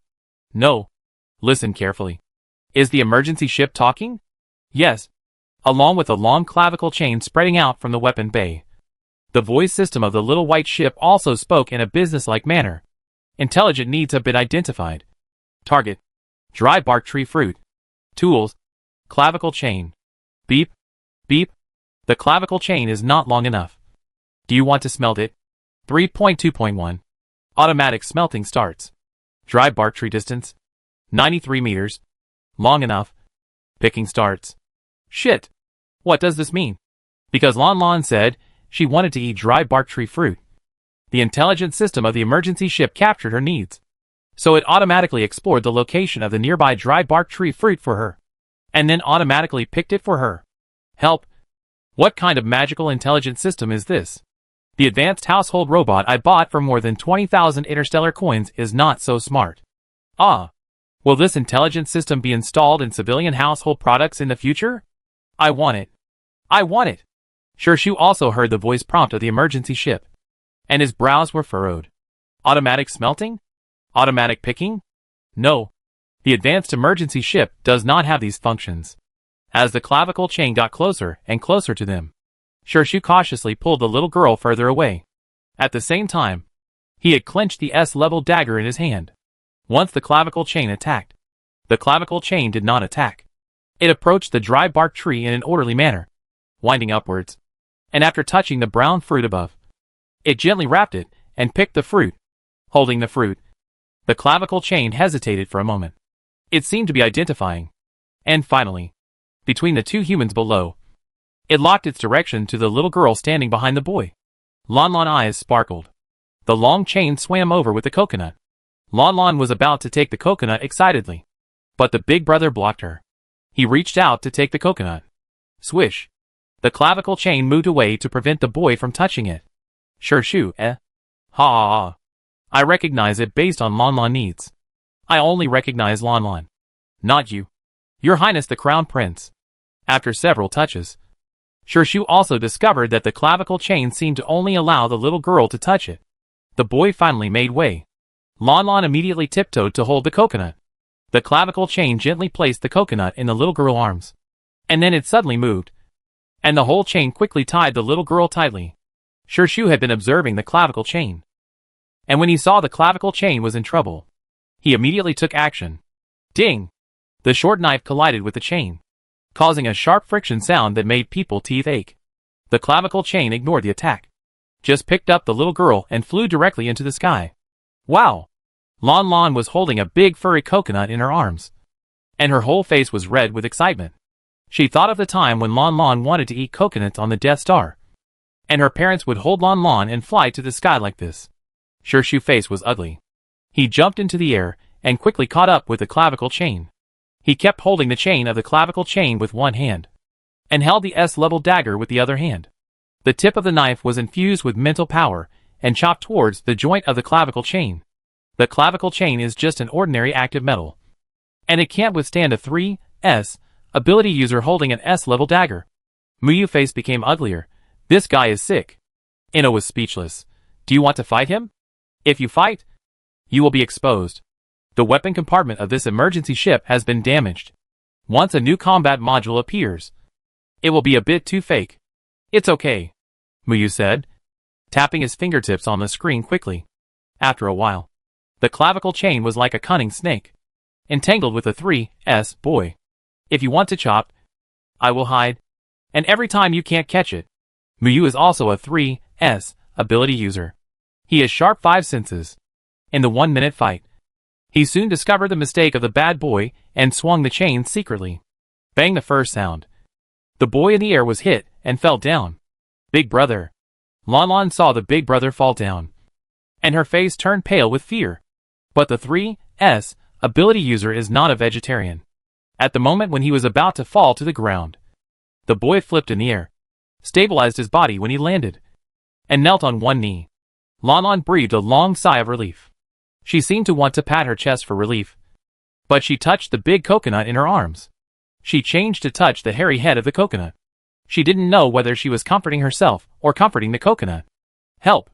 It's so cute to rub the fruit of the dry bark tree. Lanlan, don't be afraid. Little fruit. Big brother is fine. Big brother is fine. Ah! Lanlan. Come here and let your sister kiss you. I heard that this is the prince's live broadcast room, so no one feels sorry for the prince falling. Right? Prince? What prince? Who is the prince? So you are really not afraid that the clavicle chain will hurt Lanlan? It's not like artificial intelligence has hurt people before. But just now when the prince was about to cut off the clavicle chain dodged and protected Lanlan at the same time. But why did the clavicle chain suddenly pick up Lanlan? Soon everyone knew that the clavicle chain was not going to take Lanlan away. It just carried Lanlan to the top of the dry bark tree, so that the little girl could experience the feeling of picking fruits by herself. Fuck. So cute. I say it again. I want this smart system. Give me this smart system. Although I'm cute. The fruit of the dry bark tree is poisonous and can cause paralysis. Lanlan can't touch it. Lanlan picked 2 coconuts, and soon there were 3 coconuts in her arms. Daddy? No. No. The little chain. Lanlan can't hold it. The little girl held 3 coconuts and tried hard to speak, because the voice system used the voice of Miu Daddy. The little girl called the wrong name and called Daddy. The intelligent voice on the emergency ship immediately replied, and the voice became gentler, descending. After a while, Lanlan was sent to the ground. She put 2 coconuts on the ground, raised one of them, and showed off to the big brother. Big brother, look, we have coconuts to eat. Shu immediately pulled the little girl over. The clavicle chain completed the task and returned directly to the bottom of the emergency ship. Shu watched the weapon compartment of the emergency ship automatically close. His face was cold, and his dark eyes narrowed slightly. Just now in the sky, this clavicle chain attacked him. Others may not see it, but as the person involved, he can feel it. This emergency ship is not right. It doesn't look like artificial intelligence. It seems that someone is controlling it from behind. Perhaps there is a traitor inside the organizer? The organizer staff, who were mistaken by the prince as traitors, are almost bald. They are using all their methods to track down the culprit who dared to hack their protection system. But they can't catch him. Can't catch him. They caught him several times. But the next second, the signal flashed again at the coordinates thousands of miles away. The other party is playing with them. This hateful hacker. Where is Lanlan knife? Here. Here is Lanlan knife. The little girl squatted on the ground happily, holding the knife, and planned to cut a hole in a coconut first. The Lanlan knife was a piece of marine garbage washed over by the sea when they were on the reef beach before. Lanlan saw that the knife was still good, so she quickly put it away. Lanlan used the knife to grind the coconut shell, and finally found a crack, and cut it with one knife. Click! The tip of the knife sank inside. Lanlan tried hard to pull out the knife, but she couldn't pull it out at all. The little girl was a little anxious. At this time, a broad and slender big hand pressed her little hand, and the other party took the knife and pulled it out gently. Lanlan looked at her big brother. Shu looked at the fruit of the dry bark tree and exhaled. The juice is poisonous. Lanlan frowned. Ah, no! The juice is black. Seeing that the little girl didn't believe it, Shu used his S-level short knife to pierce the fruit directly. The tip of the knife touched the juice inside, and when he pulled it out, the boy words, "Look," got stuck in his throat, and he suddenly couldn't say it. He looked at his short knife. His eyes were slightly cold. Lanlan also stared at the milky white liquid on the tip of the knife. She also smelled the sweet and fragrant smell of coconut in the air. Lanlan scratched her head. Big brother, it's not black. Shu, eh? Lanlan didn't care. She took out an empty mineral water bottle from her backpack, picked up the coconut, and said, "Big brother, can you help Lanlan pour it?" Shu stared deeply at the tip of the knife that still did not change color. After a moment of silence, he thought of something. In the dense forest, after the child touched those ordinary flowers and plants, those flowers and plants turned into 3S, flowers and plants. Could it be that the fruit of the dry bark tree is also based on this principle? Shu finally picked up the dry bark tree fruit and poured the juice inside into the empty bottle for the little girl. The bottle was soon filled with a bottle of milky juice. There was still some juice in the fruit that couldn't be poured out. Lanlan resisted the urge to drink coconut juice, licked her lips, and stretched the bottle up. Big brother. You drink. You drink. Shu didn't move. The little girl continued to reach on tiptoe. Big brother. Big brother. Finally, Shu took the bottle and drank a light sip. It's not accurate to say that it's poisonous. It just paralyzes the limbs. 3S. Ability users can use mental power to expel it. I haven't thought about what happened next, but my taste buds have been enveloped by the sweet smell. Shu held the bottle tightly, and his expression became more and more difficult to understand. There is no paralysis. The juice tastes good. The little girl commanded. Big brother. Drink a little more. Drink here. Shu was silent for a long time. And finally, he took another big sip according to the position marked by the little girl. Lanlan felt that it was enough, so he asked the big brother to continue pouring coconut juice in. When one bottle of coconut juice was full, Lanlan quickly picked up the second one. With a silly smile on her rosy little face, Shu opened the second fruit of the dried bark tree. And this time Lanlan fed the extra juice to the little dog that was circling around her. Shu observed again, and Feng Qilang was safe and sound, without any symptoms of sore limbs or dizziness. So, when Lanlan wanted to drink the extra juice of the third bottle, Shu did not stop her. The 3 bottles were soon filled, and Shu was about to throw away the empty shell in his hand. But the little girl hurriedly stopped him. Wait a minute. Big brother. There is still coconut meat in it. Coconut meat? Finally, Shu helped the little girl open the shell completely, and the white flesh inside was full and crystal clear. After that, Lanlan kept fiddling with her coconuts. She ate some of the coconut meat and dried the rest. She kept the coconut juice as a water resource and used the coconut shells as bowls. Looking at the dilapidated beach, which was gradually cleaned up by the little girl to be habitable, Shu glanced at the emergency boat over there, went forward to shut down the system, and then took off the battery panel. With a crash, Muyu was instantly disconnected from the inside. Muyu frowned and looked at the live broadcast screen with an ugly face. I'm going out for a while. After taking the battery and making sure that the boat could not make trouble again, Shu went to the nearest supply point, hoping to find a supply package. After Lanlan waved her little hand to say goodbye to her big brother, she continued to dry her coconuts. Feng Qilang was beside her, stealing a piece from time to time. After being pulled by the little girl ears and repeatedly told not to steal food, it lay on the soft beach and did not move. Ino looked at the black screen of the operation panel on Muyu's side and raised his eyebrows. He took out the battery. So you can't move, right? Muyu snorted coldly. No. Ino was surprised. Oh? I know this kid has bad intentions. When upgrading the system, I deliberately changed the backup power interface. I still have some power storage without the battery board. Ino nodded. Great. Muyu frowned and looked at Ino. What about you? Is it time for you to take action? Ino stretched his waist, reluctantly glanced at the live broadcast screen again, and stood up. Okay. Let's work first. At the same time, outside a mecha store in the eastern hemisphere of Asia Star, Sophia held a lollipop in her mouth. This candy was Lanlan's favorite. But since the little girl had a cavity, the group of daughter slaves on the Death Star never allowed her to make this kind of candy for Lanlan to eat. Sophia was also afraid that Lanlan would damage her teeth, so she hadn't given her candy for a long time. But she would make some herself and carry it with her. Occasionally taking a bite of a candy helped her quit smoking. Welcome. What kind of mecha do you need?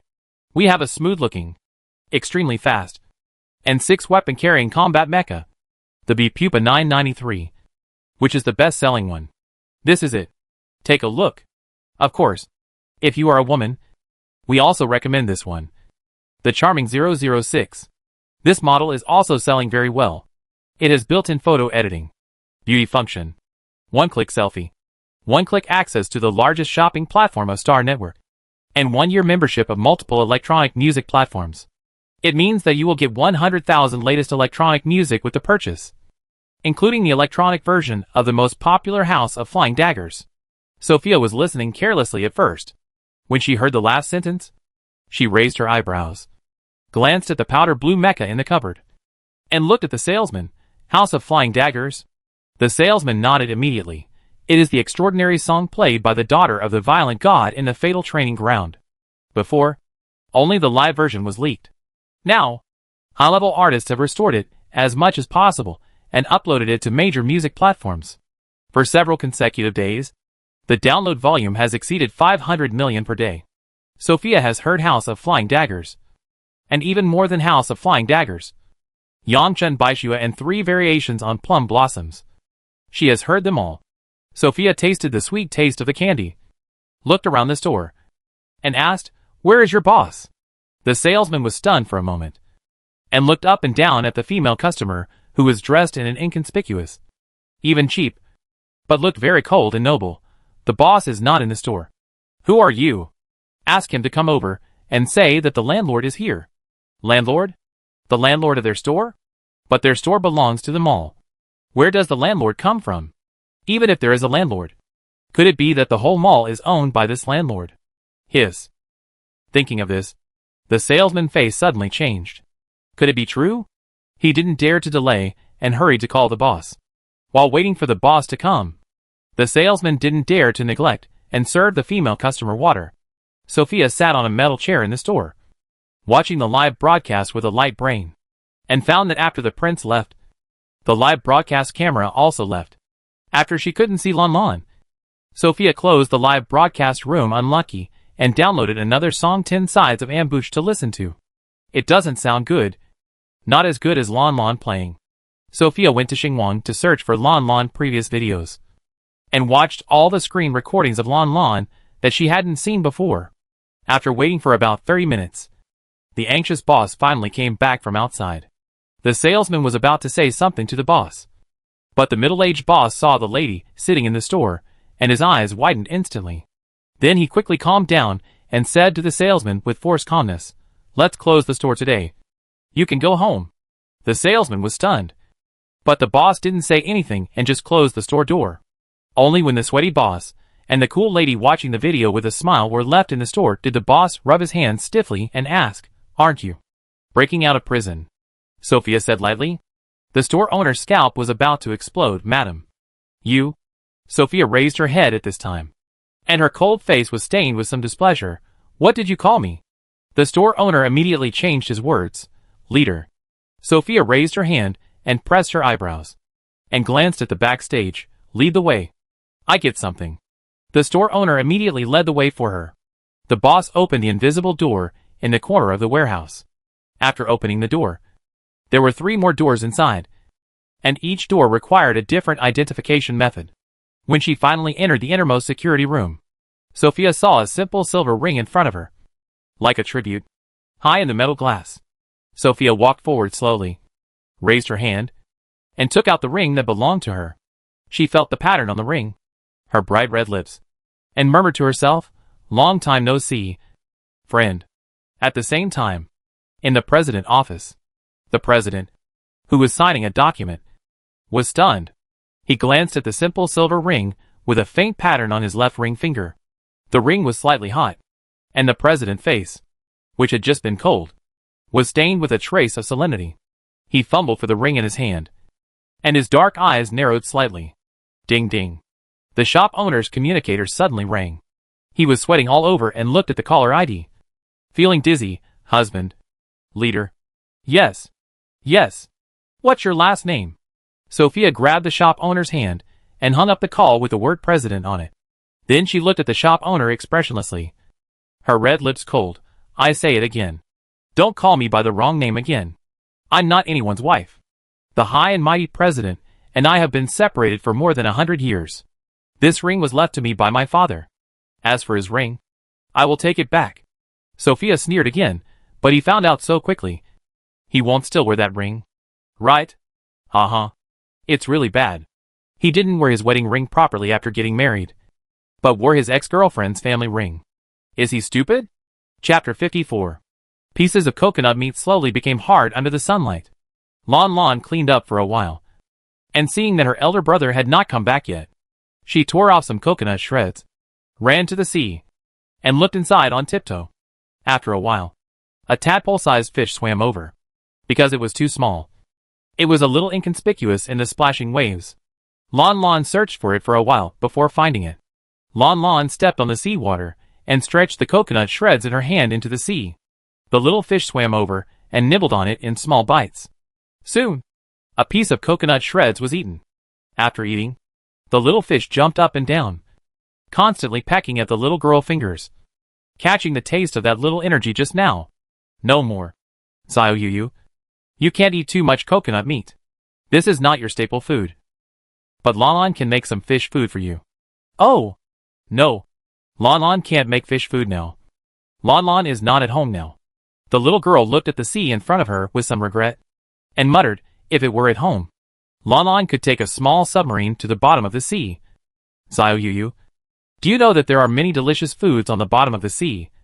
Kelp, seaweed, and if you are lucky, you can also pick up small pearls. The baby shark didn't know what the little girl was talking about.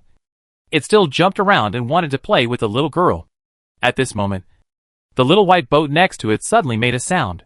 Lanlan looked over curiously and saw that the little white boat had a red light on, and the whole hull suddenly began to vibrate. Eh? Lanlan stood up and approached the little white boat. What's wrong with the little white boat? Wasn't it fine just now? At this time, the little white boat made a voice sound. Intelligent needs have been identified. Diving transformation in progress. After a while, transformation completed. Diving module loaded. Do you want to conduct a diving test?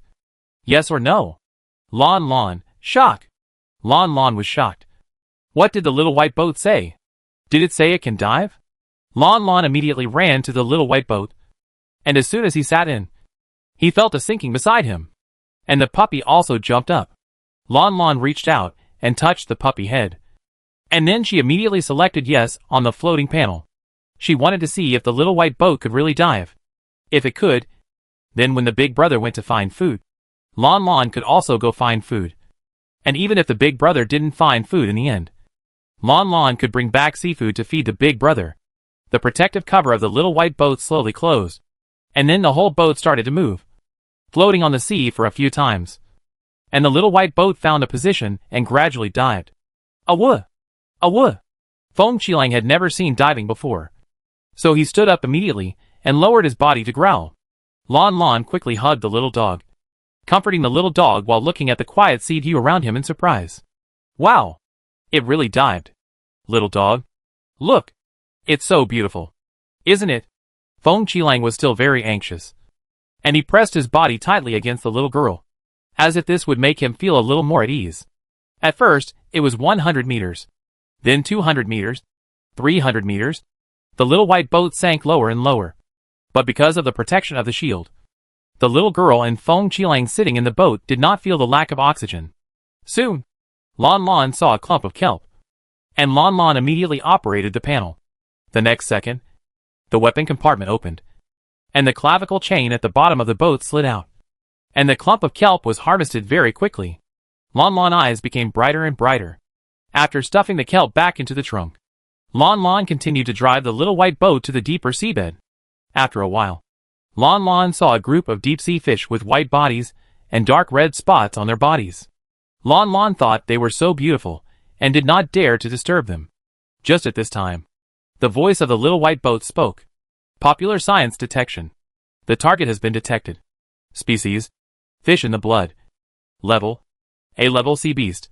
Characteristics: living in groups. Attack method: and spikes under the abdomen.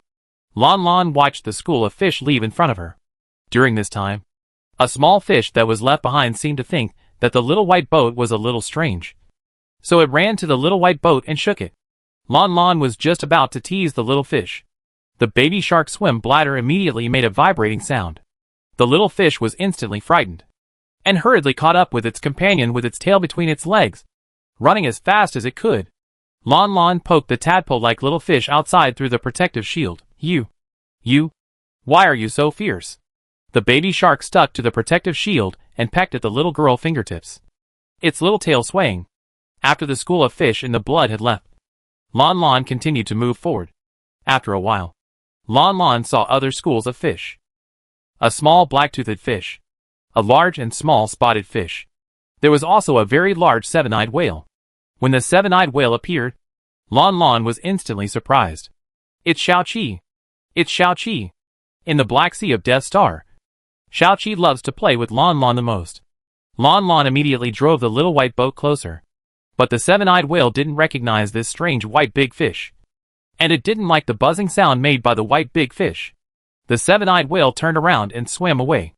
Lanlan was sad. Xiaoqi ignored Lanlan. Muyu, who was operating the emergency boat, looked at his precious daughter with a lost face under the internal camera and couldn't help laughing. This is of course not Xiaoqi. There are so many seven-eyed whales. Not all of them are Xiaoqi. Besides, Xiaoqi is a 3S whale beast. And this is only S level. Lanlan was unwilling to follow Xiaoqi quietly. The seven-eyed whale soon discovered the sneaky white big fish behind its butt. The seven-eyed whale was very unhappy. It used its tail to stir up a large splash of water to block the enemy's pursuit, and immediately increased its speed. It ran more than 100 meters away in a short while. Xiaoqi. Lanlan flattened her mouth and was very unhappy. Muyu had to comfort his daughter. Popular science test. Seven-eyed whales are non-gregarious sea animals and do not like other fish to approach. Note: S-level seven-eyed whales only have 3 eyes available. 3S level seven-eyed whales have all 7 eyes available. And the one in front is S-level seven-eyed whale. Huh? Lanlan listened to the explanation of the little white boat and was stunned for a moment. The little 7 in front. Only 3 eyes can be used? Lanlan remembers that all the eyes of the little 7 can be used. At this point, Lanlan finally reacted and seemed to have recognized the wrong fish. She stuck out her tongue, quickly changed the direction of the little white boat, and hurried away. After a while, Lanlan found another piece of seaweed, and there were fat starfish and flat sea clams next to it. Lanlan operated the long chain to harvest the seaweed. After harvesting, she playfully poked the fat starfish with the tip of the chain. The 5-pointed starfish squirmed its bright body, and Lanlan quickly took back the chain and turned around to poke the sea clam again. The clam remained motionless, just tightly closing its shell, obviously thinking that danger was coming. Lanlan didn't stay here for too long. She waved her chain to the little starfish and the little clam, made a goodbye gesture, and continued to go deeper into the sea. Along the way, Lanlan looked for seafood while watching different fish. She also turned on the recording function of the little white boat, so that the scenes Lanlan saw on the seabed could be saved. Lanlan planned to take all these videos with her when she left. She wanted to take them back to show her parents. The ocean here is very different from the ocean on the Death Star. There are more and more kinds of fish. Parents must have never seen them. However, when they arrived at a certain sea area, the baby shark that was originally just accompanying the little white boat suddenly became anxious. The baby shark rushed to the front of the little white boat and made a sound of "Mom! Mom!" to the cabin. Lanlan was stunned for a moment. She stopped the boat and asked in confusion, "Xiaoyu, are you telling Lanlan that she can't go this way anymore?" "Mom! Mom!" The baby shark's tone became more urgent. Lanlan saw that Xiaoyu was anxious, and hurriedly said, "Okay. Lanlan can't go over. Let's go in another direction." Lanlan manipulated the panel and was about to turn to the side. But at this moment, a rapid vortex suddenly emerged on the seabed in front of her. "Mom!" Before she could say the second "Mom," Lanlan was horrified to find that the tadpole-like Xiaoyu was actually swept away by the vortex that suddenly appeared. "Xiaoyu!" Lanlan shouted. At this time, Lanlan little white boat was also swept into the vortex. Muyu frowned and manipulated the electronic panel. This vortex came strangely, and he didn't know what was underneath. The sea has always been the most difficult area for humans to explore, even though he participated in the development of the deadly train ground protection net. Muyu knew all the routes of the swallowing sea, but he didn't know how many dangers were hidden in the deep sea hundreds of meters below. Muyu acted quickly. He immediately took over the steering wheel and tried to make the hull fight against the whirlpool. The little white boat used its speed to sprint outward in the swarming whirlpool. Just when the hull was about to escape the spread of the whirlpool, suddenly, Lanlan, who was dizzy by the whirlpool, climbed out of the cabin. She walked to the front of the driving panel and took over the operating table herself. Muyu driving authority was suddenly interrupted. He frowned slightly and was about to give a voice prompt to let Lanlan give up the right to operate. But he saw the little girl under the internal camera, and her expression suddenly changed at this time. Her little face was tightly tense, and her rice-like teeth bit her lower lip. She stared at the whirlpool in front of her seriously. The next second, she pressed a button and drove the little white boat directly into the center of the whirlpool. Muyu suddenly felt a chill on his back. Lanlan expression. Is she angry? Fuck. Thinking of the last time the little girl got angry, the entire Death Star almost collapsed. Muyu swallowed his saliva, and when he looked at the vortex again, he didn't know whether he should worry about Lanlan or the vortex. I always feel that this vortex will not end well. At the same time, at the bottom of the deep sea, in the hazy and turbid sea sand, a huge turtle shell was slowly rising from the mud. This is the center of the vortex, and the vortex was caused by the mouth of a turtle with a sharp beak. The turtle seemed to have slept for too long and woke up hungry. It opened its mouth and sucked all the nearby seafood into its big black hole-like mouth in one breath. It ate happily, and countless small fish and shrimps filled its body. But, suddenly, it felt a little uneasy again. The turtle stopped absorbing food, and its 4 sharp claws stepped on the soft sea mud, making the nearby sea water more turbid. And then it gradually raised its body. The feeling of uneasiness came from the front, and its black eyeballs turned and looked in that direction. After a while, a small white fish rushed over. The fish looked very strange, making a buzzing sound all the time, and had a very long tail behind its butt. The turtle looked at the strange white fish with its dark eyes in confusion. The seabed in front of it was a little unclear because of the mud and sand. It was not until it got closer that Lanlan finally saw it clearly. It was a turtle. The turtle had a bird-like head and a snake-like tail. It looked completely different from ordinary turtles, and even its shell was not the brown-green color of ordinary turtles, but a gloomy red and black. Lanlan stared at the turtle carefully, and as he looked, his eyes widened. Spinning turtle? At the same time, Muyu was also searching quickly. He observed the appearance of the entire giant turtle through the camera of the emergency boat, and the search program was running frantically. After a few seconds, the operation ended, and the search results were not recorded. No records. What does it mean? Is this sea turtle a sea beast that has never been recorded in the Interstellar Species Database? Muyu's face turned ugly, and he did another level test. The test results showed that this sea turtle was a 3S level sea beast. How could there be a 3S sea beast in the deadly training ground? 3S alien beasts are rare even in the entire interstellar range. Just like 3S ability users, they are also extremely rare. Muyu continued to scan the sea turtle in all directions, and every result of the scan made him shocked. The energy abundance almost exceeded the detection threshold.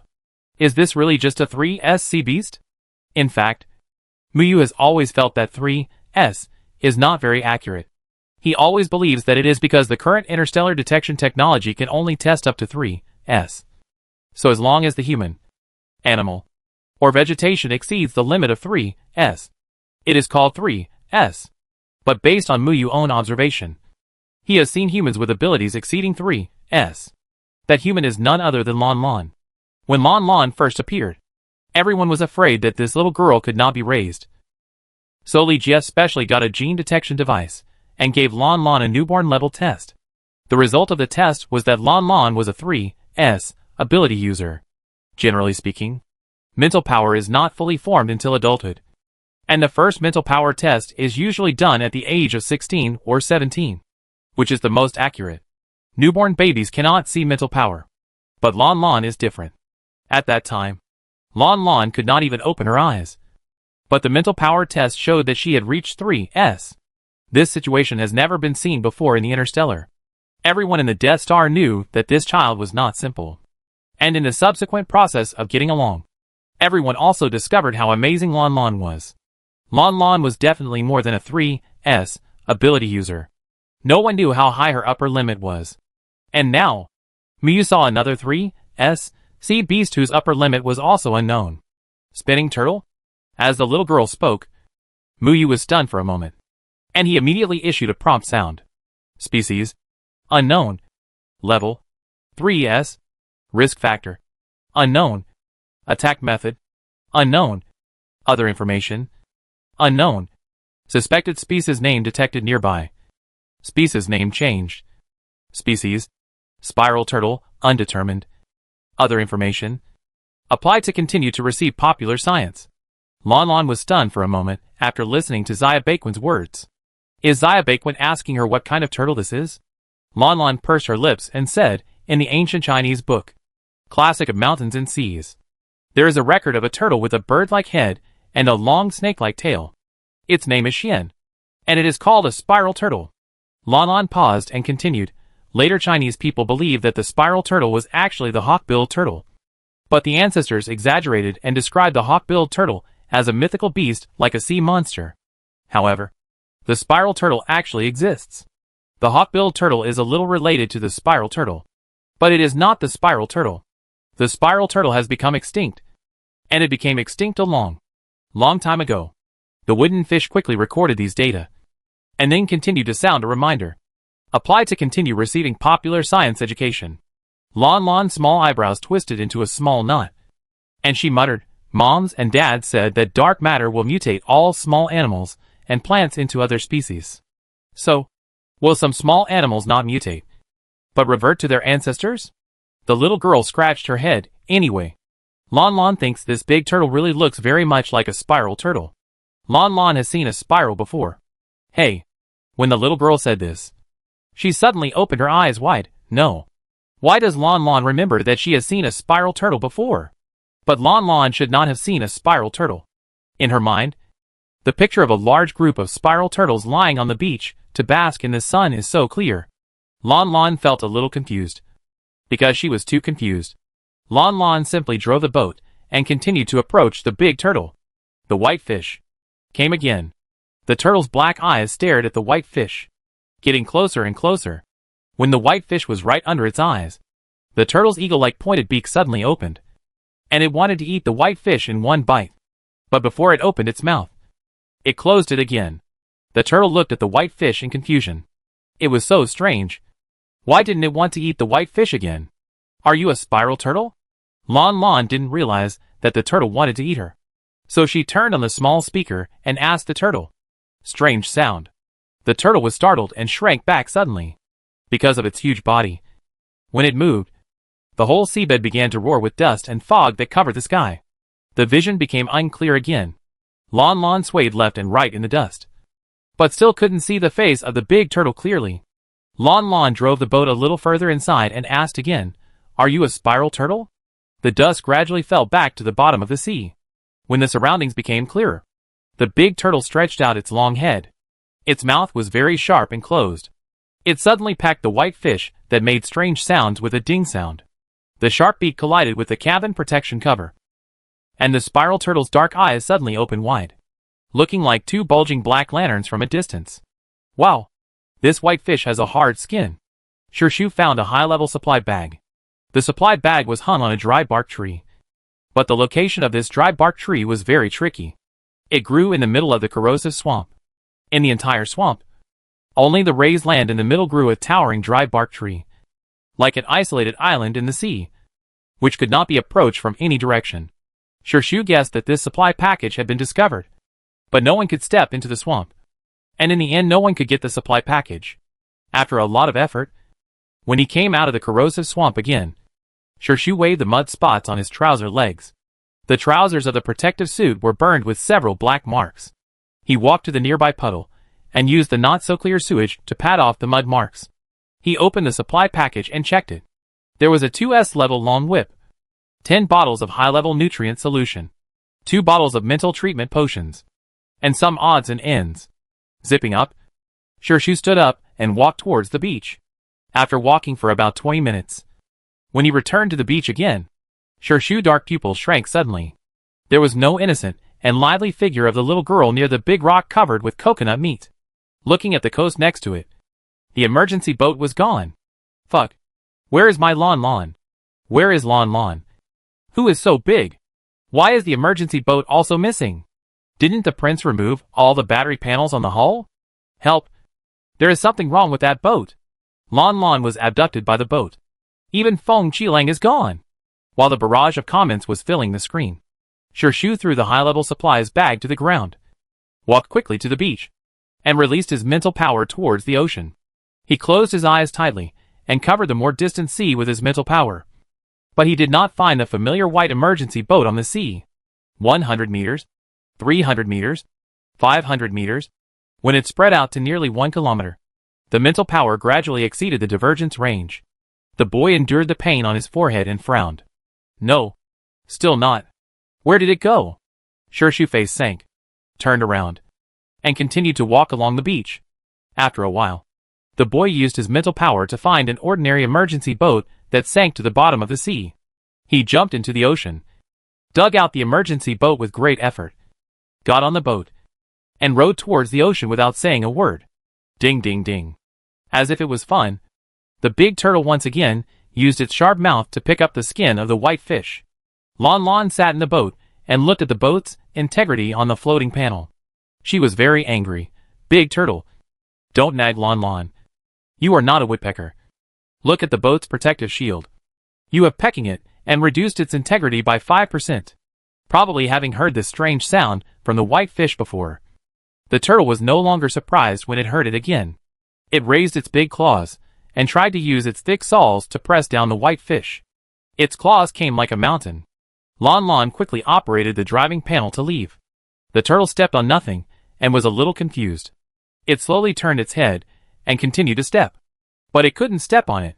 The turtle lost its patience and opened its mouth again, thinking it would be better to eat this slippery white fish. But as soon as it opened its mouth, it closed it again. That feeling of uneasiness appeared again. It was as if something in its soul was telling it not to eat. The turtle became anxious. It didn't know what it was anxious about. Its sharp claws suddenly began to dig the ground. This seemed to be its way of venting its emotions. The dust and sand on the seabed surged up again, and the waves made a mess here. Lanlan little white boat was soon washed away by the waves. Lanlan tried hard to operate the driving panel to stabilize the boat. Big turtle, stop paddling. You didn't tell Lanlan whether you were a tortoise or not. You also ate the little fish. You are so bad. The big turtle looked in the direction of the little white fish and saw that the little white fish ran away. It began to paddle its limbs to chase it. At this moment, a baby shark, like a tadpole, stuck to the protective shield of the little white boat. Lanlan saw the little fish and was very surprised. Little fish, you are okay. Lanlan thought the big turtle ate you. The baby shark was indeed eaten into the mouth of the big turtle. But it slipped out from the gap between the turtle's teeth and rubbed the protective shield aggressively. Lanlan immediately touched Xiaoyu with her fingertips. At this time, the big turtle behind came again. Lanlan quickly took Xiaoyu and ran away. As a result, Lanlan had walked out for hundreds of meters. Looking back, the big turtle was still following her. Lanlan didn't understand. Big turtle, why do you always follow Lanlan? Lanlan doesn't know you. The group of sawtooth short-tailed sharks smelled the scent of the baby shark again. More than a dozen sawtooth sharks identified the direction of the smell and suddenly dived into the deep sea. A big turtle followed behind Lanlan buttocks. But she didn't care and continued to sail out. Lanlan had been playing on the seabed for almost an hour. Now Xiaoyu was fine. Lanlan wanted to go back to the beach quickly. Big Brother didn't know she came out. What if Big Brother didn't see her when he went back? Thinking of this, Lanlan couldn't help but speed up the boat. But at this moment, the light above her head suddenly became dim. There is no light on the seabed. But if there is light in the sky, the seabed will be reflected brighter. Lanlan thought the seabed was bright because the sun was shining brightly. But suddenly, it seemed to turn cloudy. Lanlan looked up confusedly and saw a dense mass of fish above her, covering the light completely. The baby shark sensed the smell of its natural enemy and immediately got under the belly of the little white boat, pretending that it was not there. But the sawtooth short-tailed shark had already smelled it. The black S-class sawtooth shark suddenly dived, and they attacked the little white boat on the seabed with the same goal. Lanlan reacted quickly, and she immediately operated the control panel to dodge. But soon, more sawtooth sharks rushed down. A total of more than 20. They were like dense raindrops, each one more fierce and fierce than the other. Sizzle!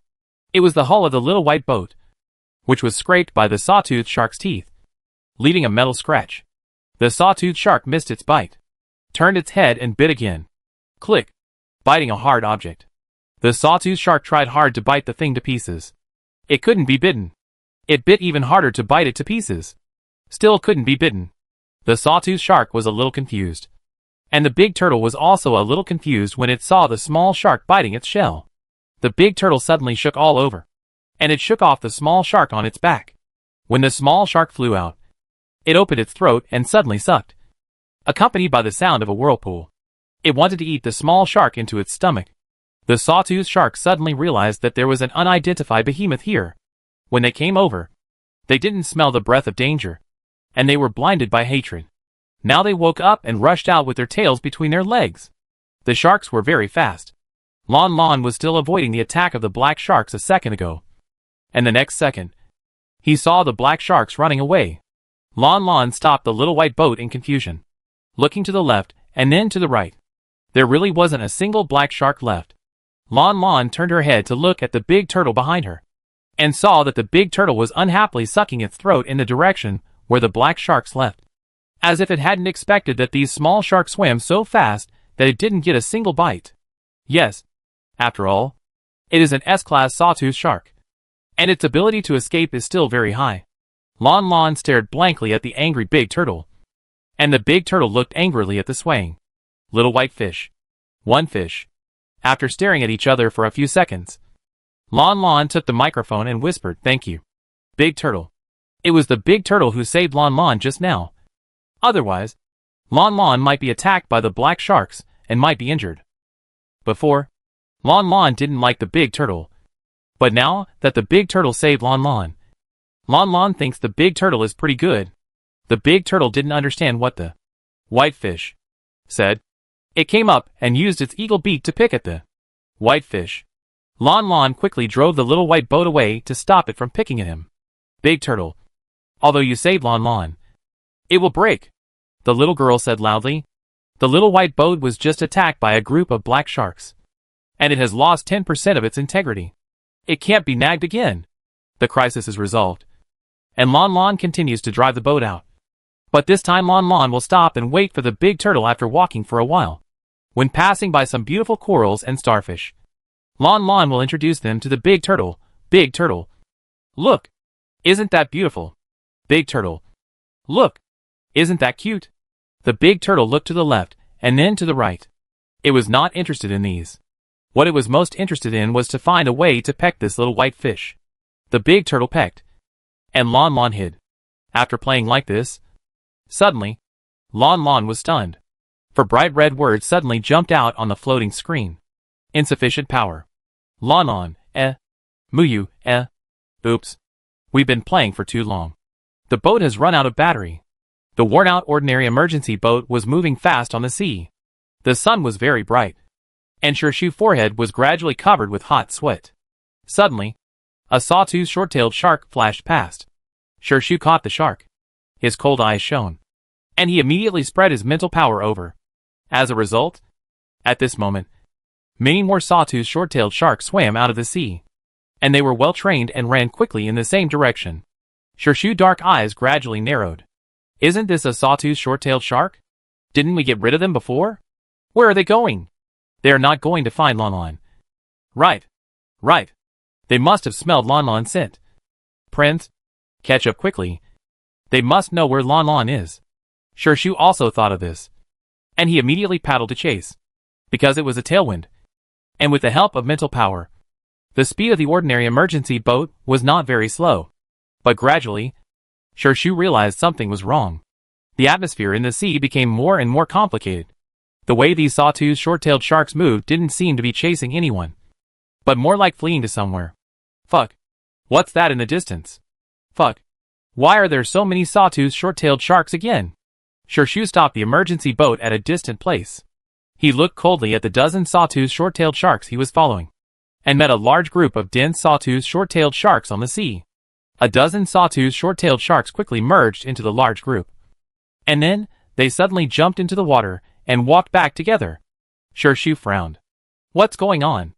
I thought they were tracking Lanlan. After all this time, it turned out that the small team was meeting with a large team? Where are they going now? Why are they walking back again? A large group of sawtooth short-tailed sharks advanced into the distance. Shirshu was silent for a moment, and paddled again to follow. When he returned to the sea area where Shirshu encountered the sawtooth short-tailed sharks, he saw that the sharks had swam into the seabed together. The seabed? Shirshu's expression became ugly. He had searched nearby for a long time before, using his mental power to explore the sea surface. But he did not find the little girl. He had never thought of exploring the seabed. Without mechas and submarine warships, it was impossible for an ordinary human to enter the seabed, especially since the little girl should still be with the Wind-Red Wolf. And the Wind-Red Wolf could not dive. But now, closing his eyes, Shu began to use his mental power to explore the seabed. After a while, his pupils suddenly opened, and a look of surprise flashed in his eyes. At the same time, the sawtooth short-tailed sharks that had just dived into the seabed suddenly swam up again. And then in an instant, they were a black mass, running faster than rabbits, until the sawtooth sharks gradually disappeared. Shu still stopped where he was, silently looking at the sea ahead. The feeling just now was not wrong. There was a huge and turbulent, terrifying and strange energy under the sea. And in this energy, he caught a very weak trace. The breath of the little girl. His heart seemed to be squeezed by a big hand and then crushed into ash. There was a traitor in the organizer, and someone remotely controlled the emergency boat. In the half hour when he went to find the supply package, the emergency boat was still able to move for some reason. It took the little girl away and brought her to this sea. Then, the boat was probably destroyed. How could the little girl who fell into the seabed still survive? Even if she had strange and mysterious abilities, she was just a 4-year-old girl in front of the sea that devoured people. A pool over 2 meters high would be enough to drown her. Not to mention the mysterious devouring sea. At the bottom of the sea ahead, the huge force gradually emerged from the sea. Shu knew he should leave, but the fingers holding the dagger almost crushed the handle. His breathing gradually became heavy, and there was a cold thrust in the boy's eyes.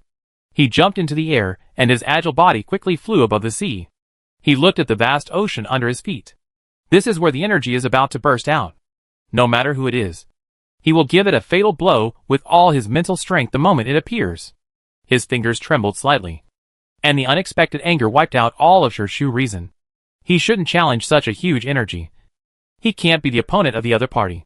But, so what? That child can't die so unclearly. The body was tense to the extreme, and the boy's eyes were like ink splashing, staring at the sea. Soon, the water waves spread, and a huge and terrifying sea beast slowly floated up from the bottom of the water. Now! The boy pointed the knife downward, poured his mental power into his hands, and he fell suddenly. The next second, a very familiar white emergency boat appeared in his sight. Shu's eyes changed, and the knife in his hand quickly deviated to the side. The consequence of the huge energy output, but not being able to retract it in time, was that his whole body was unbalanced and fell heavily into the salty sea. Hey, big brother? Coming out of the water, the boy looked ahead in shock, and saw a childish and innocent little girl sitting in a small white boat on the back of a huge red and black turtle. She opened the protective cover and looked at him in surprise. Big brother, why are you here? Are you here to look for Lanlan? The little girl said, and then explained, Lanlan little white boat is out of power. Lanlan can only ask the big turtle to carry Lanlan up. Big brother, how did you fall into the water? Lanlan will use the long chain to pull big brother up. Hey, no. Lanlan little white boat is out of power. Lanlan can't use the long chain. Big brother, can you come up by yourself? Sure, Shu. Chapter 55. The giant sea turtle gradually emerged from the bottom of the water. Its 4 feet were still in the water. When its feet moved the water, its dark eyes looked at a creature that fell beside it. This was not a fish, but it smelled of energy, and the smell of energy was very strong. It seemed delicious. The big turtle saw that the creature stayed beside it, and did not run away, just staring at its shell stupidly. The big turtle's eyes turned, and it immediately leaned over, and ate the food with a roar. When the big turtle's mouth was about to swallow him, Shu dodged, crossed the rapids, and retreated to a farther place. The big turtle was a little unhappy. It didn't eat those small black fish just now. It must eat this energy food without fish. The vortex in the big turtle's throat began to flow. Shu only felt that the sea water around him was carrying his body, and it was being sucked by the turtle in front. The boy immediately gathered his mental strength to resist the suction. The energy of the 3S ability user finally allowed him to escape the turtle's suction range. The turtle was relentless, and paddled its limbs to chase him again. Shu returned to his ordinary emergency boat with his whole body wet. He took out the 2's long chain he had just obtained from the supply bag. The black chain shone coldly under the refraction of the sun. Shu waved the chain away and prepared to fight. Big Turtle. That's Big Brother. Big Brother is a good person. Please don't hurt Big Brother. The little girl jumped out of the small white boat. She stepped on the Big Turtle's hardback shell, walked to the Big Turtle's head, and begged in the Big Turtle's ear. The Big Turtle heard the sound of the white fish. It turned its long neck to look at its back. But when it saw it, the Big Turtle was shocked. The sound was not made by the white fish, but a small strange fish that also had no tail and only 4 legs. The Big Turtle looked at the strange fish in shock, and then looked at the white fish on the other side of the turtle shell. Using all his IQ, the Big Turtle thought for a long time before finally figuring it out. This tailless strange fish is the offspring of the white fish. The white fish gave birth to this little strange fish. So the little strange fish will make the same sound as the white fish. But this little strange fish has no tail. How can she go into the water? The Big Turtle tilted his head curiously, and then he poked the little strange fish with his pointed mouth. Ouch! Lanlan was poked by the Big Turtle and sat on the turtle shell, because the Big Turtle was too strong. Lanlan was caught off guard and almost turned over on the turtle shell. The little girl finally grabbed the edge of the turtle shell to prevent herself from falling out. There was no ding-ding sound. The tailless fish cub does not have a hard outer skin like her mother, white fish. Moreover, she is so weak that it will break if you poke her lightly. The Big Turtle was a little unhappy. It has no tail and is so fragile. How to raise such a fish cub? It will definitely not survive. Big Turtle, don't chase Big Brother. Lanlan will play with you. Okay? Lanlan has cut a lot of seafood. Lanlan will make delicious turtle food for you. Okay. The little fish cub called again. What is she calling for?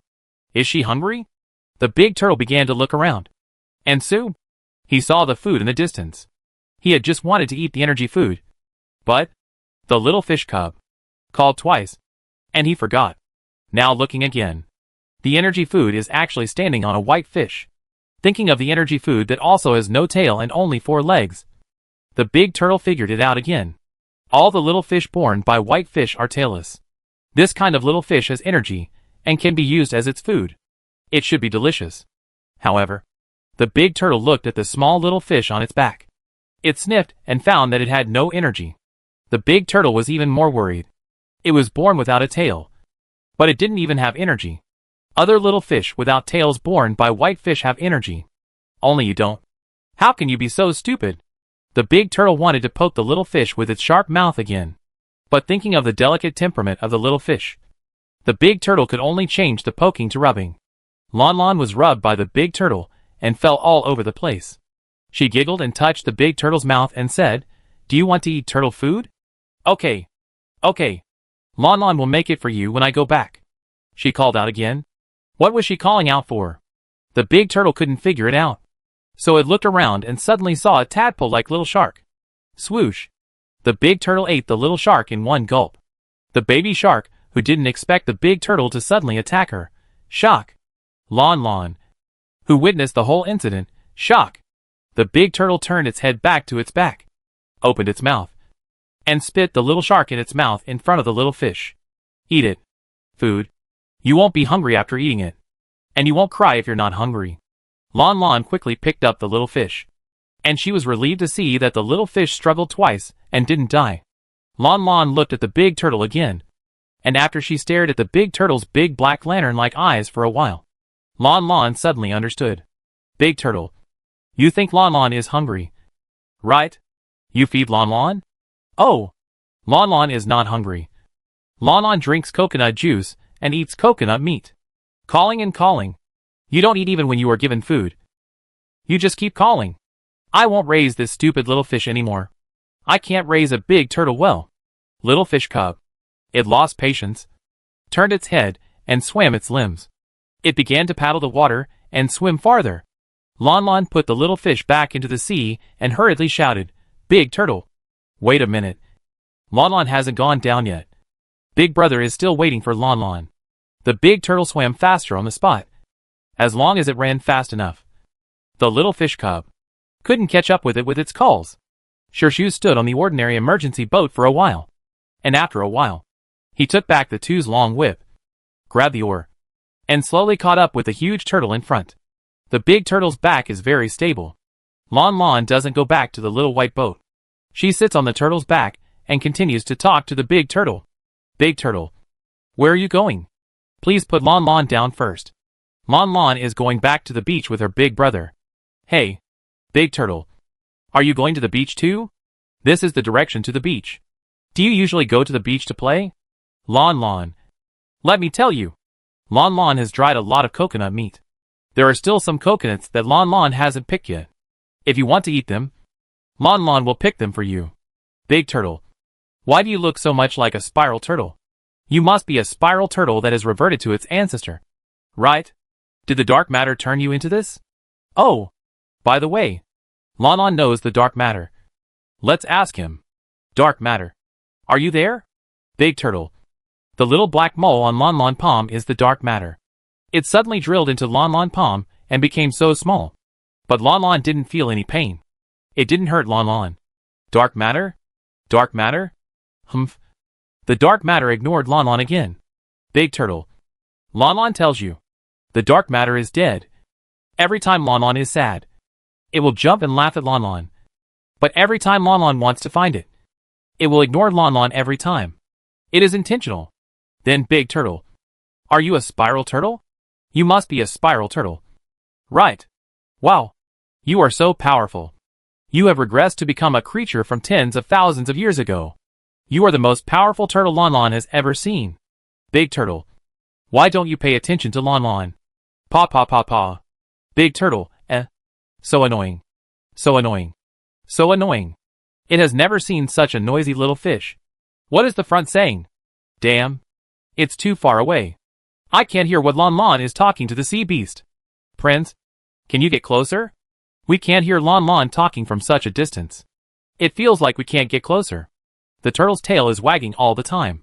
If we get any closer, we will definitely get beaten. Lanlan should be directing the turtle how to go.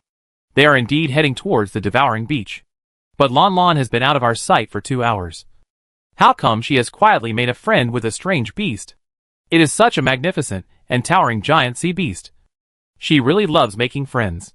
Speaking of which, recently, because Lanlan is so popular with strange beasts and plants, the video has become popular on the Star Network.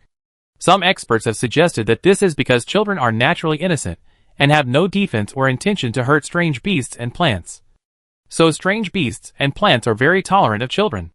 Then someone began to do experiments, letting children approach strange beasts and plants to see if they can subdue them. Fuck. What if something happens? What is the result? The result is that something happened and the child was injured. Help. Do you really think every child is Lanlan? The big turtle was paddling slowly in the sea, and the little fish on its back had been calling non-stop since the beginning. But now it has stopped calling.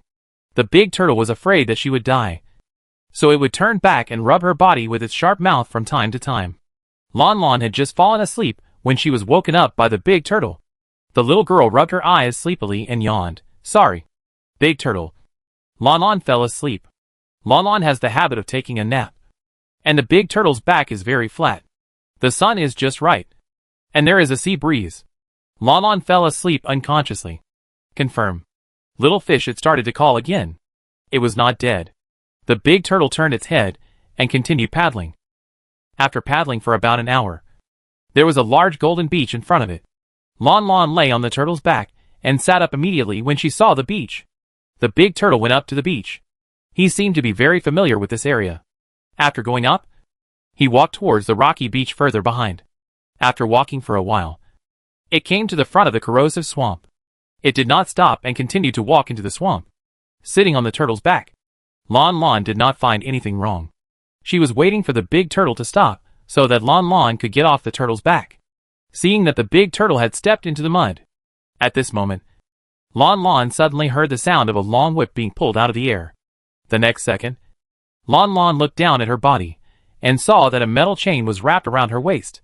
Then, with a swoosh, Lanlan was pulled away from the big turtle's back. Lanlan was still dangling in the air. And soon, she was hugged into a somewhat hard, not particularly warm embrace. Lanlan looked up at her big brother stupidly. Shu held the little girl and checked her hands and feet repeatedly to make sure she was not injured. He then put her down. Awah! Awah! On the turtle's back, Feng Qilang stood in the little white boat and called. Lanlan hurriedly shouted, "Little dog."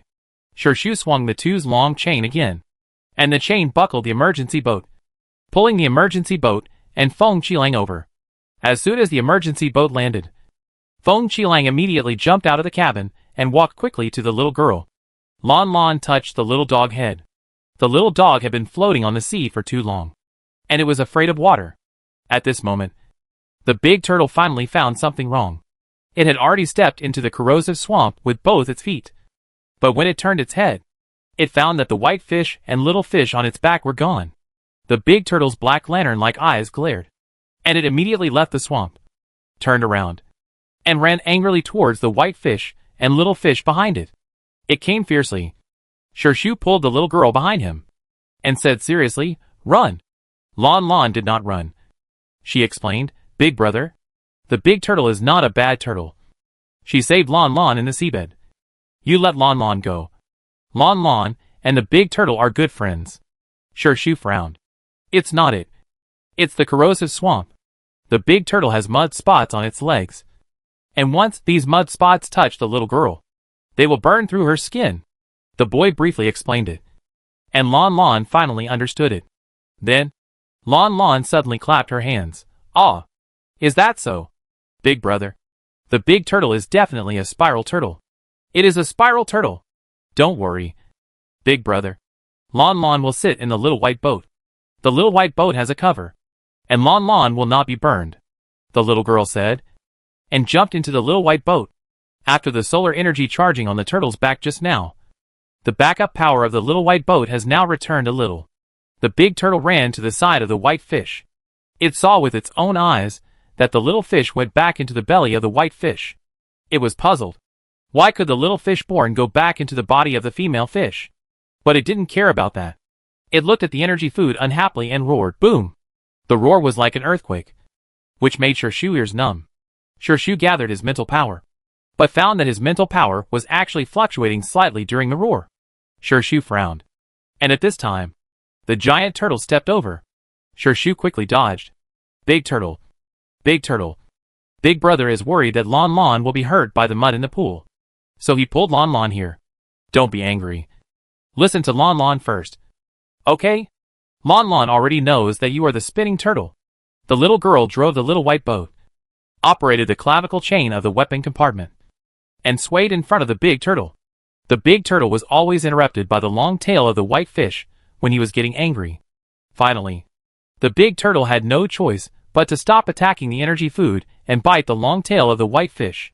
The tail stopped shaking and the big turtle stopped moving. Lanlan and the turtle looked at each other, and the world suddenly fell silent. After a while, Lanlan used a small speaker to talk to the big turtle. "Big turtle, are you itchy? Because it's too itchy. You like the feeling of being stung by the corrosive liquid. It's like being tickled. This is the characteristic of the spiral turtle. Because the skin of the spiral turtle is too hard, ordinary tickling can't scratch it. So they especially like to soak in places like magma. They feel very comfortable." Spiral turtle? Soak in magma? What the hell? I've never heard of it. I immediately checked the Interstellar beast list, but I didn't see the spiral turtle. I thought it was strange before. This sea turtle didn't look familiar at all. It didn't look like any alien sea beast I knew. I thought I was just ignorant. It turned out to be a new species. There haven't been new species of alien beasts in the Interstellar for hundreds of years. Right? As the barrage of comments passed by, Lanlan was very excited. Her guess was correct. The big turtle was a throwback. If turtles can be turned back, what about dragons? What about phoenixes? What about other extinct small animals? And dinosaurs? The more Lanlan thought about it, the brighter her eyes became. Is it possible? Is it possible for Lanlan to see those little cuties again? Lanlan hasn't seen them for a long time. It's been 10,000 years. Right? Or 20,000 years. It's really too long. Hey, 10,000 years or 20,000 years. Isn't Lanlan only 4 years old? The little girl scratched her head and started to get confused again. The big turtle didn't know what the white fish was calling out for. It spit out the tail of the white fish, then grabbed the body of the white fish and took the white fish to the mud puddle that made it feel comfortable. The big turtle wanted to put the white fish into the mud puddle, But a speck of mud splashed out at this time. With a sizzle, a small pit suddenly appeared on the body of the white fish. The big turtle was stunned. The very hard skin of the white fish was actually hurt by the mud? The big turtle was a little confused, and then thought that the little fish was more fragile than the white fish. If the little fish was born again in a while, wouldn't it be directly melted by the mud? The big turtle quickly put the white fish back to the shore. Seeing that the white fish was lying on the ground and didn't move, the big turtle thought it was going to die. So he quickly took the white fish back to the sea. After the little white boat was placed at the edge of the sea, Lanlan opened the protective cover and jumped out again.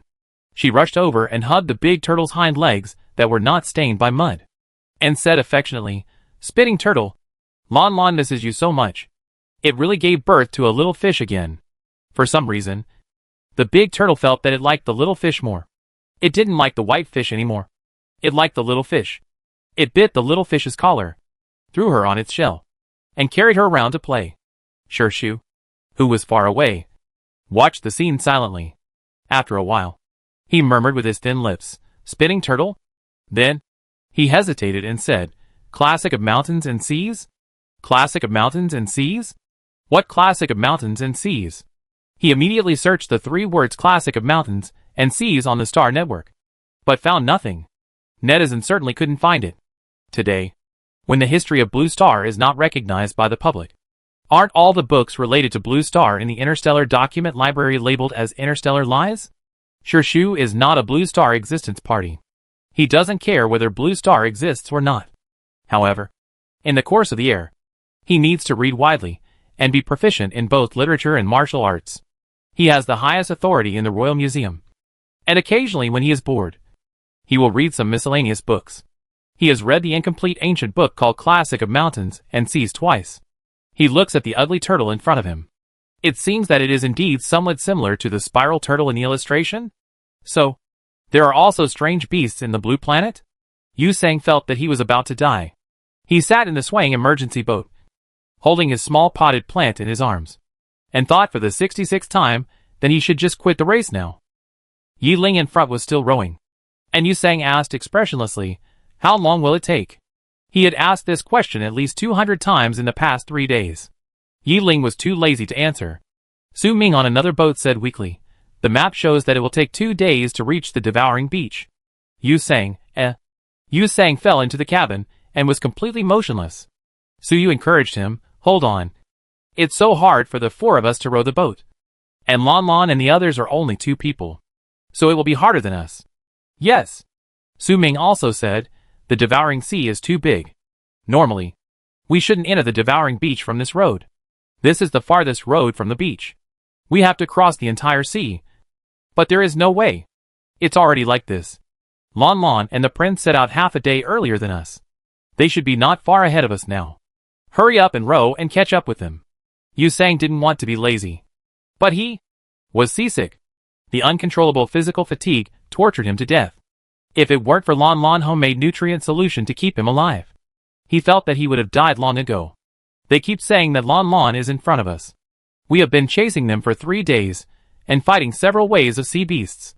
Why haven't we caught up with them yet? Yusang was in a state of collapse. Su Ming was also somewhat suspicious, indeed. The prince was the only one rowing the boat. They shouldn't be going so fast. "Get up and row." Yiling kicked Yusang and told him not to lie down. Yusang got up aggressively and continued rowing despite the dizziness. He asked Yiling again, "Are you sure that the nutrient solution and mineral water on the mountain are the prince's? They don't have any supplies. Can they still go for 3 days? Have they withdrawn from the competition?" Yiling was not sure either. After chasing for so long and not catching up, it is indeed possible that they have withdrawn from the competition. But, before reaching the devouring beach, nothing can be said for sure. The most feared thing is that they are not far from Lanlan and the others. And Lanlan and the others are in a situation of lack of water and food, and need their rescue. When he thought that Lanlan might be sitting on an ordinary emergency boat without food and drink, basking in the scorching sun, Yiling took a deep breath and rowed harder. Yusang could only cooperate with his movements and speed up. And suddenly, at this moment, a sound of waves surging in the distance suddenly came.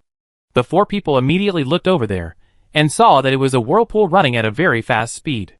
The whirlpool seemed to have some suction force, stirring up the water surface in front of it. Yusang changed his previous carefree attitude and suddenly frowned. What a strong energy. Be prepared. We may have to fight.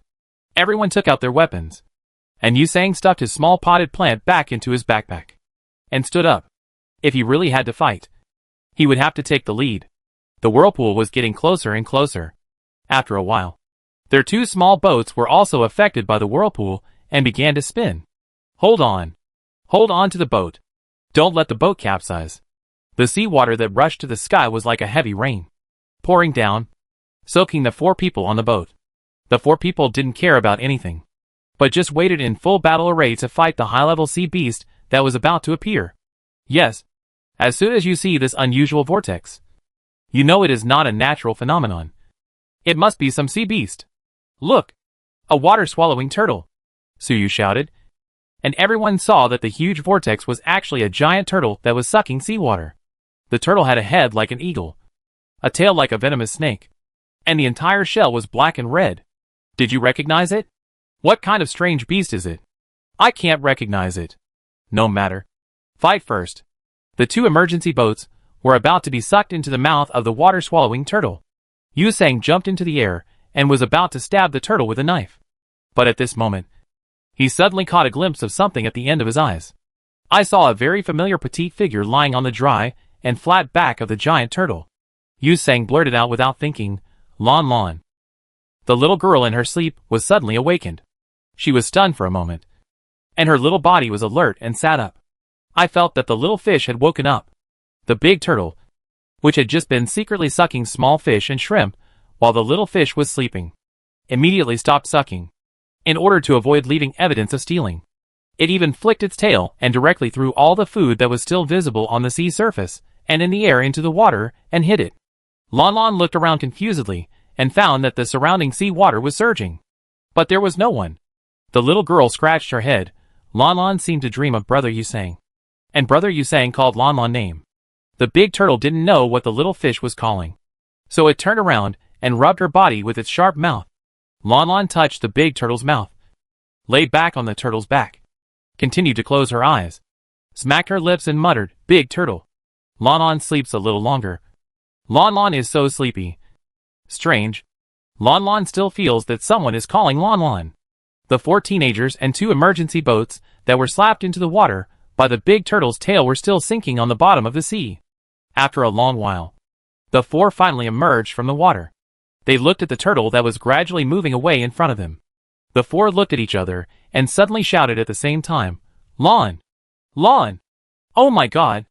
The little girl was awakened again, and she jumped up instantly. This time, the little girl finally saw the 4 big brothers soaking in the water in the distance. Lanlan was horrified. Hey! Hey! Hey hey hey! Lanlan is not dreaming. Chapter 56. On the golden swallowing beach. Shu was drying the leaves of the bark tree. The little girl has been making her own nutrient solution these days, which requires a fire source. Therefore, during the day, they will try to dry as many leaves as possible to ensure that they can make enough combustion aids. Hearing the sound of the current in the distance, the boy looked towards the sea ahead. Over there, a huge sea turtle was paddling slowly in the water and slowly coming back from a distance. After a few days of getting along, the turtle and the little girl are almost inseparable. It seems that the little girl is its cub. Every day, it has to carry the little girl on its back and take her wherever it goes to feel at ease. Seeing the turtle coming back, Shu glanced at the time on the light brain. Only 1 hour? Don't you usually have to walk for at least 2 hours? Just wondering why the turtle came back so early today. The next second, the boy suddenly noticed something.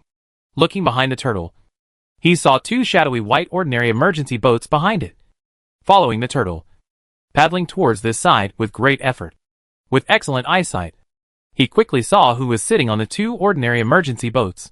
Shu raised his eyebrows slightly, spread a few leaves in his hand on the big rock, straightened up, patted the dust on his hands, and then walked towards the coast. Big brother! Big brother! Look! Brother Zero and the others are here. The little girl stood on the turtle's back and called out to this side from a distance. Shu did not say anything, just quietly waiting for them to come. After a while, the big turtle came ashore. And once it came ashore, The big turtle consciously lay down in the soft sand. Lanlan immediately got off the turtle's back. She first walked to the edge of the turtle's back, then turned her back, stuck out her little butt, and reached down little by little with her short legs. Soon, she stepped on the big turtle's hind legs, and then Lanlan hugged the thick leg and slid down all the way, finally sliding to the ground. Every time Lanlan got off the big turtle's back, she had to be very careful, because if she stepped on the air, Lanlan would fall into the soft sand. Originally, the big brother could have carried Lanlan down, but the big turtle didn't like the big brother. When the big brother approached, the big turtle got angry. If the big brother took out a long whip to tie Lanlan, the big turtle would directly attack the big brother. So in the end, there was no choice but for Lanlan to slowly come down by herself. After Lanlan got down to the ground, the big turtle turned its head and rubbed the little fish with its mouth. After sticking with the little fish, it walked step by step towards the corrosive swamp behind the stone beach. It was going to get a massage. After walking, it would get a massage. After the massage, it would eat. And after eating, it would sleep. This was its daily routine these days. When Yiling and the other four went ashore, they saw the giant sea beast, dragging its heavy body and gradually going away. The four of them looked at each other. And at this time, the little girl in front had already run over Big Brother. As soon as Lanlan came over, she hugged Yiling's thigh. Yiling originally clear face softened immediately. He bent down and picked up the little girl. But the next second, he frowned again, thinner. As he said, he looked at Shirshu in front of him with displeasure, obviously accusing him of not taking good care of the little girl. Shirshu didn't say anything, just stood there calmly. Big Brother, Lanlan hasn't lost weight. Look at Lanlan's face. It's rounder. The little girl pinched her chubby little cheeks to prove it to the big brother. Yiling took the little girl's little hand and asked her not to pinch it. It was all red. Lanlan put her hands around the big brother neck again, pouted and said, Big Brother, Lanlan thought she wouldn't see you anymore. It's great that everyone is okay. Humph. Just then, another cold snort with resentment suddenly sounded next to him. Lanlan looked over there and saw that it was Brother Yusang who was unhappy. Lanlan, why do you only care about Yiling, and you don't care about me? Yusang was extremely unhappy. Lanlan, Lanlan was embarrassed and quickly reached out to ask Brother Yusang to hold her, while saying softly, Of course Lanlan cares about Brother Yusang. Perfunctory. Yusang still held the little girl over and pinched her nose. You obviously only have Yiling in your heart. Lanlan didn't dare to speak, so she had to gently pinch Brother Yusang's shoulders to make him happy. Su Ming then spoke up, Lanlan, what happened to that turtle just now? The big turtle? Lanlan laughed. The big turtle is Lanlan's good friend. A few days ago, Lanlan and Big Brother arrived at the beach and wanted to find something to eat. Then Lanlan went down to the sea to collect a lot of kelp and seaweed. Lanlan saw the big turtle on the seabed. Big Brother, the big turtle is called the spiral turtle. It is a very famous turtle. Famous? Spiral turtle? Why hasn't he heard of it? In order not to expose his shallowness, Su Ming asked again, You said you arrived a few days ago? Lanlan nodded, Yes. Lanlan and Big Brother have been here for 3 or 4 days, and have been waiting for you. Su Ming, Su Yu was stunned, No. When we were in Finghua Forest, didn't you run half a day earlier than us? How come you are so much faster than us? Lanlan scratched her head, Fast? She looked at Brother Shirshu and muttered, Lanlan and Big Brother also sailed a day and a night to get here. Su Yu? 1 day and 1 night. Yusang was at a loss. Did you fly here? Crossing the huge devouring sea. Even if the prince is a 3S ability user and use mental power to travel all the way, he wouldn't be so fast. As if everyone is not a 3S ability user. Shirshu knew what they were surprised about, and his ink-colored eyes lightly swept to the beach on the right. Everyone followed his gaze, and saw a dormant high-level emergency boat parked on the beach. Fuck. Yusang was shocked. You have a high-level emergency boat? Shirshu glanced at the 2 ordinary emergency boats that Yiling and his team had just taken off, and scanned the various signs of damage on the 2 boats. Shirshu quickly recognized, Your boat? Did you pick it up on the reef beach? Yusang looked at the prince blankly. Yes. We are lucky. There happened to be 2 intact boats stuck in the cracks of the reef beach. We jumped down from the top of the mountain. Speaking of this, Yu Sang suddenly understood something. His eyes widened. Is this what you left for us? Shu pursed his lips and looked at the little girl in Yu Sang's arms. Her. Yu Sang, Yi Ling. Su Yu. Su Ming, Lanlan. Yu Sang swallowed his saliva. Those 2 boats. Did you leave them for us? The little girl looked at the 2 white boats on the beach and hummed softly. Yes. Because Lanlan was afraid that the big brothers would be washed away by the sea after coming down from the mountain without a boat to sit on. So she prepared 2 small white boats for the big brothers. However, Lanlan did not find the kind of small white boat that can be driven automatically. So there is only this kind of small white boat. Of course, the advanced emergency boat is not garbage. How can it be all over the sea? Yu Sang rubbed the little girl hair fiercely. Lanlan. How can you be so awesome? Your 2 boats saved our lives. Lanlan was praised. Her little face was red. And she smiled quietly with her mouth pursed. After a while, everyone gathered together and began to exchange information. Mainly talked about what happened after the 2 sides separated. Yu Sang told them that they failed to resist the fog. But at the critical moment, a tornado suddenly blew away the fog.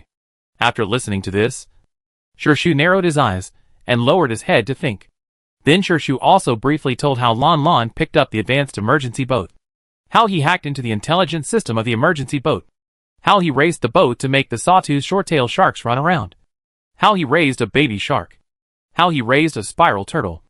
How he cooked on the beach. Made nutrient solution. And settled down.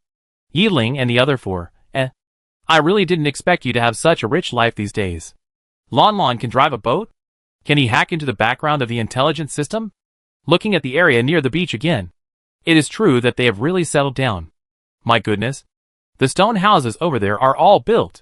The stone beach behind the beach is nothing much. But a lot of stones. Shu used his mental power to cut the stones very quickly. And then he built a simple stone house that was not very stable, but could temporarily shelter from the wind and rain. Big brother. It's time to eat coconut meat. Lanlan didn't sit with the adults to chat. She went to her own kitchenette to work. Soon, Lanlan used the coconut shell to fill a bowl of coconut meat. On the way, Feng Qilang always followed the little girl closely. Lanlan quietly fed the puppy a piece of coconut meat. And then quietly fed the puppy another piece of coconut meat. The white coconut meat had a strange sweet fragrance. When Yu Sang heard that it was edible, he didn't ask what coconut meat was, and grabbed a piece and stuffed it into his mouth. Yu Sang's eyes widened after taking a bite. It's delicious. Su Yu and Su Ming immediately reached out to take it. And Yi Ling took it last. He took a bite, and it was really delicious. Lanlan saw that everyone liked it. So she went to pour coconut milk for everyone. After exchanging information, the teenagers began to discuss where to go next. The devouring beach is high tide 80% of the time. Even though they are now at a low tide beach and can stay here for a few days, the tide will surge again soon. Once the tide rises, what should they do? Su Ming held a piece of coconut meat in his mouth and spread out the map. We definitely can't stay here forever. We must walk. But the question is how to walk. I tend to walk towards the East Sea. Here we can go to the Crazy Canyon. After the Crazy Canyon, we will reach the eastern border of the Special Corner State Arena. Then there will be a plank road on it. Along the plank road, we can return to the Qinghai Highlands and then return to the Beacon Forest. Su Yu added, after the climate training, it is the pursuit training. At that time, hundreds of intelligent robots imitating the rebels will be deployed on the field. Those robots don't care who they are. They are programmed to kill anyone they see. So in order to protect Lanlan, we must go to a wider field so that it is convenient to escape. Yu Sang said directly, why run? Fight. Yi Ling frowned, reckless man. Yu Sang was not convinced. The content of the game is to defeat the rebels. Besides, what's the use of running? We can't beat those high-level beasts and strange plants. So how can we beat the low-level rebels? Attack is the best defense. And you are a major. But you don't know this. Yi Ling turned his head and looked at Yu Sang. It is because I am a soldier. And a leader. So I can tell you responsibly that only a fool would do this with 5 people fighting hundreds of rebels. Especially because those rebels are not real people, but machines. People. They are not as aggressive as strange beasts and plants. But they have no sense of pain and will not retreat. Once they fight, They will go all out and fight to the death. Facing such an enemy, they still have to fight head-on. What else can they do but be reckless? What's more, they have to take Lanlan and the children with them to fight. Where do they put the safety of the children? Yu Sang was dissatisfied. You are too timid.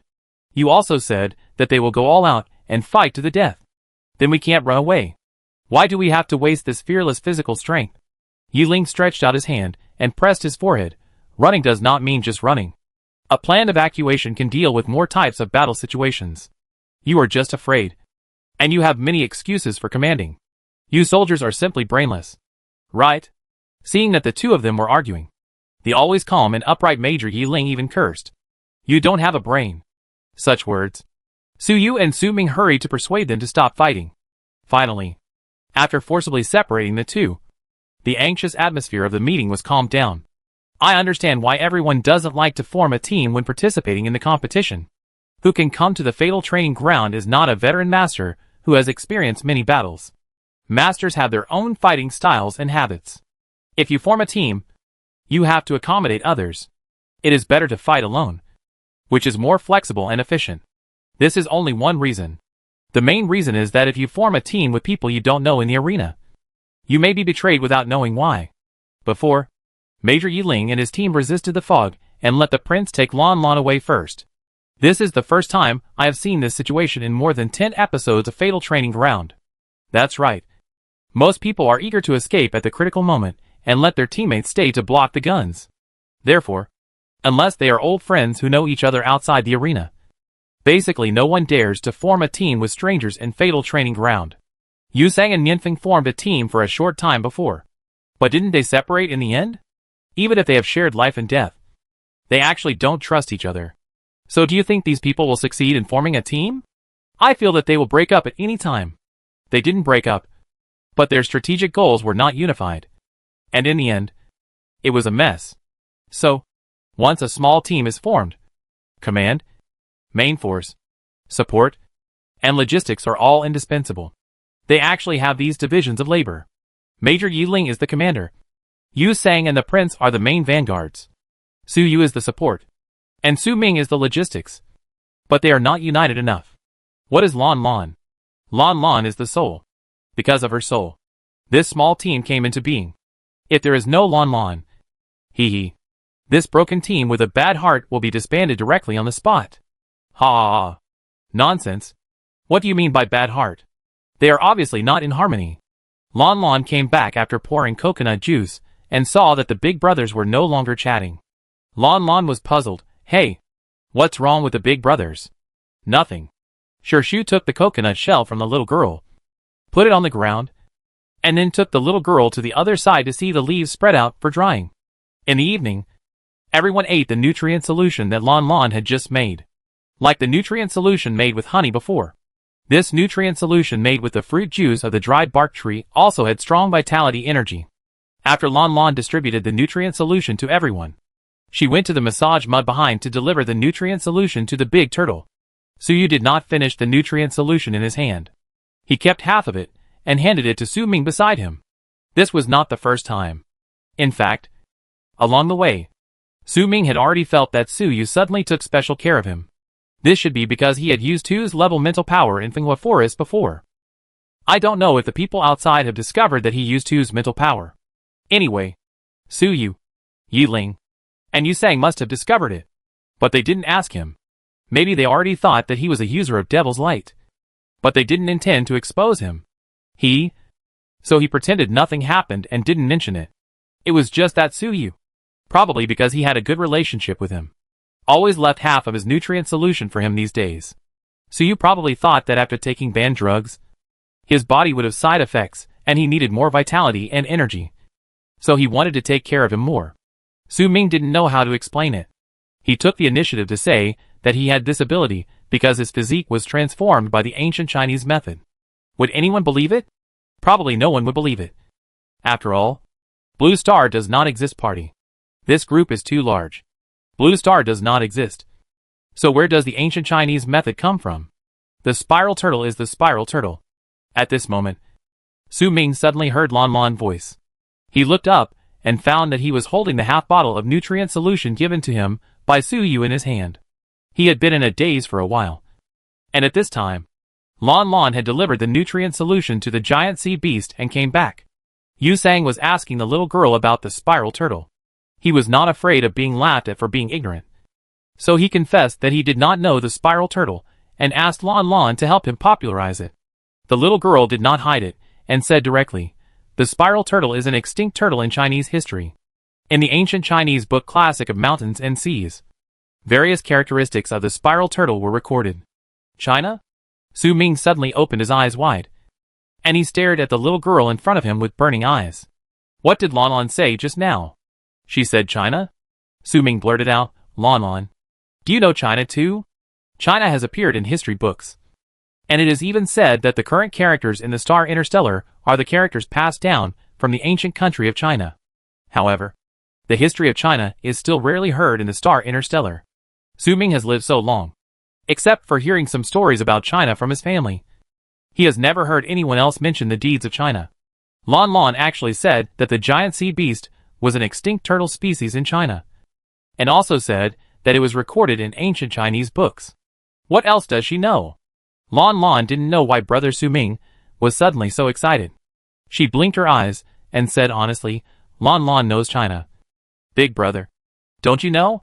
Su Ming, of course, I know, was on the tip of his tongue. But in the end, he swallowed it back. He told himself not to be impulsive. He should be like most people. In his external speeches, he should maintain his unfamiliarity with Chinese civilization. He coughed lightly and reluctantly said, "I have seen it in history books." Lanlan nodded, then smiled and asked, "Lanlan has not read history books. Big brother, what does the history book say about China?" Su Ming recalled, "The book says that China is a country located in the east of Blue Star. It also has a name called China. The book also said that after the people of the east of Blue Star came to the Interstellar, they defeated the people of the west of Blue Star in the Genetic War and the Internal War. And then, they occupied Asia Star as their gathering point. And Asia Star was named Asia Star after they occupied it." Lanlan listened blankly. She scratched her head. Lanlan doesn't know much about war. She asked again, "Does the book write about Chinese poetry?" Su Ming was stunned. "Poetry? What is it?" Lanlan nodded. "Yes. Poetry. The ancient poetry that Chinese people are most proud of. The Chinese really like the poems written by their ancestors. They will analyze the mood of their ancestors when they wrote this poem by appreciating their ancestors' poems. As long as they read enough poems, they can appreciate the political situation and people livelihood of that dynasty at that time. This is also a way for them to study archaeology and history." Su Ming had never heard of these. He just felt at a loss. However, the man's desire to win suddenly took over, and Su Ming tried to speak, "I know Chinese medicine," when the word Chinese medicine really came out of his mouth. Su Ming realized that he was reckless, and he quickly added, "I saw it in some miscellaneous books." Lanlan nodded, thinking that it was nothing. She asked, "Then big brother, have you read books related to Chinese medicine? Huangdi Neijing, Shenong Benkajing, Shanghen Zabing Luan. Oh, and Compendium of Materia Medica." Su Ming, Su Ming opened his lips several times, and finally managed to hold back a few times, and finally said, "I know medicinal baths." Not only did he know, he was a child who grew up taking medicinal baths.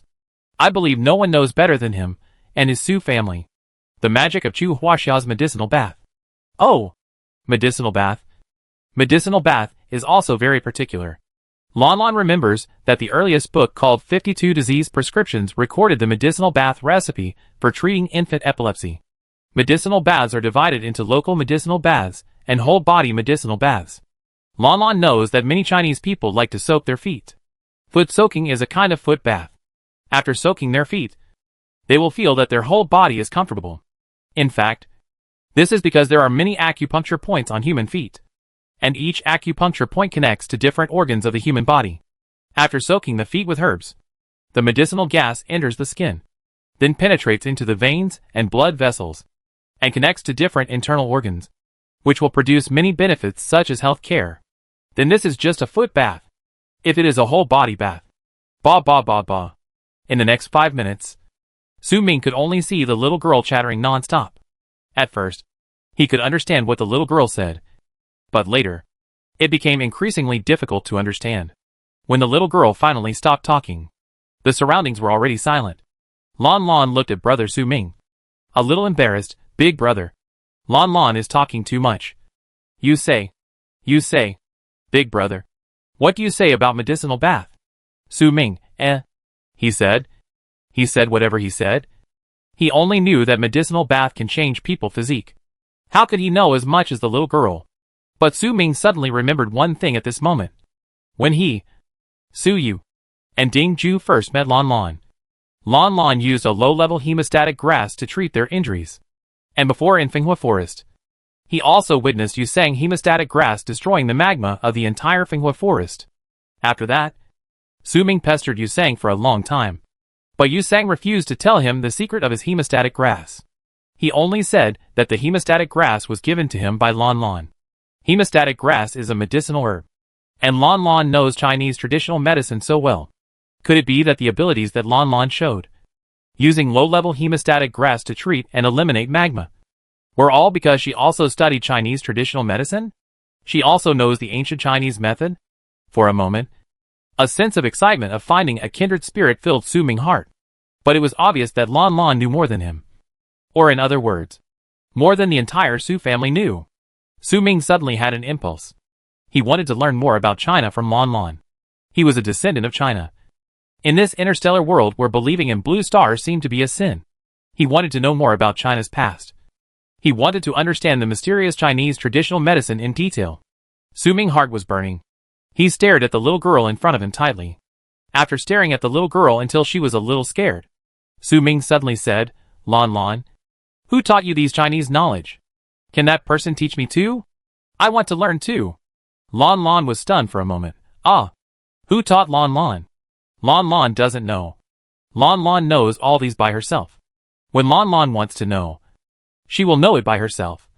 And those things seem to come into Lanlan's mind by themselves. And Lanlan doesn't know why. Su Ming is a little disappointed. Lanlan doesn't want to say. It doesn't matter. There is another way.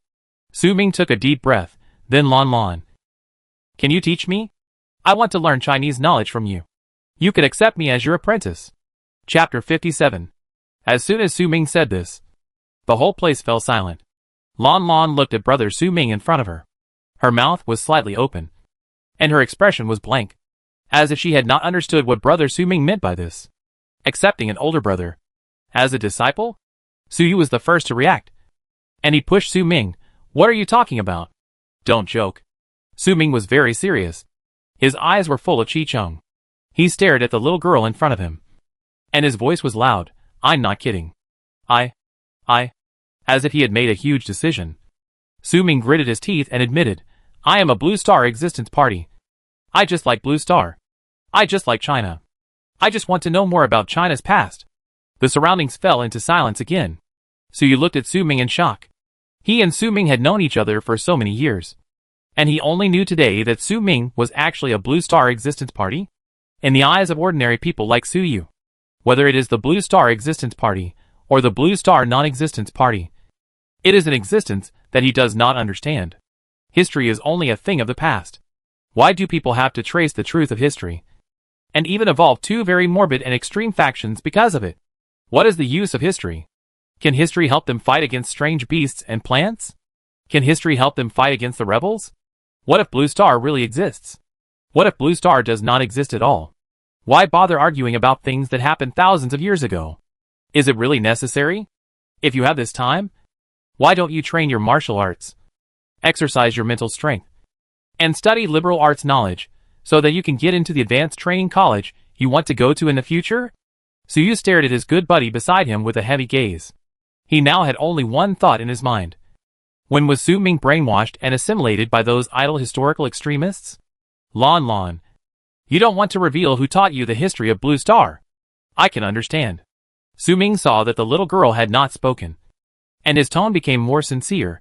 I know that the topic of Blue Star has always been very sensitive in the Interstellar. Your teacher must be a very knowledgeable and talented person who studies Blue Star. Master, with my current understanding of Blue Star's history, I guess I really don't have the qualifications to be his teacher. Then Lanlan, I will learn from you first. Okay. Can you teach me? As Su Ming finished speaking, The other people present looked at the little girl next to him, who had been silent since just now. The little girl was holding a half-drunk bottle of dry bark tree juice in her hand. She was very confused. She scratched her head. Big brother. Do you mean that you want Lanlan to be your little teacher? Su Ming nodded immediately. Yes. Lanlan was dumbfounded, but Lanlan has only studied kindergarten courses. Lanlan has not even been to elementary school. No. Lanlan can't be big brother little teacher. Lanlan doesn't know anything. Su Ming came closer. But you know about Blue Star. And China. You know a lot of Chinese stories. Lanlan put down the coconut juice in her hand. She got up and ran away directly. Lanlan. Su Ming hurried to chase after him. Yusang grabbed him and forced him to sit down. He hooked his arm around Su Ming's neck and whispered in his ear, "What are you up to? You think I don't know? Become a disciple? You can think of that. Tell me. Do you also want 3? No. Do you also want Lanlan to give you a small potted plant? Su Ming, Yiling looked over at this time. Or, do you want nutrient solution? Su Ming, Su was wondering why Su Ming suddenly had a history brain. But now after listening to Yusang and Yiling words, he suddenly realized that it was just a way to get close to Lanlan. Su sighed, "Old Su. If you have anything to say, just tell us. Let's not do this. You are not really interested in becoming my disciple. And you don't really like the history of Blue Star. Aren't you deceiving the feelings of other children?" Su Ming was speechless. "I really want to become my disciple." "You are not allowed to become my disciple even if you want to." Yusang's attitude was cold. And then he pushed Su Ming away again, looking him up and down with cold eyes. The look clearly said, a person who took banned drugs to improve his mental power suddenly tried to get close to Lanlan. It was obvious that he had no good intentions. If you really let him get close to Lanlan, what would happen? Yiling obviously had the same idea. They could not expose Su Ming. After all, Su Ming's mental power surged at that time in order to save them. But if he set his sights on Lanlan, they would not tolerate it. So you saw the warning in the eyes of the two and pulled Su Ming. Forget it. If you want to know what history of Blue Star, go out and ask casually on the Star Network. Lanlan is just a child. What she knows, most of the Blue Star Existence Party probably know everything. The Su family has studied Chinese history for 3 generations. But what Lanlan just said, not only the Su family doesn't know, but also some of their friends who specialize in Blue Star history. And even experts who specialize in Blue Star history don't know. Su Ming didn't know how to explain. He couldn't just tell them about his change of physique by taking medicinal baths, since he was a child, to prove his sincerity. He was still live streaming. If the Empire didn't believe it, the whole Su family would be finished. Su Ming had a headache. Anyway, I really want to learn Chinese history. Su perfunctorily. Okay. If you want to learn, you can learn it when you go out. Su Ming, Big brother. Lanlan, who had run away, suddenly ran back at this time. The little girl was twirling her clothes with her 2 shy hands. She muttered. Lanlan just went out and thought for a long time. Lanlan felt that Lanlan still couldn't be the little teacher of Big Brother. Lanlan really didn't know how to be a little teacher. Su Ming was about to say, "If you don't know, I will teach you." But he heard the little girl say again, however, "If Big Brother just wants to know about Lan Xing, Lanlan can tell Big Brother even if she doesn't want to be the little teacher of Big Brother." Su Ming was stunned, and his eyes lit up instantly. "Really? Lanlan, are you willing to tell me? No requirements?" The little girl scratched her head. Requirements? Why should there be requirements? At home, Lanlan will also tell her parents about Lan Xing things. Although most of the time, parents don't understand what Lanlan is saying.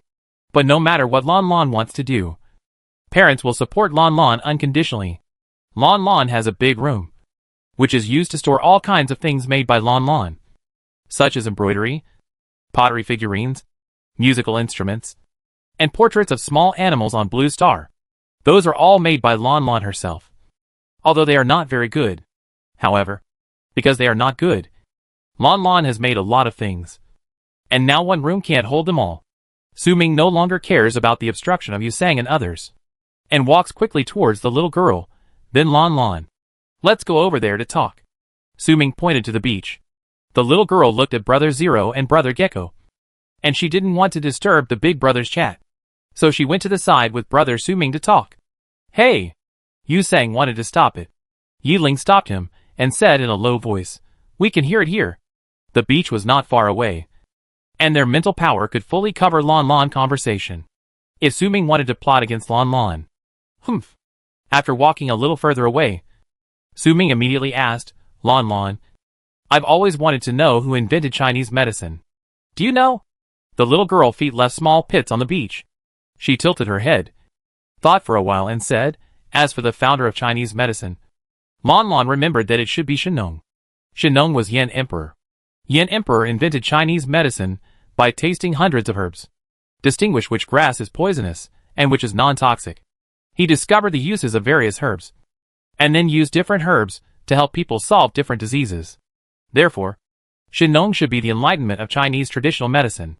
Shennong, Su Ming muttered, and then he immediately touched himself. But after a long time, he didn't touch anything. He wanted to record it, but there was nothing on his body. The only optical computer could be used to record.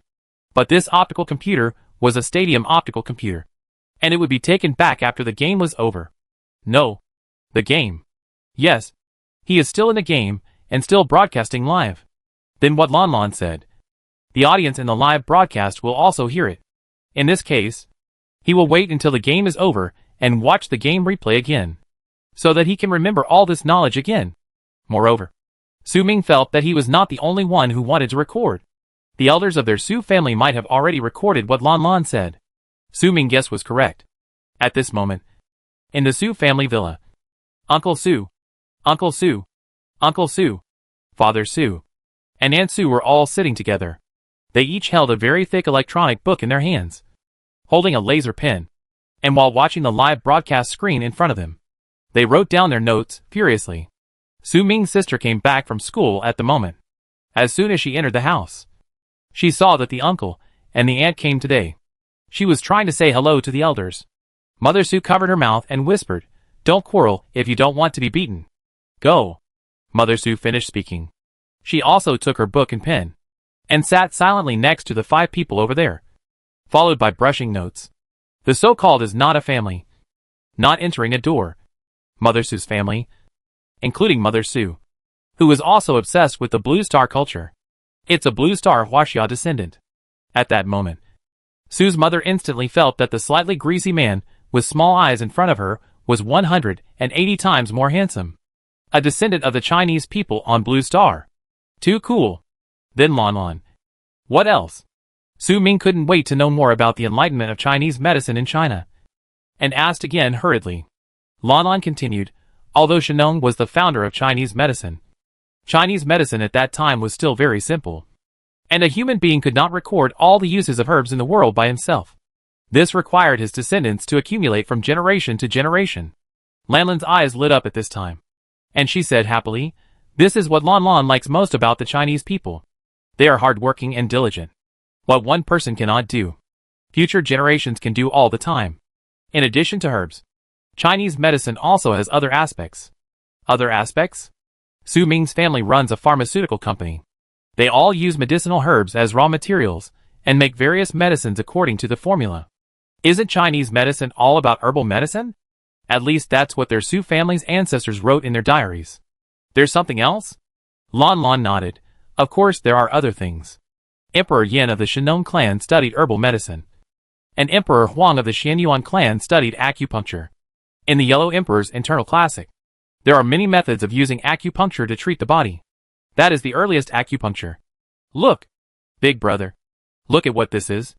Lanlan suddenly raised his right hand and pointed to the area between his thumb and index finger. Su Ming looked at the little girl hand and was stunned. Skin? Lanlan, eh? Lanlan shook her head. No.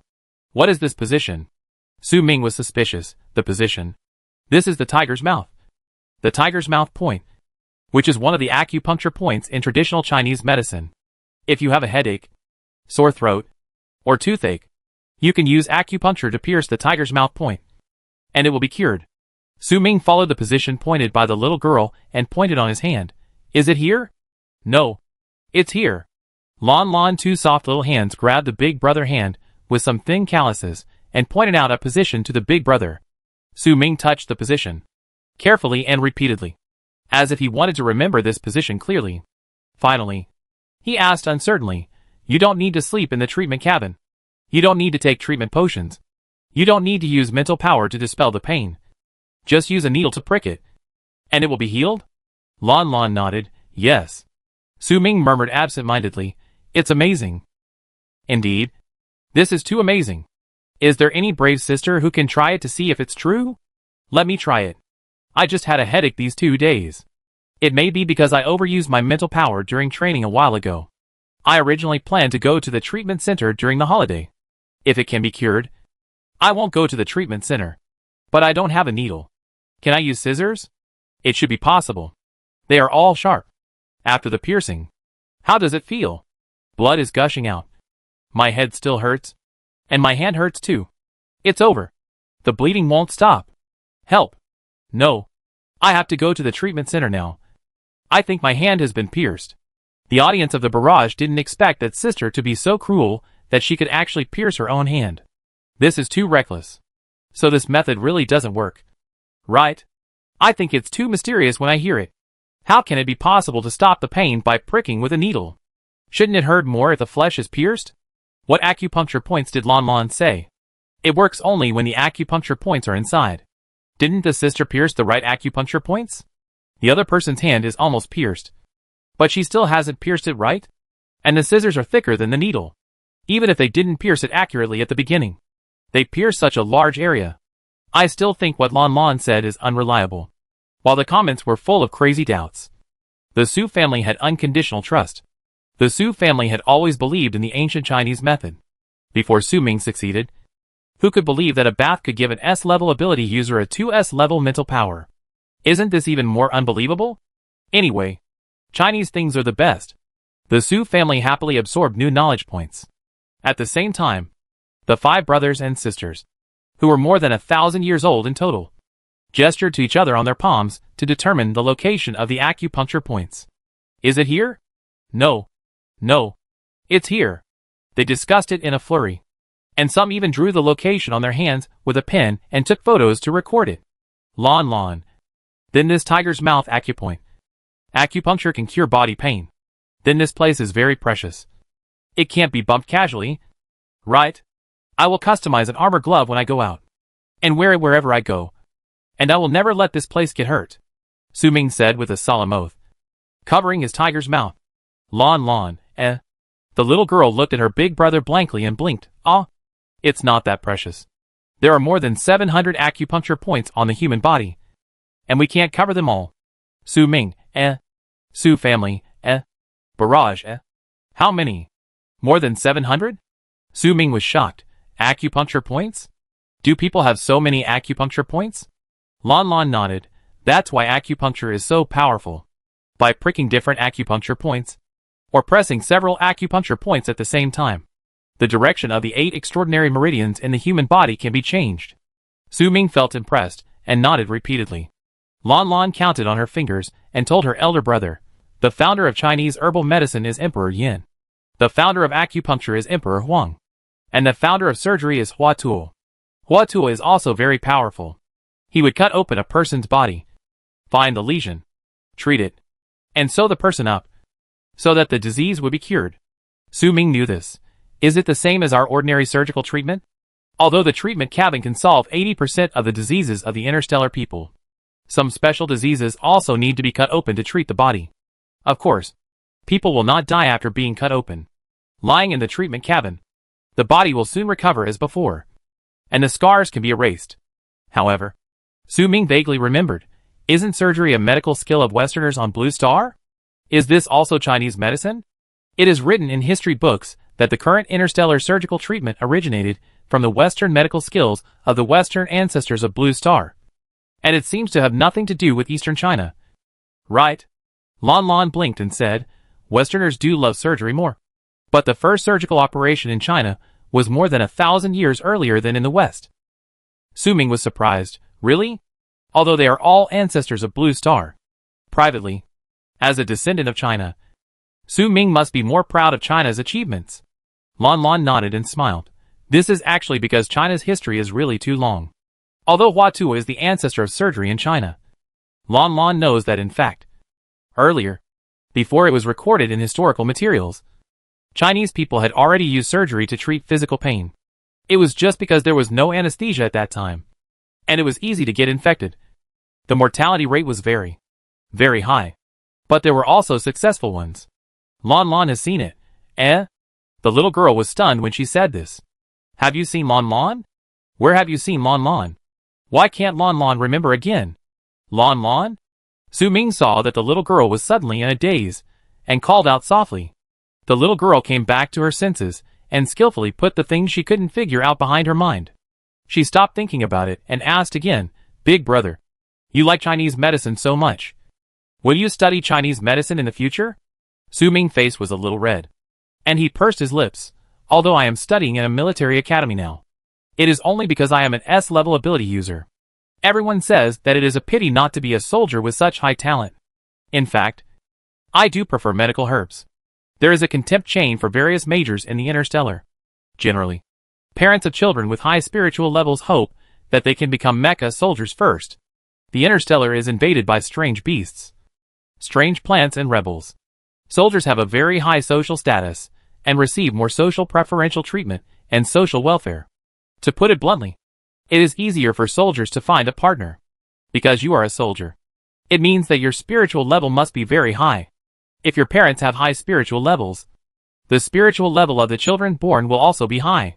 If you find a partner with a high spiritual level, the children will win at the starting line. Generally, people with spiritual levels below B can only enter some very ordinary majors, such as trade, finance, or worse, electronics, machinery, etc. In short, although the Interstellar is generally stable and safe under the governance of the Empire, the public naturally supports the strong and believes that the strong are respected.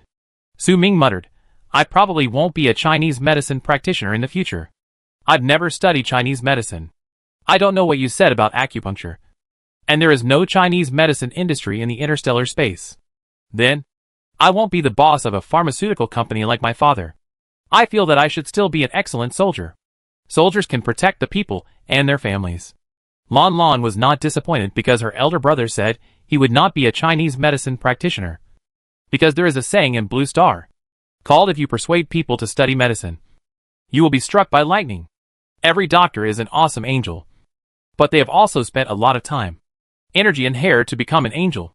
Therefore, we should be grateful to every angel who studies medicine. But we can't say that others are bad just because they don't study medicine. Every choice is right. Lanlan, if I say I won't be a Chinese medicine practitioner, will you stop telling me about the history of China? After Su Ming finished speaking about his decision, he began to be afraid. Lanlan shook her head sweetly. Of course not. Soldiers are also great. Soldiers risk their lives to protect their hometowns and lands.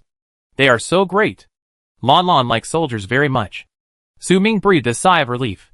It's good that you are still willing to tell me about launching. Lanlan nodded. Of course Lanlan is willing. Usually no one talks to Lanlan about launching. Lanlan talked to Brother Mianfeng before, but Brother Mianfeng kept interrupting Lanlan. Later, Lanlan talked to Brother Zero. And Brother Zero always listened and stopped listening. Only Brother Su Ming always listened to Lanlan, and didn't dislike Lanlan's talkativeness. Brother Su Ming is really good. Su Ming's heart softened. He picked up the little girl and said affectionately, then let's continue chatting. Lanlan, what do you say? A person has more than 700 acupuncture points. Can those Chinese medicine practitioners remember them? Of course they can remember them. Lanlan said crisply. That's what they have to learn when they get started. Big brother. Lanlan tells you that when Chinese people go to see a Chinese medicine practitioner, they only like to find a Chinese medicine practitioner with a beard, white hair, and a very old age. They think that the older they are, the more knowledgeable they are. Young Chinese medicine practitioners are so good-looking, white and tender, and have a lot of hair. So no one believes that they have medical skills. Can it be like this? Su Ming felt magical after listening, but it seems to make sense. Next time I go to the hospital for treatment, I will also find an older doctor to see me. Su Ming held the little girl, and the two walked along the beach, chatting, and they talked endlessly. Yu Sang looked at the two people who were affectionate over there. He glanced at his light brain and said with a sour face, It's been an hour. Right? You can't finish talking? Yu Sang said, and was very unhappy. Lanlan is really something. She said that only Su Ming is willing to listen to her. How can it be Su Ming? I also listened to what she said. I just didn't understand it. You can't blame me.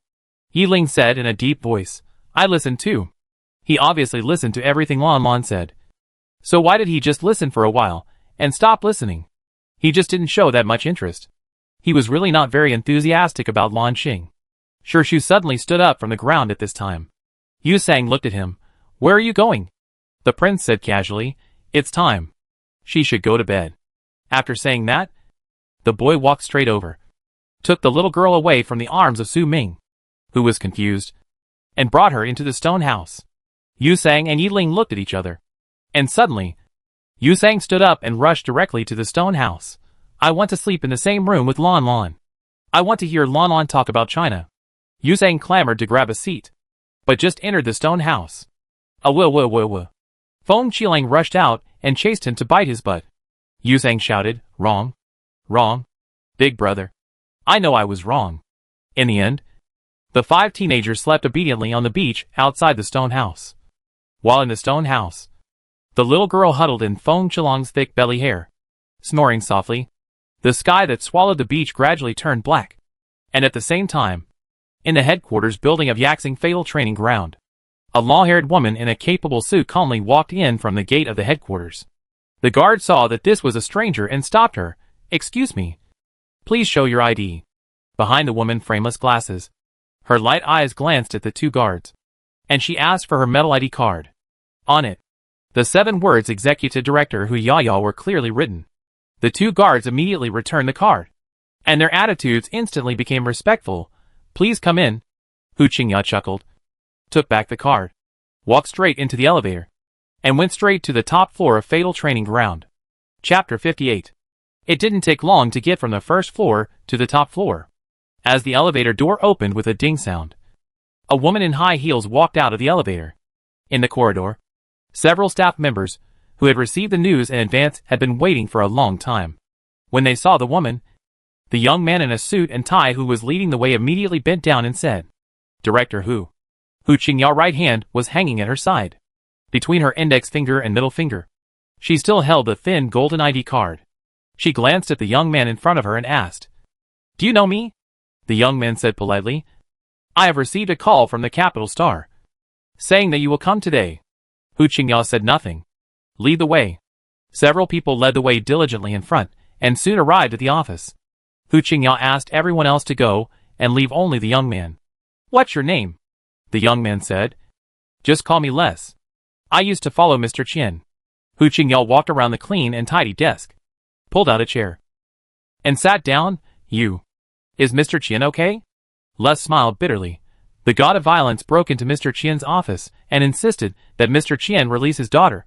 But you know that child. We can't release her just because we want to. Then the god of violence was unhappy and didn't hold back. He broke several bones of Mr. Qian. The doctor said he had to rest for a while, so Mr. Qian had to take a leave. Hu Qingya threw the golden ID card on the desk. With an unhappy tone, Your Mr. Qian is lazy. He just broke a few bones and lay in the treatment cabin for 2 hours. But he still asked for leave. I think he was afraid of the god of violence. So he ran away and left the mess for me. Les didn't dare to speak, and could only say, You have worked hard. Hu Qingya asked again, Where is Mr. Wei? Please call him for me and ask him to come over. Les was stunned and embarrassed for a while. Hu Qingya raised her eyebrows. What's wrong? Rai said in embarrassment. The situation on Mr. Wei's side is even worse. It is said that on the day he arrived at Asia Star, someone saw Bao Shen and his men go to the floating hotel where he stayed. And until today, no one has contacted him. Isn't it because Mr. Qian and Mr. Wei are unable to take charge of the matter that you were temporarily transferred here? Hu Qingya was very annoyed. What kind of people are they? They make me worry at all. Okay. Call the heads of all departments to hold a meeting in 15 minutes. Rice was afraid that this newly airborne boss would be unhappy, so he quickly responded and made arrangements. Until the office door was gently closed, Hu Qingya, who was still sitting behind the desk, casually used her fingerprint to open the electronic light computer on the desk. As soon as the light computer was turned on, A prompt box popped up at the bottom right, prompting that an unknown IP was about to connect to this office light computer. Whether to agree. Hu Qingya directly clicked agree. Then, when Miyu remotely connected to the optical computer, she casually placed a floating screen next to her. The screen was a live broadcast of Fatal Training Ground. In the screen, the little girl had fallen asleep. There was no other sound beside the whole devouring beach except the sound of the waves. Hu Qingya just hung the live broadcast room next to her. She turned on her optical computer and contacted Sophia. Sophia's voice soon came from the communicator. Got in? Hu Qingya said and leaned her head on the back of the soft office chair with some fatigue. She said casually, it's more troublesome to get such a fake identity. Hu Qingya is the queen of smuggling. Smuggling, forging identities, is naturally easy. It's just an ordinary forged identity. It's impossible for her to become the executive director of Fatal Training Ground. But if she just sneaks in as a small employee, then there is no need. So for this identity, Hu Qingya has been busy these days. Hu Qingya took off her frameless glasses and pressed her eyebrows. How about you? Is everything going well? It's okay. But that guy might be coming. Hu Qingya and Sophia are quite familiar with each other. She knows that Sophia has a powerful ex-boyfriend. Sophia hid in the Death Star to avoid her ex-boyfriend. Hu Qingya sat up from her office chair in an instant. Did that bastard find you? What does he want to do? Sophia chuckled, her tone full of indifference. I don't care what he wants to do. He is nothing. Hu Qingya exhaled lightly and leaned back in her chair. If you look down on him so much, why did you go to the Death Star and wrong yourself for him? Sophia didn't say anything. There are some things that she didn't tell anyone, including Hu Qingya. Seeing that she didn't answer, Hu Qingya didn't ask any more questions. Anyway, just ask if you have something to say. Sophia smiled and replied, okay. After hanging up the communicator, Hu Qingya glanced at the office computer next to her. Miyu had already taken away all the data. Hu Qingya looked at the time. It was almost 15 minutes. She closed the floating live broadcast room next to her, and stood up and walked towards the meeting room. At the same time, when Miyu obtained the highest backstage authority of the entire Fatal Training Ground, when Sophia obtained the token to mobilize 60,000 private soldiers in Asia Star, and when Hu Qingya mastered the highest ruling power in the frontline areas of Fatal Training Ground, Inno also obtained exclusive private intelligence about all the local government figures in Asia Star through maneuvers. At the same time, Zhou Qin entered the black market of Asia Star, and Kus, the former commander of the rebel army, finally found his conscience at this moment and remembered to send a secret letter to his half-dead son to report his safety.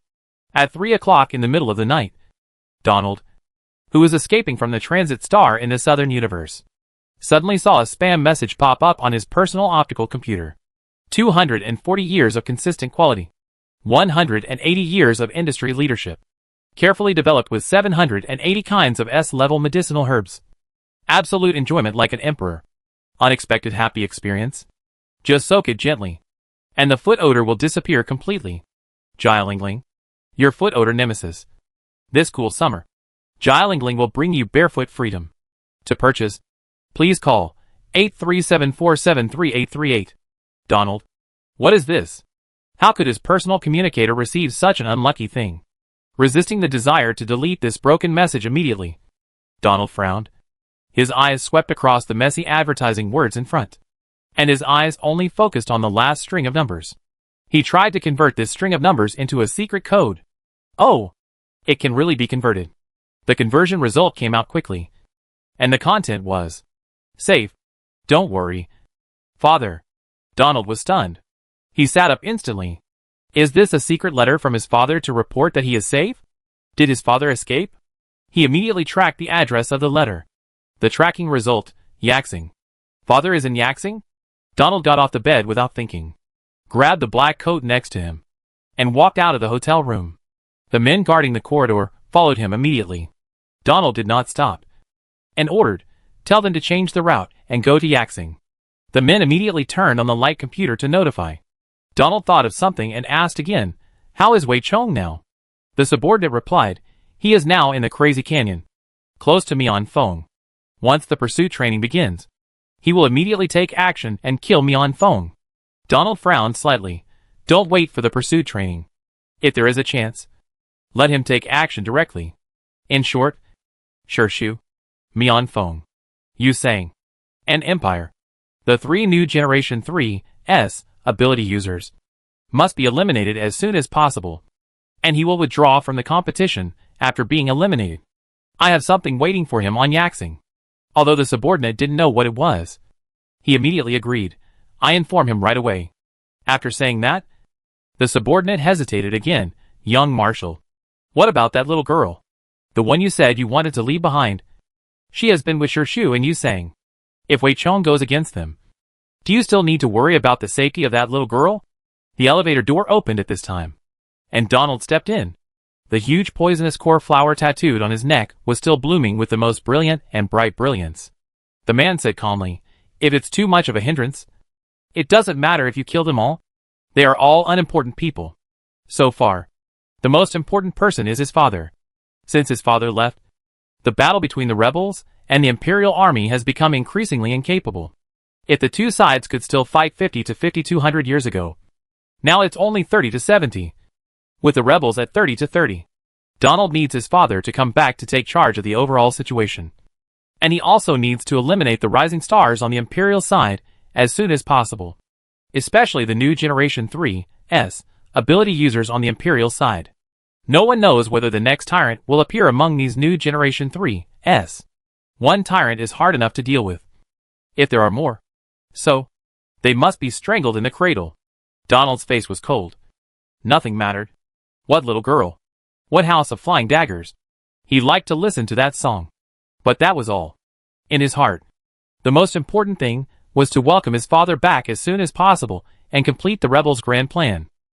The elevator door closed, and the elevator went down. Donald looked ahead with a heavy look, and the word ambition was exposed in his eyes.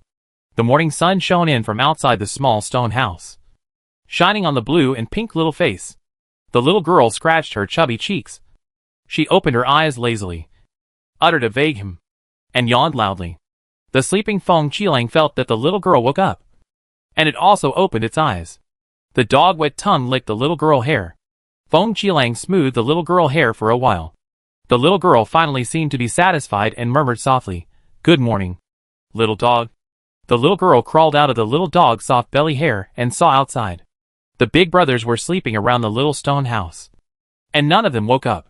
Lanlan walked towards the beach lightly and unsteadily.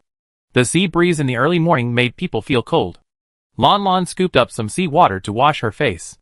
After feeling the biting coldness of the sea water, she quickly shrank her neck, scooped up another handful of sea water, and rinsed her mouth. After washing, the little girl wiped the water droplets on her face with her sleeves, and she ran quickly to her open-air kitchen. Lanlan took out a bottle of nutrient solution, opened it, and fed it to the puppy.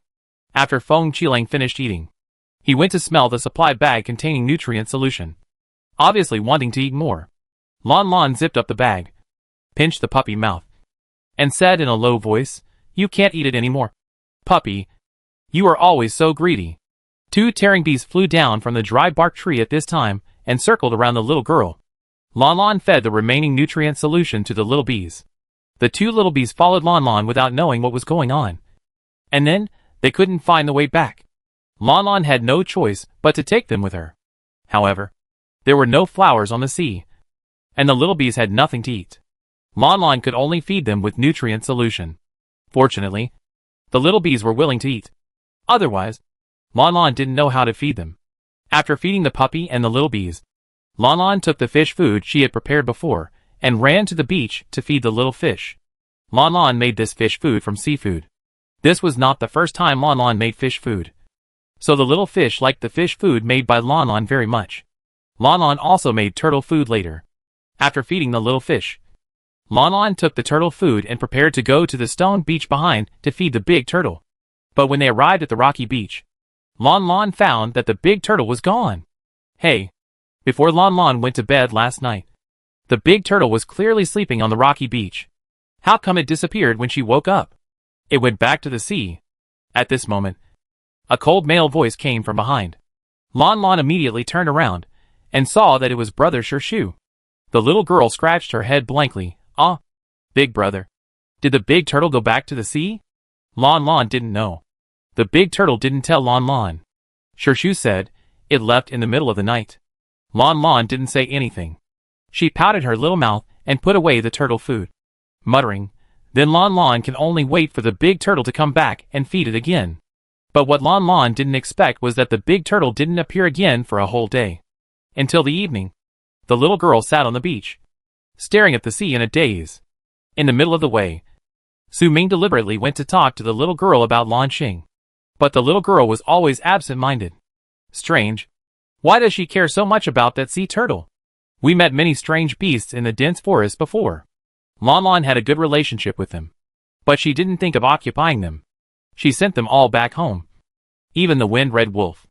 Yusong looked at the little girl back and thought of the last time he and Mianfeng accompanied the little girl to send the rod-heart lion, the blood python, the fire-bone crocodile, and even the wind-red wolf back to the forest. The little girl would not have been so disappointed at that time. Different. Shu spoke lightly at this time. Yusong looked at him. Why is it different? Because this is a spiral turtle. The spiral turtle in Shanhai Jing. Although I don't know why. It seems to be of great significance to the little girl. At night, the big turtle did not come back. The next morning, the big turtle still did not come back. It was not until noon the next day that it started to rain. Sui whispered, "The tide is coming in. Once the tide rises, the beach will soon be submerged. They must leave before the tide rises. Otherwise the sea will be very turbulent after the tide rises. And the wind and waves will make the boat unstable. If the boat capsizes in the middle of the journey, coupled with the attack of sea beasts, they are likely to die in the sea." Lanlan. Yusang wanted to persuade the little girl. The little girl who had been sitting in the stone house and staring at the direction of the sea suddenly stood up at this time. She said loudly, "Lanlan is going to find the big turtle." The 5 teenagers were stunned. Lanlan made a great determination. She looked at the little white boat in the distance. Lanlan will go now. When Lanlan is sure that the big turtle is okay, Lanlan will come back. Big brother. Lanlan thinks the big turtle is very strange. The big turtle likes Lanlan very much. It will not suddenly ignore Lanlan. Lanlan is afraid that something will happen to it. No one said a word. After a while, Shu said, "I go with you." Lanlan nodded heavily. "Okay. I go too. I go too." Others also started to make a noise. Shu frowned. "There's no room."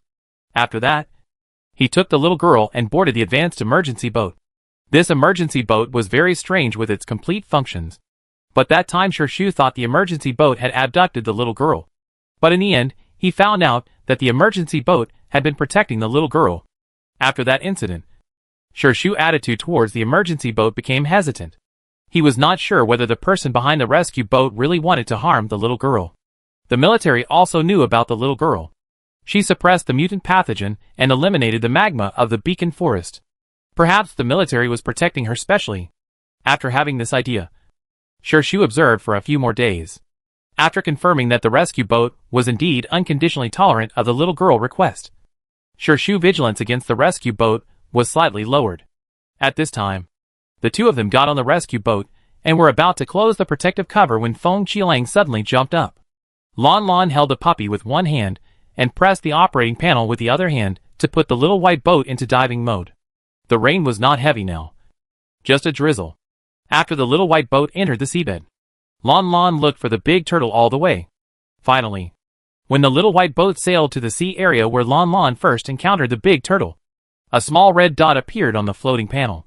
When Lanlan saw the little red dot, she immediately opened her eyes wide and was very happy. "It's the big turtle. The big turtle is really back." The little white boat continued to drive forward. But as it drove, something was wrong. Lanlan found that there was not a single small fish near this sea area.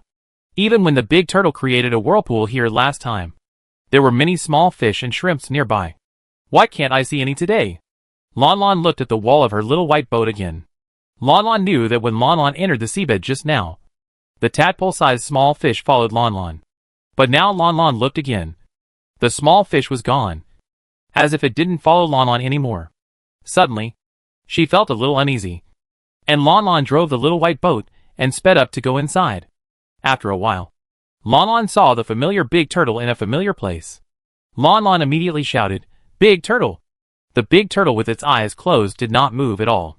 Lanlan drove the little white boat around the big turtle, Big Turtle. Big Turtle.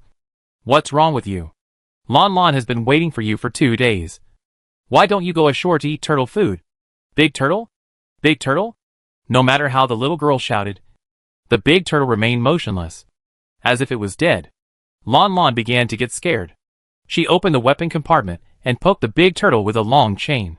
Finally, after poking it several times in a row, the big turtle finally opened its dark eyes. Big Turtle! Lanlan shouted immediately. The big turtle tilted its big bird-like head. It seemed to be identifying. After recognizing the little white fish in front of it, the big turtle opened its mouth. In an instant, a tornado-like suction suddenly appeared around. It was a whirlpool. A whirlpool began to appear in the big turtle's mouth again. Big Turtle. It's Lanlan. What's wrong with you? While Lanlan tried to stabilize the boat, she continued to talk to the big turtle in confusion. The turbulent water flow mixed up the seabed into a mess. The big turtle seemed to realize that even if it didn't want to absorb water, it would automatically absorb water if it opened its mouth. It immediately closed its mouth. But the vortex did not stop. The vortex became larger and larger. But the source of this vortex was not the big turtle's mouth, but the bottom of the big turtle's body. Big Turtle. Go! Seeing that the little girl seemed to want to go over, Shu immediately pressed the button on the floating panel and enabled the return key. This vortex is not right. The little white boat was pulling fiercely with the vortex. After a while, it finally escaped the shackles of the vortex. Then, when no one was controlling it, the little white boat automatically drove quickly towards the sea surface. Shu looked at the automatically driving emergency boat and glanced at the lower right corner of the screen, where the words currently in manual driving mode were still displayed. Pursing his lips, Shu said nothing. He knew that the person behind the emergency boat wanted to protect the little girl, not to harm her. The emergency boat quickly rushed to the sea surface and continued to sail towards the devouring beach. At this time, Lanlan and Shu also looked back and saw that in the fine and dense drizzle, the strange vortex in the center of the entire devouring sea was getting bigger and bigger. The speed at which it spread to the surroundings was so fierce that it seemed to want to swallow the entire sea. So that's it. Lanlan looked at the surging waves behind her, pursed her lips, opened the protective cover, and suddenly poured all the turtle food into the sea. Shu looked at her movements and frowned. After pouring the turtle food, Lanlan closed the protective cover again. She lowered her head. Big brother. The big turtle is indeed a spiral turtle. Not only does it look like its ancestors, but its habits are the same. The big turtle is very busy. Big brother. Lanlan may not be able to play with the big turtle in the future, Shu said in a deep voice. Why? The little girl was a little sad. There is an ancient book in China called Shan Hai Jing, and the spiral turtle is recorded in Shan Hai Jing. But big brother, do you know why the spiral turtle is recorded in Shan Hai Jing? When Shu heard her mention the classic of mountains and seas, he thought of the ancient book with missing words that he had read before. Why? Because the spiral turtle helped Dayu control the flood. That was during the 3 sovereigns and 5 emperors period. At that time, the Yellow River overflowed, and the people were suffering. A man named Yu was ordered by the emperor to control the flood. When he was controlling the flood, the spiral turtles helped him move stones and soil. In the end, Dayu succeeded in controlling the flood. The spiral turtle, as a beneficial animal, was also recorded in the classic of mountains and seas. Lanlan said here and sighed softly. The spiral turtle may have been just an ordinary turtle at first, after it was successful in controlling the flood. After that, the spiral turtles were always associated with floods. Gradually, the spiral turtles had the power to suppress floods, as if it was an instinct developed in their blood. Big brother, you always say that this sea is called the devouring sea. But why is it called the devouring sea? Do you know? Shu frowned, thought for a moment, and said, not sure. I just checked the star network. The devouring sea was named the devouring sea because when this sea was just formed, the sea often turned upside down, just like the whirlpool just now. Almost the entire sea was full of whirlpools of all sizes, and sea beasts could not survive in it. And the continuous waves in the sea will directly cause the local climate to be very unbalanced, with continuous rainstorms and thunder. According to the information, there were climate experts at the time who predicted that if it continued, the entire Turjiazhu would be submerged by the sea. At that time, the sea would swallow up the entire Asia star. So it was finally named the Devouring Sea. Lanlan guessed that there must be a flood, The little girl bit her lips and said softly, "The big turtle was just an ordinary big turtle before. When this sea needed a spiral turtle to suppress the flood, the big turtle reverted to become a spiral turtle. This should be because the dark matter heard its voice, and knew that it wanted to guard the sea like its ancestors. So it fulfilled its wish. Big brother, you always say that the devouring beach is mostly high tide and rarely low tide. However, if there is no big turtle, Lanlan thinks that the devouring beach may never appear, because it will be high tide here for a lifetime." The little girl voice was muffled and muffled. Lanlan didn't know this before. If she knew, Lanlan would definitely play with the big turtle for a while. The big turtle has very little time to play. It can only go to the shore for massage when the tide is low. Once the time is up, it will return to the bottom of the sea and continue to protect this ocean. Shu saw that the little girl's head was almost buried in his chest. He was silent for a moment, and suddenly reached out and touched her hair. The little girl looked up at him. Shu took his hand back and said calmly, "Come and see it later." Lanlan was stunned. "Is it okay? Didn't Brother Yusang say that we should leave immediately? Because the tide is coming in. There is no beach." Shu said in a deep voice, "Okay. I will accompany you back."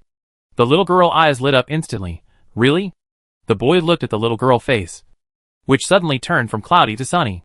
He didn't know what he was thinking. He made a huge promise in a daze after the game. "Arrange a houseboat, and I will accompany you back to live for a long time. For a few years. As long as you like." Chapter 59. The drizzle gradually turned into heavy rain. When the little white boat returned to the devouring beach, Yusang and others had packed up all the supplies. "The sea water has flooded over. We must leave now," Yusang said, and threw the blue backpack and Shu bag of supplies into their advanced emergency boat, and did not let them get off the boat, saying, "Go to Crazy Canyon." Shu pursed his lips and covered the protective cover again. He tilted his head and looked at the little girl beside him. When the little girl heard that she was about to leave, she looked at the sea behind her again reluctantly. Shu said nothing, walked to the driving panel, selected Crazy Canyon, and pressed the automatic driving directly.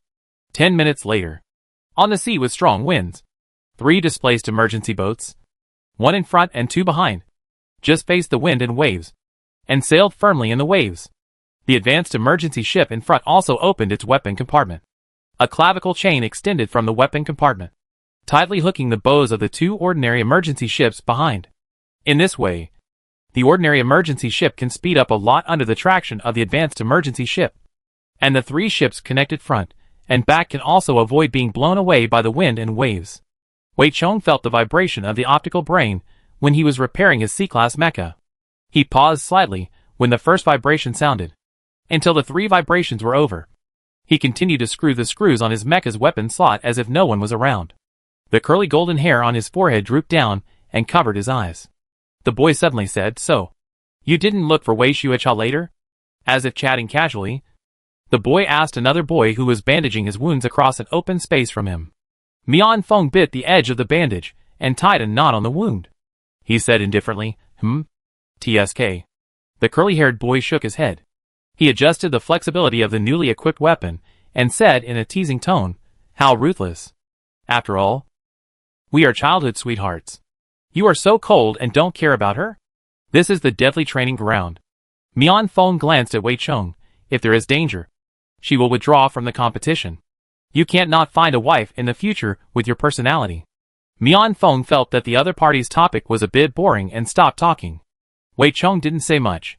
He threw down the screwdriver, suddenly stood up, and showed the other party his repaired mecha. "How about it? Does it look like an S-class mecha? In deadly training ground, mecha supplies are very scarce. It is said that only 10 mechas were deployed in the entire stadium. So far, Wei Chong is the first contestant Mian Feng has seen with a mecha in more than 50 days. Glancing at the tall and sturdy silver iron, Wei Chong said calmly, "Not like it. C-class is C-class. No matter how hard it is, it will never become S-class." Wei Chong was not disappointed. He wiped the dust off his mecha, then put the mecha into the ring, and put the ring on his finger. "You are boring and can't even make a joke. Do you know that all the classmates in the class are afraid of you? They are usually laughing. But when you come, everyone stops laughing." Mian Feng didn't care. "Oh.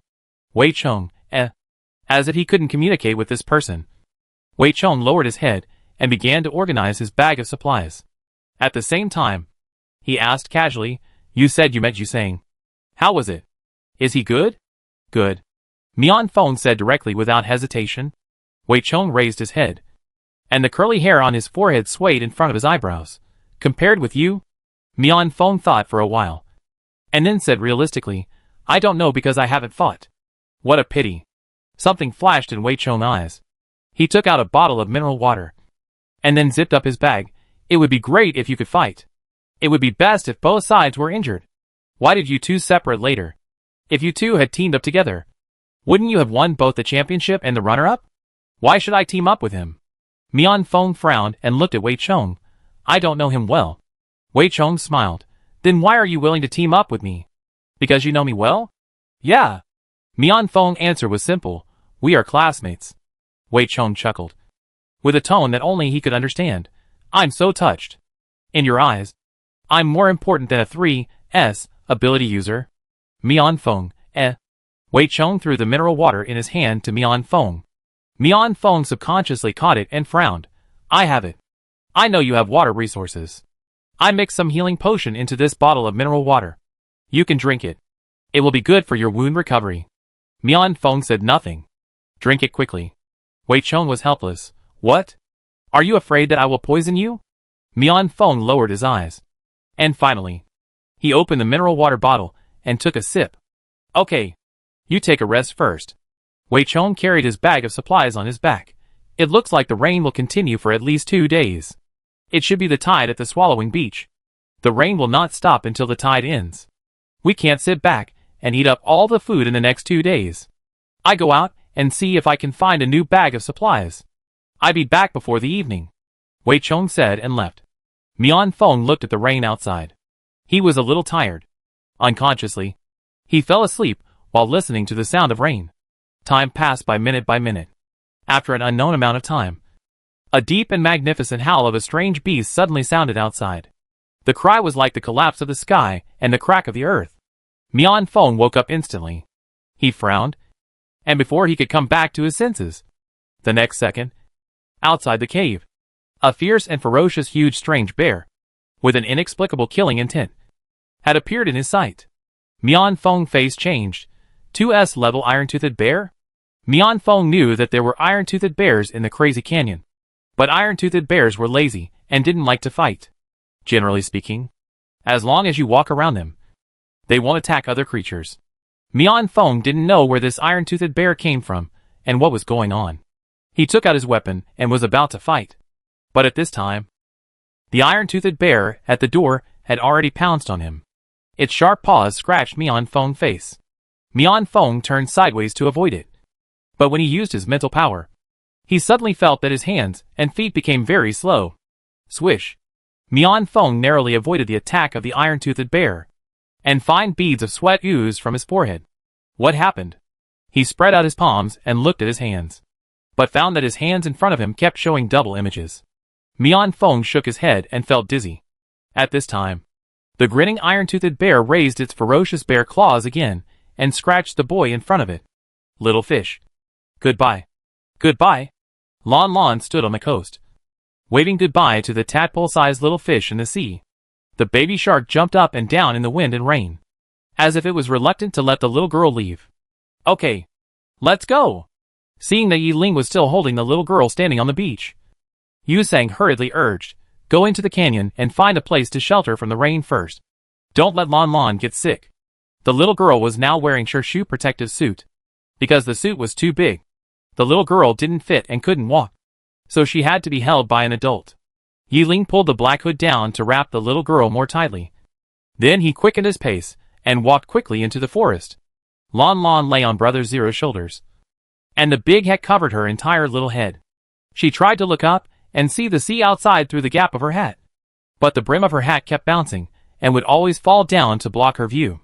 In the end, the sea was getting farther and farther away, and the 3 little white boats were getting farther and farther away, until Lanlan could not see them at all. The road in Crazy Canyon is not easy to walk. There are 2 huge mountains here. They are now at the bottom of the mountain, because of the long-term accumulation of water. The bottom of the mountain is full of potholes and methane. People can't stay in such a place for too long. Several people climbed up the mountain. But the mountain road was slippery. And the white mist shrouded the mountain. So the road ahead was not clear. The wind-red wolf, which returned to the mountains and forests, regained its former style, its agile and sensitive appearance. And it looked like two wolves when it squatted on the sea and shrank its hands and feet. Why can't I see a cave? Isn't it said that there are many caves in Crazy Canyon? Yu Sang couldn't help complaining.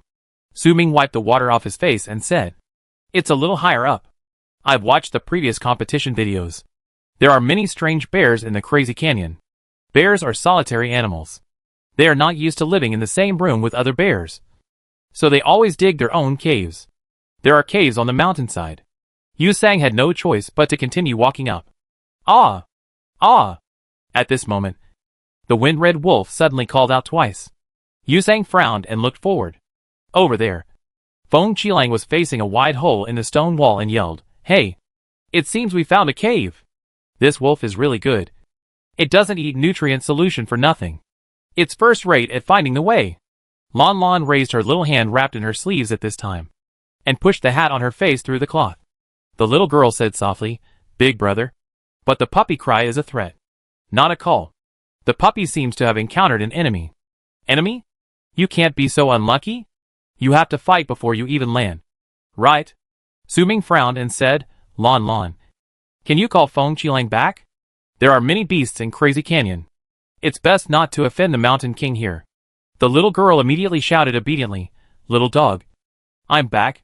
But the wind-red wolf over there didn't come back. It was still growling, "Ah." Then the next second, as if responding to him, another beast roared over there. Roar! The huge sound was like a landslide. And Shu's face suddenly sank. Iron-toothed bear. Yu Sang's eyes widened. In the Crazy Canyon, among the 12 kinds of strange bears, the most brutal and terrifying 2's level iron-toothed bear? My god, this thing is not easy to deal with. Its teeth can chew 3s of metal into pieces. So it's called an iron-toothed bear. When Lanlan heard this, she was particularly worried about the little dog, and hurriedly shouted, "Little dog, you're coming back soon. We won't fight. We keep going. Roar woo woo woo." Suddenly, the sound of beasts attacking sounded, as if the iron-toothed bear attacked the wind-red wolf first. "Little dog," Lanlan shouted. Shu hurried over at this time. Yu Sang and the others followed. It was not until they got closer that they saw that this was indeed a simple cave. The cave was not deep, and the whole picture inside could be seen from the outside. On the ground inside the cave, a human body covered in blood was lying there in a mess. Is it a contestant? Suyu was shocked. A contestant killed by the iron-toothed bear? As Suyu said this, he immediately looked at the huge iron-toothed bear at the entrance of the cave, with sharp claws, staring at them with bared teeth and a fierce face. This iron-toothed bear looks the same as other iron-toothed bears, with black and white fur, a tall and fierce body, and sharp and strong nails. It looks like it is not easy to mess with. Don't be afraid. Yi Ling saw the little girl holding the brim of her hat with her little hands, looking stiffly ahead. He immediately raised his hand, covered the little girl's eyes with his cool fingers, and comforted her in a gentle voice. Brothers are here. This iron-toothed bear looks ferocious, but they have 2-3s ability users here, so it's not difficult to deal with a 2's mutant bear. Swish. The little girl suddenly used her sleeves to pull away the boy's big hand. Yi Ling? ? Yi Ling was stunned, and he looked at the little girl face again. And then he saw clearly that the little girl's eyes looking at the iron-toothed bear in front of her were not fearful, but surprised. Surprised? What was she surprised about? Roar! Probably the first time seeing so many strange creatures. The black and white iron-toothed bear felt very uneasy about the situation in front of it. It aimed its bloody teeth and claws at these enemies, and paced back and forth at the entrance of the cave, with its 2 thick hind legs taking deep and shallow steps. Panda! The little girl suddenly spoke, with disbelief in her dark eyes. She pointed at the black and white bear in front of her and shouted, Big brother! It's a giant panda! Yu Sang looked back at the little girl and was speechless. What cat? Lanlan. It's okay for you to call the Rodheart lion a cat. After all, they all crawl on 4 legs. But you can recognize such a big bear as a cat? These are obviously 2 species. Rodheart lion. Cat? Yi Ling looked at the little girl in his arms. He had been besieged by a group of Rot-Heart lions before. Could it be that Lanlan had also come into contact with Rot-Heart lions? When did it happen? No, big brother. It's not that kind of cat. Although the earliest pandas were indeed called pandas, because they are as flexible as cats. But their later species were named pandas, Lanlan said, and patted Brother Zero's arm again. Big brother. Big brother. Let Lanlan go down.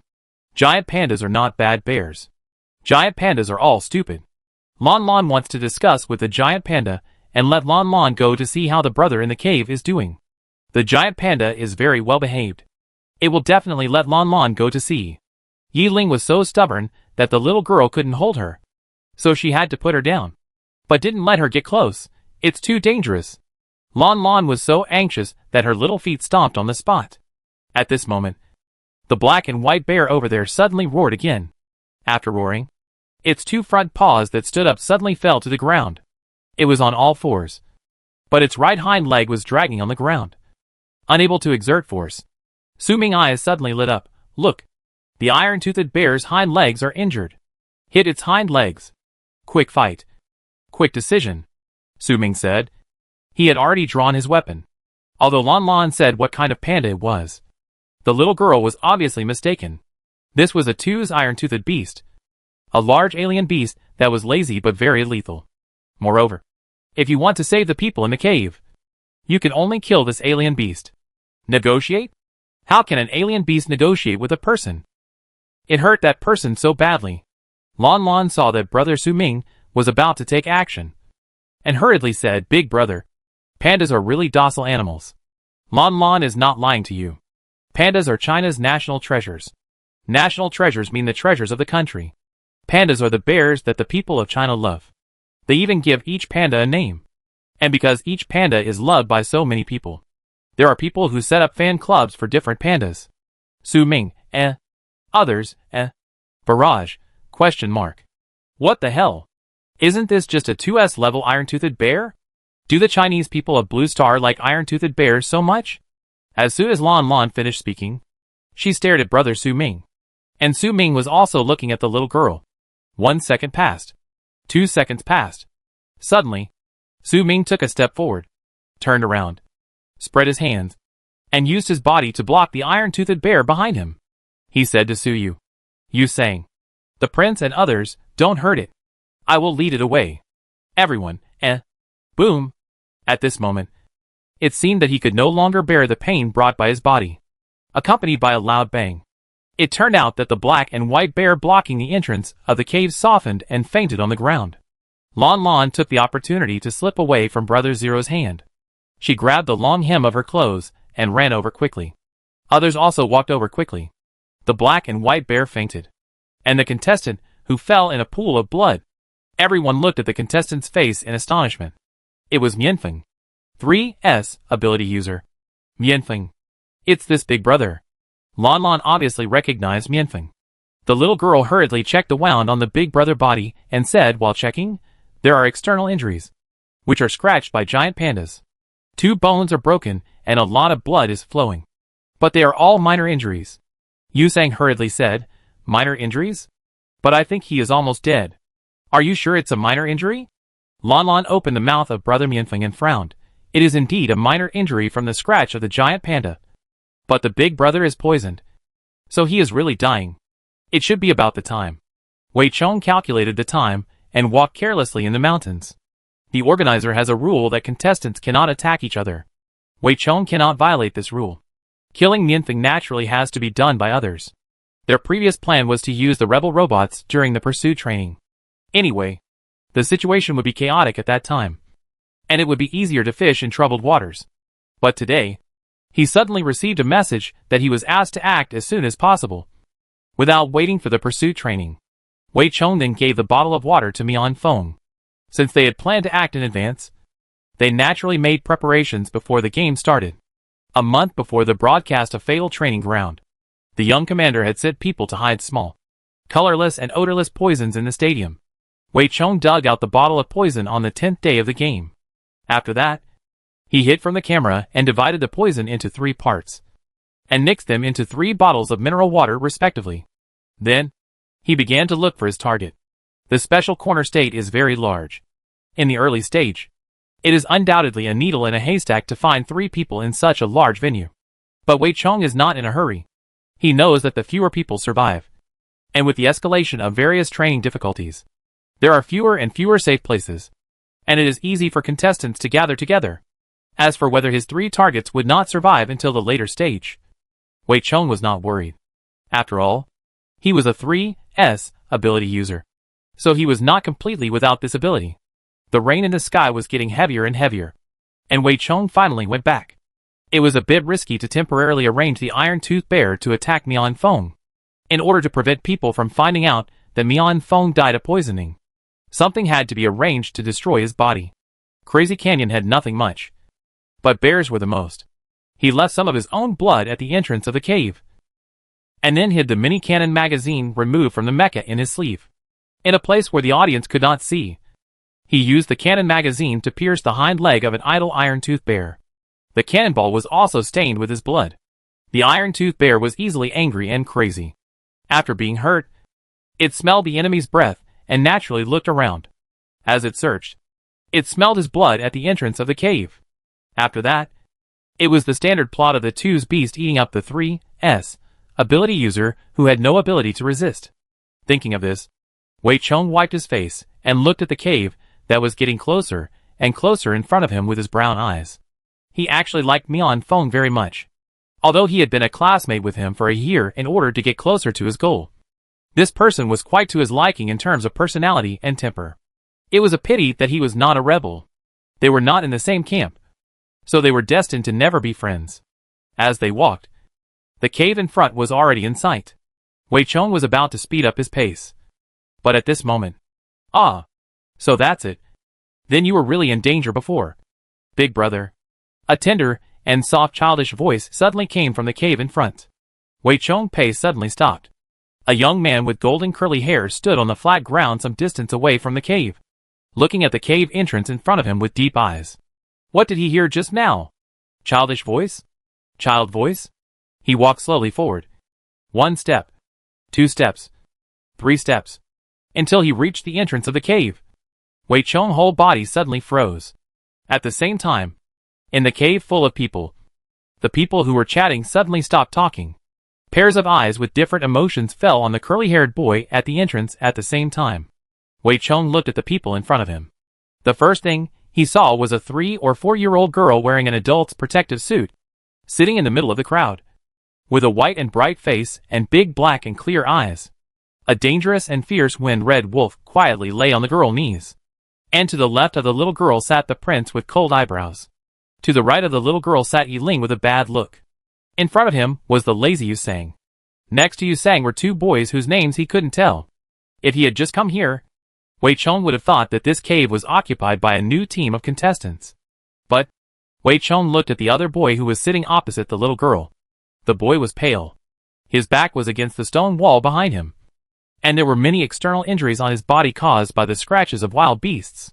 He was talking to the little girl just now, with a gentle look and a lingering smile in his eyes. Wei Chong, Mian Feng is not dead. Drank his poison. Mian Feng is not dead. Crackle, crackle, crackle. At this moment, another sound attracted Wei Chong's attention. Wei Chong's head twisted slowly, and he saw the right half of the cave. The cave was divided into 2 areas. In the left half, there were a group of teenagers sitting close together, plus a little girl. And in the right half, I saw a huge, sturdy and majestic 2's iron-toothed bear sitting there honestly and well-behaved. The iron-toothed bear was holding a green bamboo in his hand. In its dark circles, a pair of round little eyes were looking at him foolishly. The iron-toothed bear was looking at him while chewing the bamboo. It chewed very quickly, spitting out the skin while chewing, and only ate the heart inside. After a while, it finished eating a bamboo, and then it picked up another bamboo, spitting out the skin and eating the heart inside, and its mouth was full of fragrance. Chapter 60. The heavy rain outside was still pouring down. The cave seemed to be separated by a layer of glass. Wei Chong looked at everything in the cave, like a flower in the fog. After a while, he suddenly spoke. What's going on? He didn't know what he was asking. Was he asking why the person who should die hadn't died yet? Or why the person who shouldn't come came now? In short, after asking this question, Wei Chong's turbid brain seemed to become clear in an instant. He opened his eyes wide, deliberately made a surprised expression, and looked at the seriously injured Mian Feng nervously. Mian Feng, what's wrong with you? Mian Feng looked at Wei Chong in front of him calmly. Wei Chong looked into the boy's cold eyes. His throat rolled, and his vest felt a little hot. Mian Feng didn't die. So has he discovered that he had poisoned him? If he did, what would he think? There can't be ready-made poison in fatal training ground. If someone is poisoned, most people will only think that it was caused by the strange beasts and plants in the training ground. If you follow this line of thinking, in just 2 or 3 breaths, Wei Chong has thought of a way to deal with it. His disordered mind stabilized, and in the boy's brown pupils, there was only worry about his companions. He looked at Mian Feng calmly, with an extremely sincere expression. Time passed by minute, until 10 seconds later. Mian Feng slowly said, I met an iron-toothed bear. And now it's okay. Wei Chong looked at the side in confusion. And the 2S-level giant beast that was still eating bamboo fragrantly. There was a clear doubt in his eyes. Is it this iron-toothed bear that hurt you? Then you are still in the same cave to avoid the rain? Is it my big brother friend? The soft and sticky childish voice sounded again at this time. Wei Chong looked at the little girl, who was surrounded by everyone and sat in the center. The little girl clumsily got up from the ground. Her black protective suit was too long, and the hem of her clothes had dragged on the ground. She grabbed the corners of her clothes on both sides and shyly gave up her current position. I'm sorry, big brother. This cave is obviously yours. But there are too many of us. We have taken up a lot of your seats. So you have no place to sit when you come back. Big brother, you sit here with Lanlan.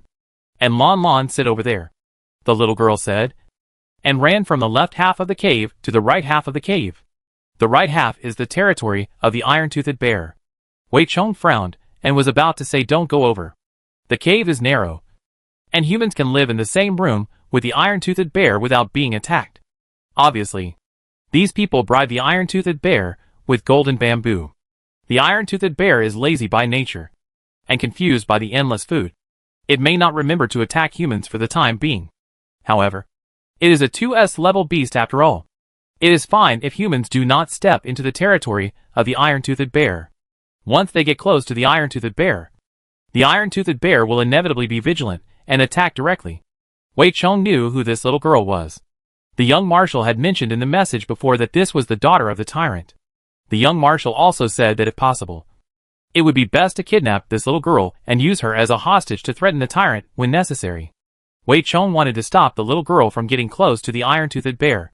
But the little girl had already sprinted and crashed directly into the iron-toothed bear's white belly.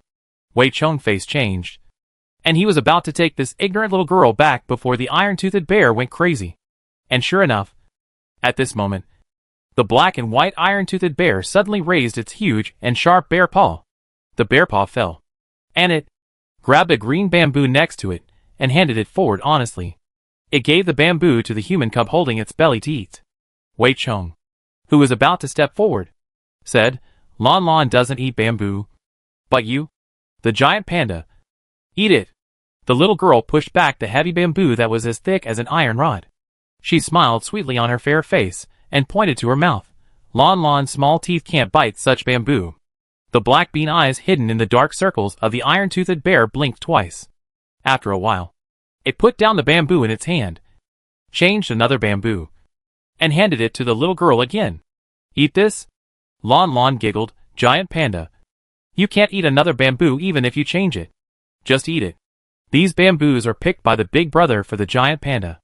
They belong to the giant panda alone. Crunch. Crunch. Crunch. The iron-toothed bear didn't understand the cub. After it finished eating the bamboo in its hand, it continued to eat the next one with skillful movements. The cub didn't eat it, so it ate it by itself. Lanlan thought of something at this time. She turned around and ran to where everyone put their bags. She took out the coconut shell and coconut juice, poured the coconut juice back into the shell from the water bottle, and walked to the giant panda with the coconut shell. Giant panda, a basin of milk. Do you want to drink it? The iron-toothed bear had never seen such a round shell, nor the white stuff inside. He put his nose close to it, sniffed it, and licked it tentatively. Baji. Baji. It tastes good. The iron-toothed bear immediately gulped down half of the bowl of milk. Then he lifted up the bowl of milk, leaned his fat body back, and gulped down the bowl of milk. After finishing the bowl of milk, the iron-toothed bear still felt it was not enough. So he started licking the bowl again. And after licking the coconut shell until it was shiny, he passed the bowl forward to show that he wanted more. No, you can't eat too much at one meal, or you will be full. Lanlan is not a child who spoils small animals to eat. She doesn't allow puppies to eat too much nutrient solution. Although giant pandas are very cute, they can't eat too much food that exceeds the limit. The iron-toothed bear put the bowl on the ground. Then his big body suddenly fell down, and his furry big head arched against the little girl, and he hummed and acted like a spoiled child. I want more. I want more. Lanlan was pushed into a corner by the giant panda. Her little hands grabbed the giant panda's two black ears and scratched its ears. Lanlan coaxed it, drink at night. Lanlan will definitely give the giant panda some at night. Okay. The little girl soon played with the giant panda and became inseparable. Wei Chong stared at the scene in front of him in amazement. He, who was always calm, opened his lips slightly. Scared. Right? Someone suddenly spoke to him. Wei Chong came back to his senses and saw that the person talking to him was one of the two unnamed boys. Su Ming patted the seat next to him. Brother, come and sit here. You will get wet there. Wei Chong pursed his lips, but finally walked over to sit down. As soon as he sat down, Wei Chong looked up and saw Mian Feng sitting opposite him. Mian Feng's slightly sick face, a pair of obscure eyes, stared at him heavily. Wei Chong saw two words in Mian Feng's eyes: suspicion. Mian Feng was suspecting him. This realization made Wei Chong, who had been nervous before, relax a lot instantly. Mian Feng only suspected him, not sure that he was the one who poisoned him. If it was just suspicion, then he would naturally have a way to dispel this suspicion. At that time, he would use a more comprehensive method to send Mian Feng to his death. When Wei Chong was calculating in his mind what method to use to kill Mian Feng next time, another voice suddenly sounded beside him. I have seen you. Wei Chong immediately looked at the person who spoke, and saw that the person who spoke was the prince. As one of the 3 target tasks, Wei Chong would spend a year to contact Mian Feng, so he naturally could not do nothing on the side of the prince and Yu Sang. Wei Chong smiled at the prince, and he suddenly raised his hand to wipe his wet golden curly hair, revealing his smooth forehead. A light scar appeared on his forehead near the hairline. When Shu saw the scar, something flashed in his eyes. I didn't want to establish this relationship, but you were the one who brought it up first. Wei Chong chuckled casually. Last year, I went to the Capital Star for a trip and happened to run into an S-level gray-haired rat that escaped from your Capital Star Research Park. Then, you should remember what happened next. Right? Shu pursed his lips. He remembered. The gray-haired rat went crazy and accidentally injured a pedestrian. In order to protect a little boy, someone rushed up and took a claw from the gray-haired rat. Shu happened to pass by at that time. In the end, he caught the gray-haired rat for the staff of the research park, and the person who saved the little boy. Shu looked at the blonde boy in front of him and glanced at the scar on his forehead again. Didn't you remove the scar? Interstellar medical treatment. Such a small injury usually does not leave a scar. Wei Chong put his hand down from his head and said casually, It's troublesome, and I'm too lazy to do it. A grown man doesn't care about these things. He said it casually, and Shu didn't comment. Wei Chong certainly didn't care about his face. But how could he recognize the prince without the scar? Wei Chong didn't continue to make friends with the prince. It would be too deliberate to make friends directly, and he would be guarded. He continued to look at the little girl on the right and asked, But is it really okay for this child to come into contact with the two's alien beast like this? By the way, how could there be such a small child in the fatal training ground? Lanlan entered the stadium by mistake, Su Ming explained. Wei Chong nodded and asked again, Then how did you get here? Su Yu and Su Ming told him the story. They came from the devouring beach and found a cave when they went up the mountain. Then, there was the fainted iron-toothed bear and the fainted Mian Feng. The iron-toothed bear had an unknown penetrating wound in his leg and fainted from the pain. Yes, no one expected that a two's alien beast would be so delicate and fainted from the pain of a lame leg. As for Mian Feng, he had a lot of external injuries, But the main reason for his coma was that he was poisoned. When Wei Cheng heard this, he couldn't help but straighten his back. Then what? Did you help him detoxify? How did you cure it? This is what he cares about the most. Su Ming pointed to the little girl who was still playing with the iron-toothed bear. Lanlan cured it. Lanlan found some medicinal herbs and induced him to vomit. He vomited and he was fine. Wei Cheng? ? What? Vomit? What medicinal herbs can make a person who fainted from poisoning get up and vomit out the poison? 3S medicinal herbs? Nonsense. Wei Cheng couldn't understand it at all. But on the surface, he could only make a thankful expression. So that's the case. Mian Feng. Do you still feel uncomfortable now? Mian Feng's light eyebrows drooped down. And his expression was indifferent. No. Wei Cheng nodded. That's good. But how come you are suddenly poisoned? Is it because the claws of this iron-toothed bear are poisonous? There is some guidance in Wei Cheng's words. If the poisoning can really be framed on the iron-toothed bear, giant pandas are not poisonous. The little girl who was helping the giant panda tear off the bamboo skin suddenly turned her head and said very seriously. Wei Cheng looked at the little girl. The little girl pouted her lips and her cheeks bulged. The giant panda's foot was injured. And then it didn't know who hurt it. So it kept looking for it.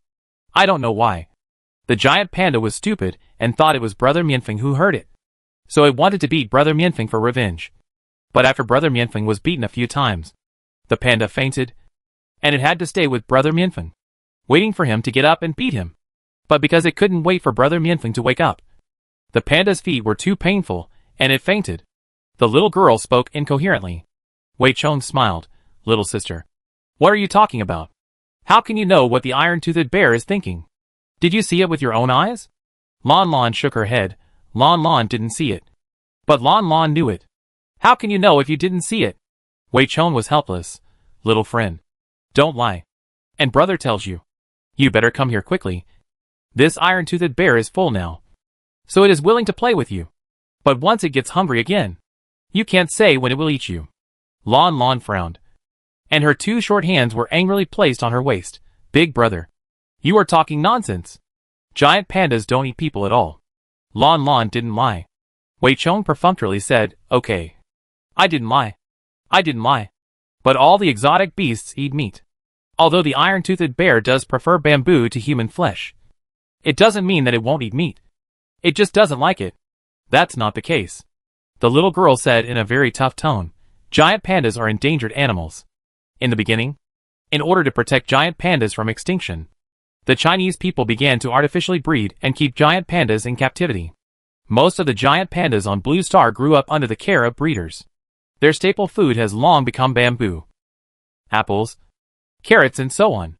After this genetic trait was passed down from generation to generation, the giant pandas later on had forgotten how to eat meat. So they just wouldn't eat meat. But if someone hurt them, they might kill the other person. Because they didn't know the difference between knocking the other person down and killing the other person. But they wouldn't eat the enemy's corpse. That's not in their menu. The little girl was very sure of what she said. But Wei Cheng felt more and more helpless as he listened. Blue Star. Huaxia? What are you talking about? Lanlan pouted. Lanlan is saying that the giant panda is the national treasure of Huaxia in Blue Star. Wei Cheng didn't want to waste time talking to this little girl. He turned around and looked at Mian Feng. Anyway, I think you need to find out how you got poisoned. At this time, Mian Feng suddenly took out a half-drunk bottle of mineral water from behind him. When Wei Cheng saw the half-drunk bottle of mineral water, his heart suddenly jumped. But soon, he relaxed again. The colorless and tasteless poison. In the wilderness without detection equipment, no one can be sure that the poison is in this bottle of water. Mian Feng obviously knew this. He played with a bottle of water in his hand. But his eyes were staring at Wei Cheng opposite him. He was observing Wei Cheng's expression.